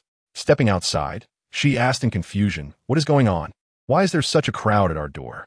One of the leaders among the restrained individuals looked at Lin Wan with lecherous eyes, smacking his lips in a most unsettling manner. Lin Wan felt uncomfortable and wished to retaliate. The village head quickly stepped in front of Lin Wan to shield her from the man's gaze and asked, "What brings you here, leaders?" "We are law-abiding citizens." The leader chuckled. "We received reports of individuals here undermining social order." The captain, visibly irate, demanded, "Comrade, can you tell me who lodged the complaint?" Lin Wan stepped forward from behind the captain to echo the same inquiry. The leader, grinning mischievously, replied, "I cannot disclose that information. We must protect the identity of the whistleblower." Lin Wan, catching sight of Lin Xiao in the crowd, who appeared rather smug, smiled and remarked, "Esteemed leader, I have a question. Should some matters be spoken of while others should not? Please do not allow malevolent individuals to cloud your judgment. I have a soldier here who is currently injured due to the execution of a significant mission. This fact is well known throughout the village. If you are skeptical, you may inquire with the village officials right now." The leader, with a furrowed brow, questioned, "Then why is he not recuperating at home, but rather here?" "Because I am his partner," Lin Wan replied. "He is alone at home with no one to care for him. Thus, I have taken on this responsibility. Is there an issue with that, leader?" Village leaders stepped forward to assert, "At the time, he informed us, and we all agreed. The soldier is indeed alone, and given their relationship, it is only natural that she assumes this duty." "What is wrong with that?" The villagers chimed in, "Yes, yes. We all know about this matter. Who would be so heartless as to report them? They are in a legitimate relationship, caring for the ailing. What law have they broken?" Lin Wan, infuriated, declared, "If you insist on conducting a search, I will not obstruct you. However, if you breach the patient's boundaries, I cannot predict the consequences. I doubt you wish to bear such responsibility, do you? Why not bring forth the whistleblower in front of everyone, and then proceed with your search? If you find anything, you may do as you wish. If not, then I trust you will impose severe penalties on the whistleblower. What do you say, leader? The crowd echoed in agreement. Yes. Bring that person forth. We want to see which scoundrel committed this vile act. The leader, eyes darting, pondered briefly. This was not a viable course of action. The woman had a soldier at her side. If he offended her, he would be in dire straits. Not to mention, he might lose his position. He glanced at Lin Xiao, uncertain of what lay within her dwelling. Perhaps, yes, that would suffice. The leader chuckled. Very well. We shall proceed as Comrade Lin suggested. He then pointed to two individuals, instructing them, bring me the whistleblower. The two men, smirking, complied and approached Lin Xiao. Seizing the moment, they also groped her before dragging her away. Lin Xiao's face turned ashen, trembling and unable to utter a word. Observing this, the villagers and the educated youth gasped. What is this woman doing now? If she does not court death, she will not perish. The leader pointed at Lin Xiao. This is the one who reported us. Can we not enter now? Lin Wan interjected. Esteemed leader, please wait. I have not finished speaking. The leader, visibly impatient, retorted. Why are you so troublesome? With a smile, Lin Wan replied, Leader, if your men are to search, should we not have someone accompany them? We all know you are a fair person, but whether those under your command share your integrity is another matter altogether. The author wishes to convey, hello everyone. Many have pointed out that the segments of the article are quite lengthy, and the word say appears frequently. I have taken 2 days to revise from the beginning. Thank you for your patience during this time, and I hope for your continued support. Chapter 85, A Lesson for Him in Truth. The man had taken a liking to Lin Wan. He intended to employ underhanded tactics to create a scenario that would allow him to take Lin Wan away, even if only for a night, to indulge himself. At that time, women were particularly naive, often too frightened to voice their grievances. This man had engaged in such actions before. Lin Wan, discerning his intentions, recognized he was no good. He had likely harmed others before. This was unacceptable. She resolved to confront him that evening and teach him a lesson. The leader, realizing he had no options left, permitted the village officials to accompany him. Meanwhile, Lin Wan maintained her mental vigilance, observing their every move. Should they attempt any mischief, she would swiftly intervene. After a thorough search, they found nothing. 2 of the subordinates, however, pilfered Lin Wan's milk powder and a bag of white rabbit candies. Lin Wan, witnessing this, chose to remain silent. These were trivial items that could be dealt with later. Leader, did you find anything? Lin Wan inquired with a smile. Nothing at all, the leader begrudgingly admitted. This indicates that Comrade Lin is indeed a commendable young citizen of socialism. We will take the whistleblower into custody for thorough questioning and clear your name. Lin Wan smiled in response. Thank you, leader, for upholding justice. This individual has repeatedly wronged me. My parents were martyrs, and, as their child, I seek your assurance. The leader, now alarmed, realized the gravity of her lineage. Should this escalate, his career would be in jeopardy. The woman was cunning. He would need to ensure she was dealt with properly. Rest assured, Comrade Lin, he assured with a grin, I will provide you with a satisfactory resolution. He then instructed, You two, take this woman back for proper interrogation. The 2 men nodded enthusiastically. Don't worry, leader. We will ensure she does not escape. Lin Wan understood that Lin Xiao's fate was grim. She would likely be incapacitated for days. Heavenly sins may be forgiven, but self-inflicted wounds cannot be endured. Lin Xiao has brought this upon herself. Now, the villagers were aware of Lin Wan's status as a martyr's child. Many felt sympathy for her, recognizing the hardships she faced at such a young age, having lost her parents and now toiling in this rural area. Lin Wan bowed to the captain, village officials, and the villagers, expressing her gratitude. Thank you, captain and esteemed leaders, and all the grandfathers, grandmothers, uncles, and aunts, as well as brothers and sisters. I appreciate your support and assistance. Thank you for your trust and for standing by us. Words cannot fully convey my emotions at this moment. I can only express my heartfelt thanks. She bowed once more. The villagers waved their hands, insisting, Lin girl, there is no need for such formality. You have been here for over half a year. We know the kind of person you are. Do not let a few rotten apples spoil our broth. Someone shouted. Indeed, laughter erupted among the crowd. Lin Wan joined in, her laughter genuine and joyous, enchanting those around her. Yet, Many of the young men in the village were captivated by her charm, though it mattered little, as she was already taken. Nevertheless, they could still appreciate her rare beauty. Beauty is something everyone yearns for. In truth, Lin Wan felt immense gratitude toward these simple villagers. She resolved that should an opportunity arise in the future, she would repay them with her capabilities, ensuring their happiness in life. This became one of Lin Wan's new goals, unbeknownst to the common folk. Their act of kindness today will surely yield great rewards in the future. At this moment, the captain waved his hand, signaling everyone to disperse. All right, you all can head home now. You've been busy for half the day. Go prepare dinner. And with that, everyone chatted and laughed, scattering in a jovial manner. Chapter 86. Experience trumps youth. Lin Wan let out a sigh of relief as she entered the house. Xiao Yunlong stood up and asked, "Wife, were you scared?" Lin Wan shook her head with a smile, saying, "It's just the beginning, nothing to worry about." To be honest, the captain's suggestion truly saved us. Otherwise, we're still young. In the future, we must consider everything more thoroughly. Xiao Yunlong nodded in agreement. That's why experience trumps youth, right? It seems we have much to learn. Lin Wan responded enthusiastically. Let's quickly tidy up the house. I want to see where those people have gone. After dinner tonight, we'll deal with them, especially their leader. I suspect he has committed numerous misdeeds. Let us gather his belongings and teach him a lesson. They can't just keep doing bad things without a single good deed. Xiao Yunlong inquired angrily, "What about Lin Xiao? How will we handle her?" He made a gesture across his throat. Lin Wan replied with a smile. They took Lin Xiao away.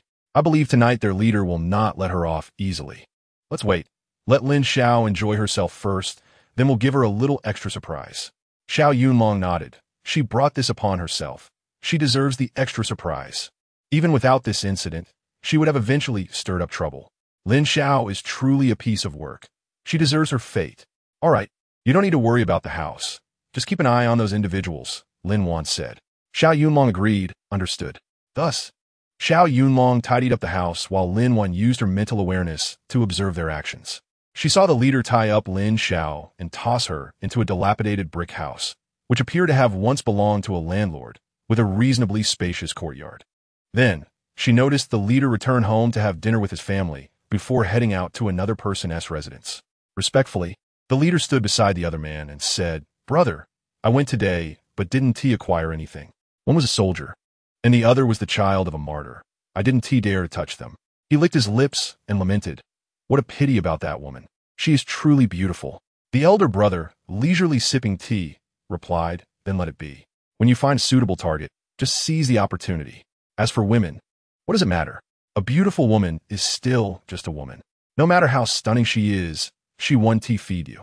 If you bet a few more, everything will be fine." The leader nodded repeatedly. "Brother, you're right. I have someone lined up for tonight. If you have no further business, I'll take my leave now. I must go enjoy myself." The elder brother waved his hand in resignation. Go on, with your approach. You'll eventually meet your demise at the hands of a woman. It said, better to die beneath the blossoms than to live as a ghost. I'm merely following the wisdom of the ancients. All right, hurry along and find your woman, the elder brother urged. The man cheerfully replied, "Sure thing, brother. I'm off."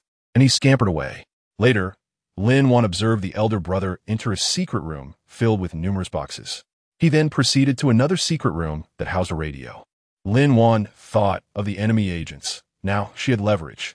She also took note of the other individuals, learning their home addresses.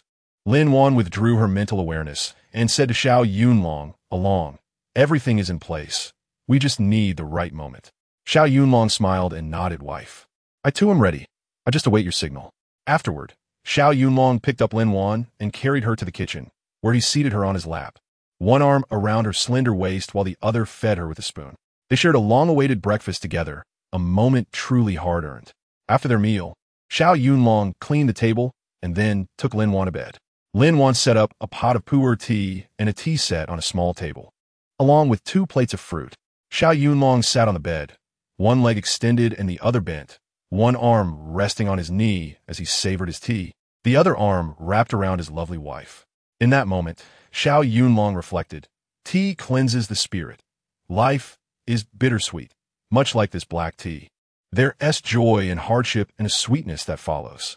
Life is akin to tea, a journey toward happiness. Lin Wan leaned against Xiao Yunlong's chest, one hand holding a book and the other lifting a cup of tea to her lips. It was a serene scene, one that would evoke admiration from any onlooker. That evening, Lin Wan and Xiao Yunlong visited their grandparents to discuss the events before heading toward the town. Chapter 87. Buckle up. Lin Wan and Xiao Yunlong walked a short distance from the village. She surveyed the area with her mental awareness and quickly produced a car, taking the driver's seat. Observing Lin Wan's adeptness, Xiao Yunlong climbed into the passenger seat and fastened his seatbelt. Lin Wan raised an eyebrow at his familiarity, impressed. With a press of the accelerator, the car surged forward. Before long, they arrived near the town. After disembarking, Lin Wan returned the car to her space. Guided by the information she had gleaned earlier, Lin Wan led Xiao Yunlong to the leader's residence. Using her mental awareness, she scanned the interior and confirmed that the occupants were sound asleep. The man was absent. Lin Wan then utilized her mental abilities to waft a prepared sedative under the noses of the sleeping individuals, ensuring they fell into a deep slumber without causing any disturbance. She meticulously searched every corner of the house, including the front and backyards and the roof, eventually discovering a basement in the study. Using her mental power, she gathered the contents and stored them in her space, retrieving a total of 12 boxes. Moving on to the next location, Lin Wan and Xiao Yunlong arrived at the large courtyard previously visited by the leader. Again, Lin Wan scanned the house with her mental awareness, noting that the leader and his subordinates were present. She also spotted Lin Xiao, who appeared to be in a dire state. Using the same method, Lin Wan enveloped them with the sedative, rendering them unconscious. Once more, she searched every nook and cranny of the property. Ultimately, she found a secret room in the bedroom, though it was too distant for her to retrieve anything. Throughout the process, Xiao Yunlong remained silent, quietly following Lin Wan. Feeling a bit bashful, Lin Wan glanced at him and murmured, "Well, it seems those men are currently with Lin Xiao. Their current scene is rather eye-watering. What's the situation? And why is it so shocking?" At this moment, Xiao Yunlong is utterly bewildered, unable to comprehend. Lin Wan blushed and said, "It's just them fooling around in the room." After saying this, she covered her face with her hands, too embarrassed to look at Xiao Yunlong again. Xiao Yunlong, in disbelief, exclaimed, "You saw that? Those filthy things. You should quickly wash your eyes with clean water when you get back." Lin Wan smiled and nodded repeatedly. "All right, I'll wash my eyes thoroughly when I return. Is that acceptable?" But the issue now is that all of his belongings are in that room. This place is different from the previous house. It's too far to retrieve anything. Therefore, we must enter and collect them. Xiao Yunlong sighed. "Fine, but you mustn't look around indiscriminately." Lin Wan nodded, noticing that Xiao Yunlong couldn't see clearly, and said, "Okay, I'll listen to you." The two of them climbed over the wall. Upon entering the room, Xiao Yunlong maintained a straight gaze while Lin Wan tilted her head to the side. Lin Wan found the entrance to the secret chamber, which revealed a dark opening. Xiao Yunlong looked at Lin Wan and said, "I'll go in first. You wait outside for a moment. If everything is fine, you can come in." Lin Wan nodded. "All right, I'll wait for you." In fact, Lin Wan had already scanned the area with her spiritual sense and found no danger. However, since Xiao Yunlong was so concerned, she decided to let him be. After a short while, Lin Wan followed him inside, where they discovered over 100 boxes in the secret chamber. Lin Wan scoffed. TSK, this man is quite greedy." Xiao Yunlong, expressionless, replied, "Who cares? Let us gather all these items into the space and examine them later." Lin Wan nodded cheerfully. "All right." With a wave of her hand, all the boxes vanished. After exiting, Lin Wan closed the secret door and erased any traces of their visit. As they left, Lin Wan also administered a potion to those men, ensuring they would never be men again, effective in 3 days. She also gave Lin Xiao a slow-acting poison, which would lead to her aging and eventual death in about 6 months. Using the same method, Lin Wan and Xiao Yunlong thoroughly searched the homes of those small-time criminals. Lin Van Mokid, these people are quite well off. How many households must they have plundered to amass so many items? Xiao Yunlong nodded in agreement, stating, "Thus, they are parasites of humanity." Lin Wan concurred. "Parasites are too kind of term. I believe they're even worse than parasites." From these small-time criminals' homes, they collected over 20 boxes. Suddenly, Lin Wan recalled the leader's elder brother. She turned to Xiao Yunlong and said solemnly, "These individuals have a superior. I saw a radio in his secret chamber." Chapter 88. There are no other people in the room. Xiao Yunlong took this seriously, recognizing that only enemy agents would possess such a radio. He and Lin Wan arrived at the elder brother's home. Lin Wan used her spiritual sense to scan the room and saw the elder brother sleeping in bed with a woman. No one else was present. Then, using the same method, Lin Wan incapacitated both the elder brother and the woman, using a particularly large dose. Concerned about their heightened alertness, she administered a stronger dose to prevent them from waking prematurely. Xiao Yunlong and Lin Wan then entered the room.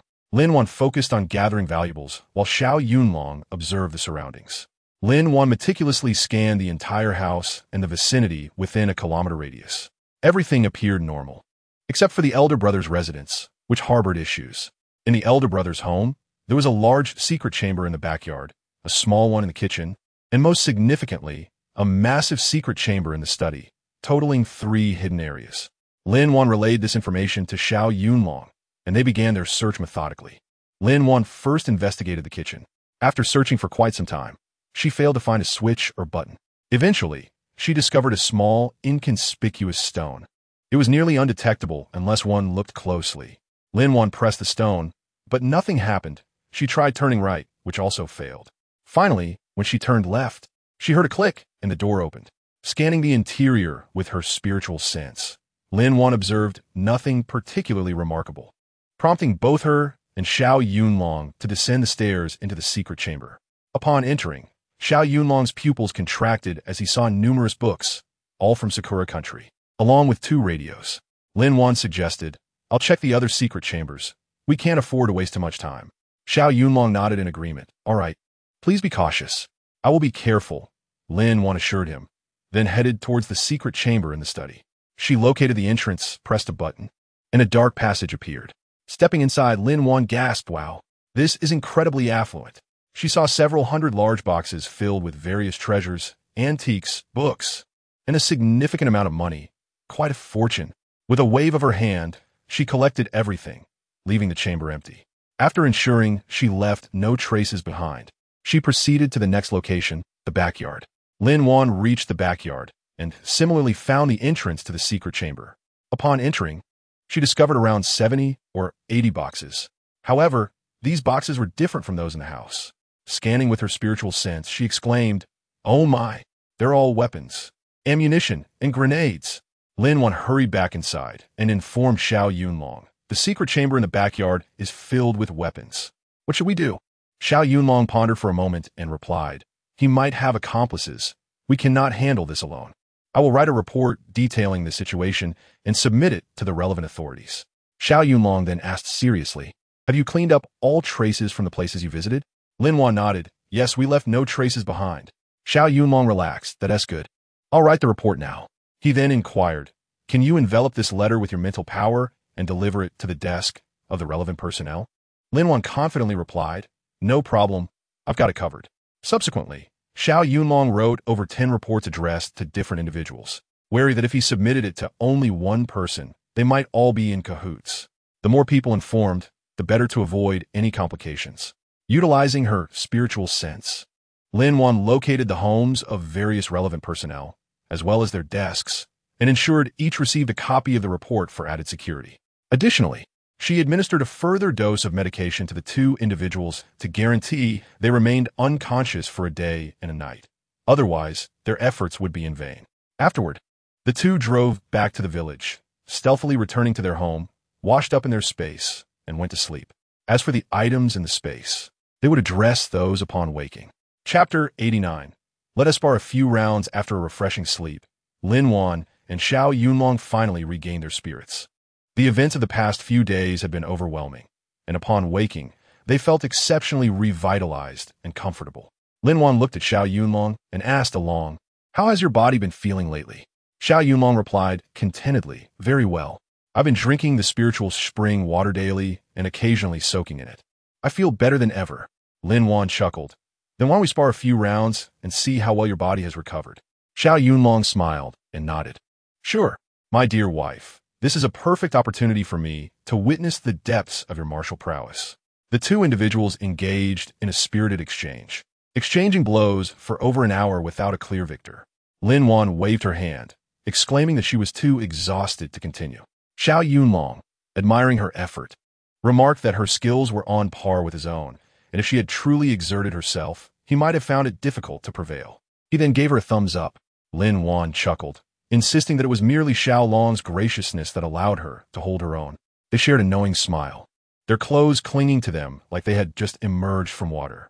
Lin Wan complained about her damp attire, expressing discomfort, and pondered whether the effects of their vigorous exercise would enhance the benefits of soaking in the spirit spring water. Xiao Yunlong casually suggested they could find out by trying. They then settled into a bath filled with flower petals, and within moments, they felt rejuvenated, their energy restored, and the experience proved more refreshing than drinking the spirit water. They exchanged glances and simultaneously proclaimed that bathing was indeed superior to drinking the spirit water, erupting into laughter. After their bath, they changed into fresh clothes and had a light meal to satisfy their hunger. With renewed enthusiasm, they approached the large chests. Lin Wan used her mental powers to open all the boxes, and upon inspecting the contents, their eyes widened in astonishment. Despite Lin Wan having previously glimpsed the treasures with her mind, the tangible discovery was far more thrilling. There were 20 boxes of small goldfish, 20 boxes of large goldfish, 30 boxes of jade jewelry, 30 boxes of antiques, 30 boxes of paintings, and 20 boxes of large black $10 bills, each box containing 100,000. Lin Wan exclaimed in excitement, leaping into Xiao Yunlong's arms, exclaiming they had struck it rich, calculating that with 20 boxes, they were looking at 2 million. Xiao Yunlong, cradling her, affirmed that this fortune belonged to her. Lin Wan playfully shot him a glance, insisting it was all hers. She then took note of the items collected from the small buildings, marveling at their value. A total of 2 boxes of small yellow fish, 2 boxes of gold and silver jewelry, 2 boxes of jade jewelry, 10 boxes of antiques, 2 boxes of ancient texts, 2 boxes of paintings, 1 box of large black $10 bills, and 1 box of diamond jewelry. Finally, they approached the elder brother's trove, which left them in awe. The haul included 50 boxes of small goldfish, 100 boxes of large goldfish, 50 boxes of antiques, 100 boxes of historical artifacts and paintings, 50 boxes of jade jewelry, and 2 boxes of gold and silver jewelry, along with 50 boxes of large black $10 bills, and a small wooden box filled with bags of diamonds, the largest as big as a child's fist and the smallest comparable to a hand. They swallowed hard, and Lin Wan tilted her head, asking Xiao Yunlong if they would ever need to work again, given they had earned 5,100,000 in one night. Xiao Yunlong, feigning a pout, questioned if she would still want him now that she was so wealthy. Lin Wan shook her head, reassuring him that she desired him for who he was, not for his wealth. Overjoyed, Xiao Yunlong spun her around in delight and kissed her, declaring she was wonderful. Lin Wan beamed back, reciprocating the kiss. They shared a tender moment before remembering there were still many treasures to sort and pack away. With Lin Wan's mental prowess, they retrieved storage bags and, with Xiao Yunlong's assistance, categorized and stored their findings back into drawers. Lin Wan, filled with joy, suggested they celebrate with a seafood feast. Xiao Yunlong eagerly agreed, promptly preparing large lobsters and king crabs. Lin Wan, curious, inquired if he was familiar with these delicacies. He confessed he had never seen them before, but inexplicably knew how to cook them deliciously. As the evening approached, Lin Wan set the table with a bottle of red wine, a decanter, and 2 elegant glasses, lighting candles to create an intimate atmosphere for their candlelit dinner. Their romantic setup was enviable, and when Xiao Yunlong served the meal, he carefully extracted the meat from the crab and lobster for her. Lin Wan complimented him, likening him to a chivalrous knight. He gazed at her lovingly, proclaiming that if he were a gentleman, she was his princess, and he would serve her for life to earn her smile. In this enchanting and romantic moment, they enjoyed a delightful candlelit dinner. Days passed in their tranquil space, filled with laughter, physical sparring, reading books, and socializing with the elders. Lin Wan suggested they prepare to deliver the food and vegetables they had gathered the following evening. Xiao Yunlong asked if they needed more meat, given they couldn't always return. After deliberation, they ventured into the storage room, unearthing 50 pounds of cured meat, 10 cured chickens, 5 pounds of beef, 5 pounds of lamb, 5 pounds of fresh pork, and 5 jars of aged wine. Xiao Yunlong remarked that the old men would surely appreciate the wine, to which Lin Wan agreed, noting that having an elder at home was like possessing a treasure, and they had 7 treasures among them. The next morning, After breakfast, they heard raucous voices outside, calling to witness the return of a familiar figure. Xiao Yunlong inquired about the commotion, and Lin Wan, curious, decided to investigate.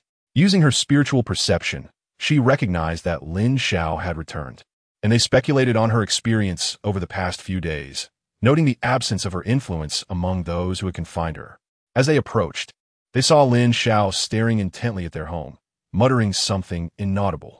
During our last visit to the town, I had administered a certain medication to them. In truth, she merely wished to observe the expression that would cross Xiao Yunlong's face upon hearing this. Xiao Yunlong, holding Lin Wan, spoke with a note of grievance. Wife, I had intended to find an opportunity to deal with that Lin Xiao. He gestured in a slicing motion across his neck. Little did I expect you had already taken care of it for me. Lin Wan, puzzled, inquired, Do you not think I'm being cruel? She then fixed her gaze upon Xiao Yunlong, scrutinizing every nuance of his expression. Xiao Yunlong replied earnestly, Wife, remember that mercy towards one's enemies is the greatest cruelty one can impose upon oneself. I have never perceived you as cruel, for we are of the same ilk. Each time we undertake a mission, it is a matter of life and death. To show mercy is to gift one's life to another. Do you understand? Lin Wan's little head bobbed adorably, eliciting a smile from Xiao Yunlong, who could no longer resist and pecked her lightly on the lips. Subsequently, they indulged in a playful exchange, a common occurrence for the pair. Now, let's turn our attention to Lin Xiao. The reason for her late return was that she had procured a certain substance from a man. This drug incited excitement and rendered one uncontrollable. Lin Xiao had overheard its mention among a group of individuals. Seizing the opportunity while they slept, she pilfered a small amount of money from them to purchase a packet of the drug. At this point, Lin Xiao had resigned herself to recklessness. She cared for nothing anymore. Having sullied her own body, she felt no concern for herself. All she desired now was to possess Xiao Yunlong. Even if it were just for a fleeting moment, she was willing to do anything for that. That evening, Lin Wan and Xiao Yunlong visited the barn to see their grandparents, bringing with them numerous supplies. The elderly women expressed their confusion, asking, Why have you brought so much? How long will this last us? Lin Wan cheerfully replied, Grandma, I have brought food and vegetables for the winter. If we are unable to visit, you must not deprive yourselves. The grandparents excitedly exclaimed, We old folks can hardly eat much. Hurry back and keep some for yourselves to replenish your strength. Lin Wan grasped her grandmother's hand and said, Grandma, listen to me. I brought these because I have enough. If I didn't have it, I wouldn't have been able to bring it, right? Her grandmother patted Lin Wan's hand affectionately, saying, Sweet child, you must not neglect yourself. Xiao Yunlong, with a smile, reassured, Grandpa and Grandma, you need not worry about food. I am here, and all my earnings are spent on Lin Wan. Rest assured, we are not lacking. The grandparents replied in unison, Good, good. They then proceeded to move all the supplies into the cellar, meticulously arranging them. Upon exiting, they briefly discussed the contents of the cellar, and when Lin Wan mentioned wine, the grandfathers became visibly agitated. Lin Wan handed her grandmother an electric baton and left them to their affairs after exchanging pleasantries. Chapter 91. The first day of the 12th month, Lin Xiao had been searching for an opportunity, wondering why that man remained indoors. Perhaps it was fate playing its tricks. On this day, which marked Lin Wan's birthday, she finally spotted the man she could not forget. Xiao Yunlong wished to surprise Lin Wan, but what transpired instead was a fright that nearly led him to a lifetime of regret. As he pondered, he ascended the mountain, intending to catch a roe deer as a birthday gift for his wife, knowing she would surely cherish it. In that time, regulations on hunting were not as stringent as they are now. As Xiao Yunlong stepped outside, he was immediately followed by Lin Xiao. Initially, he paid little heed, assuming it was merely a villager also heading up the mountain. However, the persistent figure trailed him at intervals, quickening and slowing their pace. Sensing something amiss, he turned only to be hit in the face by an unknown object. Upon closer inspection, he realized it was Lin Xiao. Xiao Yunlong demanded, What are you following me for? What did you throw at me? Lin Xiao, with a lewd glint in her eyes, replied, I follow you because I like you. What I threw was a costly substance I acquired, intended for couples. Do you like it? Soon, you shall belong to me. Ha ha. At that moment, Xiao Yunlong's understanding crystallized. He felt a warmth spreading through him, a stirring of uncontrollable desire. He cast aside all rational thought and stumbled homeward, pushing Lin Xiao aside in a daze. His consciousness waned further. In a moment of clarity, he drew a military knife, a gift from Lin Wan, and slashed his arm. Try to regain some semblance of control. He raced home, locking the door behind him in a flurry, fearing Lin Xiao might pursue him. His instincts proved correct. As he secured the door, Lin Xiao arrived outside, pushing against it. Frustrated, she stomped her foot and muttered, "What terrible luck! Such a splendid opportunity wasted. Alas, I shall have to wait for another chance." She turned and left, glancing back with disdain before striding away. Xiao Yunlong's vision blurred as he stumbled inside. Just before he reached the room, Lin Wan emerged. Seeing his disheveled state, she inquired with concern, "Along, what has happened to you?" She quickly retrieved a hemostatic pill from her space to offer him. However, upon seeing Lin Wan, Xiao Yunlong's defenses crumbled completely. Lin Wan noticed something was amiss. His eyes were bloodshot, veins bulging, and he emitted a primal growl. This was a manifestation of his struggle, though she attempted to check his pulse. Her hands remained firmly pinned above his head. Without hesitation, she ushered him into her space. Upon witnessing the myriad symptoms Xiao Yunlong displayed, Lin Wan realized the nature of the drug affecting him. Yet, she found herself unable to administer an injection. Time was of the essence, for if this continued, Xiao Yunlong would perish. She contemplated the reality that many of her peers were already married and had children. Her mindset was no longer that of a naive girl. Perhaps this was a test for Xiao Yunlong. Should he betray her, she would administer a forgetfulness pill, erasing all memories of their time together. If he remained true, they would continue to live as husband and wife. If Xiao Yunlong did not abandon her, Lin Wan would not forsake him. Resolved, Lin Wan dispelled all distractions and called out Along. The sound of his name shattered the tension that had held Xiao Yunlong tightly bound, and in that instant, his reason was overwhelmed. Everything thereafter unfolded naturally, and the details are left to the reader's imagination. When Xiao Yunlong regained consciousness, he found Lin Wan in his embrace. Her fair skin marred with bruises, devoid of any unblemished area. He felt a mix of exhilaration and sorrow. Exhilaration for having finally possessed Lin Wan completely, yet sorrow for having betrayed her trust. He had promised to wait until their wedding to be intimate, and now, overwhelmed with regret, he struck himself across the face, startling Lin Wan from her slumber. Chapter 92. What will you do now? Xiao Yunlong apologized to Lin Wan. "Wife, I was wrong. I underestimated the situation, resulting in your injury." Lin Wan gazed steadily at him and asked, "Now that it has come to this, what do you plan to do?" Xiao Yunlong replied earnestly, "Wife, you are now mine, and I must take responsibility for you.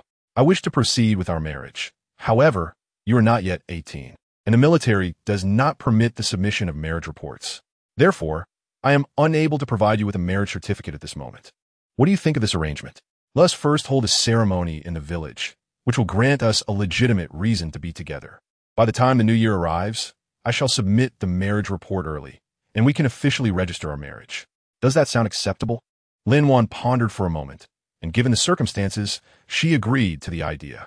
She nodded and inquired, "I have no objections to marrying first. But when do you plan to have children?" In truth, Lin Wan was not inclined to have children at this stage. Her youth rendered her body still developing, and with the impending college entrance examinations in a few years, her focus was on her studies. Once she completed her education, economic stability would follow, allowing her to hire help for childcare, thus alleviating her burdens. Xiao Yunlong chuckled, "My dear, let us not rush into having children right now, as your youth may jeopardize your health. We can wait a few years. You mentioned wanting to attend university. After you graduate, we can consider starting a family. For now, let's cherish our time together as a couple." Lin Wan, still skeptical, replied, "But that means waiting 6 years. Can you truly wait that long?" Xiao Yunlong nodded. "By then, I will be 29, and you will be 23, an ideal time." Lin Wan conceded, "Very well, then it is settled." Curiosity overcame her, and she asked Xiao Yunlong, "What exactly transpired today?" He glanced at his arm, where Lin Wan had bandaged his wound, and sighed. "Today is your birthday, and I intended to surprise you by catching a sick deer in the mountains. However, during my ascent, he recounted the events of the day, revealing everything that had unfolded." Lin Wan gazed into the distance, her eyes deep with contemplation. "This person cannot remain. We must resolve this swiftly." Xiao Yunlong concurred. "I share your sentiments. Keeping such a menace around is akin to harboring a ticking bomb. My dear, I wish to inform the captain and the village head about today's events. They will surely agree that Lin Xiao should not stay in our village. Once she leaves, we can take necessary actions without attracting suspicion, ensuring your future in the city remains unaffected. What do you think? Lin Wan nodded. That sounds prudent. After all, Lin Xiao has attempted to harm us more than once. Even if she were to disappear, no one would suspect us. However, I worry that the captain may not keep this matter discreet. Xiao Yunlong reassured her, rest easy. Their discretion is impeccable. They would not disrupt the village's harmony, as it could jeopardize our chances of being recognized as an exemplary village. After preparing themselves, Xiao Yunlong suggested, my dear, I shall visit the captain and village head to discuss our marriage. Lin Wan smiled. You should bring a gift.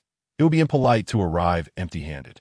She retrieved 4 bottles of liquor, 4 boxes of cigarettes, 4 pounds of meat, and 2 pounds of brown sugar, placing them in 2 baskets.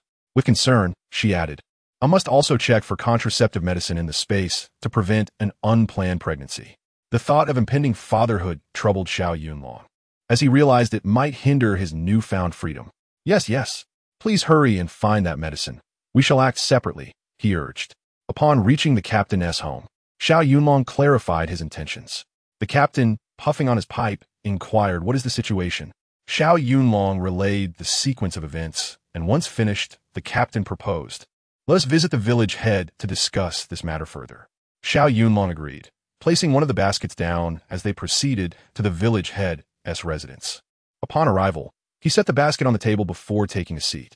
The village head smiled warmly. What brings you here with gifts on an ordinary day? After exchanging glances with the captain, Xiao Yunlong replied, Village head, we have come to discuss an important matter. The village head regarded them with curiosity. What is so significant that it warrants this visit? The captain interjected, Xiao and Lin intend to marry and wish to inform us. The village head queried, why the rush? What is the reason? The captain encouraged Xiao Yunlong to share the day's events with the village head, who listened intently. Upon concluding, the village head expressed his outrage. How has our village produced such a scoundrel? The captain urged, we need your guidance. The village head pondered. Returning Lin Xiao to the youth office would be the most prudent course of action. If any trouble arises with her in our village, we would bear the responsibility. Should she return to the youth office, any issues would no longer concern us. Both the captain and Xiao Yunlong nodded in agreement, recognizing the wisdom in the village head's suggestion. After a while, Xiao Yunlong departed the village head's home with the captain. The captain advised, relay our discussion to your fiancée, so she is informed. In the coming days, finalize your arrangements, and I shall be your witness at the wedding. Ensure everything is done properly. Do not neglect the bride. Xiao Yunlong beamed. Thank you. You're like a second father to me. I promise to fulfill my duties. The captain playfully kicked him, chuckling, you are quite the daydreamer. As Xiao Yunlong bounded home, the captain shook his head, reflecting on the youthfulness of his spirit. Upon arrival, Xiao Yunlong enveloped Lin Wan in an embrace, planting a kiss on her lips. He recounted the day's discussions in detail, and Lin Wan nodded in satisfaction. This may indeed be the most effective resolution. Once Lin Xiao departs the youth office, we shall. Xiao Yunlong interjected. We must also visit the cattle barn this evening to inform my grandparents. Lin Wan agreed. That is essential. They decided to take the day off. And after speaking with his grandparents that evening, Xiao Yunlong planned to seek a matchmaker the following day and acquire wedding essentials in town. Lin Wan smiled and affirmed. Very well, we shall proceed as you suggest. Subsequently, life returned to its normal rhythm as the day unfolded. That evening, Xiao Yunlong and Lin Wan carried their meals to the cattle barn, where Lin Wan shared the day's events with her grandparents. Lin Wan chuckled softly and said, we have decided to proceed with the wedding first. We can address the other matters later. Grandma Jiang patted Lin Wan's hand and sighed. I suppose we have no choice but to do it this way. Grandpa Li furrowed his brow and asked, have you thought about how to deal with that woman named Lin Xiao? Lin Wan looked at Grandpa Li and replied, today. Xiao Long went to meet with the captain and the village head. They said. She then conveyed the outcome of Xiao Yunlong's discussions with the captain and the village head to her grandparents. Grandpa Li felt that such a resolution might indeed be the best option, as it would not affect anyone adversely. However, it must be executed with care. Lin Wan nodded, indicating her understanding. Grandpa Li turned to Xiao Yunlong. How do you plan to marry our Lin girl? With a smile, Xiao Yunlong replied, I plan to find a matchmaker tomorrow to propose, and then I will buy the wedding essentials. The captain has agreed to be our witness. Grandpa Li nodded in approval. That sounds reasonable. In these times, we do not require extravagant celebrations. Simplicity is preferable. However, we must not skimp on the proper etiquette for our Lin girl. Xiao Yunlong assured him, of course. Upon returning home, the couple discussed the details further. Xiao Yunlong candidly stated, "All my money is entrusted to you, my dear wife. I also have a set of jewelry left by my mother, which she intended for my future wife. Let me present it to you on her behalf as part of the betrothal gift." Lin Wan shook her head and replied, "This jewelry is the only legacy your mother left for you. Let's serve as a keepsake instead. Tomorrow, I will give you some money, and in front of the matchmaker, you can present it as my betrothal gift." Xiao Yunlong embraced Lin Wan, burying his head in the crook of her neck. "All right." Lin Wan continued, "Tomorrow, we will head to town. We do not need to purchase too many items. I have everything we need here. Then we can visit the black market to sell some things, as I have been collaborating with Old Man Li there." Xiao Yunlong nodded, "Very well. We shall proceed as you suggest." The two then entered their space, washed up, and went to bed, experiencing a dreamless night. The next day, Xiao Yunlong took with him 1,000 yuan, 10 pounds of pork, 5 pounds of brown sugar, 100 eggs, and 2 old hens to his home before making his way to the matchmaker's house. Upon arrival, he knocked on the door and called out, "Aunt Zhang, are you home?" An elderly lady with a slightly plump figure and fair skin emerged from the house. She exuded a sense of comfort and stability, clearly a person who was well off. This was Aunt Zhang, the matchmaker. Aunt Zhang cheerfully inquired, "What brings you here, Xiao?" Xiao Yunlong scratched his head and replied, "Aunt Zhang, what else could it be? I've taken a liking to a girl and wish to ask for your assistance in matchmaking." Aunt Zhang feigned anger, "But don't you have someone you fancy? That Lin girl is quite wonderful. You mustn't change your mind." Xiao Yunlong quickly explained, "Aunt Zhang, please calm down. I wish for you to help me propose to Comrade Lin Wan." Aunt Zhang laughed. "Why didn't you say so earlier? You startled me. Just wait a moment while I change my clothes." As she walked, she asked, "What betrothal gifts have you prepared for Lin Wan?" Xiao Yunlong recounted the items he had brought. The elderly woman nodded approvingly. "These gifts are quite substantial. Have you prepared the necessary items for the ceremony?" Xiao Yunlong confirmed. "We plan to go to town this afternoon to purchase them." Thus, the two conversed as they made their way to Lin Wan's home. Upon reaching the front door, Xiao Yunlong knocked and called out, "Comrade Lin Wan, it is I, Xiao Yunlong, here with Aunt Zhang to propose." He raised his voice slightly, ensuring all could hear. Lin Wan mused that he was practically announcing it to everyone. She quickly responded, "Coming just a moment." Upon opening the door, she saw Xiao Yunlong alongside a plump elderly woman. Lin Wan recognized Aunt Zhang as a kind person. Aunt Zhang smiled broadly. "Lin girl, let us discuss this inside." Lin Wan immediately stepped aside to invite Aunt Zhang and Xiao Yunlong in. Once inside, Xiao Yunlong placed all the items on the table, having made a trip back home before arriving at Lin Wan's. Aunt Zhang surveyed the room's arrangement and internally approved. This girl truly knows how to manage her household, clean and orderly. Lin Wan cheerfully said, "Aunt Zhang, Xiao Yunlong, let us sit down and chat." She poured tea for both Aunt Zhang and Xiao Yunlong, asking, "Please have a sip and tell me how it tastes. I brought this from my hometown." Aunt Zhang nodded in satisfaction, appreciating the thoughtful gesture. After a sip, she remarked, "This is quite good. Now let's discuss serious matters." Lin Wan smiled and nodded. "Aunt Zhang, please proceed. I am all ears." Aunt Zhang, beaming, said, "Dear girl, I am here to propose on behalf of Xiao Yunlong." She pushed the items towards Lin Wan and continued, "These are the betrothal gifts Xiao Yunlong has brought for you. What do you think? Are you satisfied? Or do you feel something is lacking? If you think these items are insufficient, I can have Xiao Yunlong procure more." Regarding the ceremony, she added, "He stated that if you agree, he will take you shopping this afternoon." Aunt Zhang glanced between Lin Wan and Xiao Yunlong before saying, "Xiao Yunlong is a fine young man, well-regarded and competent in all aspects. And Lin girl, you are equally exceptional. He wouldn't have chosen you otherwise. You two are a perfect match, truly a harmonious pair." After taking a sip of water to clear her throat, Aunt Zhang asked, "Can you give me a straightforward answer, dear? Is it a yes or a no? I'm sweating over here." She joked. Lin Wan smiled warmly. "Aunt Zhang, I agree." Aunt Zhang exclaimed, "Wonderful, wonderful. I'll be expecting a cup of celebratory wine when the time comes." Both Lin Wan and Xiao Yunlong replied, "You must come. As our matchmaker, it is only right that you partake in the celebration." Lin Wan presented Aunt Zhang with 20 eggs and a pound of brown sugar. while Xiao Yunlong offered her 10 yuan.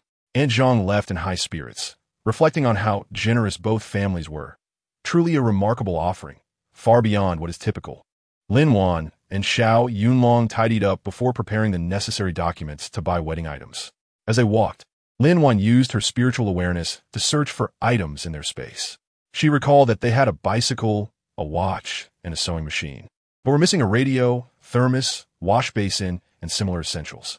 The bedding and pillowcases were readily available, while the clothing would need to be tailored since the existing garments were too fashionable for her taste. She could easily make them herself in no time, so there was no worry there. With this in mind, Lin Wan continued her search while chatting, and soon they arrived at town. Lin Wan shared with Xiao Yunlong the items they had found and what they still needed. Xiao Yunlong suggested, "I'll head to the black market to see if old man Li has anything suitable. If he does, I will purchase it directly. You wanted to change your attire, right? Go ahead and do that while I'm gone." Lin Wan nodded. "That works. Let us split up and take our respective paths." Thus, Xiao Yunlong arrived at the black market and approached Big Brother Li. "Brother Li, it has been quite some time." Upon seeing Xiao Yunlong, Li was filled with joy and eagerly inquired, "Brother, what have you been up to? It's been ages since I last saw you." Xiao Yunlong replied with a smile, "Oh, I've just returned. This time, I intend to settle my marriage. I came to see if you have a radio." Li chuckled, "Indeed. I'll fetch one for you." He promptly went to the storeroom, selected the latest model of radio, and handed it to Xiao Yunlong, saying, "This is a wedding gift from me to you." Xiao Yunlong waved his hand, insisting, "That won't do. Brother Li, if you don't accept payment, I cannot accept this gift. I would have to buy one from a supply and marketing cooperative instead."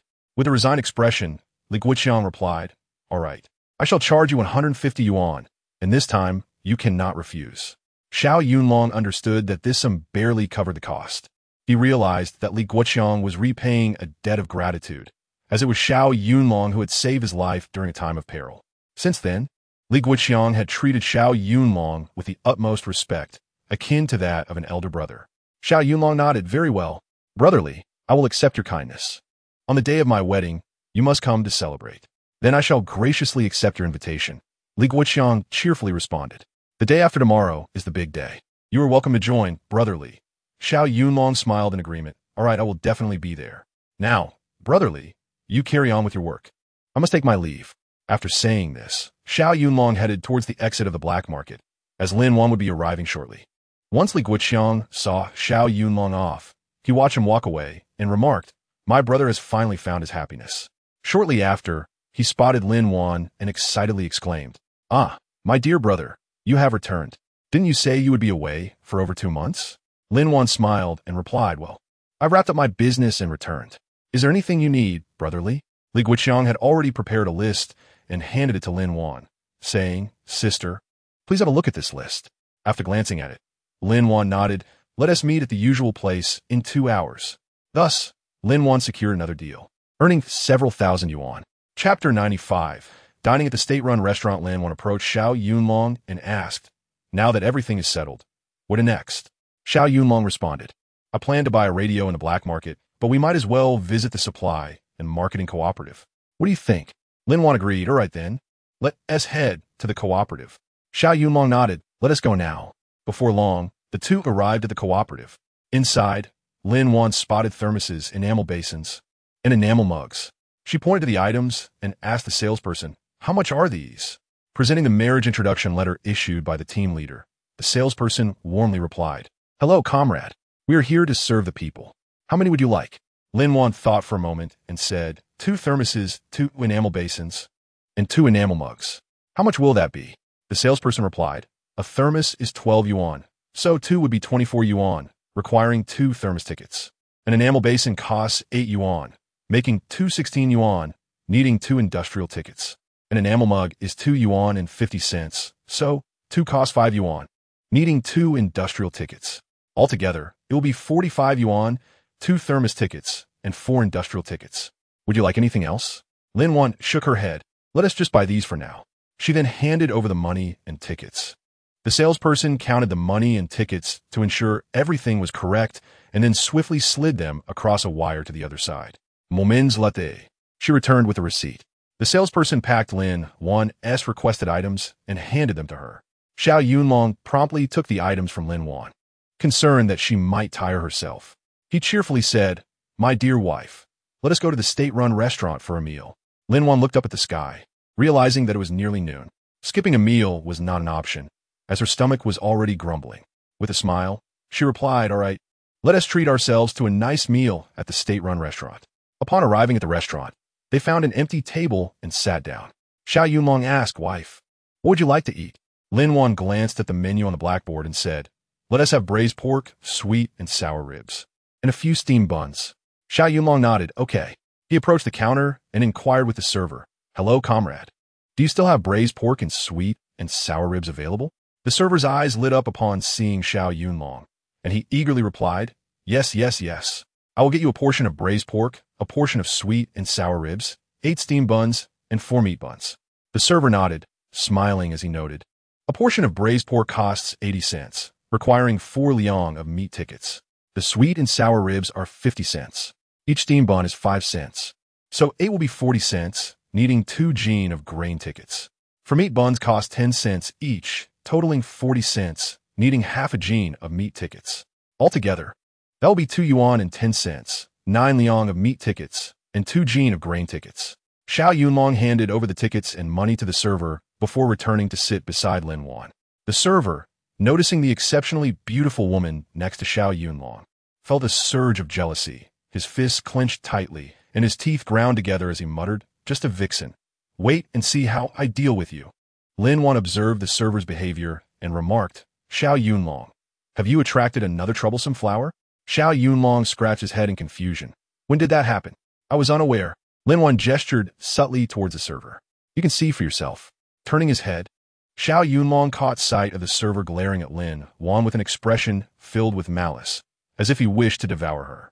The moment the server noticed Xiao Yunlong looking at him, he immediately broke into a sweet smile and nodded at him. A pang of anxiety struck Xiao Yunlong. He wondered if his wife would hold him accountable. He hadn't provoked that woman at all. Turning back to Lin Wan with a conciliatory smile, he said, "My dear wife, this truly has nothing to do with me. I didn't speak to her. I merely ordered 2 dishes and returned. You must have heard everything. How she thinks of me is irrelevant. My heart belongs only to you." Lin Wan huffed and turned her head away, saying nothing. At that moment, Xiao Yunlong was utterly baffled. "Wife, what does this mean?" He knew he had to appease her if he hoped to share a bed that night. Continuing his explanation, he said, "My dear, I swear I didn't provoke her. I promise that from now on, I will keep my distance from women and speak with a stern face." "Wife, what do you think?" Lin Wan nodded. "We shall see how you behave in the future." Xiao Yunlong was overjoyed. His wife had finally relented. Just then, the server called out, "Braised pork, sweet and sour ribs, steamed buns, and meat buns are ready." Xiao Yunlong swiftly retrieved the dishes and eagerly placed the steamed buns and meat buns in front of Lin Wan, saying, "Wife, hurry and eat. They are still warm." Lin Wan picked up a steamed bun, tore it apart, and nestled the braised pork in the center, treating it as a meat sandwich. Xiao Yunlong, observing Lin Wan's actions, inquired with curiosity, "Wife, what is this method of eating?" Lin Wan smiled and replied, "From now on, we shall call this a meat sandwich." Following her lead, Xiao Yunlong replicated her approach, and to his delight, he found it quite delectable. The rich flavor of the meat seeped thoroughly into the bun. With each bite, the delightful aroma of the meat mingled with the bun lingered in his mouth. Truly delightful. After they finished their lunch, for buns remained on the table. Lin Wan raised an eyebrow, indicating her curiosity about the leftover buns. Xiao Yunlong chuckled and said, "Wife, we'll need to find a cart to bring things back later. Won't we?" Chapter 96.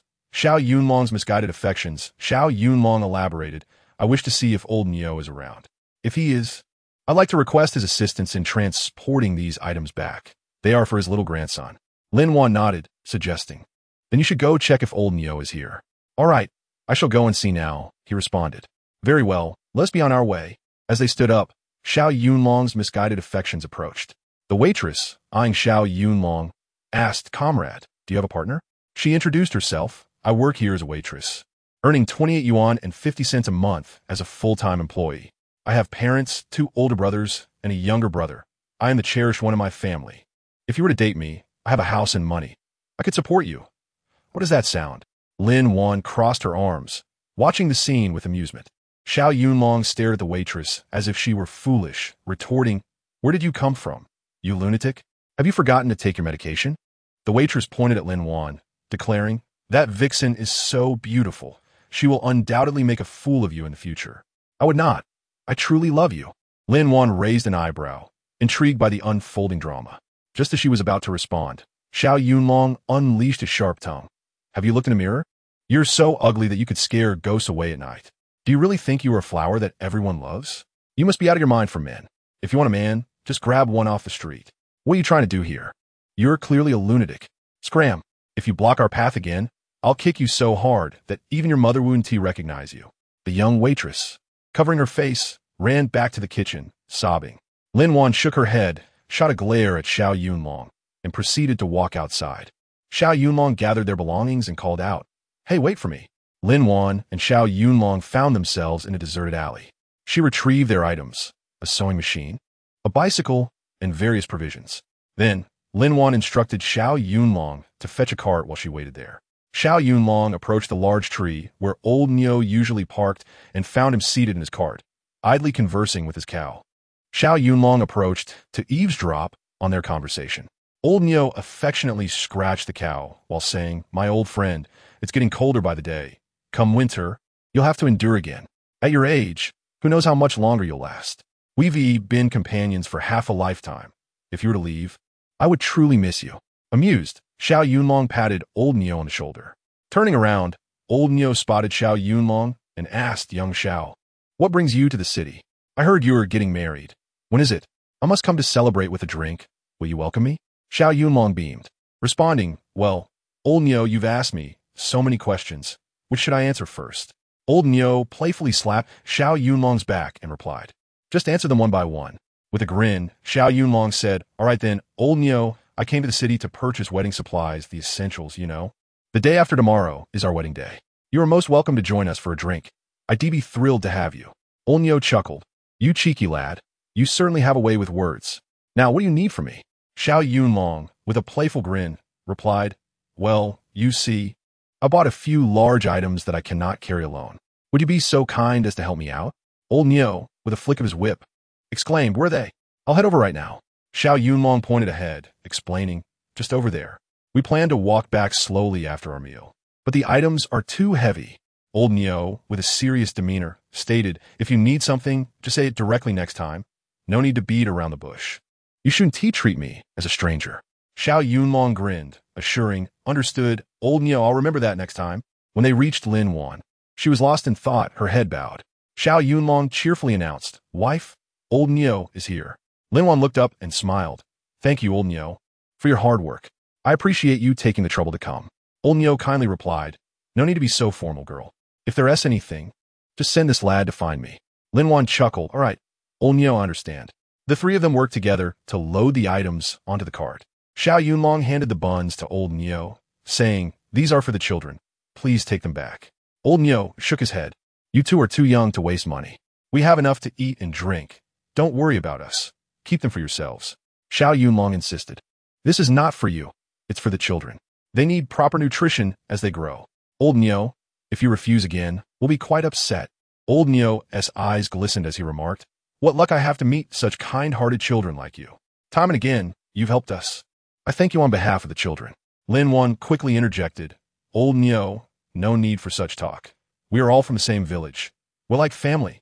Let us hurry. It's getting late, and you still need to pick up those gathering folks, right? Chapter 97. Disrupting Social Morals. Old Niu nodded vigorously. Yes. I need to return soon. Let us go. With a shout of giddy up, the ox let out a low moan and trotted forward. Xiao Yunlong, riding his bicycle with Lin Wan, felt a deep sense of contentment. As they reached the village entrance, they noticed a group of people escorting Lin Xiao, laden with bags, accompanied by the team leader. Curiously, old Niu asked, Team leader, where are you headed? The team leader, with a serious expression, replied, We are addressing the situation with Lin Xiao, who has disrupted social morals. She has caused harm to our community and losses to the people. We're sending her back to the youth office. I must accompany our colleagues to assist with this task. Old Niu waved his hand. Hurry along. Don't delay your colleagues. The sooner you go, the sooner you'll return. Lin Xiao gazed intently at Lin Wan and Xiao Yunlong, her eyes filled with a fierce desire to devour them whole. Was it truly their fault that she had been sent back to the youth office? She had never contemplated that her own actions had caused harm. Rather, Lin Wan and Xiao Yunlong were the ones who had suffered. Being dispatched back to the youth office meant she had no hope of returning to a better place. One could only describe her fate as a living hell. Lin Xiao glared at the pair, her heart seething with resentment. No matter, she thought, Lin Wan and Xiao Yunlong. Mark my words, I shall return to exact my revenge upon you. Lin Wan and Xiao Yunlong exchanged glances, sensing the menace in Lin Xiao's gaze. Unbeknownst to Lin Xiao, her demise was imminent. Just days later, while on her journey back to the countryside, Lin Xiao succumbed to a sudden bout of illness and tragically passed away. This was the result of Lin Wan's spiritual intervention, which had extinguished Lin Xiao's life. The notion of karma, good begetting good and evil meeting its end, held a profound truth. Justice may be delayed, but it is inevitable, and when the time arrives, all things shall cease to exist. This brief interlude swiftly faded as the trio arrived at their doorstep, unloading their belongings. Xiao Yunlong urged, Uncle Niu, you should head back quickly. If the villagers return from the market and don't see you, there'll be quite the uproar. Uncle Niu chuckled, nodding, then I shan't assist you any longer. I must hurry back to fetch someone. You two can manage on your own. I shall come for the feast the day after tomorrow. Xiao Yunlong responded cheerfully, rest assured. Uncle, your presence will be appreciated. With a flick of his whip, Uncle Niu commanded the old ox to move, and they departed slowly. Xiao Yunlong and Lin Wan carried their belongings inside, where curious neighbors gathered to inquire, when will you two be wed? Xiao Yunlong replied, we shall marry the day after tomorrow. Wonderful, wonderful. Congratulations. The villagers chimed in joyfully. They felt genuine happiness for the couple, whispering amongst themselves, these children are quite unfortunate, orphaned as they are. It is heartening that they can unite as husband and wife, supporting one another. The villagers remained as simple and endearing as ever. Lin Wan and Xiao Yunlong expressed their gratitude, saying, thank you, uncles, aunts, and neighbors. We celebrate this joy together. Please come to our wedding feast. In these times, gifts were modest, typically a few coins, with closer acquaintances offering a bit more. Some brought practical items, such as pillowcases and covers, depending on their means. Lin Wan and Xiao Yunlong were indifferent to the quantity of gifts. They cherished the lively atmosphere. Those who came were welcomed, and those who did not were not resented. Social exchanges were reciprocal. There was no right or wrong. After tidying up, the couple returned to their space and prepared a lavish meal. Despite having accomplished little that day, they felt exhausted. Xiao Yunlong took to the kitchen, crafting a feast of beef stew with tomatoes, spicy crayfish, braised fish, traditional sweet and sour pork, a 3-flavor soup, and a large pot of rice. Lin Wan, puzzled, inquired, where did you learn to make these dishes? Xiao Yunlong shrugged, I don't know. It seems I have an innate understanding of how to prepare these meals. Lin Wan was further perplexed, pondering how this could be. The thought made her head ache, and she decided to dismiss it for now, believing that one day the mystery would unravel. After a hearty meal, they rested well. Lin Wan reflected on the people at the youth office. Aside from Lin Xiao, whose presence was a burden, she got along well with everyone else, despite their individual agendas. She turned to Xiao Yunlong and announced, I plan to visit the youth office to inform them. Will you accompany me? Xiao Yunlong nodded, of course. We are to hold our wedding, and it would only be fitting for us to present ourselves together, demonstrating our sincerity. He thought to himself, knowing that if the male youths caught sight of Lin Wan, their eyes would be drawn to her irresistibly. He felt the need to protect his interests. Very well, Lin Wan agreed. Let us first visit the village head to inform Aunt Yu that she should gather some women to assist with the preparations. Xiao Yunlong replied, I shall prepare the ingredients tomorrow, and on the day after, they can simply cook. Lin Wan affirmed, indeed, time is ample in our space. We will work on it together.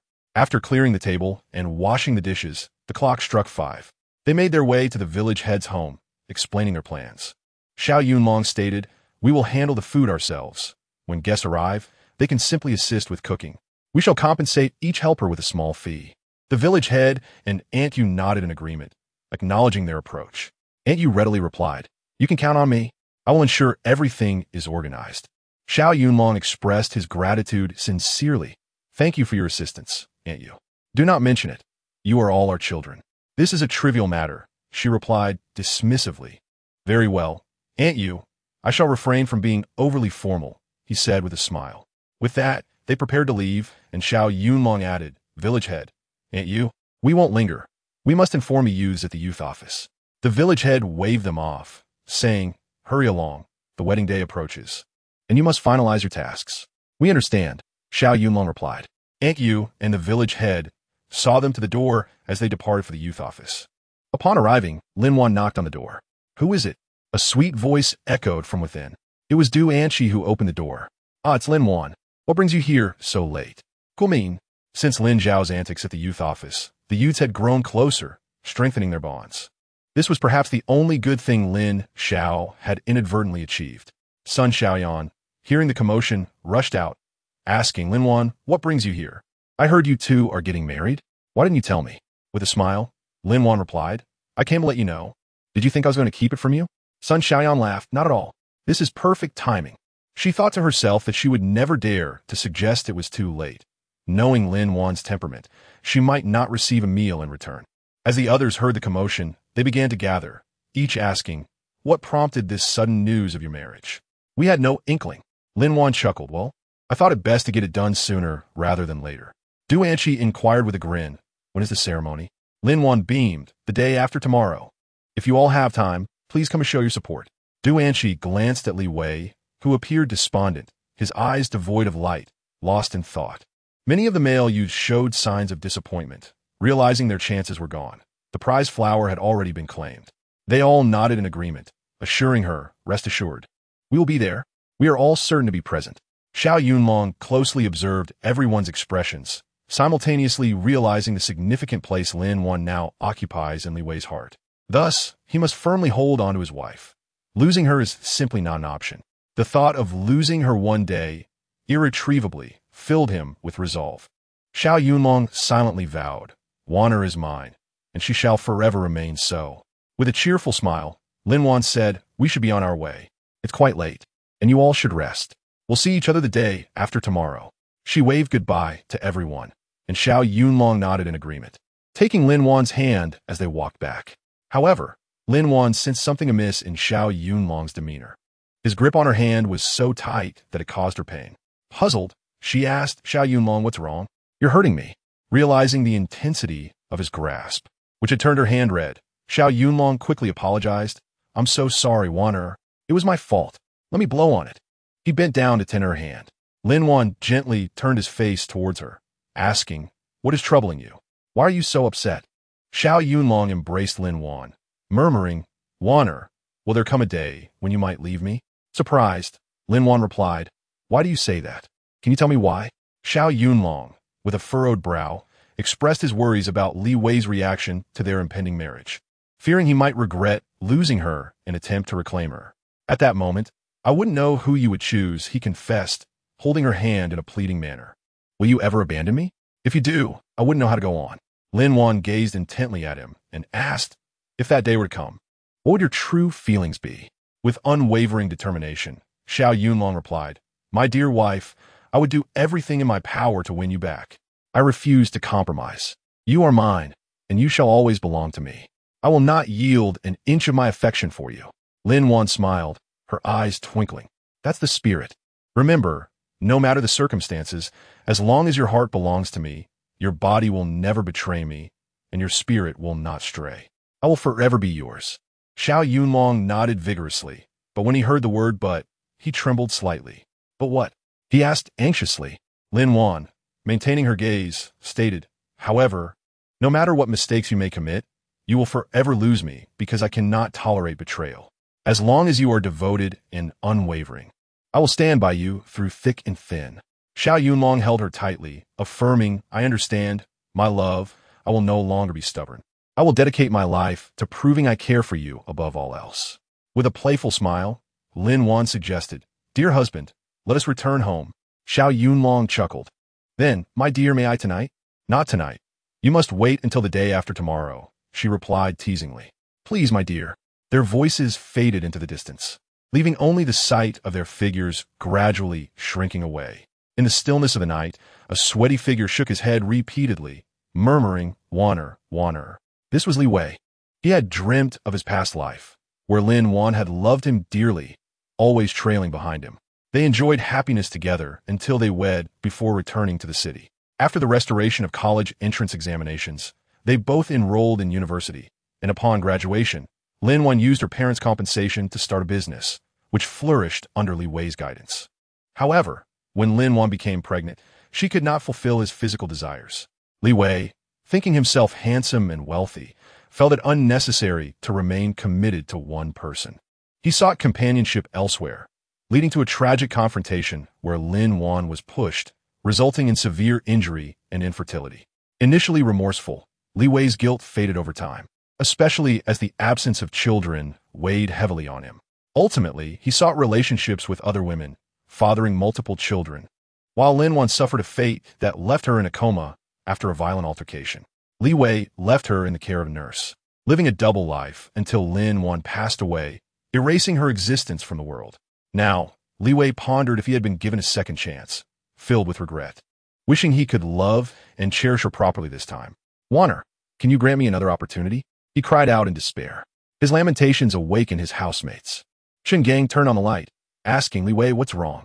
Li Wei, shaken from his nightmare, replied, "I'm fine, just a bad dream." Qinglong nodded and urged everyone to return to sleep. Yet, Li Wei could not find rest, staring at the ceiling with a newfound determination to change his fate before it was too late. That same night, Lin Wan dreamt of a similar past, witnessing a girl's sorrowful life, entangled in love and hate. Yet, the girl's face bore neither resentment nor affection, resembling a puppet devoid of desires. Lin Wan realized she lacked the right to judge, for she too had been foolish, manipulated by a man. She hoped the girl might find a better life in her next incarnation, while Li Wei had his own path, and this Lin Wan was not the same as before. Love is love, and indifference is indifference. One should not surrender their own life to another. The following day, Li Wei climbed the back mountain early, knowing Lin Wan's fondness for flowers, eager to gather blooms of every kind for her. Li Wei had picked a multitude of flowers from the hills, believing them to be the most beautiful.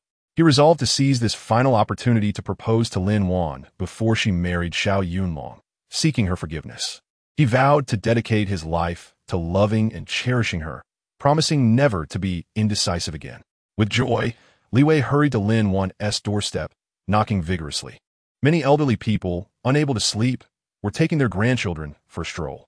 The commotion attracted the attention of several neighbors, eager to witness the unfolding drama. Upon hearing the knocks, Lin Wan and Xiao Yunlong rushed out, curious about the urgency. Their eyes widened in astonishment. It was Li Ziking kneeling before Lin Wan, flowers raised high. "Wanner, will you marry me?" he implored. "In the past, I failed to recognize your worth, blinded by my ignorance. But now, I see you as the light of my life. Without that light, my heart would cease to exist. Please grant me another chance to amend my wrongs." Xiao Yunlong, his eyes reddened and veins bulging, clenched his fists tightly, feeling no pain. His heart trembled as he observed the scene, resolute in respecting Lin Wan's choice. Li Wei gazed at Lin Wan with deep affection, reiterating his plea, "Marry me, and I will love you with all my being, no matter the allure of other women. None can compare to you. I would forsake everything for you, even my future and children. All I desire is you, Wanner." Li Wei looked at Lin Wan with pleading eyes. "Can you give me this one chance? You once loved me dearly, and I loved you in return. I was foolish and failed to cherish you. I regret it deeply and cannot bear the thought of losing you. Without you, life holds no meaning. I would merely exist as a shell." At this moment, tears streamed down Li Wei's face as he earnestly implored, "I beg you, grant me this chance. I care not for your past. I only wish to have you. Marry me. I will forever protect, love, and cherish you.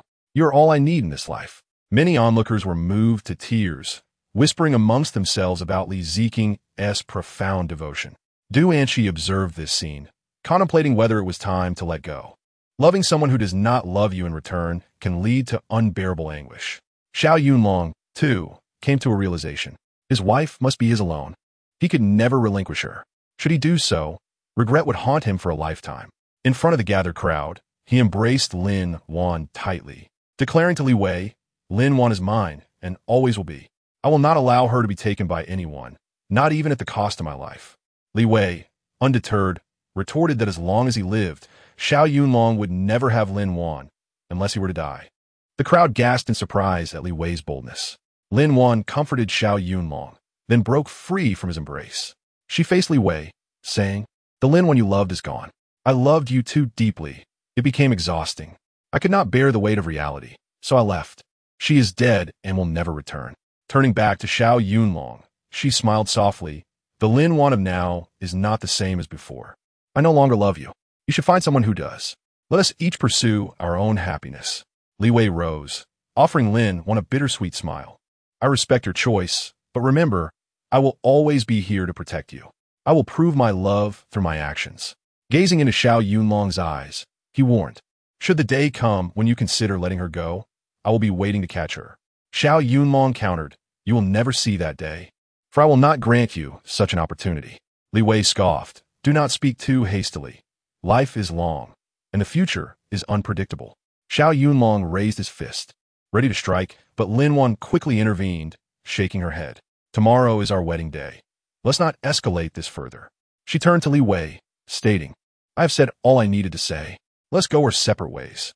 As Lin Wan and Xiao Yunlong walked away, Li Wei called after them, "Waner, take care of yourself and find happiness. I promise I will remain faithful to you and never pursue another."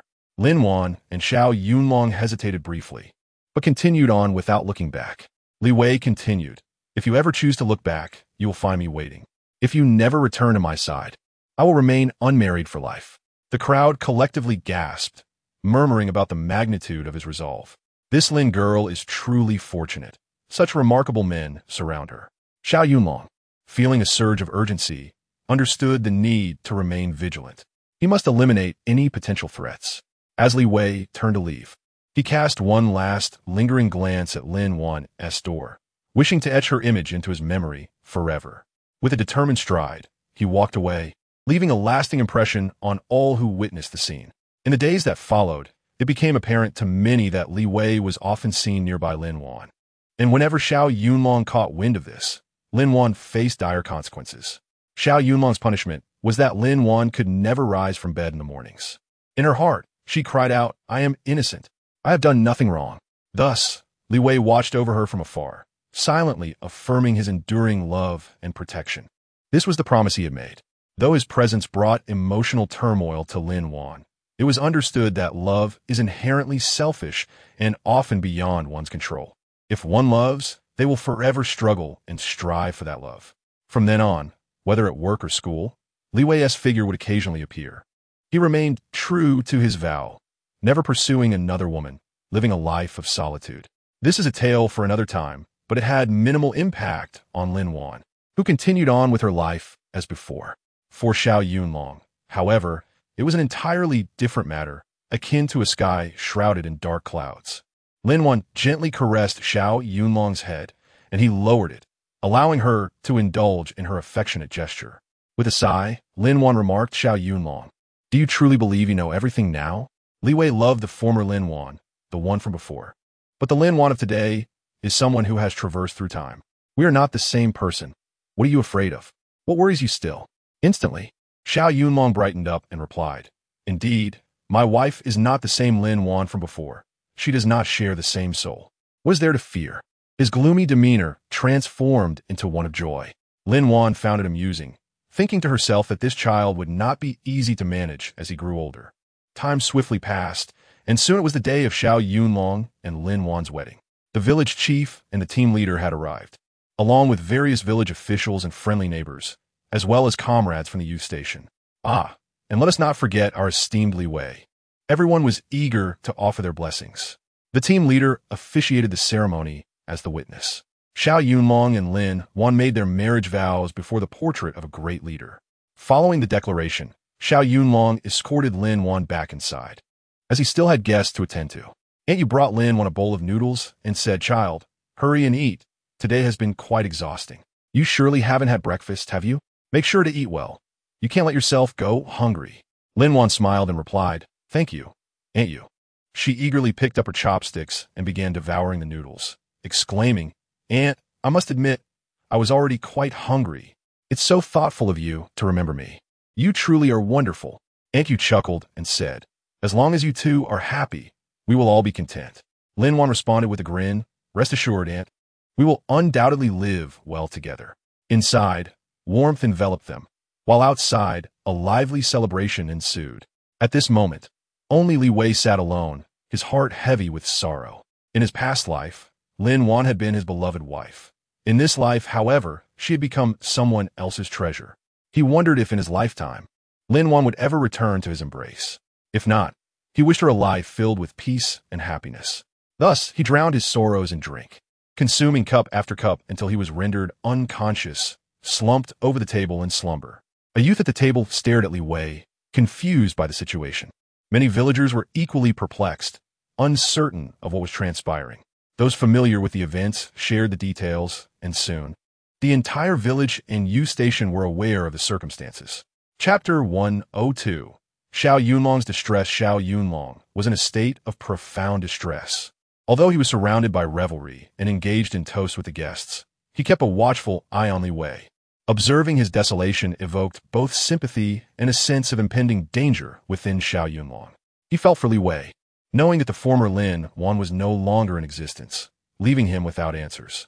Yet he also sensed his own vulnerability, as Li Wei remained unaware that the Lin Wan of now possessed a different soul. He feared that one day Lin Wan might be swayed by Li Wei's affections, for she still retained all the memories and emotions of her former self. If that were to happen, would Wan leave him? The mere thought of such a possibility was unbearable to Xiao Yunlong, for he believed that if it came to pass, he would surely lose his mind. A saying often uttered rings true in their situation. In a relationship, the one who falls in love first is the one who loses. Aunt Yu, noticing that the time was drawing near and that the guests were finishing their meals, encouraged Lin Wan to step outside and bid farewell to the departing guests. Upon her exit, Lin Wan spotted a disheveled Li Wei, being supported by Qinglong and another young man as they led him back to the Yu Station. As soon as Xiao Yunlong noticed Lin Wan had come out, he hurried over and asked, "Wife, why are you outside?" Lin Wan cheerfully replied, "Everyone has finished eating, so I thought I should come out to see them off." Xiao Yunlong nodded, acknowledging I should have considered that. Together, they joyfully escorted the departing guests. As the meal concluded, people began to rise from the table, their numbers dwindling quickly. Lin Wan, along with several kind elders who had assisted, began to tidy up the table and sweep the floor. Xiao Yunlong joined a few remaining young men to return the tables and benches to their rightful owners. The dishes and bowls had been borrowed from friendly households, and they made sure to return them along with a few dishes as tokens of appreciation. Social exchanges are indeed an art. It is better to err on the side of generosity than to leave anyone out. Lin Wan divided the remaining food into several portions, cheerfully informing Xiao Yunlong their SA portion for the team leader and the village chief each, one for the matchmaker and several for the helpful elders and young men. Please distribute them accordingly. Xiao Yunlong grinned and replied, "Wife, you are truly thoughtful." He then happily shared the food with everyone, bringing smiles to their faces as they left for home. Once all the chores were completed, twilight began to descend. Xiao Yunlong took Lin Wan's hand and asked, "Wife, are you hungry? Shall I prepare something for you?" Lin Wan shook her head and replied, "I'm no longer hungry. Aunt Yu provided me with a bowl of noodles. I would have made it to this point without it." Feeling guilty, Xiao Yunlong lowered his head and said, "Wife, I'm sorry. I completely forgot about your meal in the midst of all the commotion. Thank goodness for Aunt Yu." Lin Wan huffed, "Of course. If I were to rely on you, I would surely starve. Once it gets darker, let us prepare some food and pay a visit to Grandma and Grandpa. Today is our wedding day, and we must bring them joy." Xiao Yunlong eagerly suggested, "Wife, let us go inside now and see what dishes we should prepare." As darkness enveloped the sky, they took a basket and went to the cattle shed. Lin Wan knocked on the door, and Grandpa's son opened it with a cheerful smile, saying, "We thought you two wouldn't make it today." Holding Lin Wan's hand, Xiao Yunlong entered and declared, "No way, Grandpa's son. Today is our wedding day. You are Lin Wan's grandparents, and our union requires your witness to be truly formalized." Grandpa Li, upon seeing the joyful faces of Lin Wan and Xiao Yunlong, understood their happiness. He smiled at Xiao Yunlong and said, "Young man, you must treat her well. Do not mistreat her. If one day you should wrong her." His expression turned serious. "Even if only one of us remains, we old folks will take her away from you. Remember, there are many good men in this world. You are certainly not the last." Grandpa Li softened his tone and continued, "However, we all hope you will be the best, most suitable, and most loving man for her." Lin Wan was moved to tears, her emotions flowing like pearls released from a broken string. In the apocalypse, she had felt betrayal, but did not cry. All she had was hatred. In this world, despite her suffering, she had not shed tears nor wished to harbor resentment. Yet, encountering these kind and admirable elders brought forth her tears, for they had showered her with unparalleled care and love. These were tears of happiness released from her heart. How wonderful it felt! Xiao Yunlong nodded earnestly, for he understood that the elders' words were sincere, devoid of any pretense. This was a heartfelt admonition for him, as well as a promise made to Wanner by the elders. This is a complete acknowledgement. They are indeed Lin Wan's relatives. Xiao Yunlong felt a surge of happiness, realizing that Wanner now had not only him, but also 7 additional family members in this world. With utmost seriousness, Xiao Yunlong saluted the elders. Chapter 103. The man who loves and understands her best. Xiao Yunlong sincerely declared, "Grandparents, please rest assured, if there ever comes a day when I let down Comrade Lin Wan, I am willing to unconditionally accept any punishment from you all. I shall dedicate my entire life to proving that I am the last, the most loving, and the most understanding man suited for her." Grandfather Li looked at Xiao Yunlong and said, "I do not listen to what you say. I only observe what you do." Xiao Yunlong solemnly replied, "Yes, grandfather. I shall heed your teachings." Grandfather Li waved his hand. "All right, I believe you." He then turned to Lin Wan and said, "Enough crying, dear. Quickly set the table. We are about to eat." Lin Wan nodded, her voice tinged with emotion. "All right, grandfather." Xiao Yunlong gently wiped the tears from Lin Wan's face, assisting her in arranging the dishes for the meal. Thus, the family enjoyed a lively banquet together. After the meal, Grandma Chun and Grandma Jiang presented 5,000 yuan, an imperial green jade bracelet, and a piece of imperial green jade pendant to Grandfather Li. He took these items, examined them, and then handed them to Lin Wan and Xiao Yunlong. He looked at Lin Wan and stated, "Dear, this money is contributed by us elders, and this jade bracelet is a family heirloom of the Li family, given to you as your dowry." Lin Wan shook her head. "No, grandfather, I cannot accept this. You should keep it. If you acknowledge me as your grandfather, then you shall accept it." Lin Wan glanced at the other grandparents and then at Xiao Yunlong before accepting the gifts with both hands, saying, "Thank you, grandparents." Grandfather Li then looked at Xiao Yunlong. "This pendant is a family heirloom from your Zhao family, and it is a gift from my granddaughter's husband." Just as Xiao Yunlong opened his mouth to speak, Grandfather Li said something that made him close his mouth immediately, obediently accepting the pendant. Grandfather Li added, "If you do not wish to be my granddaughter as husband, you need not take this pendant. I can give it to someone else." Grandma Jiang, with a loving smile, urged Lin Wan and Xiao Yunlong, "Quickly wear them. Let's see how they look." Lin Wan donned the bracelet, and Xiao Yunlong adorned himself with the pendant. The sight was a perfect match, like a pair from heaven and earth. The others praised, "Beautiful, simply splendid. Wear them for now. You can take them off once you get home." In unison, they replied, "Yes, Grandma." Grandfather Li waved his hand. "All right, it is getting late. You should head home." The grandparents nodded and chimed in, "Hurry back." As Lin Wan and Xiao Yunlong walked outside, they turned back several times. By the time they reached home, it was already late at night. Xiao Yunlong asked with concern, "Wife, are you tired?" Lin Wan shook her head. "Not really. I'm fine, why?" Xiao Yunlong mischievously responded, "Wife, you must be tired. Come, let us go inside. I will give you a proper massage." With that, he took Lin Wan's hand and led her inside, shutting the door behind them as they entered the space. Xiao Yunlong wrapped his arms around Lin Wan, lifting her and a princess carry into the bathroom, shedding their clothes. He stepped into the bath, and this time, they truly opened their hearts to each other in a state of clarity. At that moment, both were overwhelmed with excitement and exhilaration. As the water rippled, they engaged in profound communication until Lin Wan succumbed to slumber. Xiao Yunlong gently carried her out of the bath, washed and dried them both, and returned to bed. Watching Lin Wan's sweet sleeping visage, he felt an immense sense of fulfillment and gradually drifted into sleep. In their dreams, both Lin Wan and Xiao Yunlong experienced the same vision. Before the apocalypse, Xiao Yunlong was known as Junziho, a president of a multinational corporation. At a gala, he was captivated by Lin Wan, falling deeply in love with her. Just as he prepared to confess, he discovered that Lin Wan already had a boyfriend. In despair and regret, he could only watch her from afar. One day, while Lin Wan was on her way to sign a contract, she encountered an assassination attempt. Junziho shielded her from a fatal bullet, and fortunately, the police arrived, forcing the assailant to flee. At that moment, Lin Wan was unconscious and unaware that Junziho had saved her. When she awakened, she saw Li Wei, leading her to believe he was her savior. From then on, Lin Wan and Li Wei's relationship rapidly blossomed. On a fateful day during the apocalypse, Junziho encountered Lin Wan again. The spark of love reignited within him. After learning where Lin Wan was stationed, Junziho resolutely entered her base. Although he knew Lin Wan was married, he could not let go and silently followed her. On the day the zombies besieged the city, Junziho witnessed the betrayal of Lin Wan by a scoundrel couple who pushed her into a horde of zombies. Enraged, he swiftly ended their lives and rushed to Lin Wan, resulting in both being consumed by the undead. At that moment, the jade pendant Junziho wore radiated a brilliant green light, enveloping them and transporting them through a rift in time and space to this new reality. Chapter 104. The cause of his amnesia during the transit through the rift. Junziho sustained a head injury that led to his amnesia.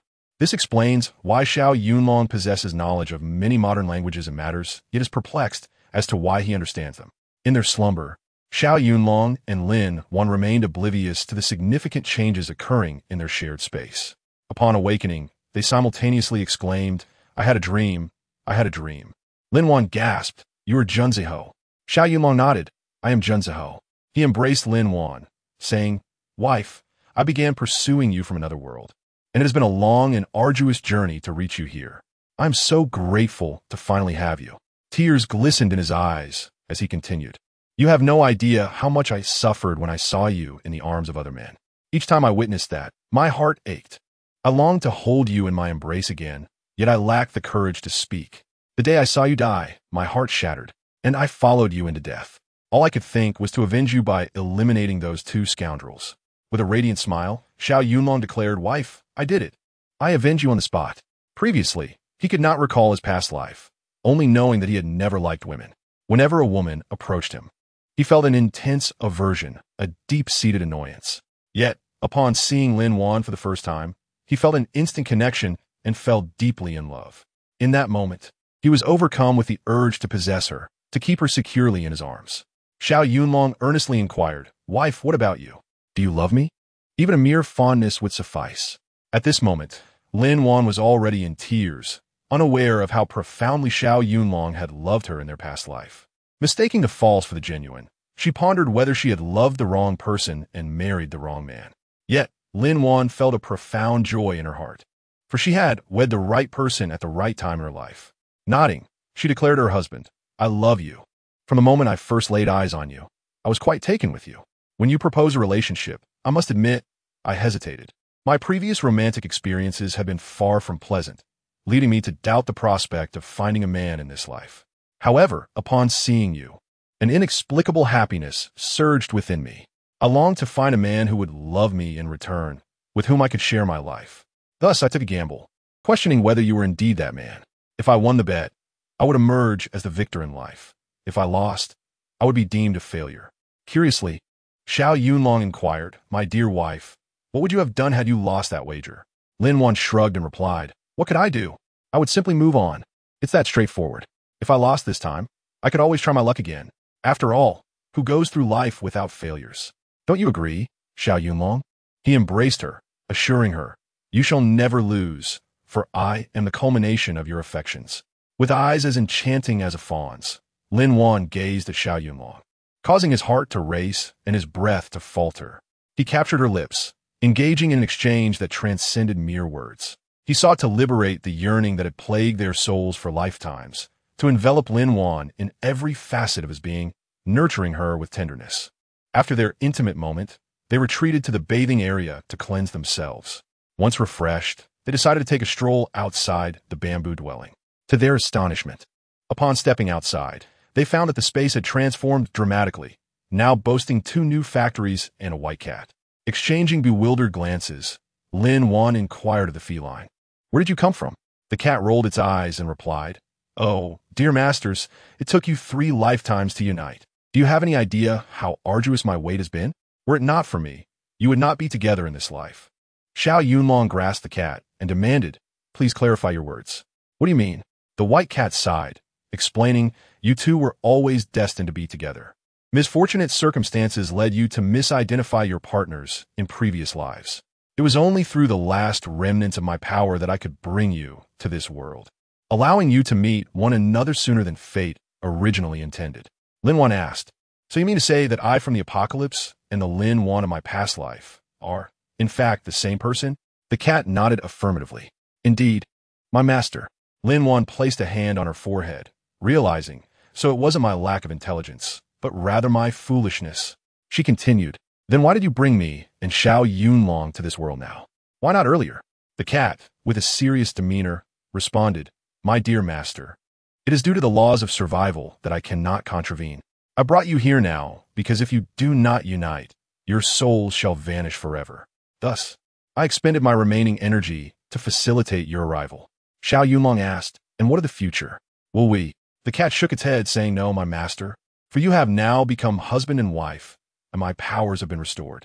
As long as your hearts remain true, you shall be eternal partners in this life." Chapter 105. Let's name it by Lin Wan cradled the cat, stroking its fluffy ears. "What is your name?" The cat replied, "I have no name, dear masters.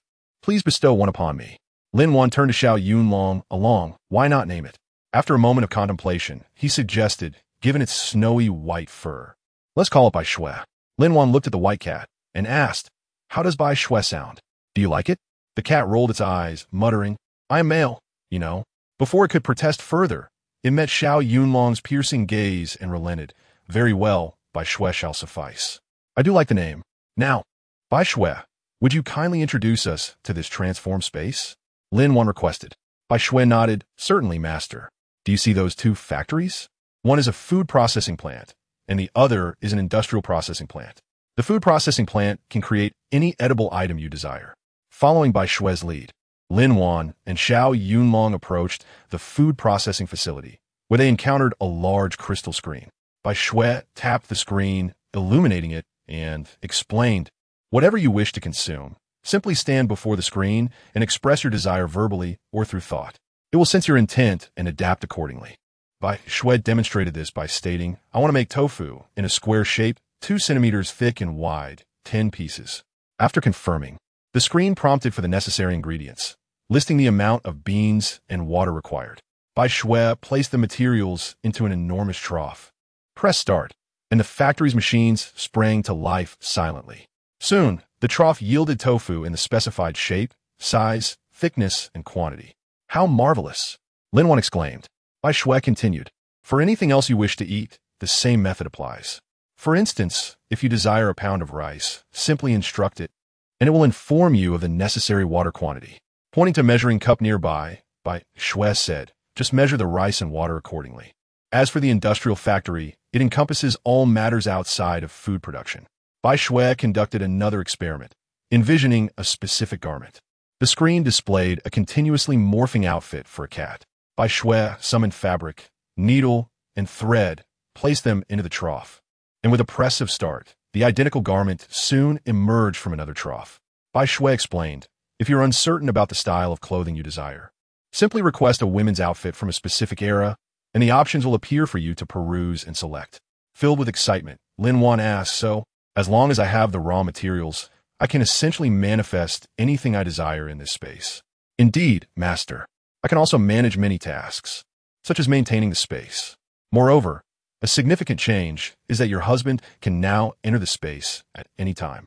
Xiao Yunlong was elated, realizing he could see Lin Wan whenever he wished. Curious, Lin Wan asked, "What is the reason for this? Why can Xiao Yunlong enter the space now when he could not before?" Bai Shui pointed to their wrists and necks. "Have you not noticed? The bracelets and jade pendants given by your grandparents are missing. They were the keys to accessing this space, and both were essential." At that moment, they both realized that the treasured items were indeed gone. It was merely a mole on Xiao Yunlong's chest. So that was it. Lin Wan embraced Xiao Yunlong's waist, exclaiming with joy, "Wonderful! No matter where you are, we can always meet now." Xiao Yunlong gazed at Lin Wan with his enchanting eyes, responding, "Indeed, my dear. Whenever I long for you, you shall appear before me." He then turned to Bai Shui and inquired, "Speak up. Your assistance to us cannot solely be to rekindle our past. Is there perhaps another purpose?" Bai Shui's eyes flickered. unable to meet the gazes of Xiao Yunlong and Lin Wan. The couple fixed their intense stares on her, and Bai Shui, unable to withstand their daunting looks, finally relented. All right, I shall tell you. Chapter 106. Making our own contributions. Bai Shui earnestly expressed her hope. I only wish for you both to contribute more to the modern Huagua, to realize the intrinsic value of this space. The couple exhaled a sigh of relief, thinking the matter was of greater significance. Lin Wan playfully tapped Bai Shui's forehead, saying, even if you hadn't mentioned it, we would still contribute to Huagua with such a miraculous space. Bai Shui lazily stretched and said to Lin Wan and Xiao Yunlong, Dear masters, I'm feeling a bit tired. I shall take a rest. Feel free to amuse yourselves. With that, she departed with a nonchalant gait. Lin Wan looked at Xiao Yunlong, pointing at Bai Shui with a puzzled expression, asking she, Just left like that? Xiao Yunlong nodded in affirmation. He then embraced Lin Wan and exited the space, only to re-enter shortly after. They continued this playful back and forth, reveling in the joy of the moment. Lin Wan gazed at Xiao Yunlong, her smile stretching from ear to ear, resembling a child. She was speechless, her lips twitching in disbelief. Once Xiao Yunlong had his fill of fun, they dined in the space, rekindled the warmth of their home, and tidied up. Their days were filled with reading, exploring the space, hunting in the mountains, earning money in the black market, occasionally practicing martial arts, and visiting the elderly. The remaining time was dedicated to their unabashedly intimate life together. As the new year approached, Lin Wan realized that although her space was abundant with resources, the villagers were heading to the market, and it felt inappropriate for the young couple to stay behind. This would be Lin Wan's first new year in this world, and regardless, they had to venture to the market to capture the festive spirit. Thus, the couple loaded their basket and ambled towards the town in a bullock cart. The village aunties chattered animatedly about the affairs of the Zhongs and Lis, creating a lively, festive atmosphere. Lin Wan felt elated, as she had not experienced such New Year joy in modern times. It was here that she truly felt the essence of the celebration. Upon arriving at the supply and marketing cooperative, Lin Wan and Xiao Yunlong were astounded. The goods seemed to be almost free, and the scene could only be described as a chaotic rush. The moment they entered, they were met with a throng of people, leaving no room to spare. The sales clerks shouted, urging everyone not to push and to form lines, assuring them that there was enough for all. Lin Wan and Xiao Yunlong exchanged a knowing smile and surged forward, determined to seize what they desired. They emerged from a crowd with a pound of white rabbit candy, a pound of fruit candy, 5 pounds of sunflower seeds, 2 pounds of peanuts, 5 boxes of cigarettes, 4 bottles of liquor, 3 pounds of ribs, 2 pounds of pork belly, and 2 strings of firecrackers. As they squeezed through the throng, they couldn't help but burst into laughter at their disheveled appearance. Lin Wan's hair was tousled, Xiao Yunlong had lost a button from his shirt, and one of his shoes was missing, resembling 2 beggars chased by a dog. Finally finding a refuge, they exchanged glances, pointing at each other before erupting into laughter once more. Oh my, this is too amusing. After tidying themselves up, Xiao Yunlong managed to find another pair of shoes and gathered a few more items before heading back to the bullock cart. On New Year's Day, the couple rose early to prepare a feast. They simmered 2 fish, a pot of chicken, stir-fried pork, a pot of ribs with potatoes, braised pork, mushrooms with meat, sauteed eggplant, and roasted suckling pig. Of course, the pig was sourced from their space. Complementing this was a mixed soup, 2 jars of fine wine, and a large bowl of rice. If you wonder why everything was prepared in large portions, it was because Lin Wan intended to store the dishes in the space and share a New Year's meal with the grandparents later that evening. After toiling for half the day, the couple was exhausted. They quickly shared a meal, and Xiao Yunlong then carried Lin Wan into the space for a well-deserved rest. That evening, they visited the grandparents to pay their New Year respects. Upon entering, Lin Wan and Xiao Yunlong sweetly wished, "May all our dear grandparents enjoy good health and prosperity. May each new year bring new joys." The elders nodded in delight, their smiles radiant and unwavering. Good, good, good. Each grandparent produced 2 red envelopes, 1 for each of them. Xiao Yunlong and Lin Wan graciously accepted the envelopes, recognizing the elders' heartfelt intentions as something that couldn't be refused. Lin Wan laid out all the dishes on a table, which Xiao Yunlong had brought from the space, as there were no large tables available here. They raised their glasses and enjoyed a lively New Year's Eve dinner together. After the meal, they eagerly awaited the time to set off firecrackers and enjoy dumplings. The following day marked the time for mutual New Year greetings. Xiao Yunlong took Lin Wan to pay respects to the team leader and the village head, bringing along 2 bottles of wine, 2 boxes of cigarettes, half a pound of candy, and a pound of pastries. This was quite the generous offering in the village. The second day of a new year was reserved for the village children to visit one another for greetings. Lin Wan's home was bustling from early morning until afternoon, with children streaming in and out. Platters of candy, sunflower seeds, and peanuts kept appearing. After the second day, the children gradually dispersed, and the festive atmosphere began to wane. Chapter 107. Doing what we can one day. Lin Wan shared her thoughts with Xiao Yunlong. I have modified the hemostatic pills in the space in a hemostatic powder. Through research and practice over the past few days, they have proven effective. I wish to donate this formula to the military without charge. What do you think? Xiao Yunlong queried, puzzled. Why donate it freely? Is it because of me? Lin Wan replied. You are partially the reason, but not entirely. Then what is the reason? Can you share it with me? Lin Wan nodded. Of course, I shall tell you. It's because, in the military, soldiers often bleed during missions.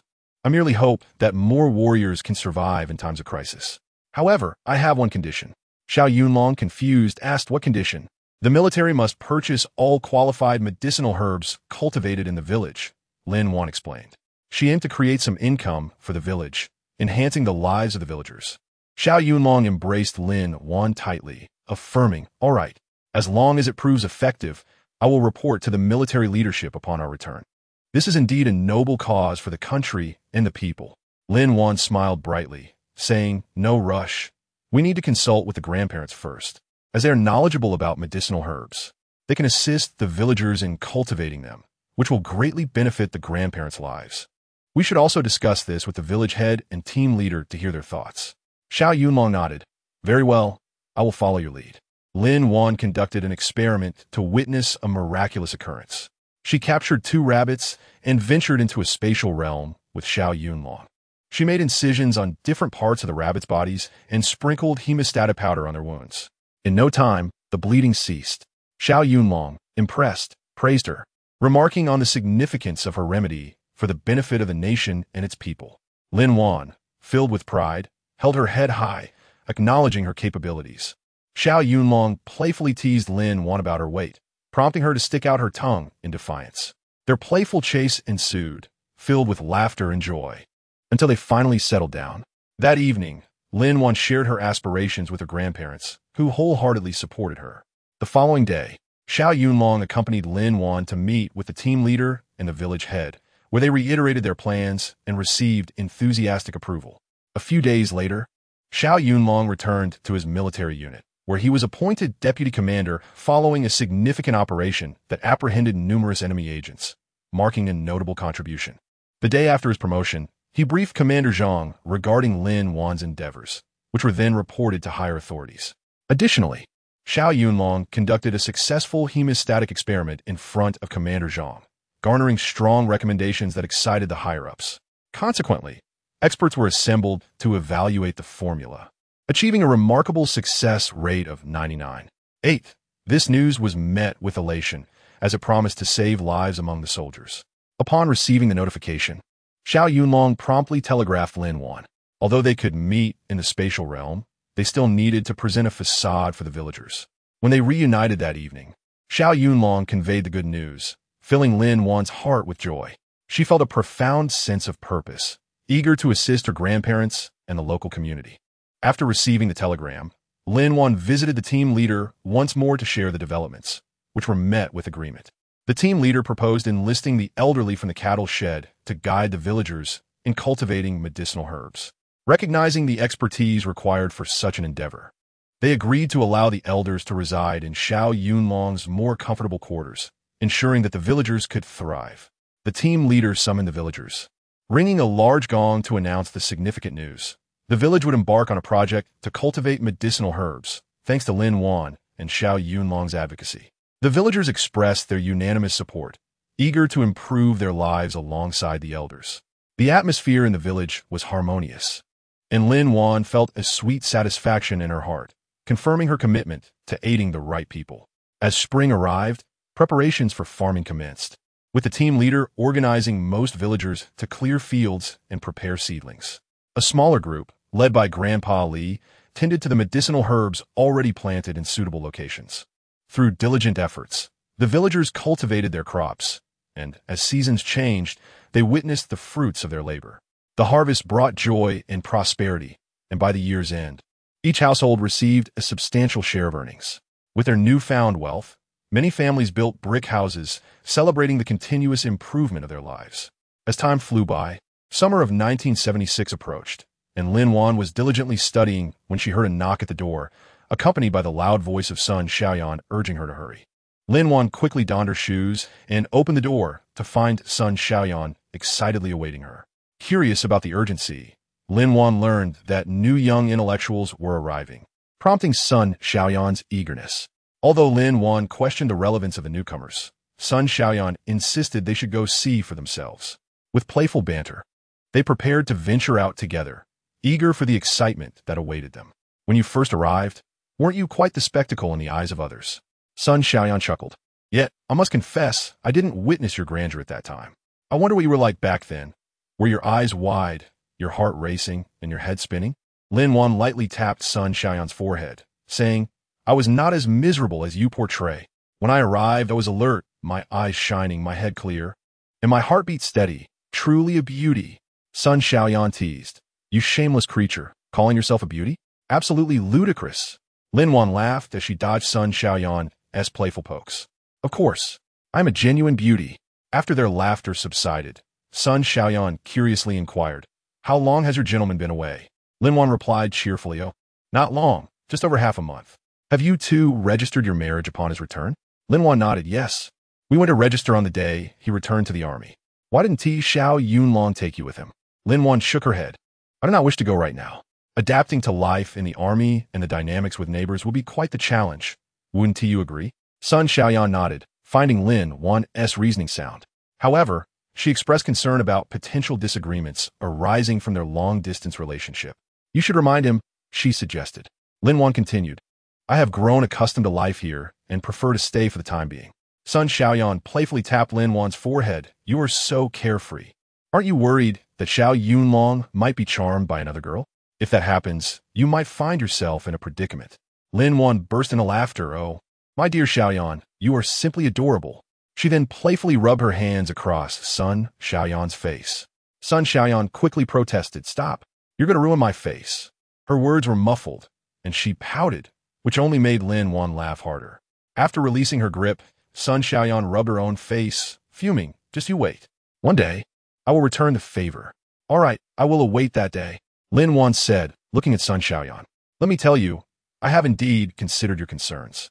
I have come to realize that if a man can be easily swayed by another woman, it merely indicates he does not love me deeply enough. Such a man is not worth keeping. If he truly loves me, even surrounded by other women, he would not stray. You need not worry. Sun Xiaoyan curiously asked, Do you not miss Xiao Yunlong with his prolonged absence? Lin Wan secretly rolled her eyes. Miss him? When does he not return home? I sometimes wish he would stay away just to give me a break. But alas, he comes and goes as he pleases. She sighed inwardly, feeling trapped in her circumstances. If only others knew my thoughts, they would surely misunderstand and cast judgment. Sun Xiaoyan shook Lin Wan, asking what's wrong. Why are you lost in thought? Lin Wan snapped back to reality. Oh, I was pondering your earlier question. What question? Didn't you ask if I miss Xiao Yunlong? Sun Xiaoyan nodded. Yes, I did. But your days made me forget what I was asking. Right, I still need to scold you a bit, Lin Wan said. Sun Xiaoyan encouraged. Go ahead, speak your mind. Sun Xiaoyan patted Lin Wan's shoulder. You seem a bit foolish. When a suitable man comes along, you must seize the opportunity. How many men like that exist in the world? Having conveyed her thoughts, she switched topics. By the way, have you seen Li Wei recently? Lin Wan grimaced at the mere mention of his name. She wished someone would take him away. Ever since the onset of her work, Li Wei had been uncomfortably close, following her around under the guise of protection. Whenever Xiao Yunlong returned, he often spotted Li Wei nearby. What am I to do? She lamented. Whenever she asserted her desire for him to stop following, his expression was one of forlorn defeat, as though he had been wronged. When she finally resolved to confront him, she ended up giving him a good thrashing, leaving him bruised and battered. Yet, mere days later, he returned, seemingly unscathed. If only he had treated her better from the start, perhaps they wouldn't be in this predicament now. Lin Wan sighed, feeling helpless. She mused that she couldn't just resort to violence every time they met. They both had their own duties to fulfill. Despite Li Wei's close presence, she couldn't justify acting out against him. No matter the grievances of the past, Lin Wan felt no obligation to seek revenge. Currently, there were no deep-seated animosities between them. So what reason did she have to lash out? Li Wei remained unaware that the Lin Wan he knew had perished, replaced by someone shaped by the trials of a post-apocalyptic world. Now, Lin Wan found herself in a state of emotional turmoil, unable to cry or laugh freely. Xiao Yunlong seemed to derive satisfaction from exhausting her to the point of collapse. Chapter 110. Truly wishing for someone to take him away, is it any wonder Lin Wan feels wronged? Ever since Xiao Yunlong regained his memories, his formidable psychic abilities have become apparent, surpassing even Lin Wan's. In the past year, Xiao Yunlong had been diligently completing numerous missions, excelling in every task. As a result, he has been promoted to a commanding officer, while others under his command have also advanced in rank. As Lin Wan and son Xiaoyan continued their conversation, they soon realized that dinner time had arrived. They hastily prepared a simple meal before rushing to the youth brigade. Impatience was palpable as son Xiaoyan tugged at Lin Wan's hand, persistently urging her forward. "Come on, Lin Wan, hurry up. I recall you feasted quite heartily this evening. How is it that you lack the strength to walk?" Lin Wan rolled her eyes dramatically and retorted, "Dear sister, if we hasten any more, we might just take flight. Are you speaking nonsense? We have no wings to fly. Do we even need wings? Your feet are equipped with wind and fire wheels." Thus, the pair continued their banter until they arrived at the youth cadre station, where everyone was just finishing dinner. After clearing the table, introductions began. Chun Gang cheerfully announced, "Today, we have 2 young ladies and a gentleman joining us. Let us strive for harmonious coexistence and contribute to society." The introductions commenced with the seasoned youth. And when it was Li Wei's turn, the 2 young ladies gazed at him with starry eyes, internally exclaiming, "Wow, he is so handsome. Is he not my Prince Charming?" When Lin Wan was called to introduce herself, she unwittingly attracted negativity, as a trio of individuals regarded her with disdain. The male among them seemed to harbor intense possessiveness. Observing this, Li Wei stepped forward to shield Lin Wan from the piercing gaze of Li Fuguei. The onlookers had grown accustomed to such behavior from Li Wei. Whenever it concerned Lin Wan, he transformed entirely. Wang Pundi and Hu Xiuemai exhibited visible irritation. What was it about Lin Wan that had ensnared their idol? She was undeniably enchanting, standing at approximately 1.7 meters, her skin luminous, with alluring peach blossom eyes and a petite cherry mouth, resembling a bewitching creature. How could someone so beautiful exist? Lin Wan remained oblivious to their thoughts. Had she known, she would have simply chuckled, "What concern is it of yours? Aren't you afraid of aging prematurely?" It was now time for the new youth to introduce themselves, beginning with a male named Li Fuguei. Li Fuguei, from the capital. 19 years old, he announced, his chin held high, as if to declare, "You are but ants beneath my feet. I am your king." He exuded an air of arrogance. Hu Xiumai, also from the capital, was 18 and possessed a delicate, demure demeanor, casting soft glances at Li Wei, reeking of green tea charm. Wang Pundi, from Yin Province, was also 18, appearing somewhat pitiable in comparison to Hu Xiumai, reminiscent of a fragile flower. Lin Wan pondered whether the prolonged companionship of these 2 women would be a blessing or a curse, a green tea and a delicate flower. How intriguing their future interactions would be. Once everyone had introduced themselves, the new youth settled into the station. Last year, additional adobe houses had been constructed to accommodate newcomers, proving useful now. By the time Lin Wan returned home, night had fallen. She sensed that Xiao Yunlong was already in the space. After securing the door, she swiftly entered. Upon her arrival, she was enveloped in someone's embrace. "Wife, where have you been? Why did you take so long? Did you miss me?" Lin Wan pinched Xiao Yunlong's waist. Still as firm as ever. "We see each other daily. Why would I miss you?" Xiao Yunlong feigned hurt. "Wife, you heartless creature. I think of you every moment, yet you seem to forget me." Lin Wan playfully tugged at his cheek. "Oh, so you think of me every moment? Late at night. Are you trying to sweet-talk this fool?" In a swift motion, Xiao Yunlong scooped her up, exclaiming, "Wife, I truly miss you," and hurried toward the bathroom. Lin Wan remained skeptical of Xiao Yunlong's declarations. He always promised it would be just once, yet those promises never held. Each night, she felt utterly exhausted, too drained to utter a word. while Xiao Yunlong appeared as energetic as a young calf, brimming with vitality. It was perplexing. Both consumed the same spiritual water and food from the space, yet the disparity was astonishing. Chapter 111. Manifestations of Insecurity. Xiao Yunlong carried Lin Wan into the bathroom, assisting her in washing up, and afterward they settled into bed. He inquired, "Wife, why did you return so late today?" Lin Wan recognized this as a manifestation of Xiao Yunlong's insecurity. With a smile, she replied, "We have new youth joining us. New companions have arrived." She briefly recounted the details about the newcomers, revealing little else. There was nothing significant to disclose. No incidents warranted hasty judgments based on mere intuition. Recalling Sun Xiaoyan's earlier warning, "Do not let that young lady deceive him," Lin Wan casually asked, "So, Xiao Yunlong, are there still admirers of yours in the army?" Xiao Yunlong vehemently denied. No. His loud protest seemed to imply that it was indeed untrue. Observing his evasive gaze, Lin Wan raised an eyebrow, chuckling, "Oh really?" Her elongated "oh" carried a teasing undertone, suggesting, "Do you dare to lie to me?" This single word sent a shiver through Xiao Yunlong's heart as he gazed at her with an innocent smile. It appeared that our commander, Xiao, still possessed considerable charm. "Is that so?" He chuckled sheepishly. Since Xiao Yunlong's transformation following his consumption of spiritual water, he had noticeably improved in appearance, physique, and overall vitality, making him a rare gem among men. "Wife, I must tell you something, but please do not be upset," he began cautiously. "I promise I won't be angry. Go on." "Well," he continued, casting furtive glances at Lin Wan, "before I submitted my marriage application, a few nurses from the medical office and members of the art troupe expressed interest in me. I promptly rejected them, informing them that I already had a partner. Even after we registered our marriage, they remained persistent. I told them I was married, and as for their persistence, I paid it no mind since I had no interest in them." He hesitated, recalling a previous encounter. "And that woman I mentioned from the hospital, what was her name?" Lin Wan chimed in when Xinhua. "Yes, that is it." Xiao Yunlong scratched his head. Lin Wan regarded him with a knowing smile, raising her eyebrows and chin, silently urging him to continue. Understanding her cue, he rushed on. "That woman has returned, claiming the art troupe is short-staffed, so she has back to fill in temporarily. She has been here for over 6 months, yet she shows no signs of leaving. She occasionally circles around me, driving me mad. Last time I kicked her away, but I couldn't kick her too hard, considering she is the leader's daughter. I could only give her a warning." Lin Wan gently stroked Xiao Yunlong's head. "My dear, you truly have endured much, being entangled with such a nuisance." Xiao Yunlong wore a pitiful expression, murmuring, "Yes. How could it be otherwise?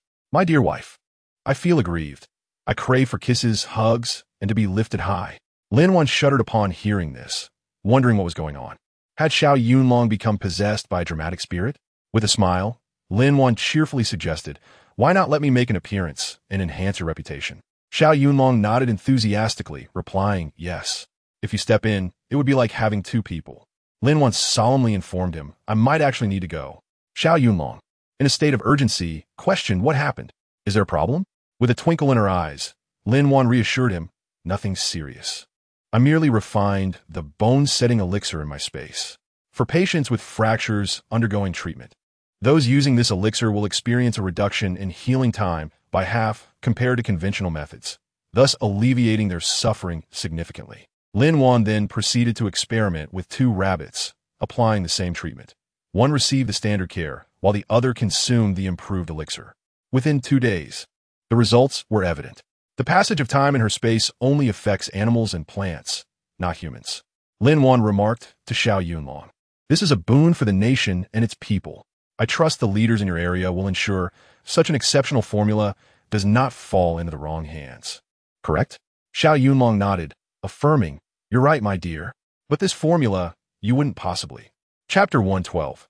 "I won't engage in such foolishness," Lin Wan chuckled. "Not at all. Offering it for free once is a courtesy. If I were to give it away every time, wouldn't that make me a saint? People would just see me as a fool, and I refuse to partake in such folly." Xiao Yunlong embraced Lin Wan and planted a kiss on her. "Whoever says my wife is foolish, they will have to deal with me."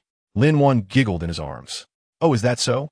"Indeed, my dear," he replied, preparing for a vigorous activity, but Lin Wan interjected, "I haven't finished speaking yet." "Go ahead, my dear."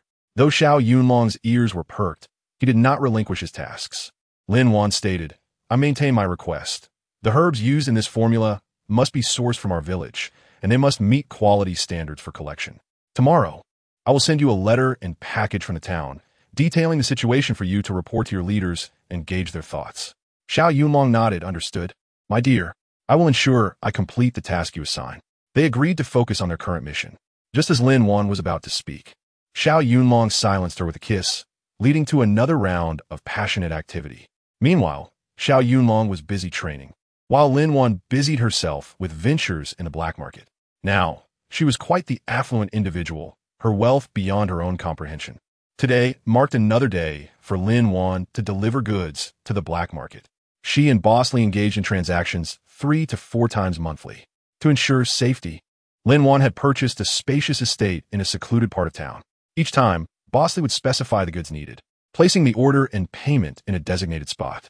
Upon Lin Wan's arrival, she would gather the items according to the order and retrieve the payment. Bosley would come on the scheduled days to collect the goods, and that would conclude the transaction. Today was no different. Lin Wan prepared the goods, accepted the payment, and was ready to leave the estate. Just as she was about to exit, she instinctively scanned the surroundings with her spiritual sense for safety. During her scan, she noticed a lengthy secret passage beneath a nearby building, where several burly individuals were herding a group of men, women, and children. Lin Wan felt puzzled by the situation. Even if it were a raid, why resort to a secret passage? Stealthily, she followed, remaining cautious of her surroundings. As she trailed them into the mountains, Lin Wan began to feel something was amiss. Wasn't this the deepest part of her village's back mountain? She had previously gathered wild fruits and even discovered treasure there. Observing the group, she realized that those interacting with the burly men were not locals. Their speech suggested they hailed from a foreign country. Their tone indicated dissatisfaction, complaining that the number of people brought was insufficient for their experiments. The foreigners, speaking in broken local dialect, insisted that the recent shipment was too small and demanded an increase in output. They handed over a stack of money while offering encouragement before sending the burly men on their way. When Lin Wan attempted to continue following them with her spiritual sense, she found it ineffective. Doubt crept in. Was her spiritual power failing her? But that couldn't be. She had recently leveled up to the 5th rank, capable of sensing within a 40-kilometer radius. At that moment, she heard Bai Shue's voice in her mind, startling her. Master, quickly enter the space. After ensuring the surroundings were secure, Lin Wan hurriedly entered her space. Chapter 113. Your nap has been long enough. Lin Wan immediately scooped up Bai Shue, exclaiming, You've been asleep since last year, and now you're still going? That is quite the long slumber. I thought you might never wake again. Bai Shue meowed in response, Master. I was replenishing my energy. How else could I serve you? Lin Wan nodded, realizing, so that is how it is. I misunderstood you, Bai Shue. Suddenly recalling the earlier incident, she shared the situation with Bai Shue and inquired, Why couldn't my spiritual sense penetrate that area? Is it ineffective? Master, I was just about to tell you, Bai Shue responded. I detected the presence of a formation around that area. Lin Wan, puzzled, asked, Are you suggesting there are cultivators in this world? Master, it's unlikely there are cultivators here, as there is no spiritual energy, Bai Shue clarified. Could it be that someone else possesses a space like mine? Lin Wan pondered. Bai Shue rolled her eyes. Do you think everyone is as fortunate as you? Spaces aren't as common as cabbages. You can't just have one whenever you like. After a moment of thought, Bai Shue concluded, This person must be a formation master. Lin Wan lamented, That's dreadful. I don't understand formations. How will I see what's inside or know the situation? Master, you can ask me. I understand. Bai Shue replied. What? You understand? Lin Wan exclaimed, lifting Bai Shue and showering her with affectionate kisses. I adore you so much. Bai Shue. Outside, Xiao Yunlong sensed Lin Wan's presence in the space and seized an opportunity to enter. Upon his arrival, he overheard Lin Wan's declaration of love, automatically omitting the name Bai Shue from his thoughts. His face darkened, rivaling the soot at the bottom of a pot. Dear wife. The tone of his voice stretched long.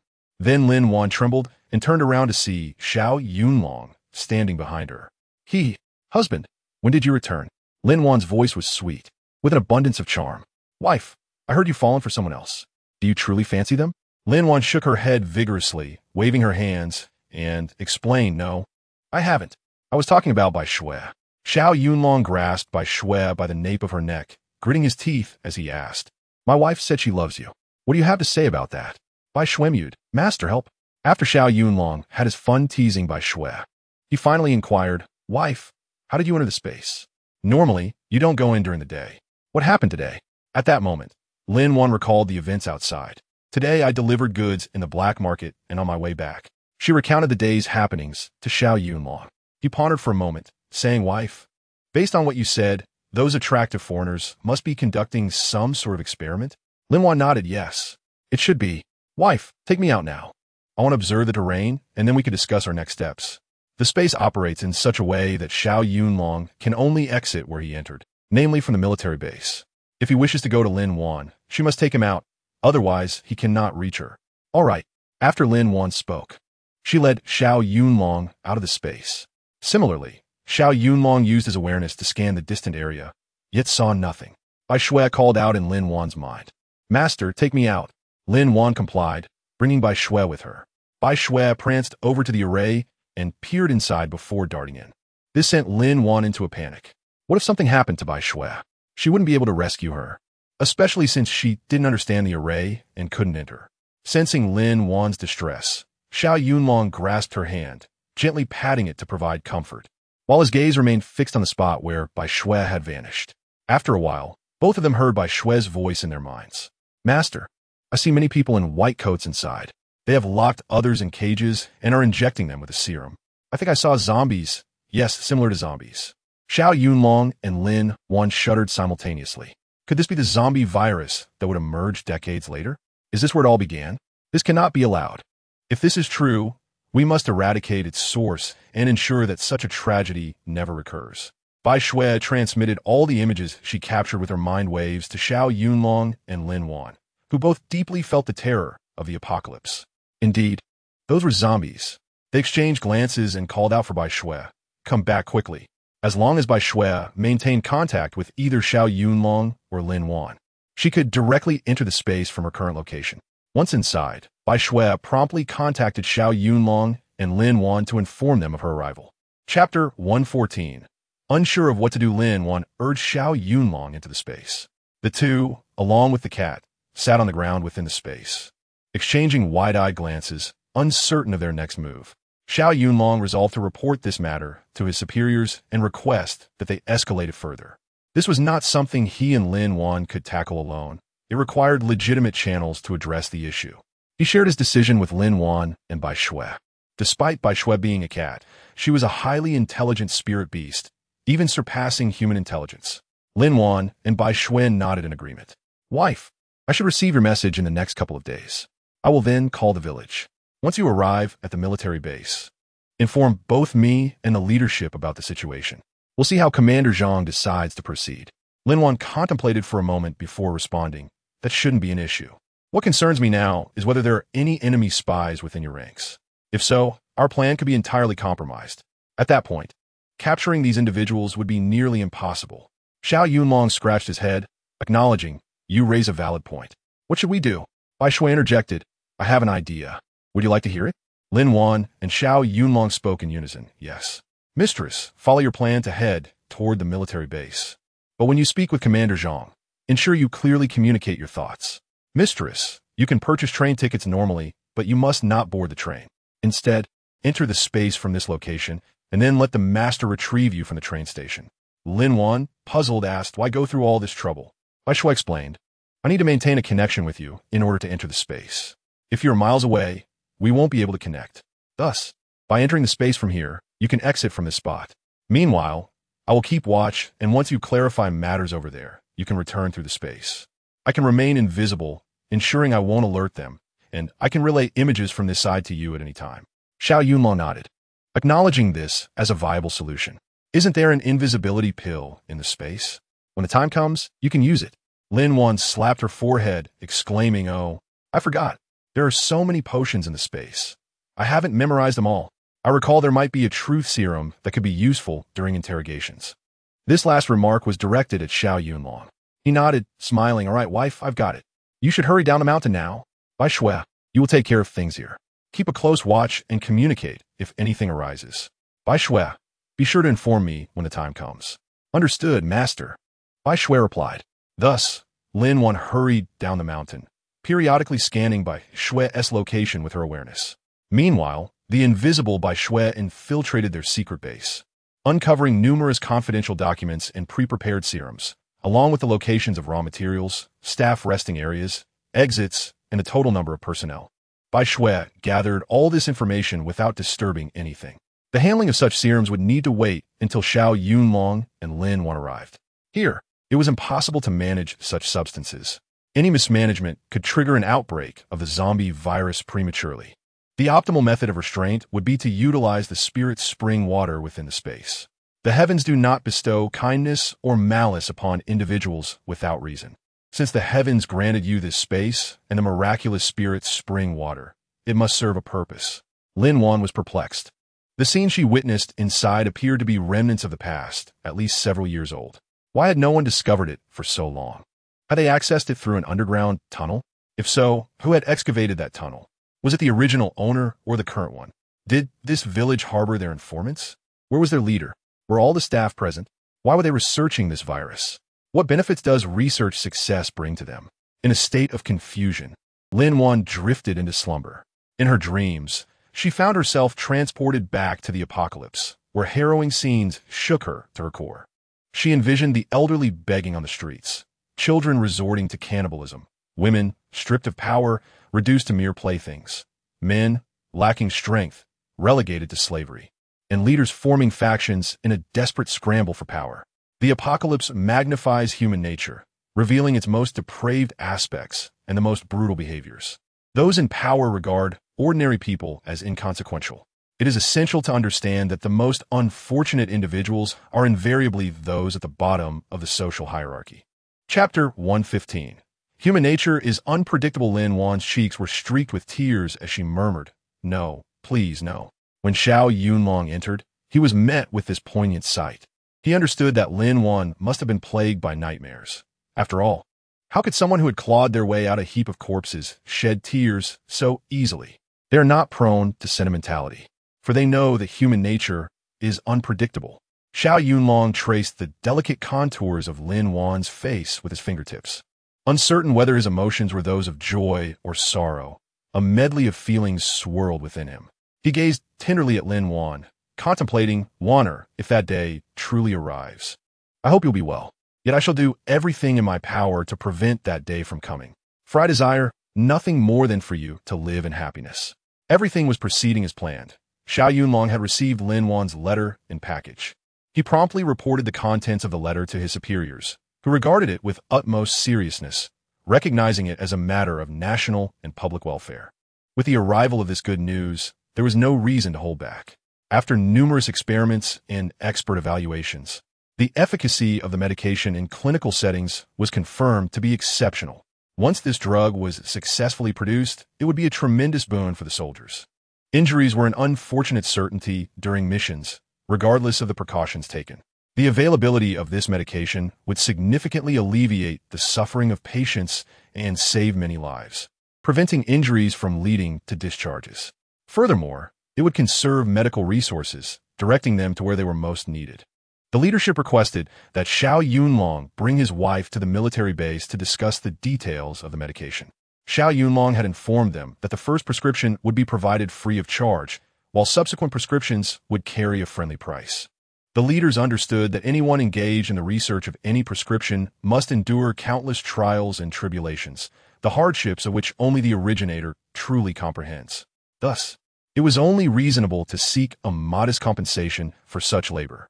As for the herbs Xiao Yunlong mentioned, their source was inconsequential. Whether acquired from the same place or another, the quality and price would remain paramount. The first batch had been sourced from the finest suppliers, and the second could not be skimped on either, leading to a swift agreement. The comrades' 2 prescriptions could be likened to saving half a life. Injuries typically stem from broken bones or excessive blood loss, with other special circumstances being secondary. To assist others is to assist oneself, is it not? Within the military, many were aware of the life-saving medication devised by Xiao Yunlong's wife, and they were immensely grateful. Some had met her, while many had not. Regardless of their rank, all soldiers held Lin Wan in high esteem. There was a shared sentiment. Within the military, Lin Wan's position far surpassed that of Xiao Yunlong. Yet, Xiao Yunlong did not mind. In fact, he reveled in it. To keep it brief, a few days later, Lin Wan arrived at the military base, receiving a warm welcome from the soldiers. This left Lin Wan bewildered, prompting her to look at Xiao Yunlong with questioning eyes. What is happening? I'm feeling a bit lost. Can you enlighten me? Xiao Yunlong winked at Lin Wan, signaling that this was not the time for explanations, but promising, I'll explain later. Understanding his intent, Lin Wan nodded and waved to the crowd, smiling as she said, Thank you for the warm welcome. I am truly delighted. May we converse further when time permits? The soldiers chimed in unison. Of course, sister-in-law, you must keep your promise. All right, once I'm finished with my tasks, I will definitely visit you all at the training grounds. The soldiers applauded as they bid farewell to Lin Wan. Xiao Yunlong swiftly escorted Lin Wan to the office of their commanding officer. The discussions were amicable, with both parties satisfied with the day's outcomes. After concluding their business, Xiao Yunlong took Lin Wan to see Brigade Commander Zhang, recounting the events of the past few days. Brigade Commander Zhang inquired seriously, Comrade Lin Wan, are you certain you are an American? Lin Wan nodded, affirming, I am 100% certain. Very well, I will report this situation to the higher authorities, Brigade Commander Zhang stated. Lin Wan, feeling anxious, added, Commander, I still have some concerns. No worries, Comrade Lin Wan. Please express any thoughts you have, he encouraged. Lin Wan replied with trepidation, I'm worried there may be enemy agents within the ranks. If this information becomes public, it could provoke a series of reactions from them, spiraling out of control. Brigade Commander Zhang took her concerns seriously, contemplating the matter thoroughly. Ultimately, he decided to consult with his most trusted superior regarding this issue. As for the remaining matters, they were no longer Lin Wan's concern. Xiao Yunlong led Lin Wan to the temporary family quarters arranged for them by the leadership. Many family members had come out to see the spectacle, eager to catch a glimpse of Xiao Yunlong's wife. Chapter 116. A genuine affection. It was said that Xiao Yunlong's wife resembled a heavenly being, exceptionally beautiful. Since she was present, everyone felt compelled to take a closer look. Coincidentally, Brigade Commander Zhang's home was adjacent to Xiao Yunlong's, separated by a mere wall. Zhang's wife, Zhang Cuihua, had ties to the past with Xiao Yunlong's family. As soon as she approached Lin Wan, she beamed with delight, taking Lin Wan's hand and examining her closely. What a beautiful girl, she exclaimed. Xiao Yunlong introduced. This is Brigade Commander Zhang's wife, Sister Zhang. Sister, greetings. Wonderful, wonderful. Zhang Cuihua's expression was sincere, and Lin Wan sensed her genuine affection. Zhang Cuihua, surrounded by boys at home, instantly felt a fondness for Lin Wan, wishing to take her in as a daughter to cherish. Zhang Cuihua's personality was open and generous, straightforward and unpretentious. Other family members soon joined in to greet Lin Wan, and Xiao Yunlong made introductions all around. The atmosphere was welcoming, yet there were a couple of individuals who stood apart, belonging to a group that supported Wen Xinghua. The knowledge of Wen Xinghua's affections for Xiao Yunlong was well known within the military, and they naturally hoped for a union between the two. However, suddenly, a woman had appeared, marrying Xiao Yunlong, which left them feeling aggrieved on Wen Xinghua's behalf. Hello, comrade. So you are the woman brought in by Xiao Yunlong? One of them remarked. You are quite attractive, but you carry an air of seduction. The surrounding wives were taken aback, unsure of the intent behind her words. Lin Wan had done nothing to provoke them, so why the hostility? Xiao Yunlong was about to confront them, but Lin Wan held him back, curious to hear their remarks. Zhang Cuihua, overhearing the exchange, was indignant. Hey, what is going on with you two? You think a little kindness will make you shine, huh? Did this lady do something to offend you? Did she dig up your ancestral grave? Or did she throw your child into a well? The two women were flustered, realizing they dared not offend the wife of Brigade Commander Zhang. But Xiao Yunlong and her companions were not afraid. Were they?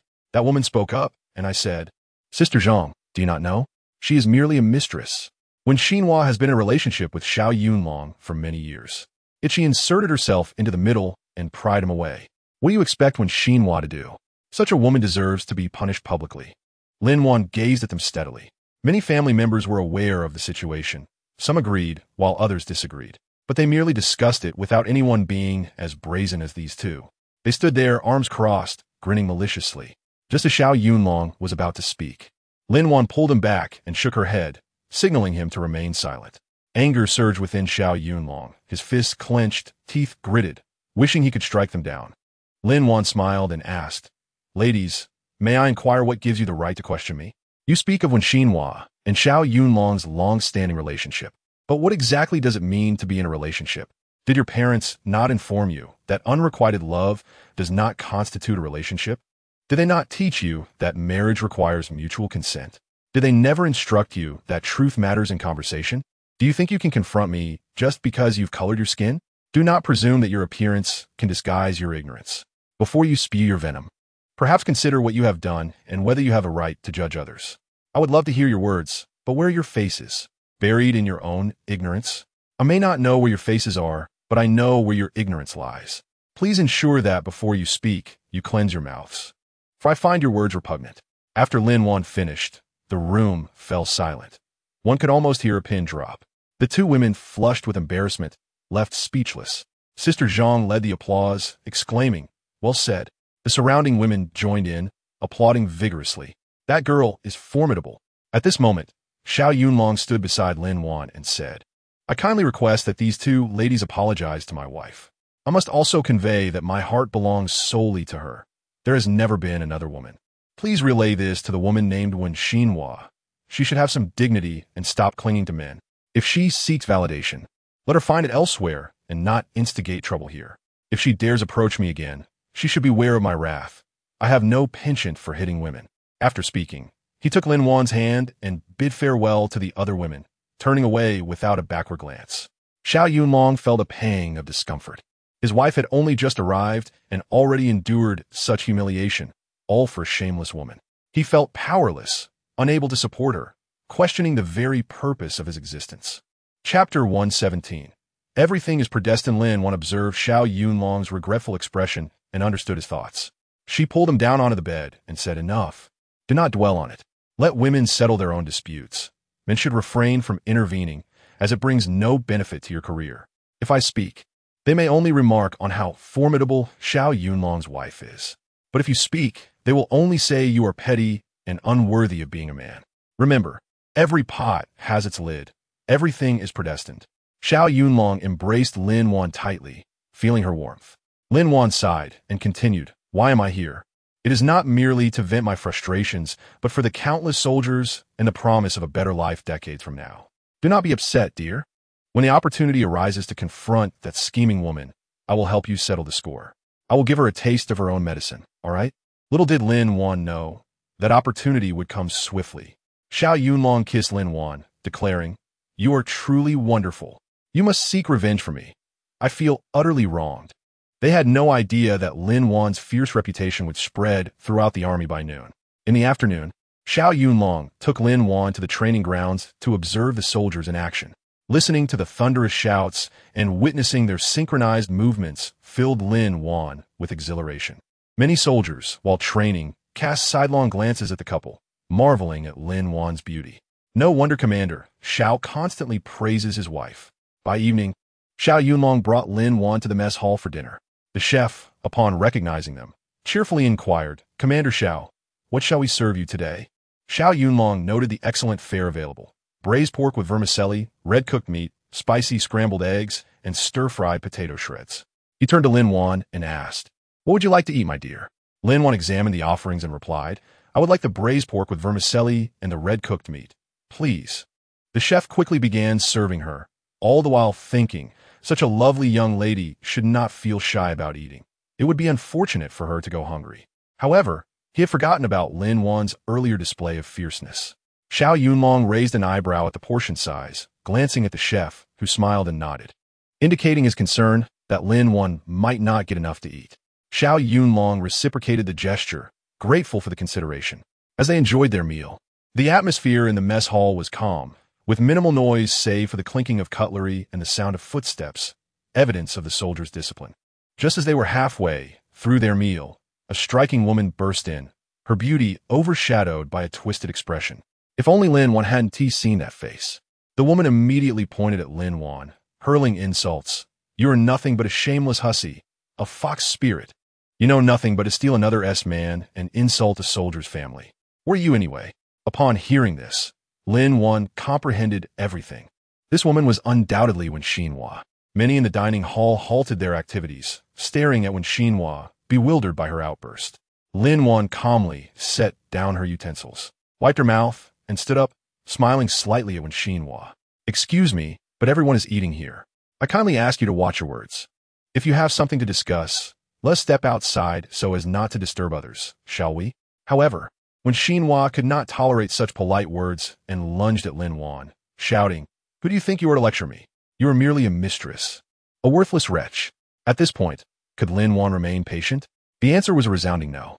Driven by indignation, she retaliated with 3 sharp slaps, sending Qinglong sprawling. One must understand that Lin Wan possessed considerable strength. She could easily take down a wild boar with her bare hands. It was uncertain whether Qinglong could withstand Lin Wan's blow. Now, Qinglong lay on the ground, her cheeks swollen, face marked with handprints, blood trickling from the corner of her mouth.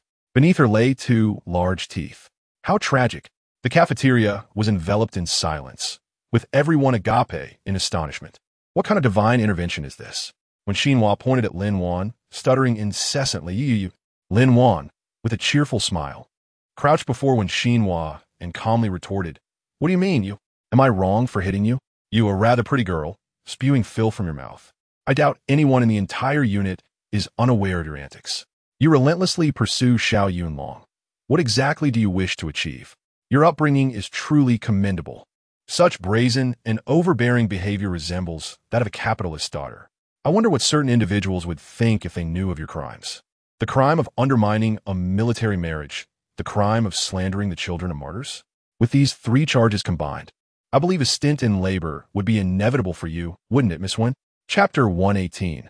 She shuddered when Qinglong pondered. If these 3 accusations were indeed pinned on her, could she escape the labor camp? Would she still enjoy her current status then? This thought sent a shiver down her spine. Lin Wan leaned closer, her voice barely a whisper, meant only for Qinglong's ears. "Remember this. If I wanted you dead, it would be as simple as child's play. You would perish without even realizing it." Qinglong's eyes widened in fear, her body trembling as she curled up. Her cheeks, which should have been flushed, appeared ghostly pale.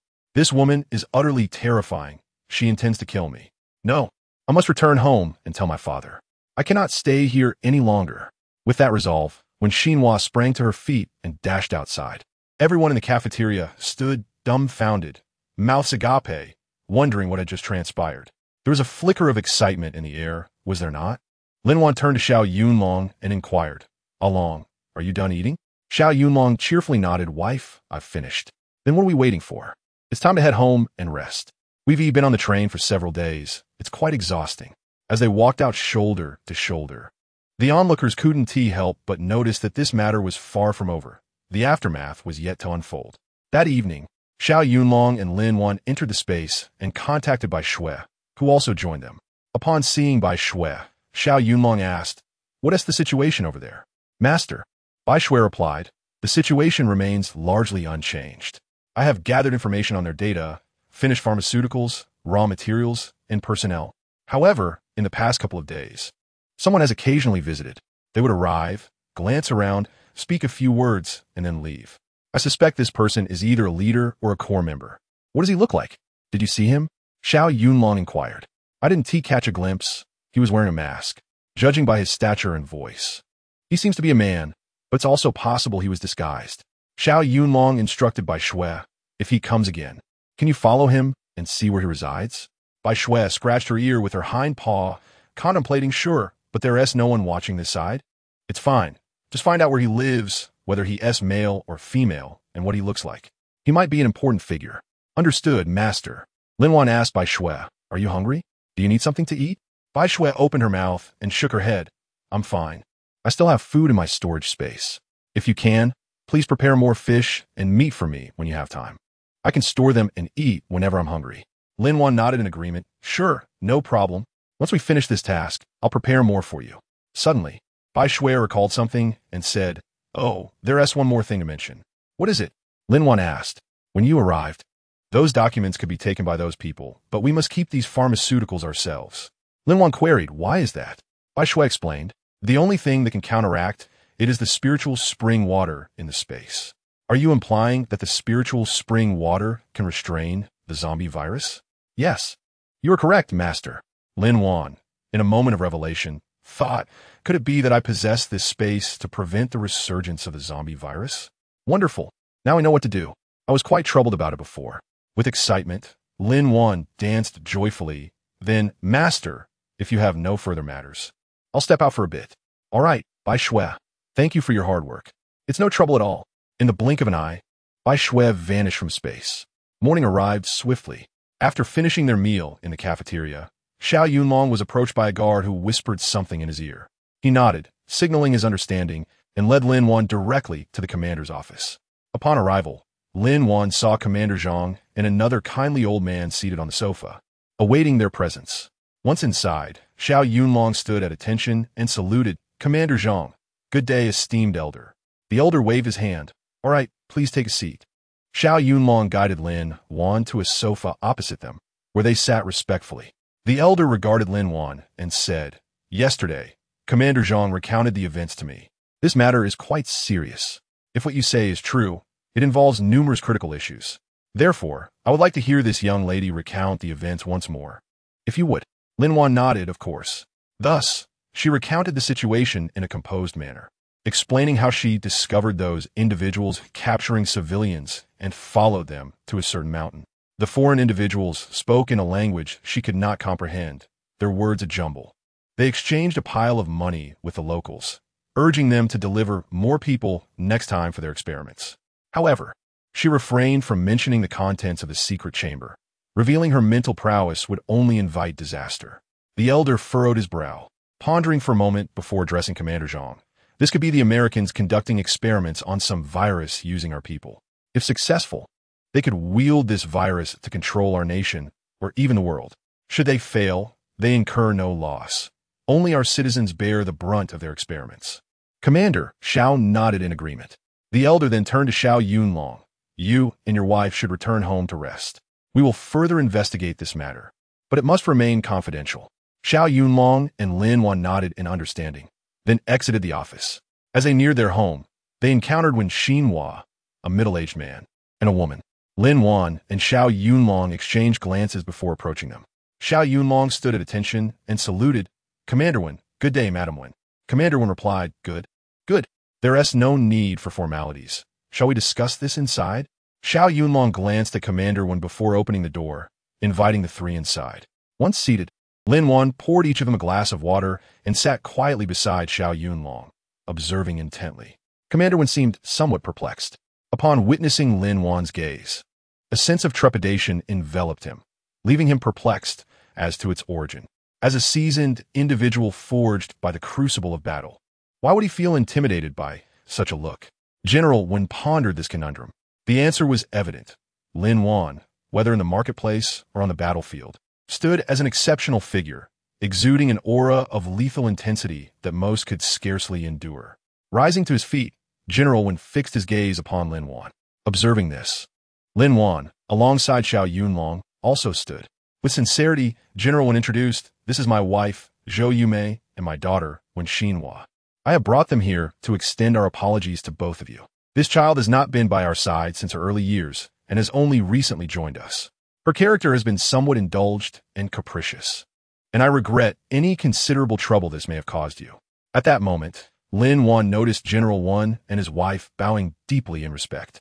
She promptly assisted General Wen's wife to her feet, while Xiao Yunlong extended his hand to General Wen. With a warm smile, Lin Wan graciously remarked, "There is no need for such gestures. The fault lies not with you, but with Wen Xinhua. It is often said that a child must repay their parents' debts. I have yet to hear of children burdening their parents with theirs. Your apologies are unwarranted, for it is your daughter, comrade Wen Xinhua, who should be expressing remorse." General Wen's wife then gently nudged Wen Xinhua, urging her to apologize. Reluctantly, Wen Xinhua offered a half-hearted "I'm sorry" to Lin Wan.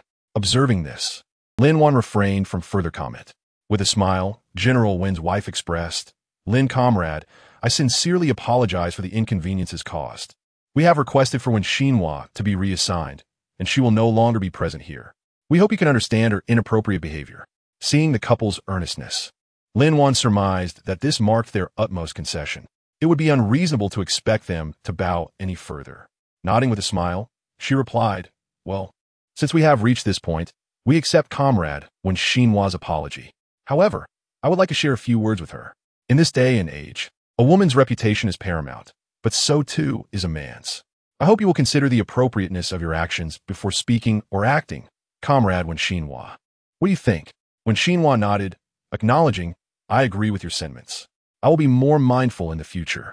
Lin Wan smiled kindly, wishing her, I hope that as you embark on this new chapter, you encounter love and happiness that lasts a lifetime. General Wan and his wife exchanged knowing smiles, each reflecting on Lin Wan's exceptional character.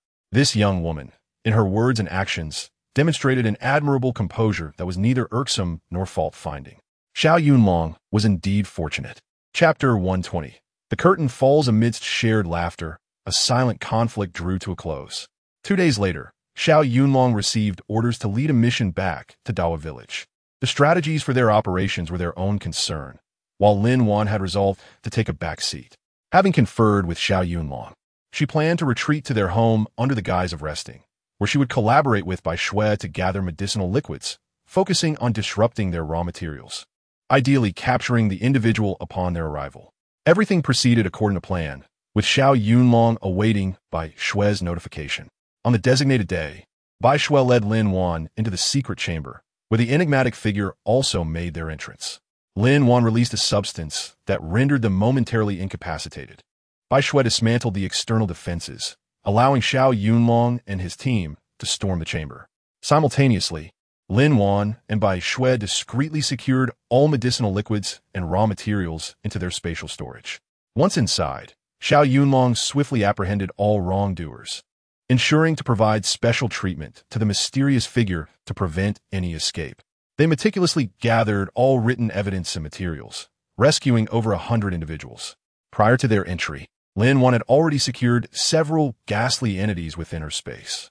Thus, Xiao Yunlong and his team returned triumphantly to their base. While Bai Shui re-established protective formations at the cave, Lin Wan resumed her normal life, simultaneously enhancing the herbal trade in the village, where the locals revered her as if she were divine.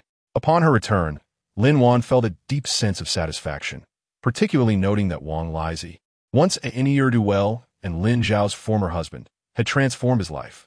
With hard work, he cultivated fields, built a home, and married a lovely young bride, leading a harmonious life. Lin Wan speculated that perhaps Lin Xiao's influence had played a role in this transformation, whether through intimidation or the newfound prosperity of the village, inspiring a change of heart. Their motivations remained known only to them, echoing the adage that a wayward son can return to virtue. Their redemption pleased Lin Wan. Busy with her studies in medicine with her grandfather, practicing martial arts, yoga, and culinary skills, Lin Wan thrived. Today, upon returning from the town with a substantial income, she encountered son Xiaoyan by the river, washing clothes. Cheerfully, Lin Wan greeted her. Son Xiaoyan, upon recognizing Lin Wan, gleefully inquired about her trip to the town. Indeed, why didn't you join me? Lin Wan asked. Oh, I couldn't go, son Xiaoyan replied, pouting. You wouldn't believe it, but the recent influx of new intellectuals has been exasperating. They seem utterly helpless, constantly clinging to Li Wei, to the point where he can no longer return to the collective. Lin Wan, puzzled, asked, but where could Li Wei go if not to the collective? He's currently cohabiting with an elderly war veteran, a solitary figure, son Xiaoyan explained. Remember that day I came to your house and asked if you had seen Li Wei recently? Lin Wan recalled the discussion and nodded. Son Xiaoyan continued. Just a couple of days ago, he moved out without informing anyone. He approached the team leader, explaining that he could no longer endure the situation and requested assistance to share a home with the old soldier. The team leader, remembering the lonely veteran, arranged for them to live together, providing companionship for the elder. Despite this, these two women persist in their attempts to cozy up to him, son Xiaoyan lamented, even going so far as to block his entrance. Chapter 121. Isn't it infuriating? Son Xiaoyan added. On one occasion, the old man struck one of them with his cane, which thankfully put an end to their antics. Do you remember the new male intellectual, Li Fuguwei? Lin Wan, contemplating, replied, Isn't that the one named Li Fuguwei? Son Xiaoyan, while scrubbing the clothes, confirmed, Yes, that is him. He acts as if he is a grand elder, returns from the fields, and does nothing at all. Others among the educated youth had to go up the mountain to chop wood and then fetch water upon their return. They urged him to contribute as well. You can only imagine what he said. Lin Wan shook her head. Sun Xiaoyan continued. He said my father is a leader with a badge on his arm.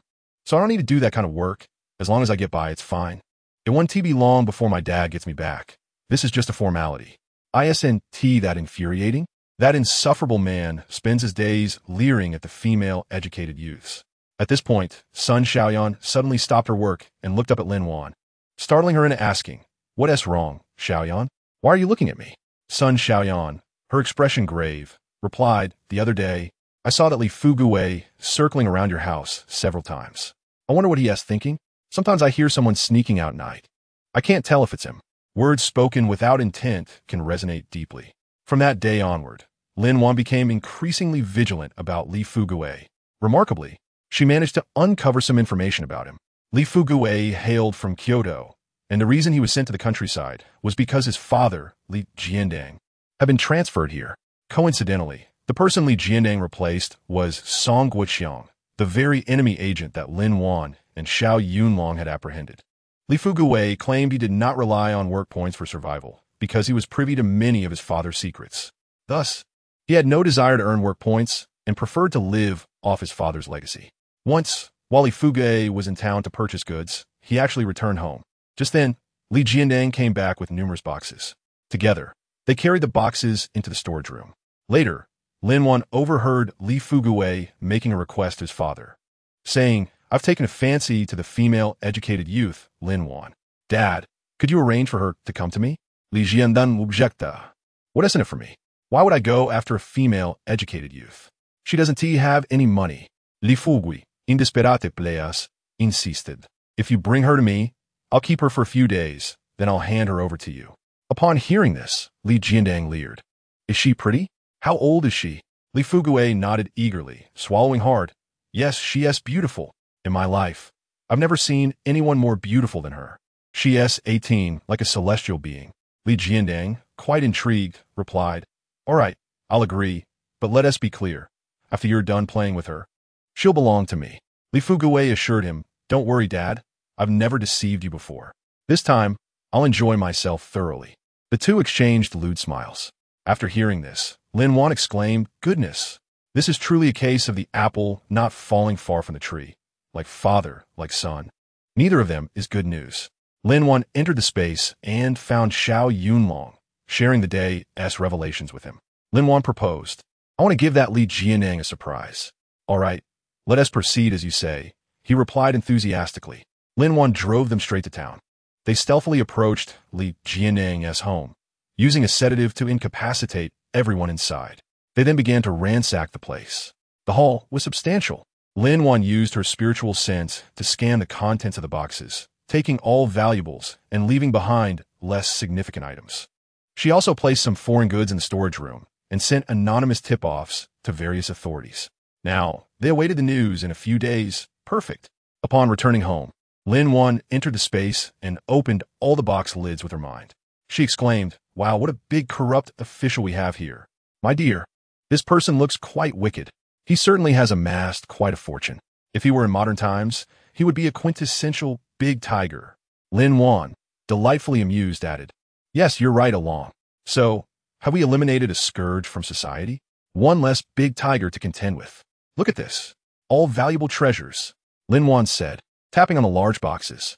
"Not to mention, just the black tea alone fills over 10 boxes. No wonder Li Wei is so arrogant.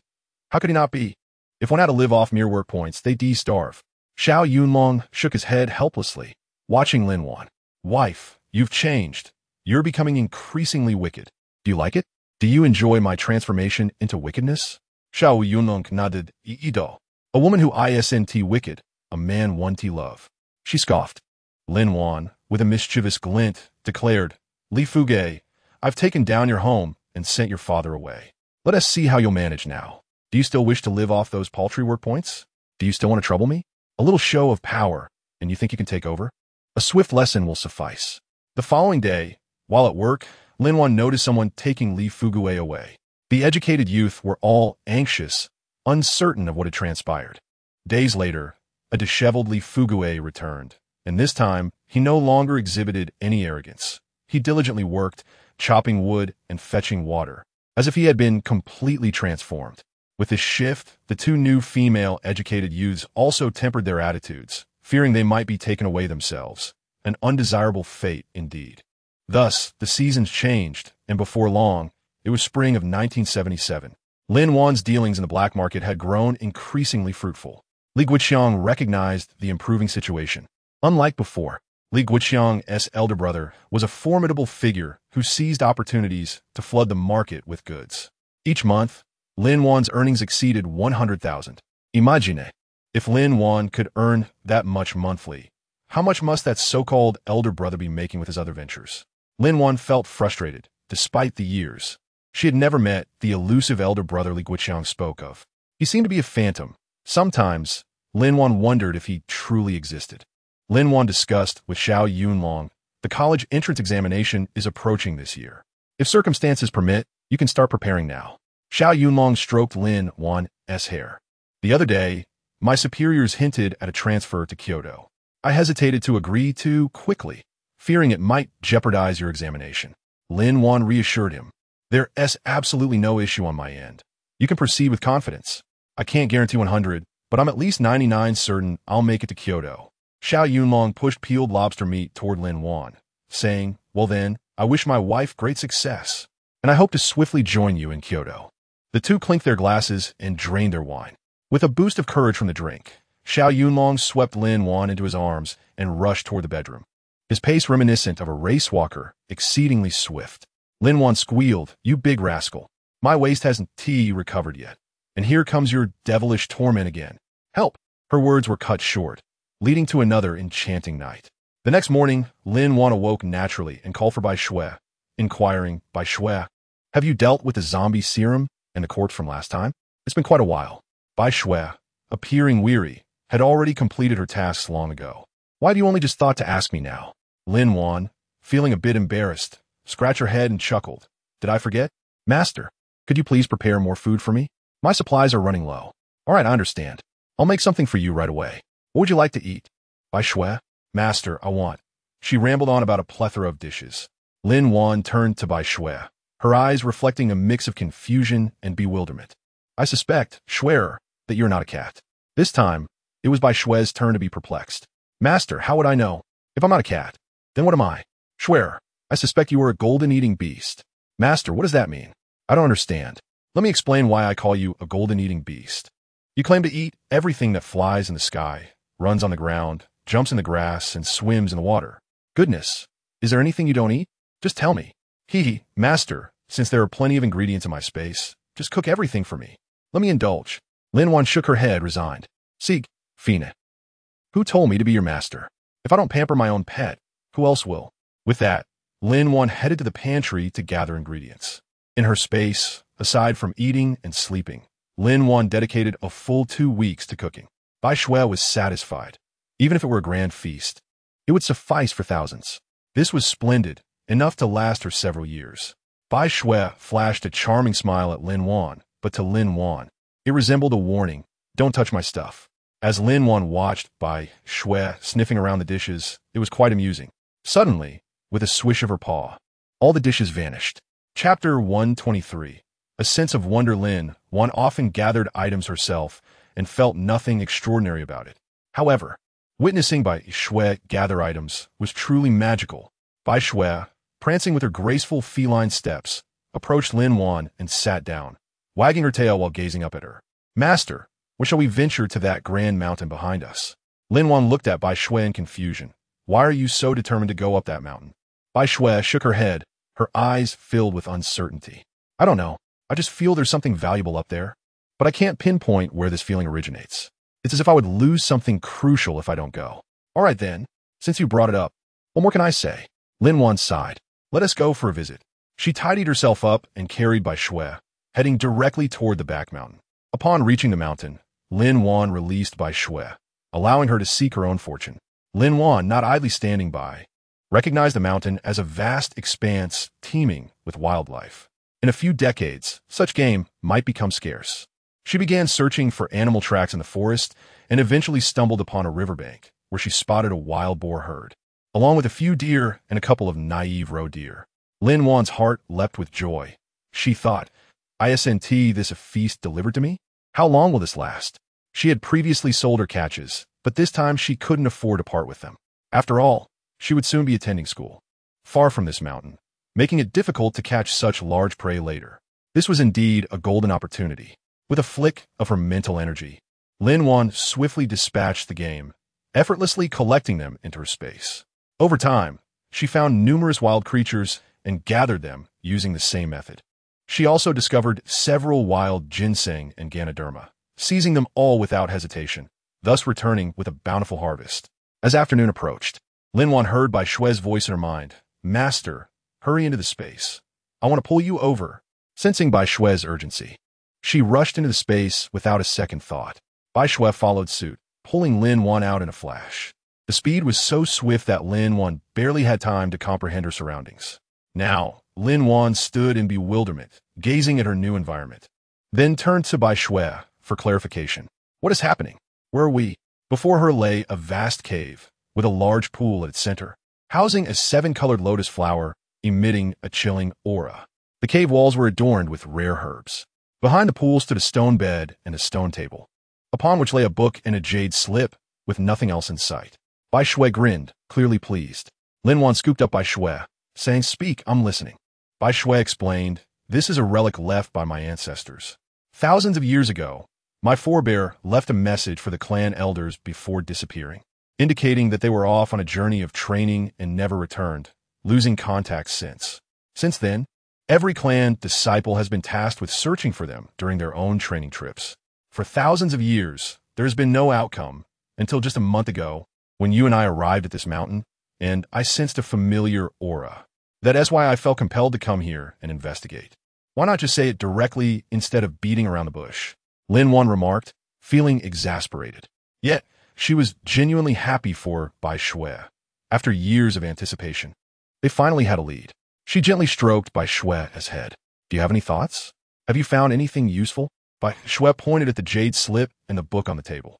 Those are left for me by my ancestors. They said that any disciple who enters this cave must absorb the knowledge from the jade slip into their mind. The book contains a letter for you, Master, stating that all the herbs here belong to the Fated One. The seeds of the 7-colored lotus have the power of resurrection. As long as the person or animal has a breath left, they can be revived. Lin Wan gasped, unable to believe her ears. Bai Shui continued enthusiastically. These are rare treasures even in the immortal realm. Master, please hurry and collect everything from here into the space, including that large pool. The spiritual energy in the space will help the lotus grow better. Following Bai Shui's guidance, Lin Wan gathered everything into her space. Chapter 124. A harrowing sight. Once Lin Wan completed her task and took a closer look, the cave was utterly desolate. The walls were bare, devoid of anything. Lin Wan and T spared even the stone bed and table. A massive pit had formed in the ground, and if someone fell in, they would likely never escape. It was too deep with a slick surface. Lin Wan pondered, deciding it was best to fill the pit, lest someone accidentally fall in. That would indeed be a grave misfortune. She ventured outside, using her divine sense to gather numerous large and small stones to fill the pit. After successfully filling it, she clapped her hands and, with Bai Shui, proudly returned home. Upon returning, Bai Shui greeted Lin Wan, saying, Master, I'm going into seclusion now, and promptly vanished into the space. Lin Wan shook her head, bemused. This creature is becoming increasingly impatient, not even allowing me a word before dashing off. It's quite exasperating. Lin Wan gazed into the distance, pondering the whereabouts of Xiao Yunlong, who had not visited the space for several days. As she was lost in her musings, she sensed someone entering the space, and soon after, she followed suit. To her astonishment, she beheld Xiao Yunlong, disheveled with a scruffy beard, his clothes in disarray, and his body smeared with mud and blood. Lin Wan gasped in shock. What on earth have you been doing? Were you robbed, or worse? Xiao Yunlong replied tersely, I'll explain when I return, and then he vanished. Lin Wan felt an overwhelming sense of frustration. Why did everyone seem to disregard her existence? After some time, Xiao Yunlong emerged from the bathroom, looking considerably more presentable, clean, and refreshed. Lin Wan crossed her arms and raised an eyebrow at him, letting out a whistle that implied, Speak up. What happened? Sighing, Xiao Yunlong playfully brushed his fingers against Lin Wan's nose before pulling her into his embrace, inhaling the sweet fragrance of her hair. My dear wife, I have endured great hardships these past few days. I was on a special mission and being the main force. I had no choice but to endure both day and night in the field. Just look at me. Haven T, I lost weight? Lin Wan nestled in his arms, gazing up at him while gently caressing his cheek. Yes, you have lost a bit of weight, but you still look quite handsome. Did you miss me while I was away? Xiao Yunlong inquired. Lin Wan rolled her eyes, muttering under her breath. Not at all. I'm happier without you here. I hardly have time to think of you. Seeing her playful demeanor, Xiao Yunlong understood she wasn't being entirely truthful, but chose not to confront her about it. Instead, he shifted the topic. My dear wife, I've noticed that this space seems to have changed. Is it just my imagination? Where is Bai Shui? I usually see her as soon as I return. At that moment, Lin Wan recalled the matter she needed to discuss with Xiao Yunlong. She took his hand and led him to the edge of the pond, pointing at the vibrant 7-colored lotus flowers, then turned to him and said, "Those are 7-colored lotuses, and their seeds possess the miraculous ability to bring the dead back to life. As long as a person still has breath, these seeds can save them from the clutches of death." She gestured to the surrounding herbs, explaining that they were all rare medicinal materials left behind by Bai Shui's ancestors. Lin Wan then recounted the events of the day to Xiao Yunlong. He asked, "So Bai Shui is currently in the space, receiving the inheritance?"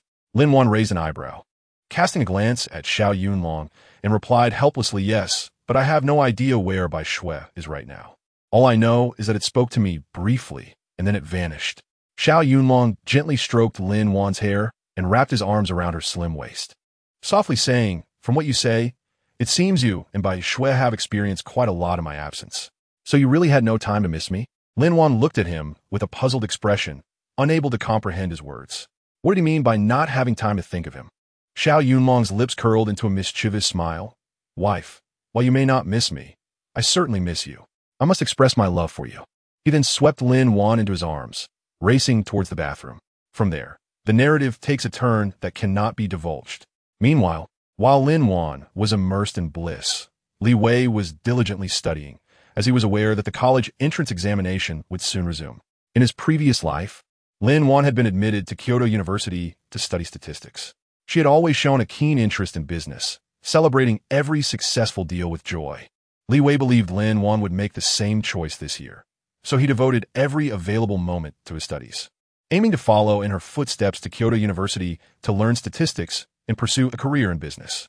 Li Wei had also accumulated a considerable amount of money, having not only protected Lin Wan during their mountain excursions, but also dug several traps and collected various herbs, including wild ginseng and reishi mushrooms.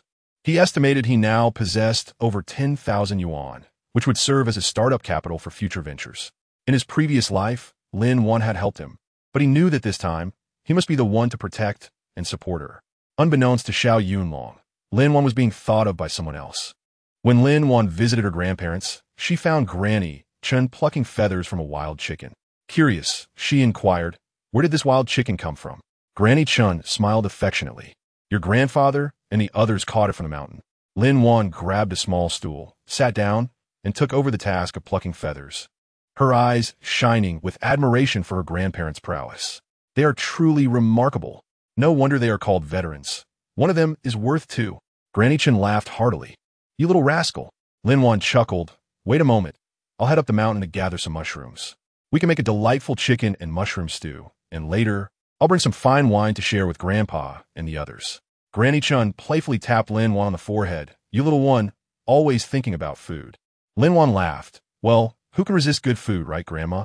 Indeed, Lin Wan could now visit her grandparents during the day, as the entire village acknowledged them as part of the community, no longer treating them as outsiders.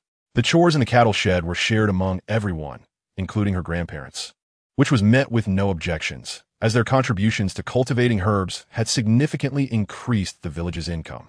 Lin Wan had even opened a door between their homes, allowing for easy access, benefiting both herself and her grandparents.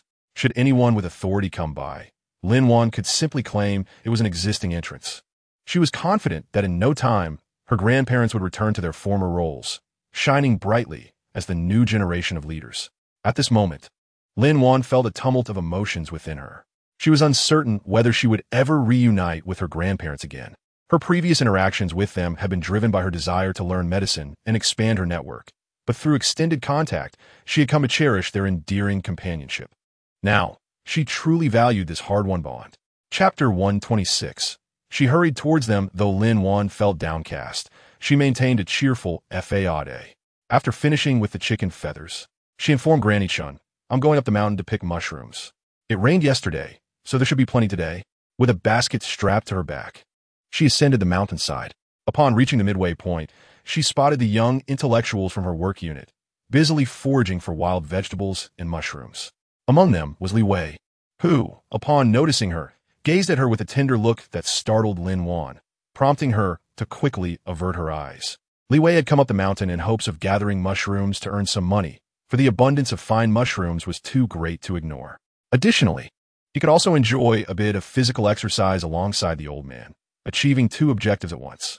Lin Wan beamed and greeted everyone. "Hello, have you all come to gather mushrooms?" They responded affirmatively, explaining that they had come to collect mushrooms for the winter.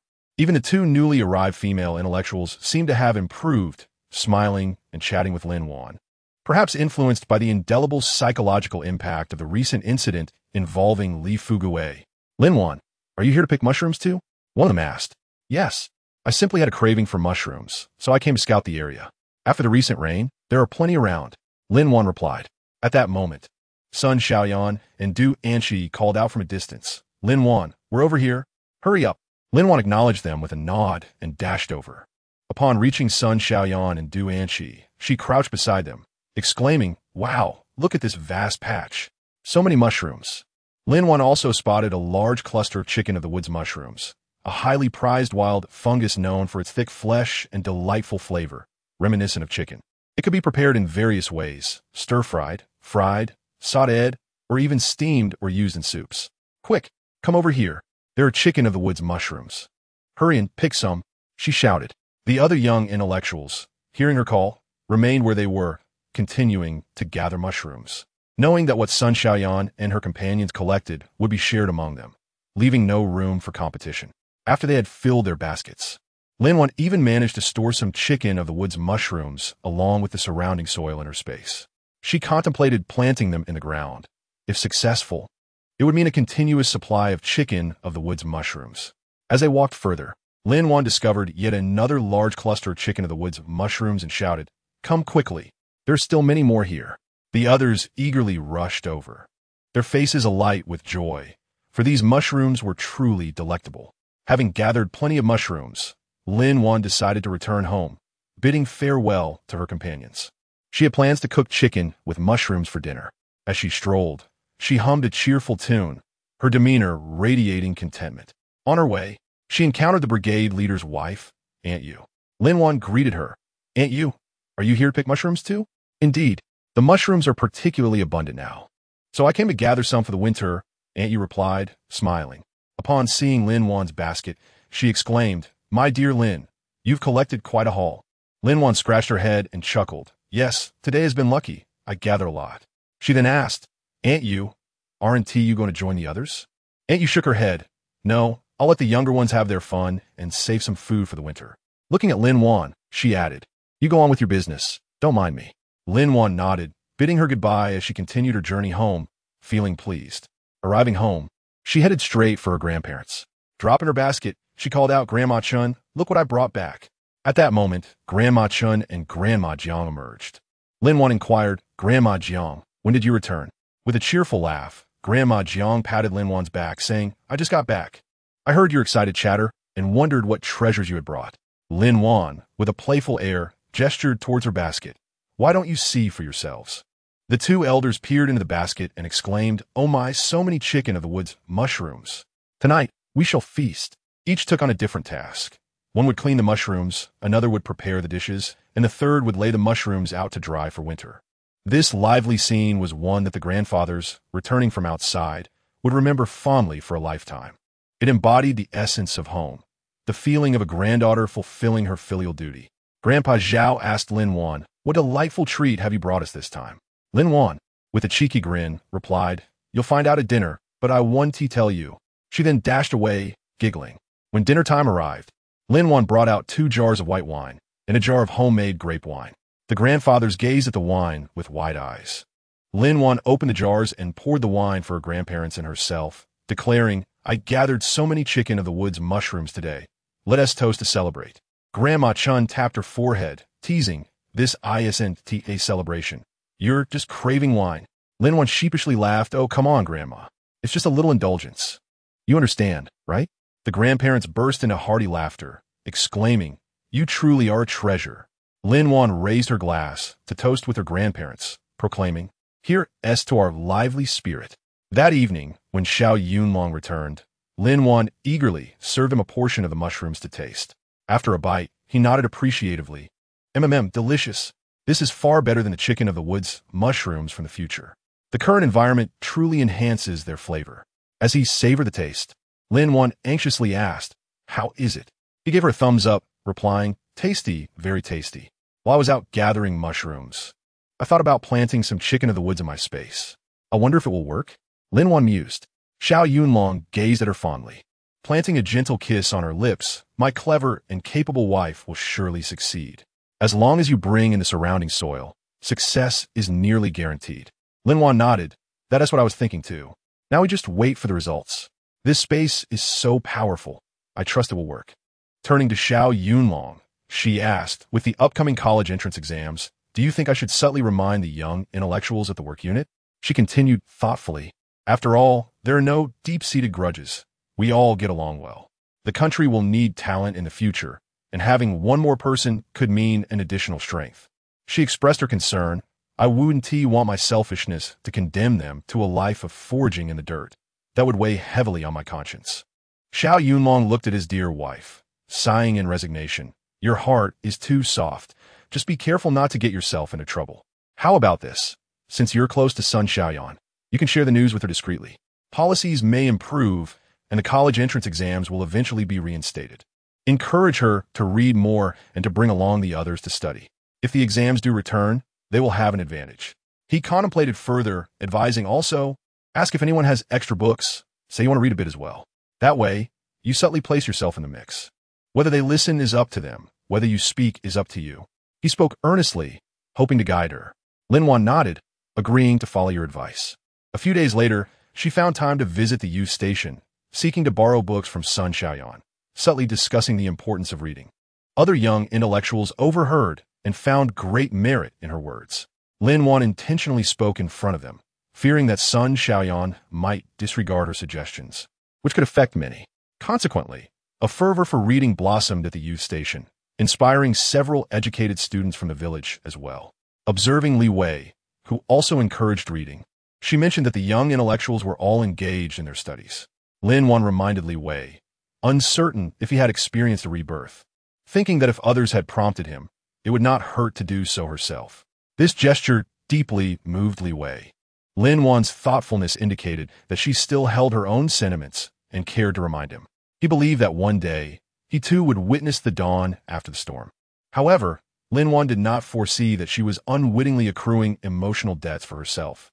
With her worries set aside, Lin Wan resumed her normal life, sharing meals with her grandparents, organizing her space, honing her mental abilities, practicing martial arts, doing yoga, and reading, living a pleasantly carefree life. While Lin Wan thrived in her tranquil world, Xiao Yunlong received promising news from the military, as he was to be transferred to the military headquarters in Kyoto, appointed as a brigade commander. That evening, Xiao Yunlong shared this delightful news with Lin Wan. She was elated, exclaiming, "Darling, in just a few months, I'll be in Kyoto too. We still have our house there, and I have several properties I haven't visited yet. Plus I'll buy a few more for our future children." Xiao Yunlong embraced Lin Wan, spinning her around, making her giggle joyfully. He held her waist with one hand while gently grasping the back of her head with the other, leaning in for a kiss. After a moment, he released her and asked, "My dear, how many children do you plan to have?" Lin Wan playfully pecked his lips and replied, "How about two? One boy and one girl?" Xiao Yunlong beamed. "That sounds wonderful. Better yet, let us have them both at once." Lin Wan teased him, "Are you really capable of that?" Hearing this, Xiao Yunlong's veins pulsed with determination. "I'll show you just how capable I am." He then scooped her up and headed straight for the bedroom, each step making Lin Wan's heart race. Only now did she truly believe the adage about not challenging a man's capabilities in such a manner. for it seemed she was indeed facing her own reckoning. Time flew by, and October of 1977 arrived with a momentous announcement: the nationwide resumption of the college entrance examination. Young talents across the country erupted in joyous tears, embracing one another, celebrating the long-awaited opportunity to pursue their dreams of higher education and return to the cities. Some wept for the bittersweet memories of the past years, while others laughed in relief, finally seeing their aspirations within reach. There was a commotion among the young intellectuals, some hopeful to take the exam while family members debated their decisions, creating quite a stir. On that day, the grandparents arrived in special vehicles to escort them back to Kyoto for their new appointments. Cars lined up at the entrance. As the children of the grandparents gathered to greet them, Lin Wan stood before her grandparents, tears in her eyes, yet wearing a smile, saying, "Grandpa and Grandma, your hardships have finally come to an end. You can reunite with your family now. Please take care of your health and enjoy your meals." Grandpa Zhao remarked, "Your grandfather and I have discussed this. Since he is your mentor, you may only call him Grandpa. I wish to adopt you as my goddaughter. Would you agree?" The other grandfathers chimed in, expressing the same desire. Lin Wan glanced at the silent children behind her grandparents, bowing her head in contemplation. Grandpa Li gently stroked her hair, reassuring her, "No need to worry about this. We've already consulted the children, and they are in favor. They wish for another cherished member in the family. They have their lives and homes, but our family can only thrive on your happiness. Over the years, your care has been akin to that of a biological granddaughter, if not better. Your joy is our joy." Tears streamed down Lin Wan's face like pearls rolling off a string as she sobbed, "But I don't have enough to share." This remark lightened the mood, bringing laughter to all present, easing the sorrow of parting. Grandpa Li chuckled, "Child, why are you so naive? Let me clarify. Your grandpa and Grandma Jiang are your great-grandparents, your mentors. Grandpa Zhao and Grandma Chun are your second grandparents, and Grandpa Shun is your third. Grandpa Wang is your fourth, and Grandpa Sun is your fifth. We've arranged this by age, and everyone agrees. What do you think?" The grandparents gazed intently at Lin Wan. Grandpa Li continued, "The reason we hadn't publicly acknowledged our desire to adopt you was that we weren't sure if we would see brighter days ahead and didn't want to burden you. Now that we finally see hope, we wish to fulfill this wish. Besides, we all live close together. In the future, we could buy a courtyard nearby, allowing us to see each other daily. We are counting on you to care for us in our old age." Lin Wan chuckled, "All right then, dear grandparents, I will take care of your retirement needs." Laughter echoed in the courtyard.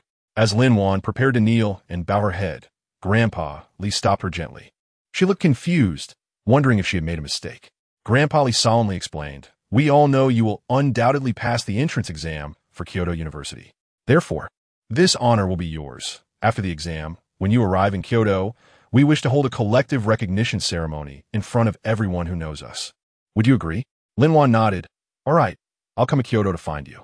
As she waved goodbye to the elderly as they boarded the vehicle, the dust rose as it gradually disappeared into the distance. Lin Wan resumed her leisurely yet busy life. Her leisure included enjoying meals, hunting in the mountains, and earning money in the black market. Her busyness stemmed from many young intellectuals seeking her guidance, along with local youths eager to learn from her.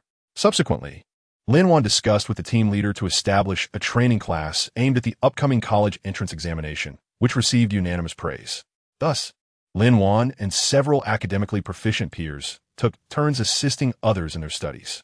While helping others, they too gained profound insights and reinforced their knowledge.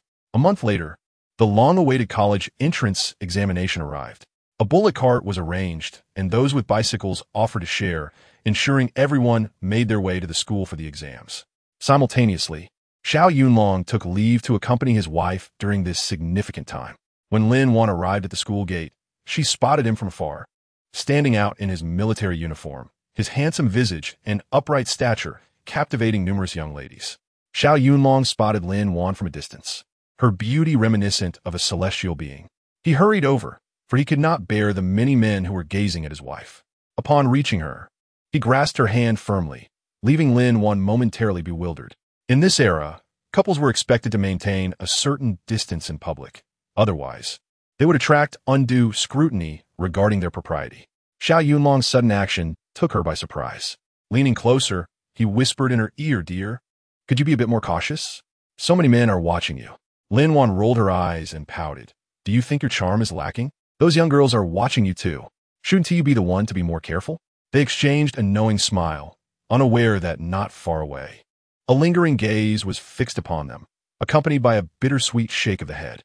At that moment, Li Wei's heart ached. Each time he witnessed the affection between Lin Wan and Qinglong, it felt as if his heart were being wrenched. This pain, akin to the bitterness of bitter melon, was known only to him. This year's college entrance examination included 7 subjects: Chinese, mathematics, physics, chemistry, history, geography, and politics, in addition to a foreign language, either English or Russian. Lin Wan wondered how many of the numerous candidates would succeed. Historical records indicated that 7 million candidates sat for the exam, with only 273,000 being admitted, resulting in a mere 4.3 acceptance rate. Such a staggering figure underscored the rarity of success. Well, those who did not pass, perhaps they would have to wait until the summer of 78 to try again. Lin Wan harbored hopes that all candidates would gain admission to fulfill their dreams of attending university. Students persevere. Upon entering the examination hall, Lin Wan found herself among strangers. She located her designated seat in the front row. As the papers were distributed, she perused the questions, finding them surprisingly straightforward. She filled in her name and all required information, then began to write fervently. The classroom was enveloped in silence, punctuated only by the sound of footsteps and the rustling of pens against paper. Days later, as the exams concluded, a collective sigh of relief swept through the room. Some were elated, while others appeared dejected. Yet the youth of Daqun seemed joyful, suggesting they had performed well. The next step was to begin the application process. Lin Wan applied to Kyoto University to study statistics. Li Wei, recalling memories from his previous life, chose the same school and field of study. Unbeknownst to Lin Wan, she lay in Qinglong's embrace, a glass of red wine in hand, celebrating her anticipated acceptance into university. In December, the candidates from the village began receiving their acceptance letters. However, Lin Wan's letter had not yet arrived, and her anxiety grew as she paced restlessly in her home. One day, she heard the sound of the front gate opening and rushed out to find a postman handing her a letter containing her acceptance notification. Overjoyed, she opened the letter to discover her admission to Kyoto University for statistics. Her heart finally settled, and she leaped with joy. Lin Wan never aspired to be the top student. She understood the pressures that came with such attention. Her only desire was to live quietly and steadily. After expressing her gratitude to the postman, she hurried to share the good news with Qinglong. The next day, Lin Wan visited the village head's home, where Aunt Yu took her hands and said, "Child, you can finally go home." With tears in her eyes, Lin Wan embraced Aunt Yu and replied, "Yes, Aunt Yu, I'm going home." She bowed deeply to both the village head and Aunt Yu, thanking them for their years of care, and requested they look after Qinglong's home in her absence. Aunt Yu assured her, "I will take care of it. You both should come back and visit when you can." Lin Wan nodded in agreement. The following day, Lin Wan traveled to the town and visited the black market, where she encountered Li Wei, greeting him as brotherly. She offered a respectful bow, saying, "Brotherly, I hope you are well." Speaking in Lin Xiao's voice startled Li Wei, who stammered, "Why, you are brother Lin, but how can you be a woman?" "No, you should be Zhao's wife." Lin Wan nodded and explained, "I have come to inform you that I will be returning to Kyoto for university tomorrow. I will no longer be able to supply you with goods. However, if you need anything, I can provide one last shipment today." Li Wei, excited, began to reach for her shoulder, but hesitated. "All right, I will give you the order. I was just about to tell you that I too will be heading to Kyoto soon to engage in the black market business there. Sister Lin, do you think we can?" "Of course, brotherly. We are in this business for profit. As long as you provide the payment and the order, I will supply you with goods if I have them." Li Wei nodded eagerly, affirming their agreement, and they exchanged contact information. He promised, "Once I arrive in Kyoto, I will reach out to you." Lin Wan replied, "Sounds good." With her introduction letter, household registration, and acceptance notification in hand, Lin Wan embarked on her university journey. As she sat on the train, gazing out the window, she reflected on the experiences of the past few years. Since her arrival in this world, she had been an orphan, deceived into rural life. Initially intending to live alone, she unexpectedly found love with a handsome man who professed his affection for her, leading to a hasty marriage. In the countryside, she learned to cultivate the land, manage the household, and hone her culinary skills. She witnessed both the kindness and the baseness of human nature. While she had tasted success and faced challenges, she felt that her time in the countryside had been sweet rather than bitter. In truth, Lin Wan found contentment in rural living, appreciating the straightforwardness of its people. She pondered what life in the city would be like, eagerly anticipating the journey ahead. Time passed swiftly, and soon she disembarked at her destination. Upon opening the gate to her yard, she was greeted by a clean and tidy space. Entering the house, she noticed minimal dust, a testament to Aunt Wang's frequent visits to clean. Regrettably, she had neglected to write to Aunt Wang after the first year. Blaming herself for not considering her place in this world, she realized that time had taught her the lesson of acceptance. After a brief moment, she decided to visit Aunt Wang. Lin Wan quickly fetched water, wiped down the furniture, and tidied the house. Approximately 2 hours later, she had made everything spick and span. Chapter 131. The elderly voice carrying 2 pounds of brown sugar, 2 pounds of pastries, 2 bottles of malt extract, and a piece of floral cloth. Lin Wan made her way to Aunt Wang's home. This gesture was a sign of her respect and gratitude. Upon arrival, she knocked on the door, and an elderly voice emerged from within. It was Aunt Wang's voice. When the door opened, Aunt Wang looked closely before recognizing Lin Wan. "Child, you are back." In recent years, Aunt Wang has aged considerably. Her hair is now streaked with gray, her back slightly hunched, and the wrinkles on her face have increased significantly. "Indeed, Aunt Wang, I have returned, and I have missed you dearly," Lin Wan replied with a hint of playful affection. Aunt Wang gently stroked Lin Wan's hair and smiled tenderly. "You, my dear, have become quite the charmer. Come inside. Look at me, I've grown old, and my mind seems to have aged alongside my body. You've been chatting outside for too long." As she spoke, she pulled Lin Wan inside, while muttering to herself. Lin Wan wrapped her arm around Aunt Wang's elbow and swayed as she spoke. "Aunt Wang, I passed the college entrance examination and got into university. I'm back to study. Are you happy?"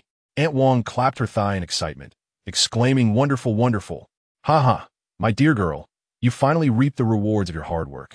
Be sure to visit your parents and light a few incense sticks for them to bless you with safety."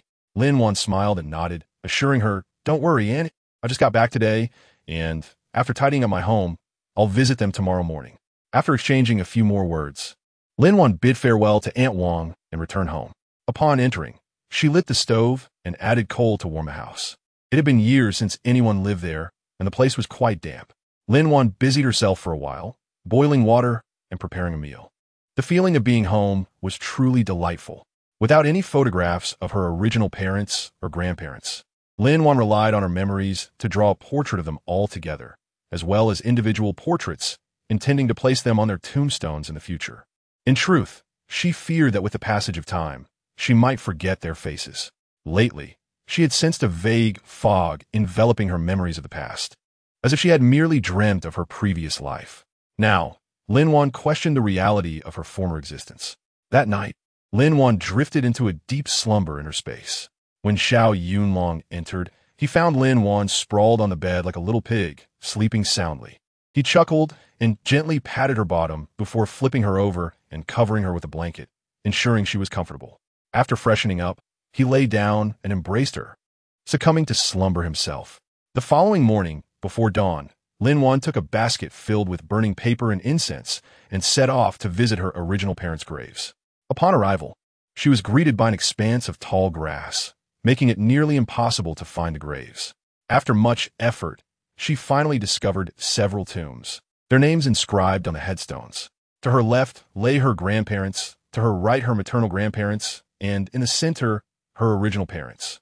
Without hesitation, Lin Wan set down her basket and began to clear the grass, which was nearly taller than she was.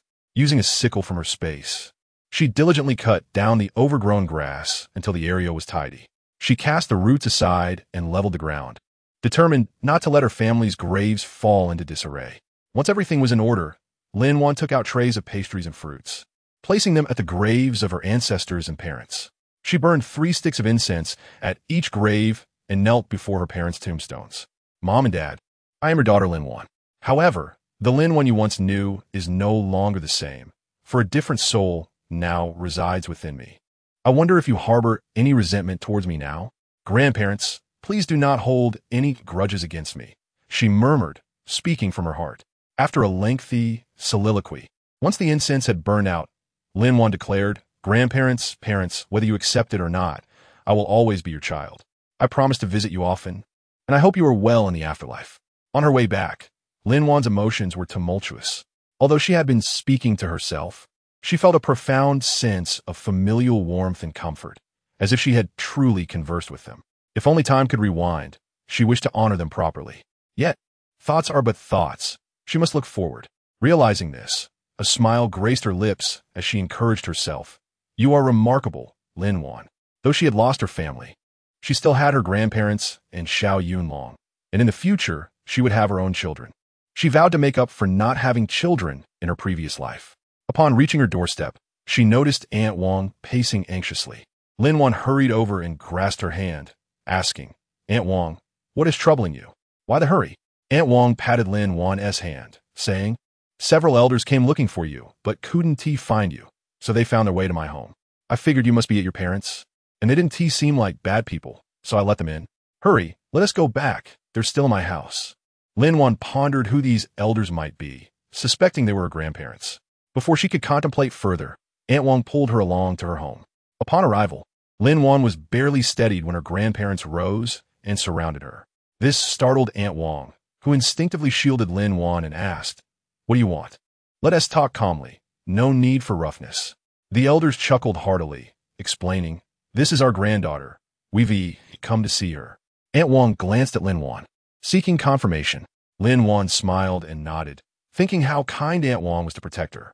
Once reassured, Aunt Wang relaxed, exclaiming, oh dear, you frightened me.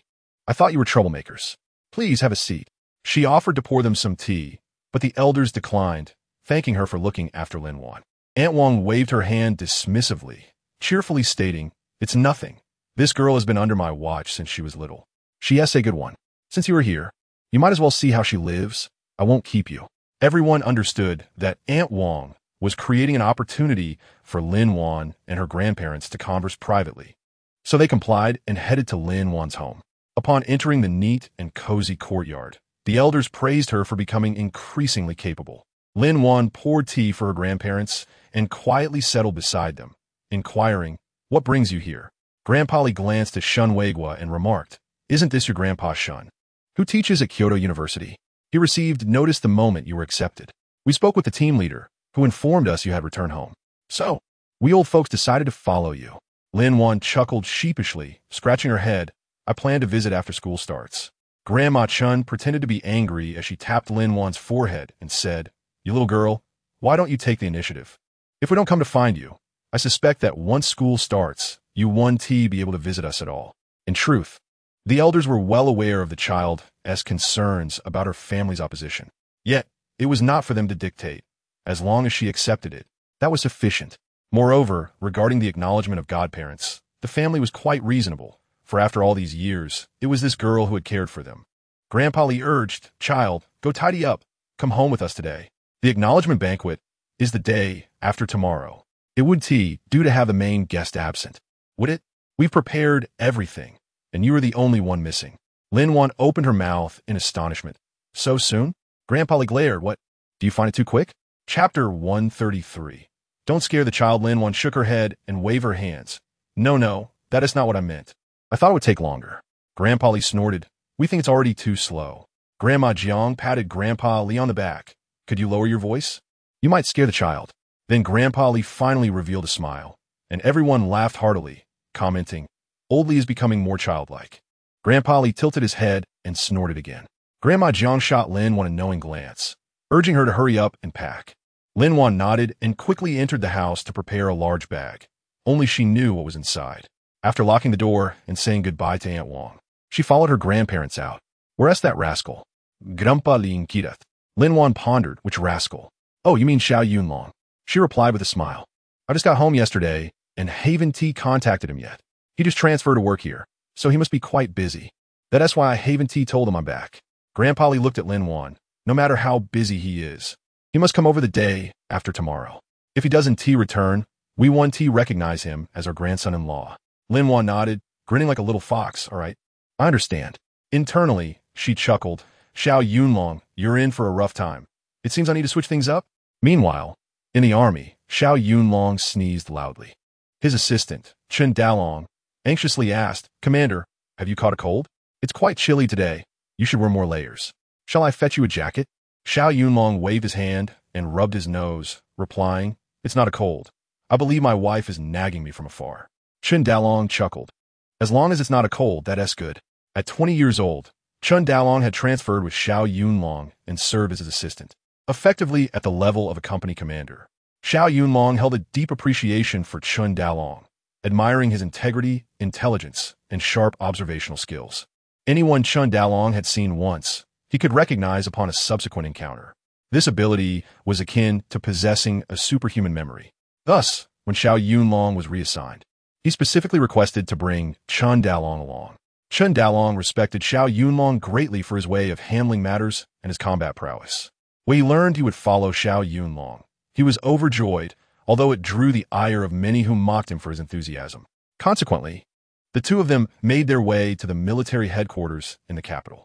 As for Lin Wan, she accompanied her grandparents to a two-entry courtyard. The first courtyard led to a grand hall, while the second housed a study and the master bedroom, with several side rooms on either side and a large courtyard. Adjacent to the second courtyard was a well, the kind that was operated by a hand pump, a relatively advanced feature for its time. The courtyard also boasted a rockery and a pavilion, with a fish pond beneath the pavilion.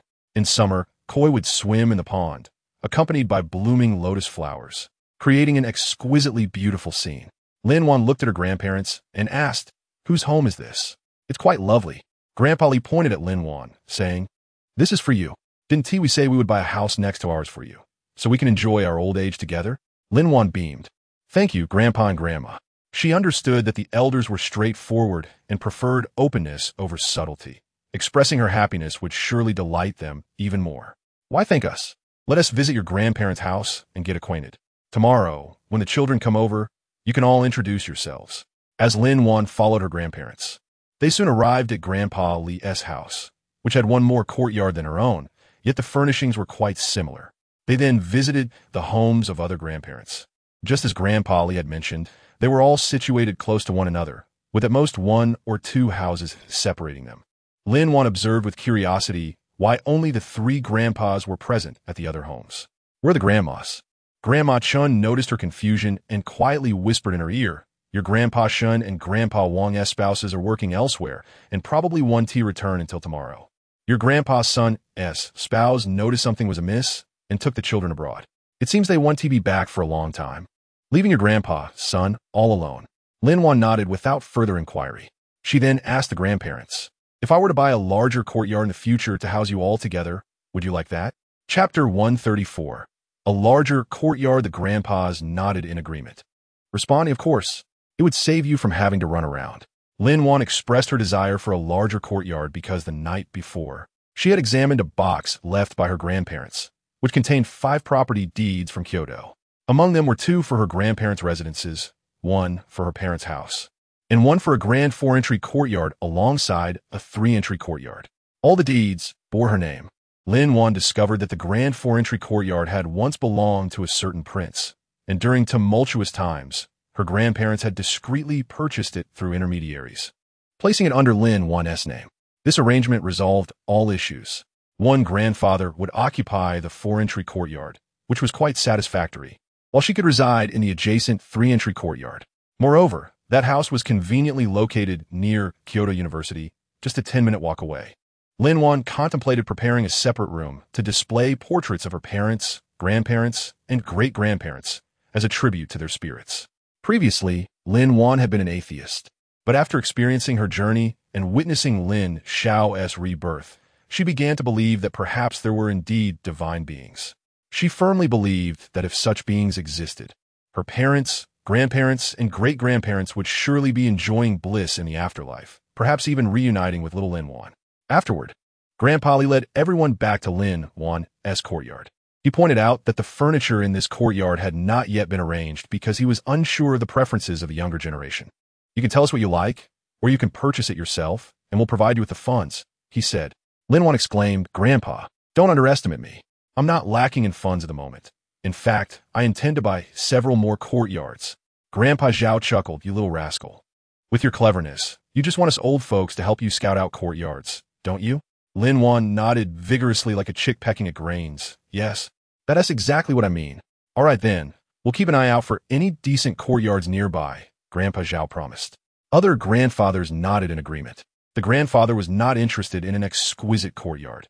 He simply wanted to be informed of any available options for purchase. The grandfathers were perplexed, wondering what this meant. Lin Wan explained to her grandparents that, as time progresses, these courtyards will appreciate in value. Therefore, she intends to stock up on them. She urged her grandparents to encourage uncles and aunts to invest in these courtyards as well, foreseeing a future increase in worth. The grandfathers nodded and agreed to mention it to their friends. Everyone returned to Grandpa Li's home. Lin Wan inquired about the personalities of her uncles, aunts, and their children, wishing to gain some insight. Grandma Jiang took over the conversation, saying that she and Grandma Chun would provide an overview. My husband, Grandpa Li, and I have 2 sons, 4 grandsons, and 5 great-grandsons. My eldest son, Li Qingyong, is 45 years old, and his wife, Hu Xinrong, is also 45. Both are archaeologists. They have 2 sons, Li Kai and Li Jia. Li Kai is 26, married to Wu Yu, who is 24. They both work at a pharmaceutical research institute.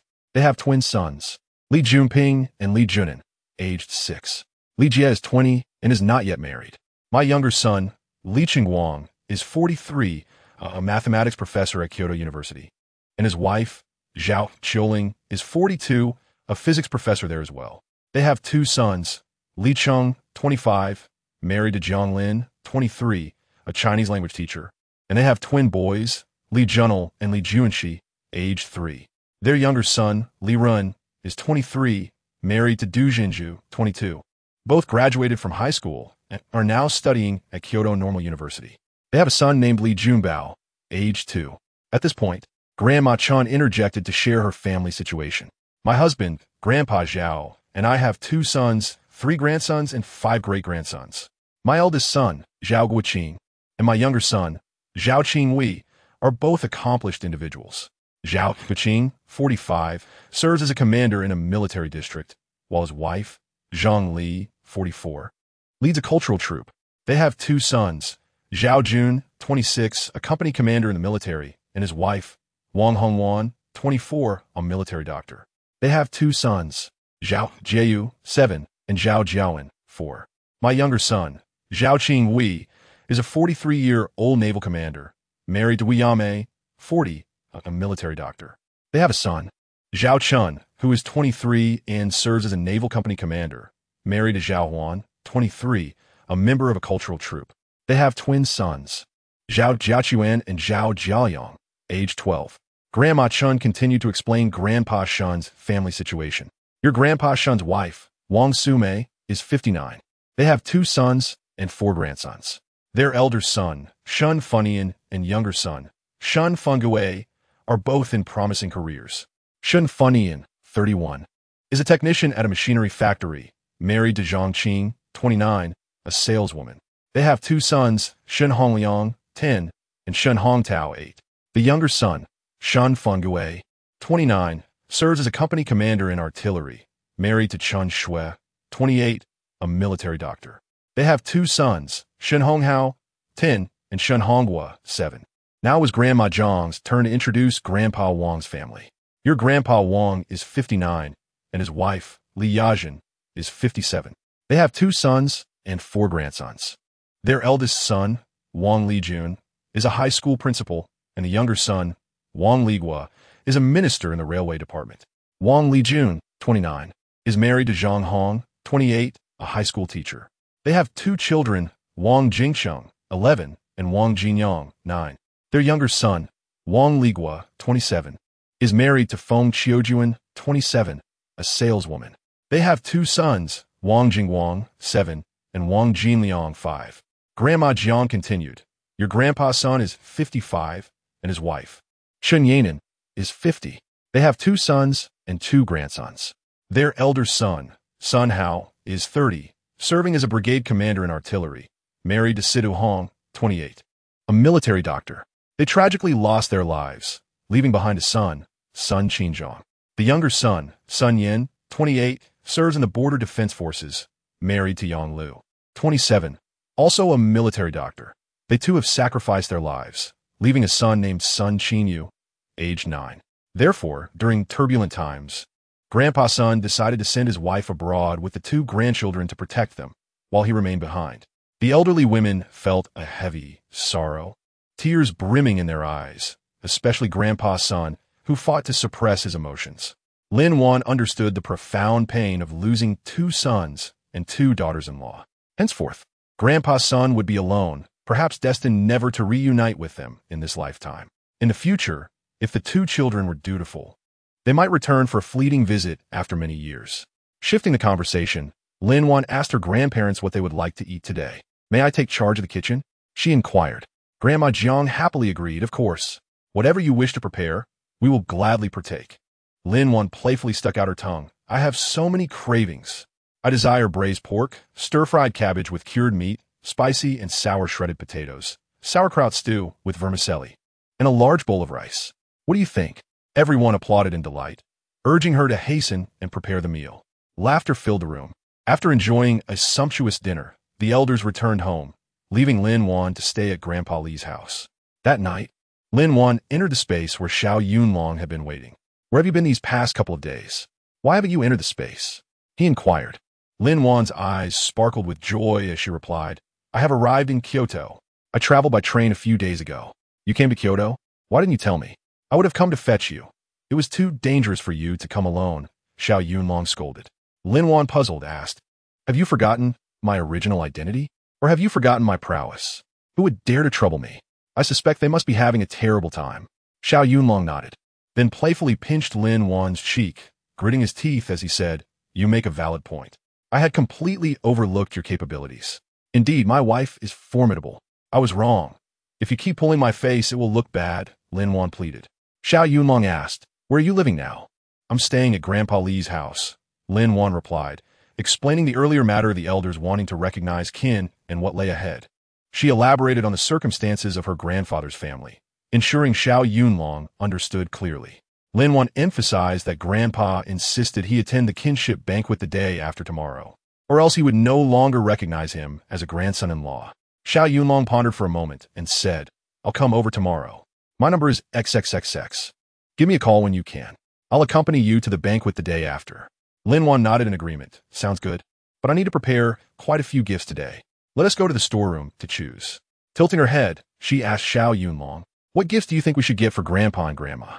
After some thought, Xiao Yunlong suggested wild ginseng, as it is always a prized gift. Lin Wan nodded. "All right, I'll follow your lead." They went up the mountain to select wild ginseng and ended up choosing 9 pieces of a 100-year-old variety. "How about we get coats for the uncles and aunts? They could wear them during the new year," she proposed. Lin Wan looked at Xiao Yunlong, waiting for him to help decide. Xiao Yunlong ruffled Lin Wan's hair playfully. "Silly girl, you don't know what they look like, whether they are fair or dark-skinned, tall or short, fat or thin. How can you choose clothes for them?" Lin Wan slapped her forehead in frustration. "I forgot about that. Then, let us get each and a set of moisturizing and whitening skincare products.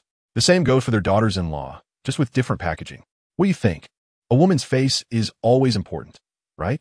As Lin Wan spoke, she rummaged through the storeroom and managed to find 8 sets of moisturizing and anti-wrinkle skincare products, along with 10 more sets of whitening products.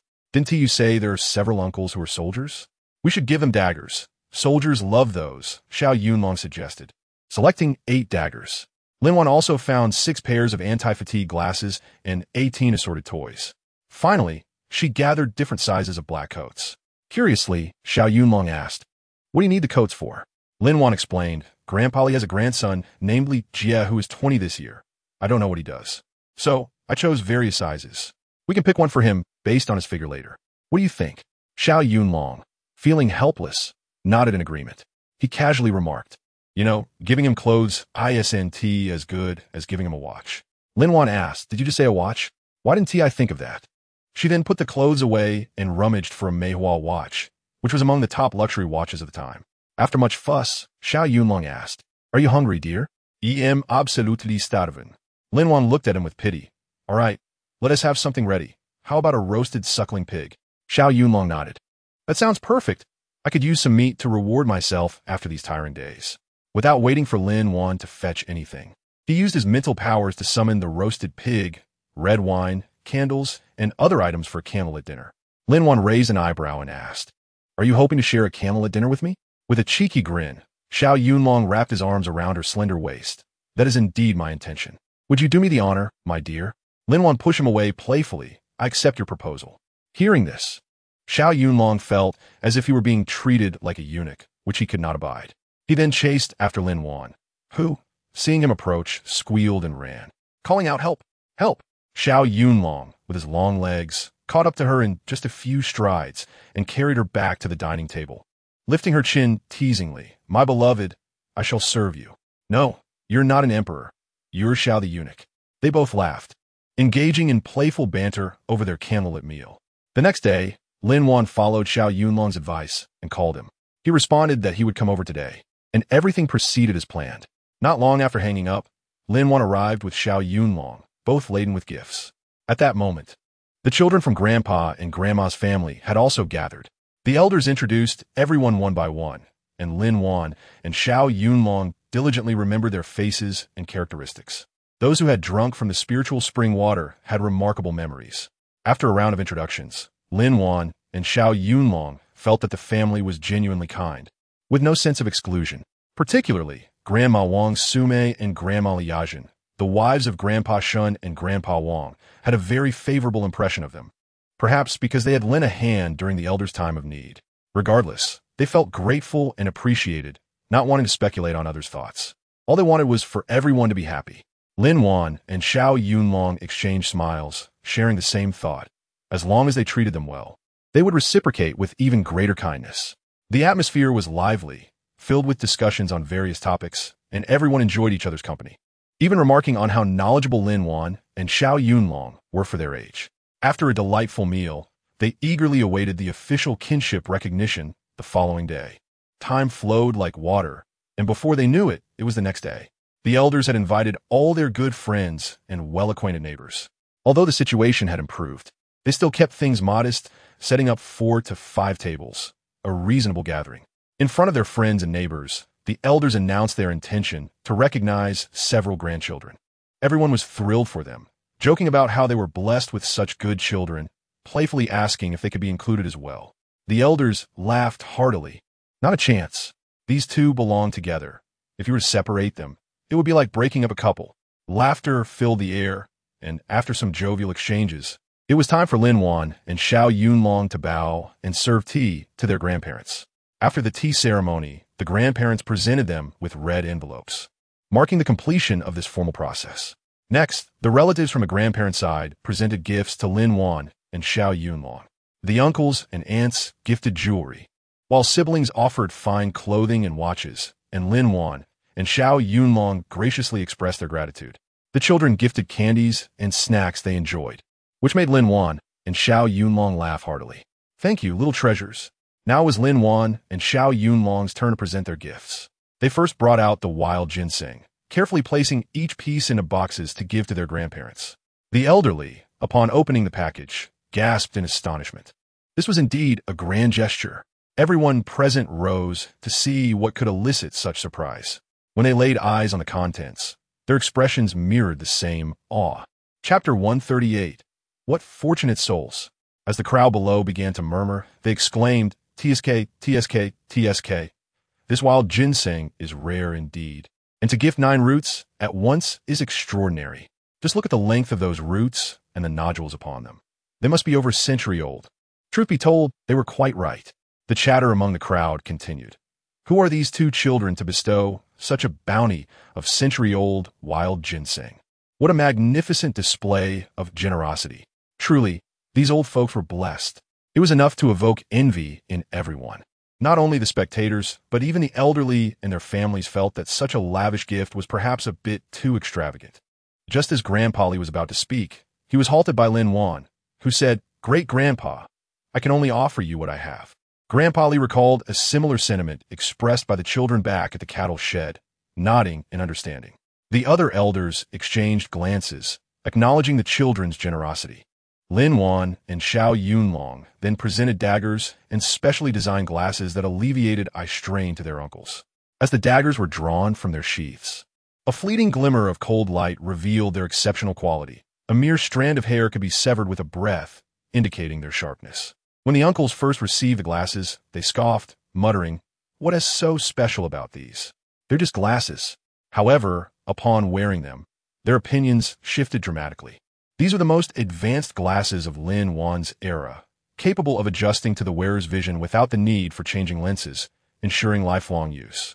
Once donned, their vision became crystal clear, banishing any sense of fatigue, as if they were viewing the world face to face. Moreover, the glasses were so lightweight and comfortable that it felt as though they were not wearing anything at all, truly a rare find. Everyone raised their thumbs in approval, exclaiming, "What a splendid item." Then it was time for Li Jia's gift. Lin Wan remarked, "Brother, I'm unsure of your current occupation, so I couldn't select a more fitting present for you. I believe this watch suits you well. Try it on." Upon wearing it, many were envious. Recognizing it as a model they had never seen before, undoubtedly the latest design from decades into the future. Imagine how exquisite it must be. Li Jie had thought he would receive no gift, but upon seeing this, he realized it was not inferior to anyone else's, perhaps even surpassing them, filling him with gratitude. He nearly reached for a handkerchief to wipe away tears of emotion, exclaiming, "Thank you, sister and brother-in-law." Lin Wan then presented 6 sets of moisturizing, whitening, and wrinkle-reducing cosmetics to the aunts, explaining their uses and application steps in detail. Subsequently, she offered 8 sets of similar cosmetics to the sisters-in-law, also elucidating their purposes and methods of use. The smiles on everyone's faces were uncontainable. Such thoughtful gifts were no easy feat to achieve, a true testament to the effort taken to please their hearts. In that moment, the elders fully recognized the 2 children's intentions. Only when one wholeheartedly acknowledges another can they truly consider their needs, demonstrating such attentiveness and warmth. At that instant, Lin Wan and Xiao Yunlong both sensed that their bond had deepened, indicating that they had been wholeheartedly accepted. As Lin Wan turned around, she noticed the little ones gazing eagerly at them. Xiao Yunlong, noticing the scene, couldn't help but burst into laughter, eliciting puzzled expressions from the children. "What is so funny? Where are gifts? We gave presents too. Why does everyone have one but us?" They, being mere children, only sought to play. The adults joined in the laughter. Their spirits lifted. Lin Wan and Xiao Yunlong retrieved all the toys from their bags and beckoned the children to come and choose. Lin Wan even brought out extra toys to prevent any disputes over identical ones. Fortunately, the families had harmonious relationships, and the children played joyfully together, each selecting their preferred gifts before scampering off to play. Chapter 139. It would lose its value. The surplus toys were entrusted to the oldest child to distribute among the younger ones. The kinship banquet concluded splendidly. Many departed from Grandpa Li's home with looks of envy, jealousy, and frustration, pondering why such good fortune had not befallen them. They yearned for a granddaughter as extraordinary as Lin Wan. If there were more like her, they would lose their value, they chuckled. With over 2 months until school resumed, Lin Wan took this time to arrange her grandfather's courtyard, acquiring furniture and essential items. She also returned to her old home to check on Granny Wang. During this time, her grandfathers managed to find her over 10 courtyard houses, ranging from 2 to 4 entrances. As long as Lin Wan deemed them satisfactory, they were purchased. After all, her sister had wealth and was quite extravagant. Likewise, her uncles and aunts followed suit, purchasing several properties based on Lin Wan's suggestions. Unbeknownst to them, this decision would yield significant returns in the future. Lin Wan now possessed approximately 16 courtyard houses in the capital. Xiao Yunlong advised, "Wife, it's time to rein it in. Acquiring too many may cause undesirable repercussions." Lin Wan heeded his counsel, conceding, "All right, we shall cease the purchases of courtyard houses. We can always acquire other things later, correct?" I'm quite clever. During this period, apart from real estate purchases, Lin Wan remained industrious, enlisting several knowledgeable individuals to overhaul the 5-entry courtyard and her own 3-entry courtyard. The renovations would take around 2 months, meaning she could move in before the start of the new school year, which was quite agreeable. A month after her arrival in the capital, Li Wei also made his way there. Once settled, he sought Lin Wan. Later, Aunt Wang informed him of Lin Wan's new address, prompting Li Wei to hurry over. Ultimately, the two discussed the timeline and delivery location. employing the same method as before, leaving the order and payment in the designated place, while Lin Wan would fulfill the request based on the specifications provided. Naturally, Li Xiang arranged the delivery location. After returning, he scouted a remote, uninhabited area, finding a large abandoned factory. He handed Lin Wan a key before departing. Meanwhile, Lin Wan was bustling with activity. On the other hand, Li Wei faced a grim situation. Unaware of Lin Wan's departure, he merely knew she had received a notification. He had to inform the postal worker of Lin Wan's whereabouts himself. However, since that day, Li Wei had not seen Lin Wan again. He had initially intended to leave with her. Yet, after several days of covertly attempting to see her, he found the door perpetually locked. With no other option, Li Wei approached the team leader with a letter of introduction to obtain residency and food ration documents. Casual inquiries about Lin Wan were met with the team leader's casual reply. She returned to the capital long ago. It was only now that Li Wei understood why the door had remained steadfastly barred. Li Wei now found himself enveloped in a profound sense of melancholy. Why? When Lin Wan departed, did she not pause to inquire about his feelings? Are they not capable of transcending the bounds of mere lovers to become friends? When they arrived, there were 3 of them. Yet, upon departure, he found himself utterly alone. Reflecting on this evokes a tinge of desolation within him. How could this be? Li Wei momentarily forgets that upon their arrival, it was he and Lin Xiao alone, while Lin Wan had scarcely acknowledged their presence. She merely shared the journey with them. Upon reaching the town, he took a bus to the county, purchasing some provisions and a train ticket. Alone, he boarded the desolate and arduous train, staring out at the receding landscape, which sparked memories of joyous moments spent with Lin Wan. Suddenly, an epiphany strikes him. The Lin Wan of the present is fundamentally different from the Lin Wan of yore. The Lin Wan of this lifetime bears little resemblance to the Lin Wan of his previous existence. Are they not the same individual? Oh, Li Wei, what a revelation. He ponders deeply which incarnation of Lin Wan he truly loves.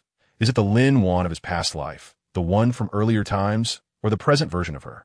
As Li Wei contemplates the nuances among these different iterations of Lin Wan, he meticulously reflects on the distinctions that lie therein.